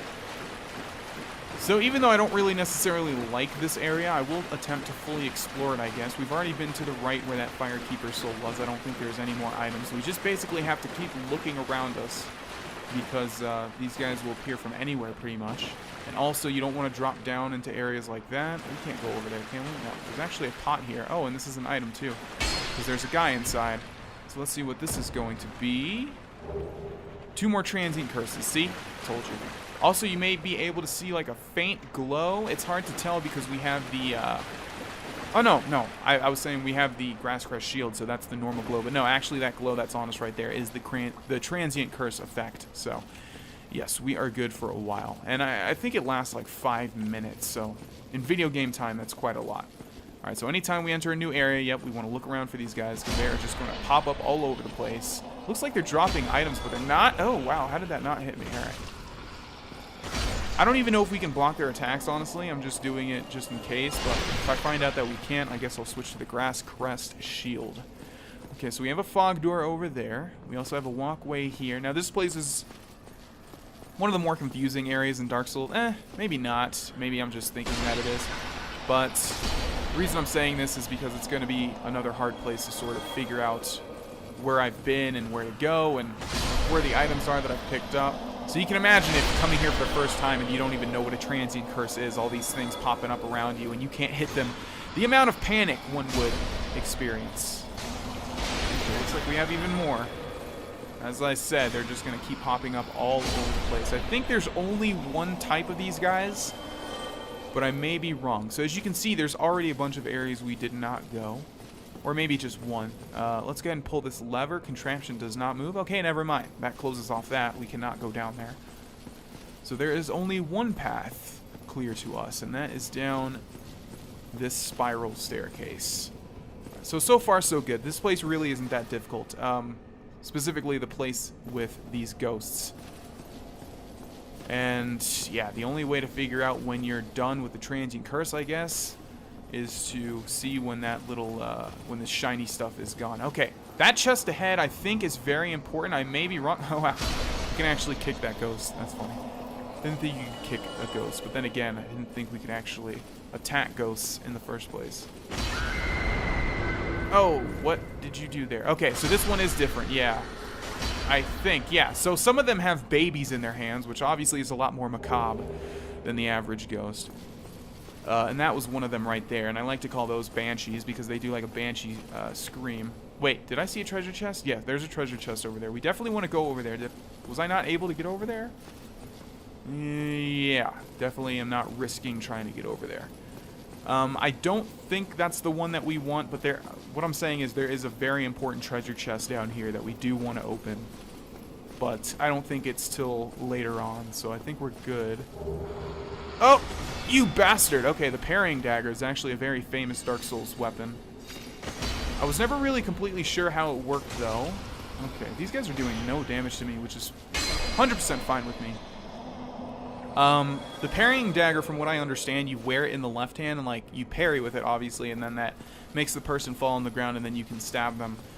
I know it's big in Dark Souls 2 as well, and I think it's the same exact item, but I never have really used it. I just know that it's very popular.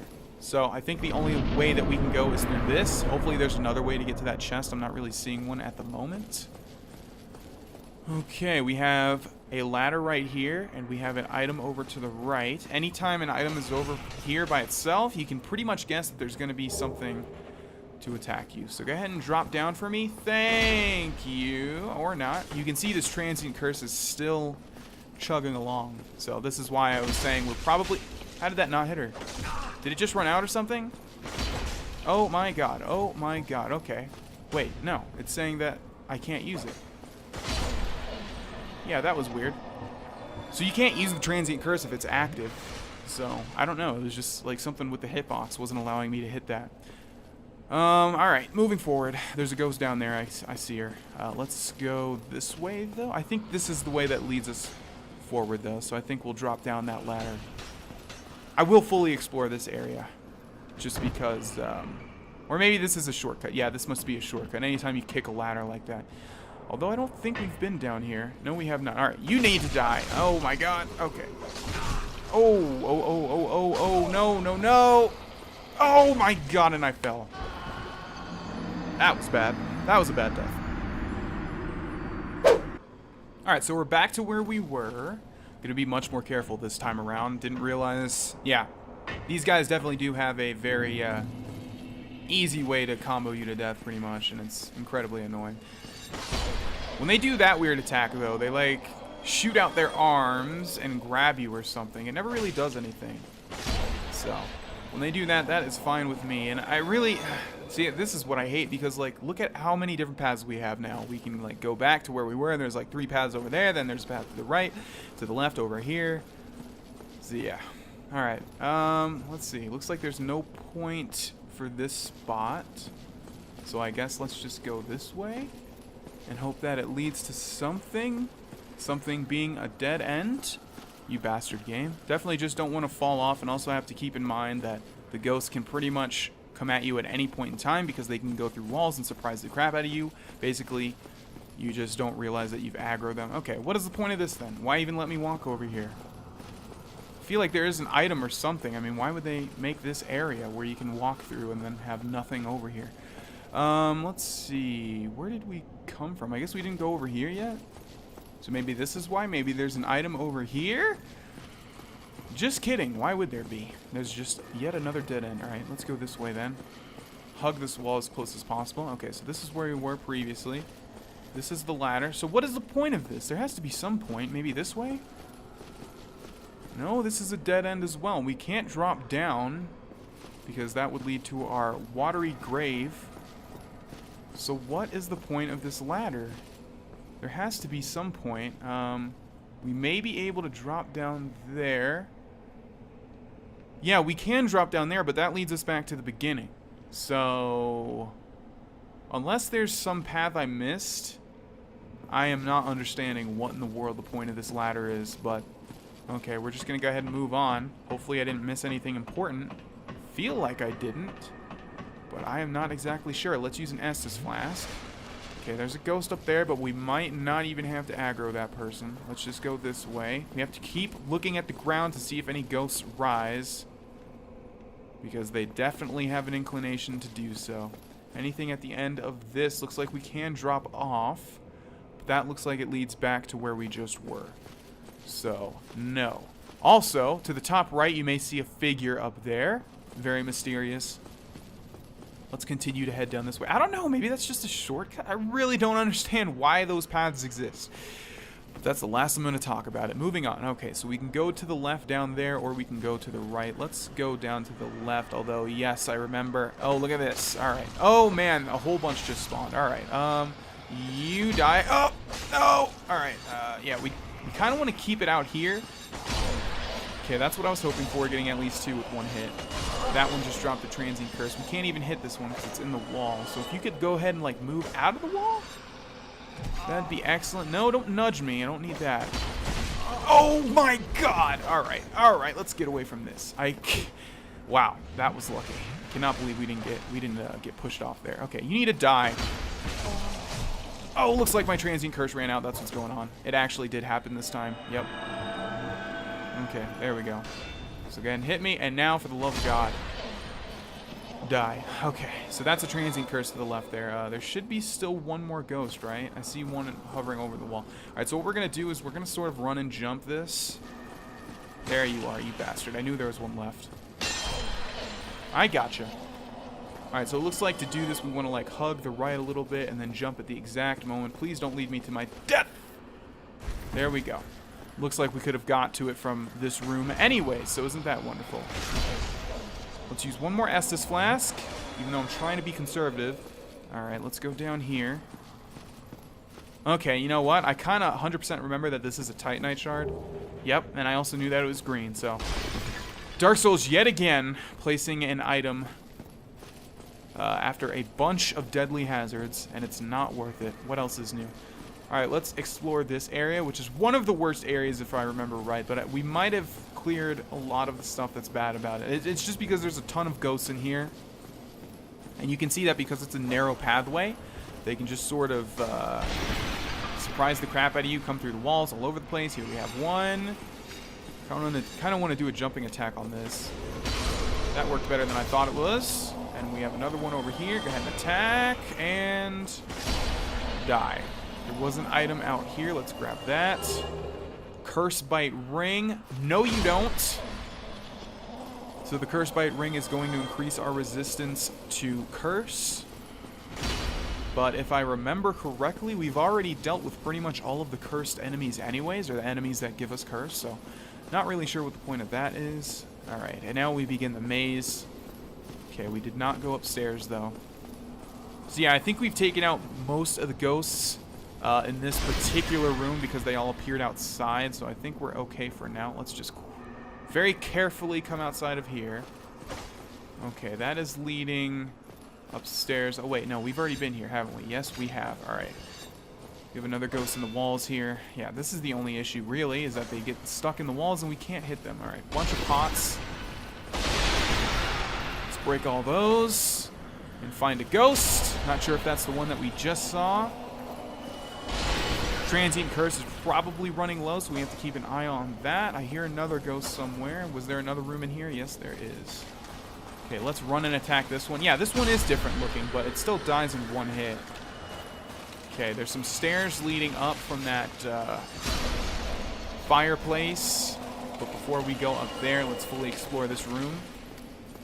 Yeah, not really sure what the significance of the baby ones are. Maybe they have stronger attacks. I think they do, but they're still dying in one hit, whereas usually different types of enemies will gain more hit points. Okay, come on. Yep. This is like a haunted house Got both of them in one hit. Nice. Moving up. Where is this leading? To an item, which is going to be 1 soul, as well as a ghost. Okay, we'll leave that ghost for now. We'll just go back to that ladder. And then we will be done with probably the hardest part of this area. This is probably the hardest part of this whole haunted house area. Okay, you get a jumping attack. No, not a kicking attack. No, jumping. There we go. Alright, let us see where this ladder leads us. Hopefully the hell out of here, am I right? I don't remember what's on top of this roof. It may be that guy that we saw. Actually, that's what it has to be. Yep, it sure is. Alright, so boss fight on our hands. Let's go ahead and do a running attack. Just kidding, he's actually a friendly NPC. Well, this is a surprise. I get few visitors, save for ghosts. You have the Lord Vessel. Very impressive. I know exactly what your intentions are. You seek the 4 kings whom I guard over. This is the key to the seal. Key to the seal. The 4 kings slumber in the deepest chamber of the ruins. Use this key to break the seal and open the floodgates. Oh, and do not forget, the dark wraiths reside in a dark void called the Abyss. But the Abyss is no place for ordinary mortals. Although, long ago, the knight Artorius traversed the Abyss. If you can find him and learn from him, the Abyss may prove surmountable. Luckily, we have already done that by killing Sif, the Great Grey Wolf. That's the only link to Artorias we currently have. If we do the DLC... Oh, that's what I forgot. We could actually do the DLC. I don't know if I'm going to do the DLC. To be quite honest, I don't really like it overall. I mean, it's cool. It's got cool bosses, but, like, the whole Ulasil area with all the dark passages and all that stuff, I'm not really a big fan of that. But the woods and everything is cool, and the beginning area is cool. I don't know. This would be a point where I'd ask if you guys want to see it, but I know the overwhelming response is going to be, yes, we want to see it, but the thing is, I don't know if I really want to do it or not. I'll decide by the end of this LP, but for now, let's continue talking to this guy. Hello there. What is it? The key to the seal is now in your hands. I will help you in any way possible. Okay, have curse broken. You are not cursed. Interesting. I forgot he could do that. Let's talk to him. Londo was sacrificed to contain the Dark Wraiths. Mark my words. The Dark Wraiths are the enemies of man and any living thing that has a soul. They were never meant to roam again. So much talk about these mysterious Dark Wraiths, which sound terrible. New Londo. Okay, and let's see what he has for sale. Transient curses. I think we're good. Yeah, we're good. Resist curse. Yeah, we don't need that. All right, dude. Later. We have an item over there to the right. Looks like we won't be able to get to it from here, though. Looks like we need to go back to the beginning of this haunted house. Yeah, I remember having a specifically bad memory with this place. Just sort of running through it, not realizing all the ghosts were going to spawn. And they just all swarmed me at once, and it was very bad. Okay, we can't get up to it from there, right? So, how the hell do we get over there? There must have been like another path that led us out, because we can't get to it if we jump over to that, can we? Or maybe we can. Let's try it once more. I think we can, actually.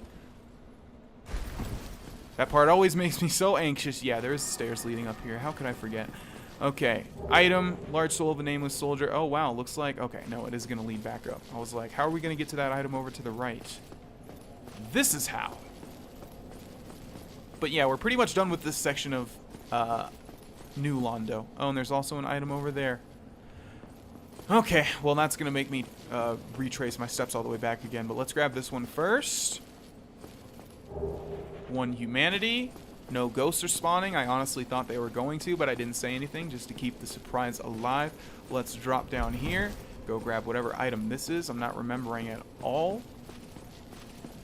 Probably going to be a soul, though. Rare Ring of Sacrifice. Well, that's pretty much as useless as a soul is. Anyways. Okay, let's see. We can also drop into there. I don't think there's any point to. I'm just looking if there are any, like, secret ledges with items. Probably not. So we'll just look at the other side, and then we will end the episode. No item. No ledge. Wait a second. Why is this one blocked? I guess no reason. No item. And that's going to be it. Thanks for watching this episode, ladies and gentlemen. I will see you in the next one, where we continue into the more horrible part of New Londo. Bye-bye.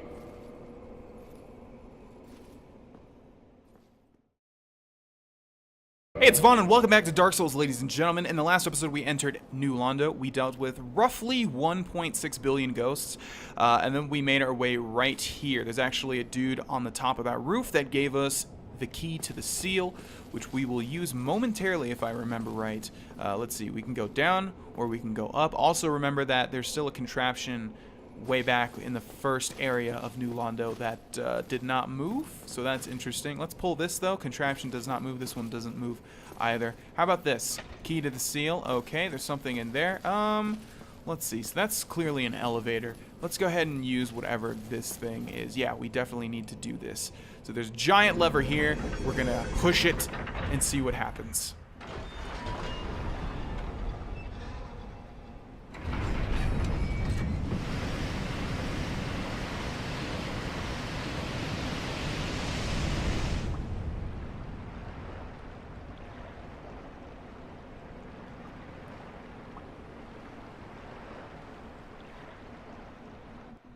Alrighty, so it would appear that we have drained New Londo of all that disgusting water. Now, I don't remember if that opens up new item possibilities at the beginning of this area. Regardless, I'm not going to backtrack, just because, again, there's no item.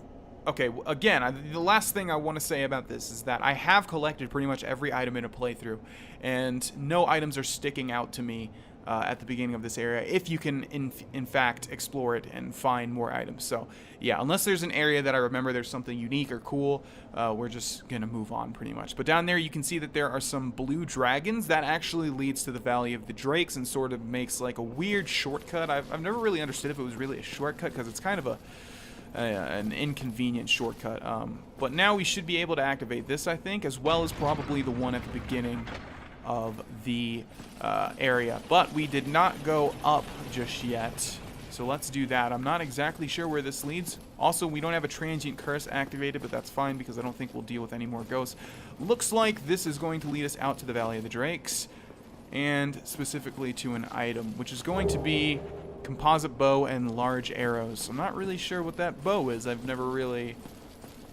I mean, I've pretty much looked into every weapon in this entire game at some point, but I'm not remembering the composite bow at all, so it must not be good? I'm not really sure. Maybe it's just put there to allow you to shoot the dragons, but they're going to have so much health that that's not going to be that significant. Alright, let's use this elevator we've just activated to go downwards. So that was really the only point to the key to the seal, is to drain New Londo and allow us to move forward. Let's break these pots. Nothing. Let's... Okay, that's just the lever to bring back the elevator. Alright, so yeah, we have two options. We can continue forward.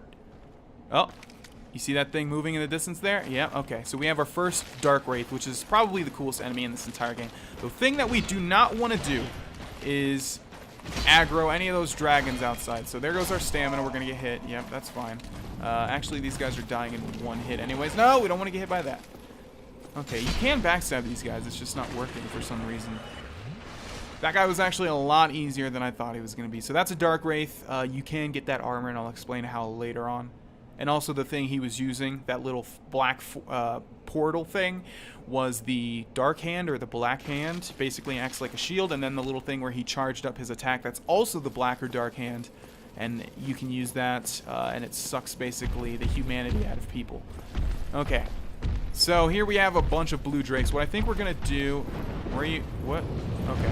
What I think we're going to do is we are going to kill all these and explore fully Drake Valley, just because we haven't really, and there's some cool stuff. But it's going to be very hard to aggro these things, because, yeah, they're all looking in that direction. This is going to be difficult because there's 3 of them. I don't think he will come in here.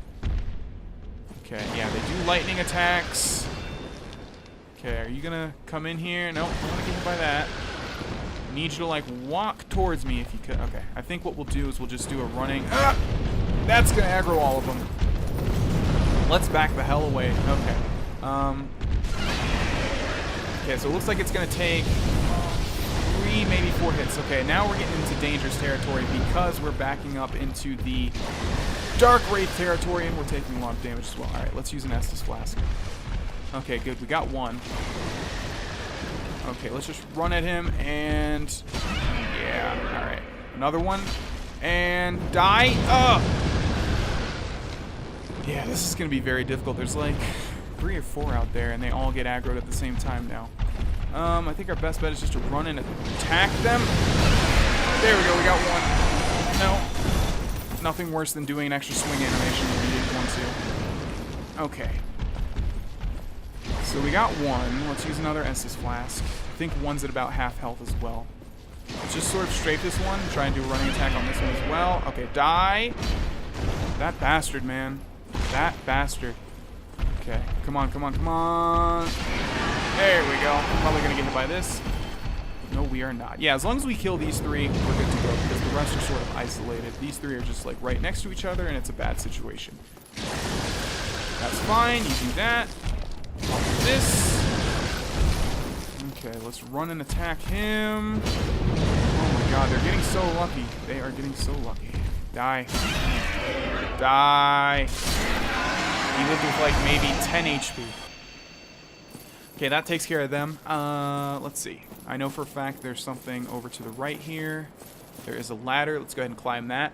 So, funny story about this item. A lot of people, when they're doing speed runs, they will make a break for this spot right here, grab this item, and then continue on with only this item and a weapon. I'll explain why when we pick it up. Here we have the red Tearstone ring, which greatly increases your damage when you're at low health. So they knowingly take a lot of damage to allow this ring to activate, and then they just basically compensate for not leveling up by going through the speed run and using that Tearstone ring. But obviously that means they can't really get hit again. So yeah, I never really understood what this thing was, but now I just realized it's like a little anchor for this ladder. Okay, I was always like, what the hell is that thing? But now I just realized it's tied to this ladder. Alright, so yeah, we will fully explore the Valley of Drakes. There's not really a lot of enemies in it, but there are a lot of items. So, yes, here we have another Drake on the bridge, but that is fine because at least this one is not by 3 other ones. Okay, so let's do a running attack again. Oh my god, you gotta... They do it like as soon as I get close to them. Okay, probably gonna get hit by that. What item do we have here? The Brigand set. And the spider shield. I think that's the same set that one guy is wearing by Alvina the cat in the forest. Okay, looks like we have one more of these guys. No, I see some more in the distance there. Don't you do it! Okay, another attack, and he's gonna backstep. Yeah, these guys are more difficult than I thought because they get to backstep like as soon as I'm about to hit them. Nevertheless, you're dead. And you also dropped an item. Oh, I remember these guys dropping something. I believe that is going to be gold pine resin. No, it's a dragon scale. Okay. So we did come from back here at one point. Remember, we came up through here. That actually leads back down to Darkroot Basin. And we came out, we saw these dragons, and I quickly turned around because those things probably would have destroyed me at that point in the game. So now we're going to continue on and go this way. This is not leading to the Lord's Soul, by the way. This is completely optional, and there's no real reason why we need to do this at all. It's just for completionism. Okay. I wonder if that would, like, knock me off. That would have really sucked. Alright, so he's probably going to backstep as soon as... Yep. Knew it. Alright. He also has a chomping attack. Die, die, die, die. Don't you backstep. Good dragon. Alright. Let's move on.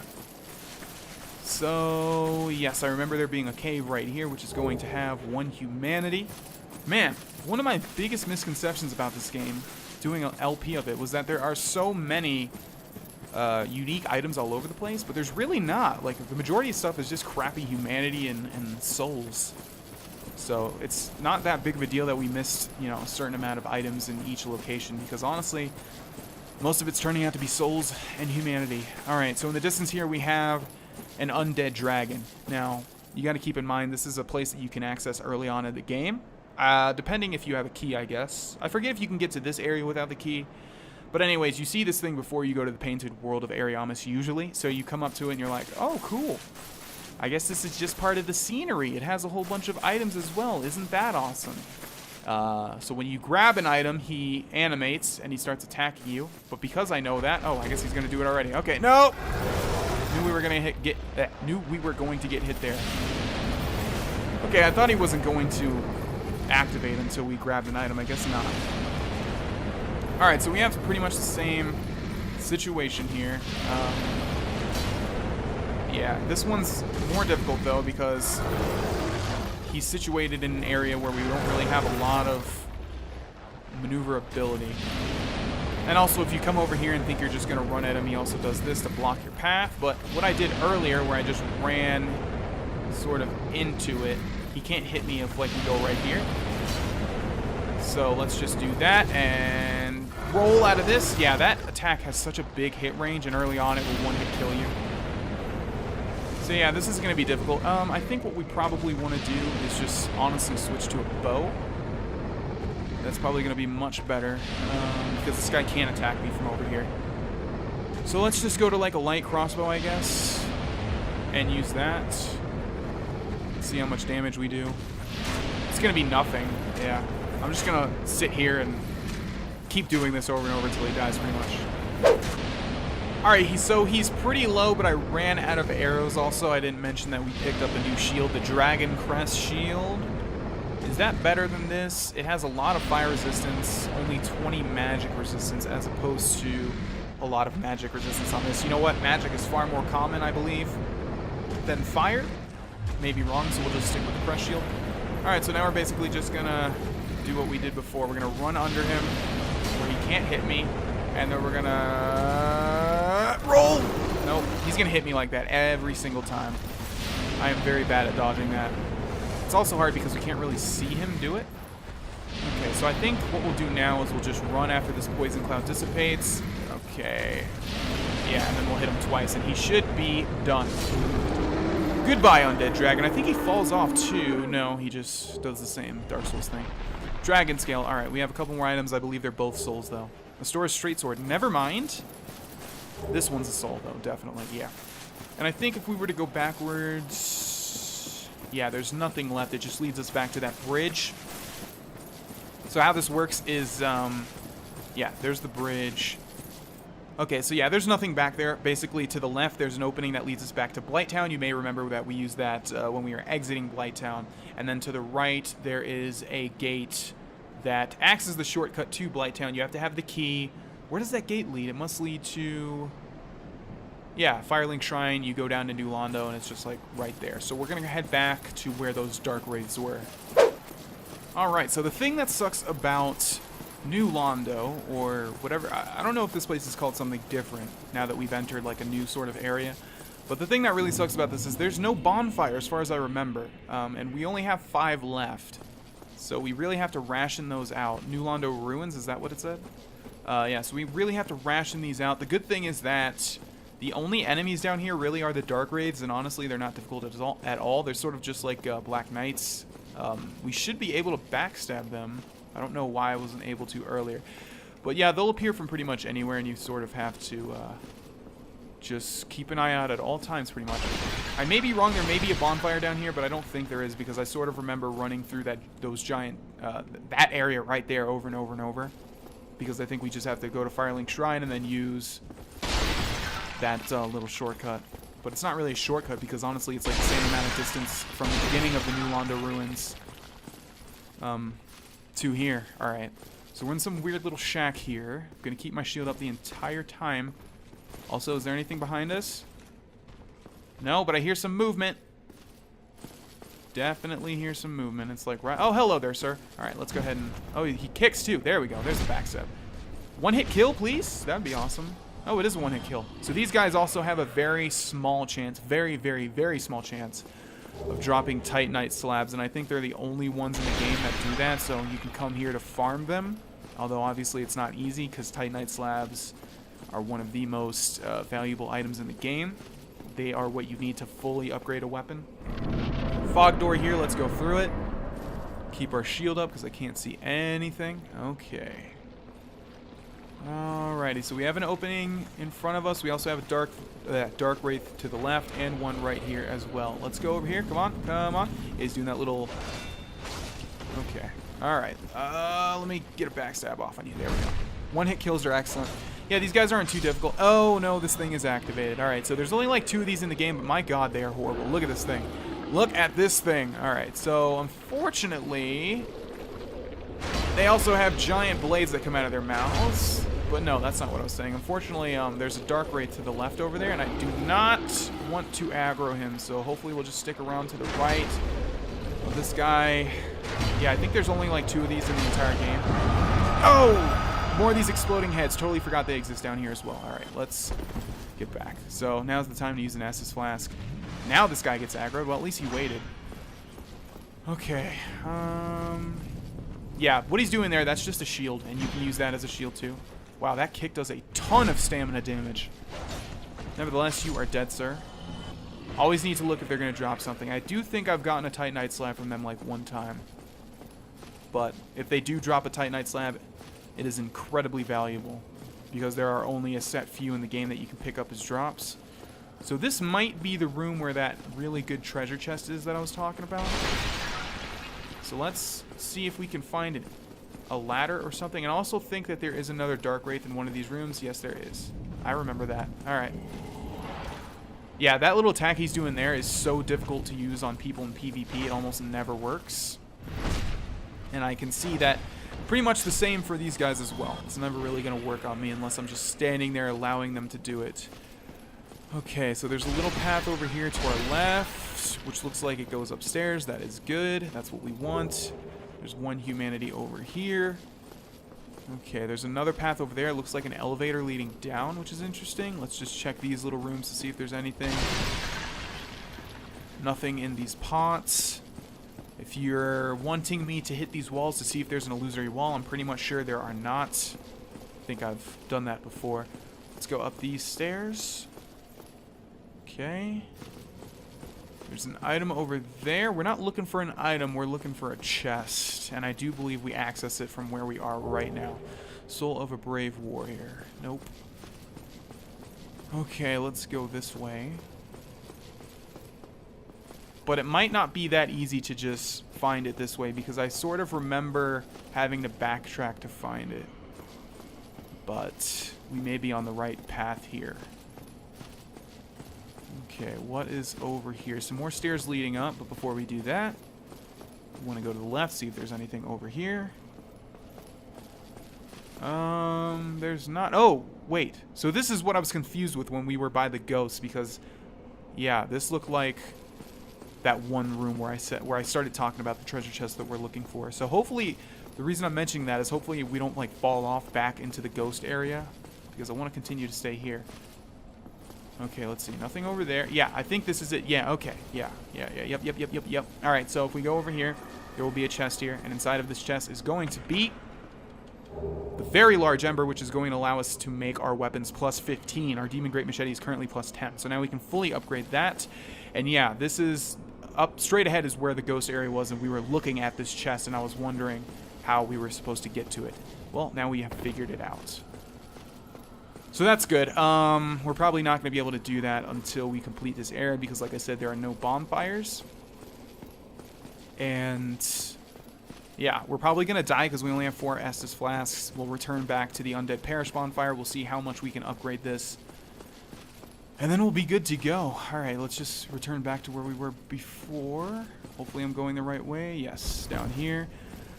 Now what's weird is that there was another path leading to that elevator. I think, right? Over here? Yeah, there's a path leading to this elevator. I'm not sure where this goes. Let's figure it out. It might lead back to the ghost area, though, that one place. Yeah, in fact, I'm 100% sure that that's where it leads. Yeah, you can remember there. This was this. I can't even talk. This was the lever that we passed, and it said the contraption does not move. But now, since we've activated the seal, it does move. So that's all that is. It's a shortcut. So the only place for us to go now that we got the extremely important item in this area is either to the right. Should be to the right. We came from the left, I believe. So let's go this way. Okay, any more dark wraiths? They're all over the place and they blend in very easily with the surroundings. There you are. That black hole sort of thing. Nope. That black hole sort of thing makes a loud noise, so that's an easy way to know that there's one near you. Alright, so before we end this episode, we'll explore this little area back here. There is nothing.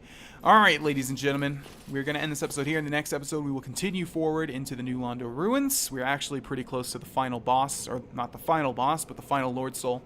Thanks for watching, and I will see you guys there. Bye-bye.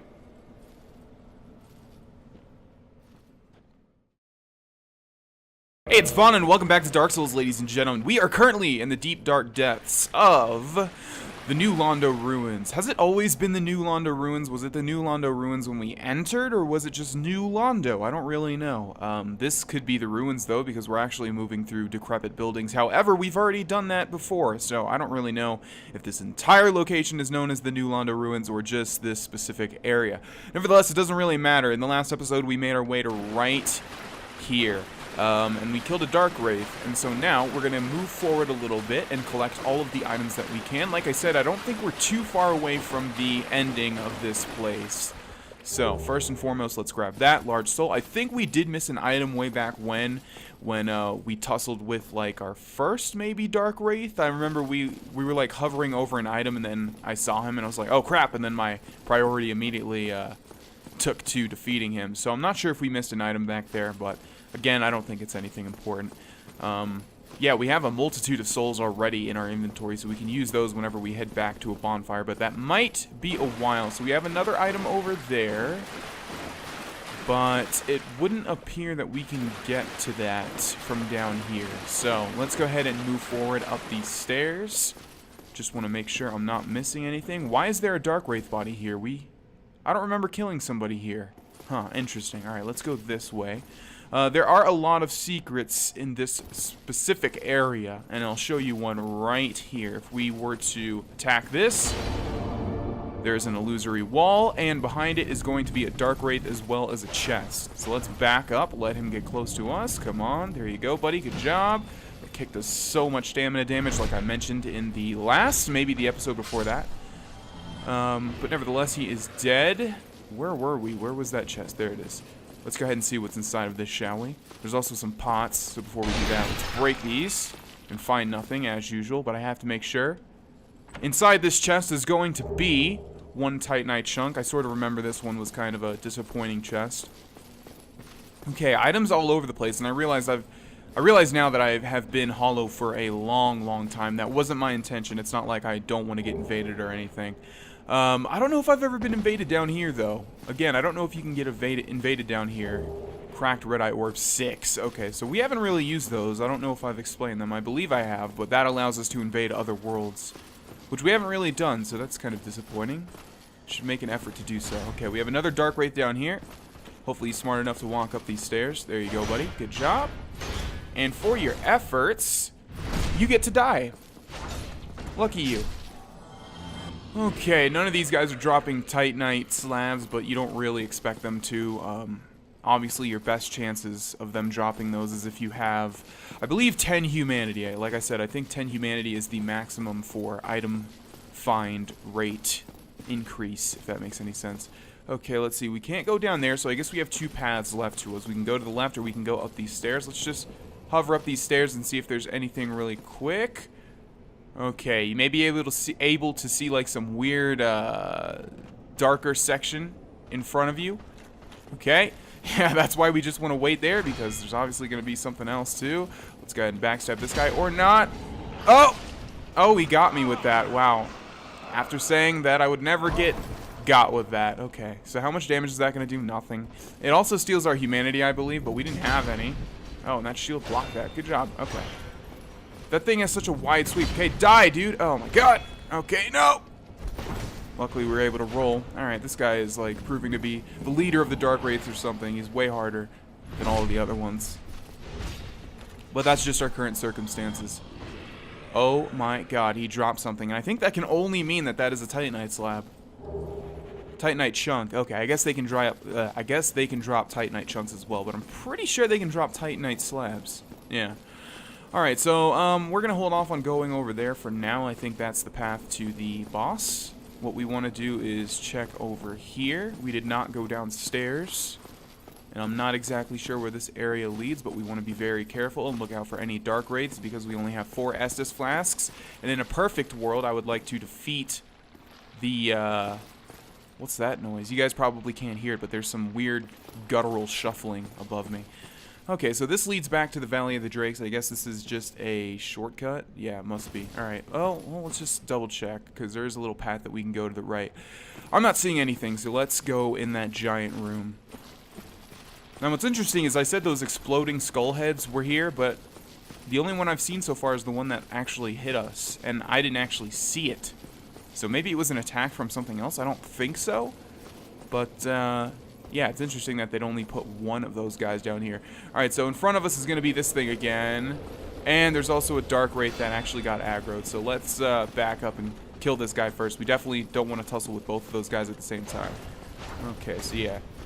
The thing with the dark wraiths, as you can probably tell, is that they do a big combo of attacks. And if you're blocking all of it, chances are you're probably going to either deplete all of your stamina or get hit by one. Okay, there are some exploding heads. I guess this guy spawns them or something.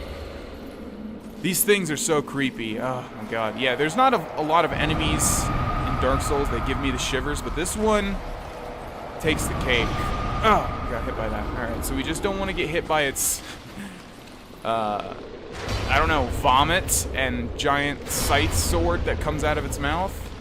That wasn't obvious enough. We definitely don't want to get hit by that stuff, but it looks like it's going to die in one more hit.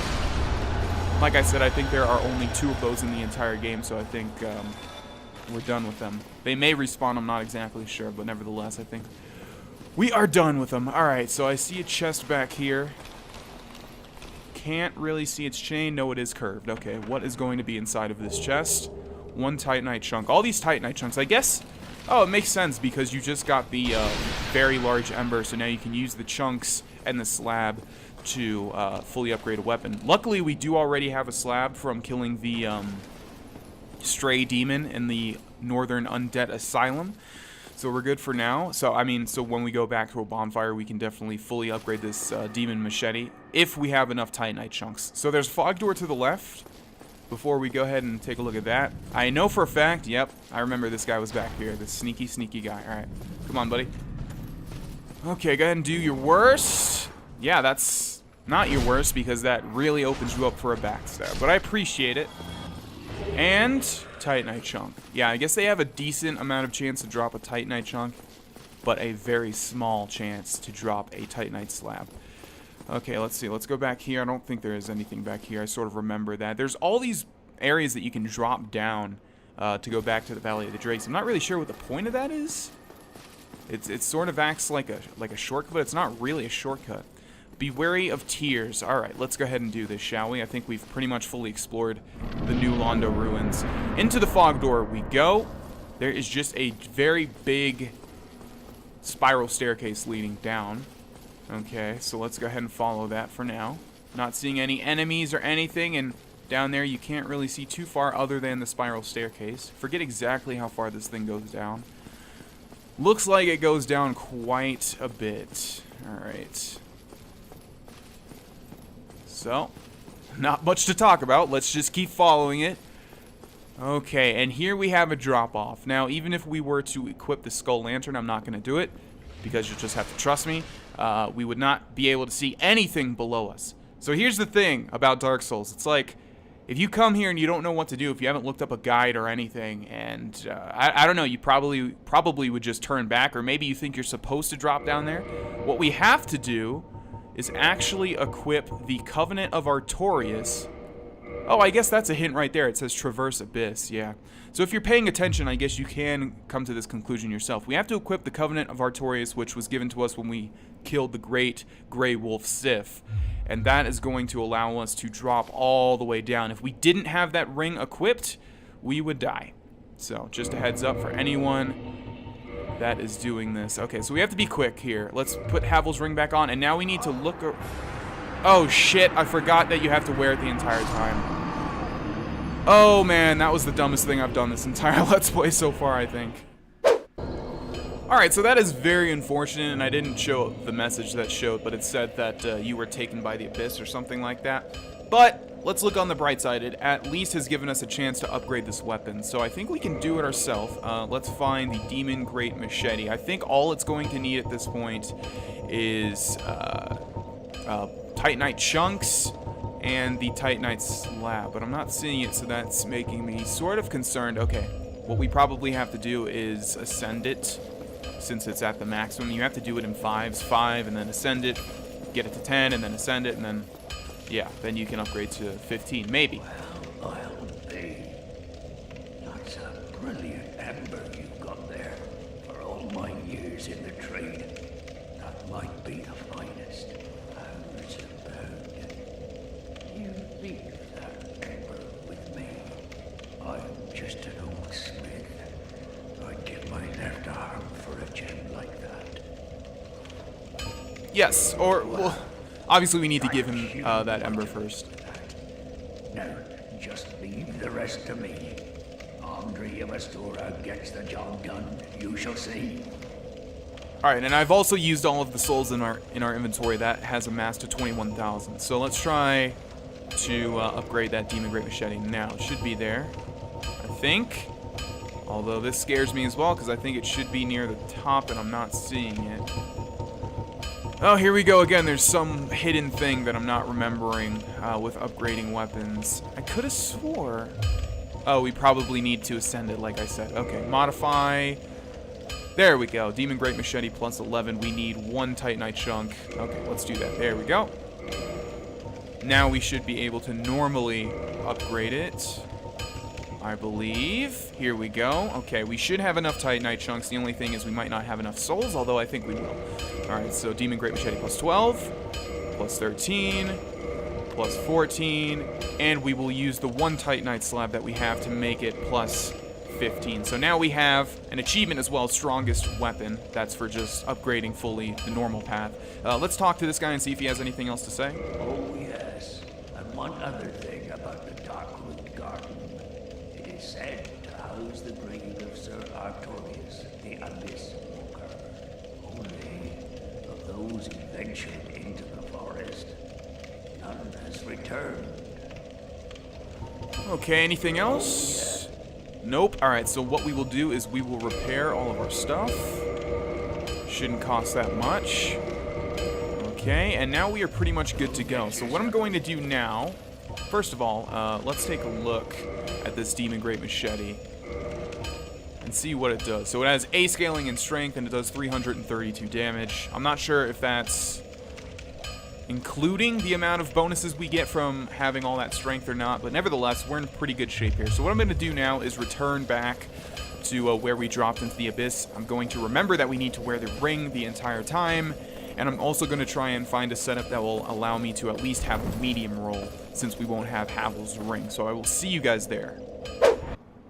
Alright, so it would appear that we have been invaded, which is okay. I guess we'll use that Estus Flask, or we'll use an Estus Flask just to restore that little bit of health. Not sure where this guy is going to come from. I don't ever remember being invaded down here. Probably just because I was hollow the majority of the time. So yeah, I guess maybe we'll continue towards our destination. This place, like I said, is not that difficult, although I think he is over there. Yeah, because I just saw a health bar. So I guess we'll just wait for him over here, and hopefully he doesn't kill me, because I've prepared, and I don't really want to have to go back. There he is. Alright, well, let's do this, I guess. Okay. No, I don't want to go back over there. Where are you going? This is a perfect place to fight. If he continues back there, I think I'm just going to go forward. Yeah, I'm not chasing him. You can go over there, buddy. That's fine with me. I've got better things to do. Okay, he's returned home anyways. That's fine with me. So also, by the way, I mentioned that item, the strange finger or whatever that we found in the painted world of Ariamis, like, stops people from being able to invade you. I think it's actually the opposite. You have a higher chance of getting invaded. Okay, let's pull this. You have a higher chance of getting invaded once you use that item. Okay, this is gonna suck. kill you, grab this transient curse, even though after we're done with this area, literally will be, like, useless. I think there is another use for the transient curse, but I'm not remembering. Alright, I'm just going to go ahead and make my way back now. Alrighty, so here we are. I've basically replaced the Crest Shield with the Grass Crest Shield. And also I switched out my main armor or the Eastern armor for the Wanderer coat. So now we have like a medium roll, and one thing to keep in mind is that when we land, we probably want to grab our souls before we engage the boss. And I think we're good to go. Just double check that we have the Covenant of Artorias on. We do indeed. Alright. Here we go. Everybody cross your fingers. I'd really like to kill this boss on the first try.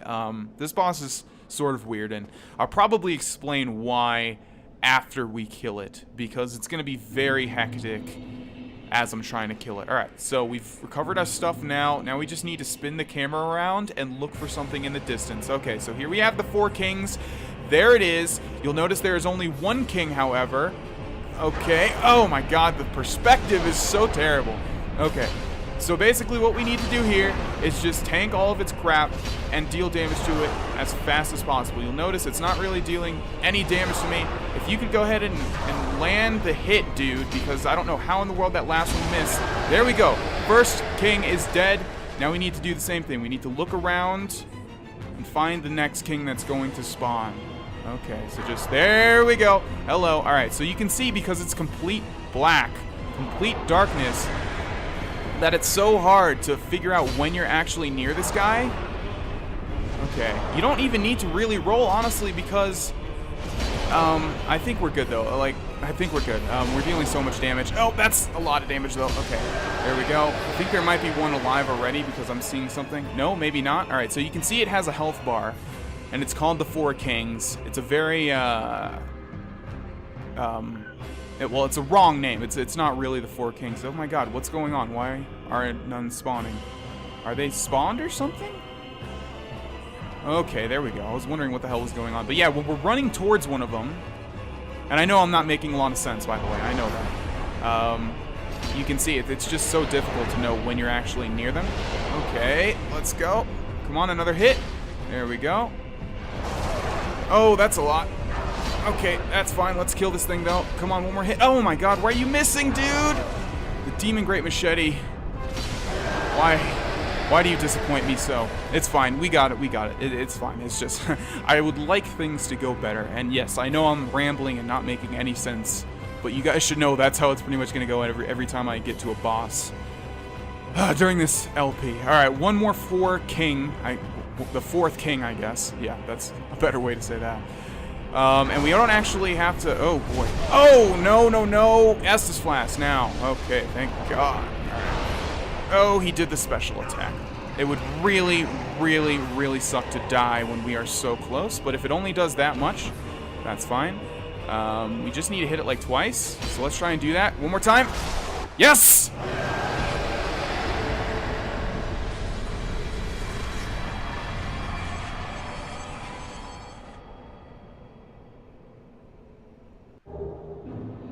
Okay, achievement unlocked. Defeat the 4 kings, and we've been given the final Lord Soul, as well as 4 humanities. Makes sense, there are 4 kings.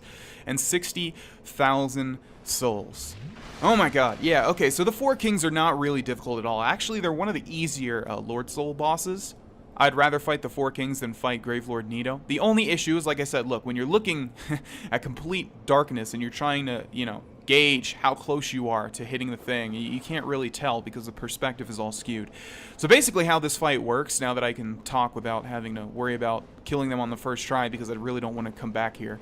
So they're called the 4 kings, so you would think, okay, so there's 4 that you have to kill, right? That's not really how it works. Basically, it's a fight against time. The longer you wait, or the longer it takes you to kill a king, because they're on set spawn timers. So if you take a long time to kill the first one, the second one will spawn, and then the third, and then you'll basically get swamped. So the way we did it, you can see why it's pretty easy, because we had a lot of time in between kings. Now, this on New Game Plus is completely different. It's so difficult, and I remember, like, I don't know how in the world I beat it, but it took me so many tries, like, an unbelievable amount of tries.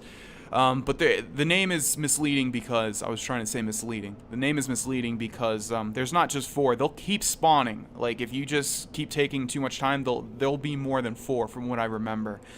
So yeah, on just the regular game, they're not really that difficult as long as you have a decent build, and we have a max Demon Great Machete, so we're in good shape. But yeah, if you're on New Game Plus, and they're much more difficult, and I think the strategy I used to finally beat them, because I found it online, was to wear like a full set of Havel's armor, and then just tank all their hits. They do barely any damage to you, and just keep attacking them. Also, they share a shared health bar, so if you take down that health bar like before all 4 spawn, I think they die as well.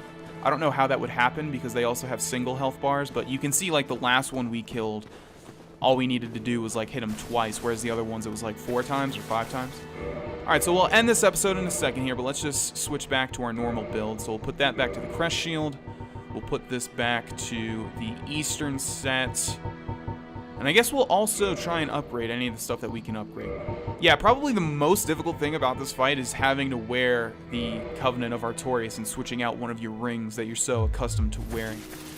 Okay, actually I just realized we're not going to be able to use that.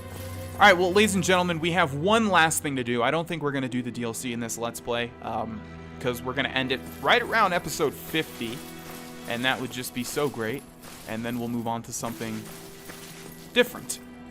So yeah, in between the next episode, I'm gonna go. I can't even talk because I'm so excited we beat that boss on the first try. In between the next episode, I'm gonna go ahead and upgrade pretty much everything that I possibly can, and then we will take on the final area of the game. Thanks for watching this one, ladies and gentlemen, and I will see you guys there. Bye bye.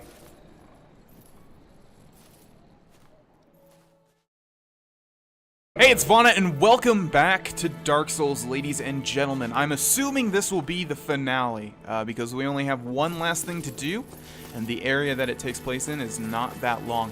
We have pretty much saved for getting every single item in every single location. We've pretty much done everything in this entire game, other than the DLC, but I've come to the realization I don't really want to do the DLC. I mentioned in the last episode that I'd rather just end this here at around 50 episodes. And just put it in a nice little package. Like I said, I don't really like the DLC overall. It adds a lot of new stuff. It's not that I don't like it, it's just that, I don't know. I don't really like going through Ulasil. Anyways, here we are at the Firelink altar, right? That's what it's called. And we have one last thing to do, which is to offer all of the souls to the Lord Vessel. So let's go ahead and do that, shall we?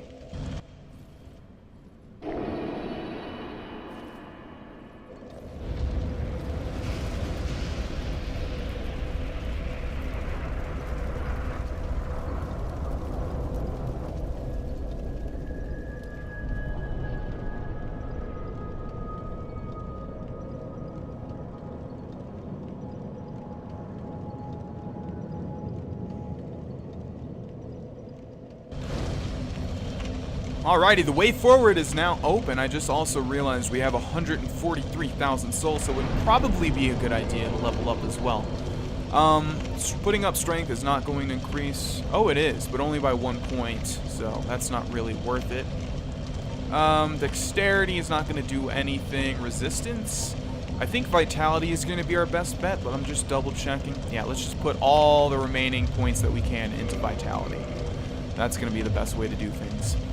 Alrighty, and we do want to be human. We can get invaded in this final area, but we do want to be human nevertheless, because there's a certain something that we can do. And other than that, I think we are good to go. We are human, by the way. You can tell by the top left number being white, having a white outline, as opposed to like gray or whatever it is. So you can see like all these phantoms of, I believe, like Black Knights walking through. Very weird. And here we have the Kiln of the First Flame. So this particular area is pretty barren and empty. I think we're walking on... I think I said that weird. I think we are walking on ash, like from a fire. Would make sense, right? With all the fire tropes in this game. So the only thing that's going to be present inside of this area are these Black Knights. And we do want to kill them because they will swamp us if they can. But also, they have a very high chance of dropping their weapons. So we got the Black Knight sword, and also they have a high chance of dropping Titanite as well. And I think there's around... Well, why am I saying that? Why am I telling you how many there are? That would spoil this area pretty much, wouldn't it? I think there may be one item if that, to grab. But it's a pretty straightforward area. Not much to conquer. Okay. So this should kill him since we already got a hit on him. So we're in pretty good shape here. What is this guy going to drop? Red Titanite. Yeah, I think it's just random what Titanite they drop. I think they can drop pretty much any Titanite, except for slabs. But yeah, we have a fully upgraded Demon Great Machete along the normal path, not enchanted. We have a decently... Oh, that's the thing I didn't see about upgrading was the Crest Shield, I just realized. But our armor is decently upgraded. I think the max for the armor is 5, and most of it is close to 5. Some of it's like maybe 2 or 1. But honestly, I never found upgrading armor in Dark Souls to be that beneficial. I mean, you probably will notice a difference if you fully upgrade armor. It's just, I don't think it will matter for this final fight. Okay, so this is a Black Knight that I don't particularly like because you have to fight him on this very narrow pathway here. There's that item I was referring to. I think every single one of these drops something, yeah. Okay, let's go back to this item and see what we have. And also, we'll take a moment to look at the vista we have before. Oh, okay, so it's the Black Knight set. That makes sense. So yeah, this is the kiln. It looks like a giant coliseum. I guess it's supposed to be like... I don't know, was this whole thing lit on fire? Again, Dark Souls lore. It's sort of have to figure it out yourself. It's not out there. But yeah, it's just one straight path, nowhere really to diverge and explore. And as you can tell, it's not really that difficult either, as long as you take these things out one by one. So here we actually have a summoning sign for the Knight Solaire, and the reason we can summon Solaire here is because we completed his side quest. If you didn't, he would not be here. And I think, like I said, I think summoning here is actually going to prove to be more negative than beneficial for us. But because we did the side quest, and because I think Gwyn is supposed to be this guy's father, I think it's poetic that we end it with him. But yeah, I think overall he's going to make this fight more difficult. But I guess we'll see. I've never summoned Solaire for this fight ever. So it'll be interesting to see if he helps us out or not. Maybe he even gets a buff. I'm not exactly sure. But I think we only... Oh, there I go, spoiling how many enemies are left again. No reason to do that. Okay. So white Titanite chunk from this guy, and we have this dude down here. None of them have dropped like the Great Axe yet, which is a really good weapon, I think. The Black Knight Great Axe, I think, is a decent weapon. I'm not sure about the sword and all this other stuff we're getting. Forget what that is. It's like the polearm or something. Yeah, they didn't really drop their weapons, but you can come back here and farm. And it would appear, ladies and gentlemen, that we have come to the final boss fight of the game. We have a giant fog door in front of us. There's nothing really that we can buff with. Not sure if using the Crest Shield is better or trying to roll with the Grass Crest Shield is better. I think we'll stick with the Crest Shield for now. Are you ready, Knight Solaire? Gonna have to take that non-response as a yes. Let's go through the fog door, shall we? And inside is going to be Gwyn, Lord of Cinder. One of the only boss fight. Oh my god, he does like my entire stamina bar with one hit. So it probably is going to be easier because Solaire will take his aggro. So I guess we'll just switch to... Oh, nope. I was going to switch to two-handed. Oh man, I guess we can't even block here because he's dealing a lot of damage. So let's use an Estus Flask. Would like to switch to my Grass Crest Shield, but we'll just try a running attack on him. We do a decent amount.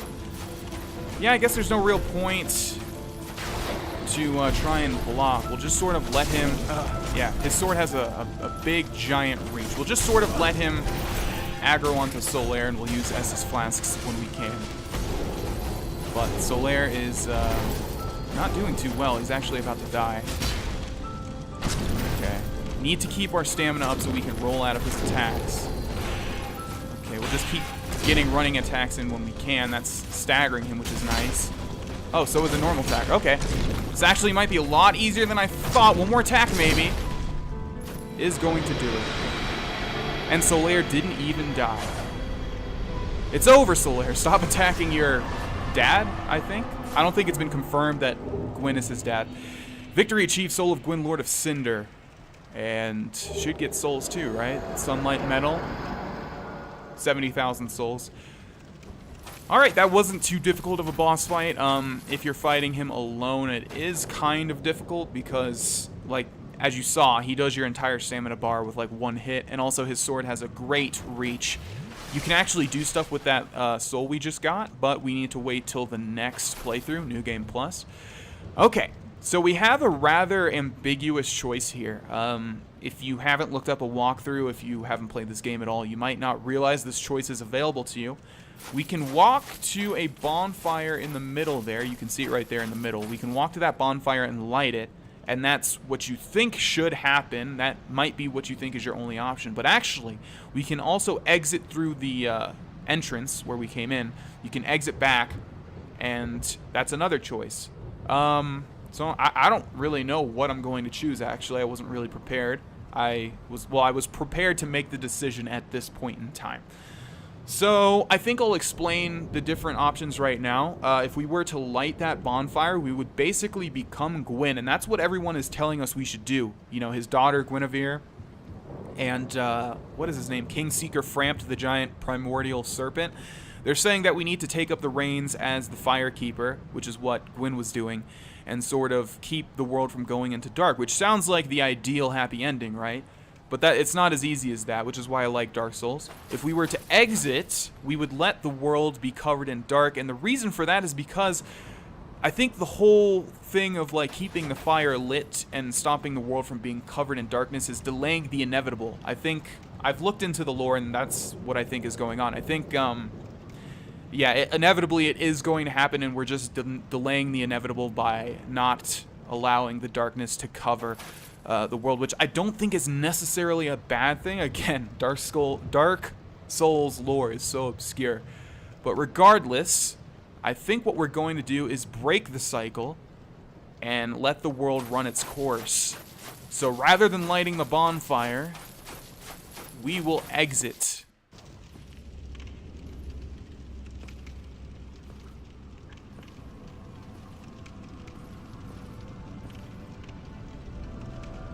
My lord, bless thy safe return.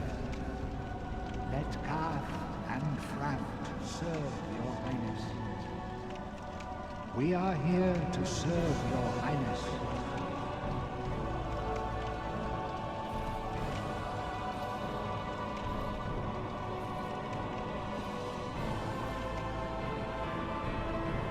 Let true dark be cast upon the world. Our war hath returned.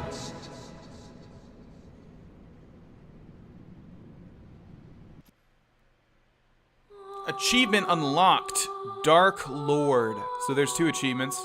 Well, I guess you would know also that there's 2 endings if you looked at the achievements. And now the credits are going to run. I hate this part because, as I've mentioned at the end of my Fallout 3 Let's Play over on Grovana, I'm not really good at goodbyes. I'm not really good at like tying everything into a neat little bow. What can I say about Dark Souls? I've already said pretty much everything. I absolutely love this game. Probably the #1 reason is because it is so incredibly unique and unlike any other game I've ever played. The challenge is built into it. There are no difficulties, and like everyone says, you know, it's not really that it's hard. It's just that it punishes you if you're not on point with your gameplay. So it's just an excellent, unique experience, and I hope that any of you guys that have watched this that have not played Dark Souls will be inspired to play it yourself, because obviously that's just one build that I did. There's a lot of different ways that you can play, and in Dark Souls 2 they like times that by 100. You know, there's magic, there's sorcery, there's miracles, there's even hexes in the DLC that we didn't really get to. But yeah, just an amazing game, completely 100% unique. They deserve all the success that has been given to them, and I'm talking about From Software. Really honestly want to buy a PS4 just to play Bloodborne, because I know it would be just as great as this completely unique experience set in a different sort of universe. But yeah, that's it, ladies and gentlemen. I hope you guys have enjoyed this Let's Play. I've absolutely enjoyed playing through it. I've always wanted to do a Let's Play of Dark Souls. I just never really found the time until now. And nothing much more to say other than that. Thanks for watching this Let's Play, ladies and gentlemen, and I will see you in the next one. Bye-bye.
Hey, it's Vaughn, and welcome back to Dark Souls, ladies and gentlemen. Well, I thought it was a shame that we ended at episode 49, one away from episode 50. That would just, like I said, you know, tie it in a nice, neat little bow. So, and we never got to say goodbye. I never got to wave as Vana to you guys. So ends Let's Play Dark Souls. Goodbye, ladies and gentlemen.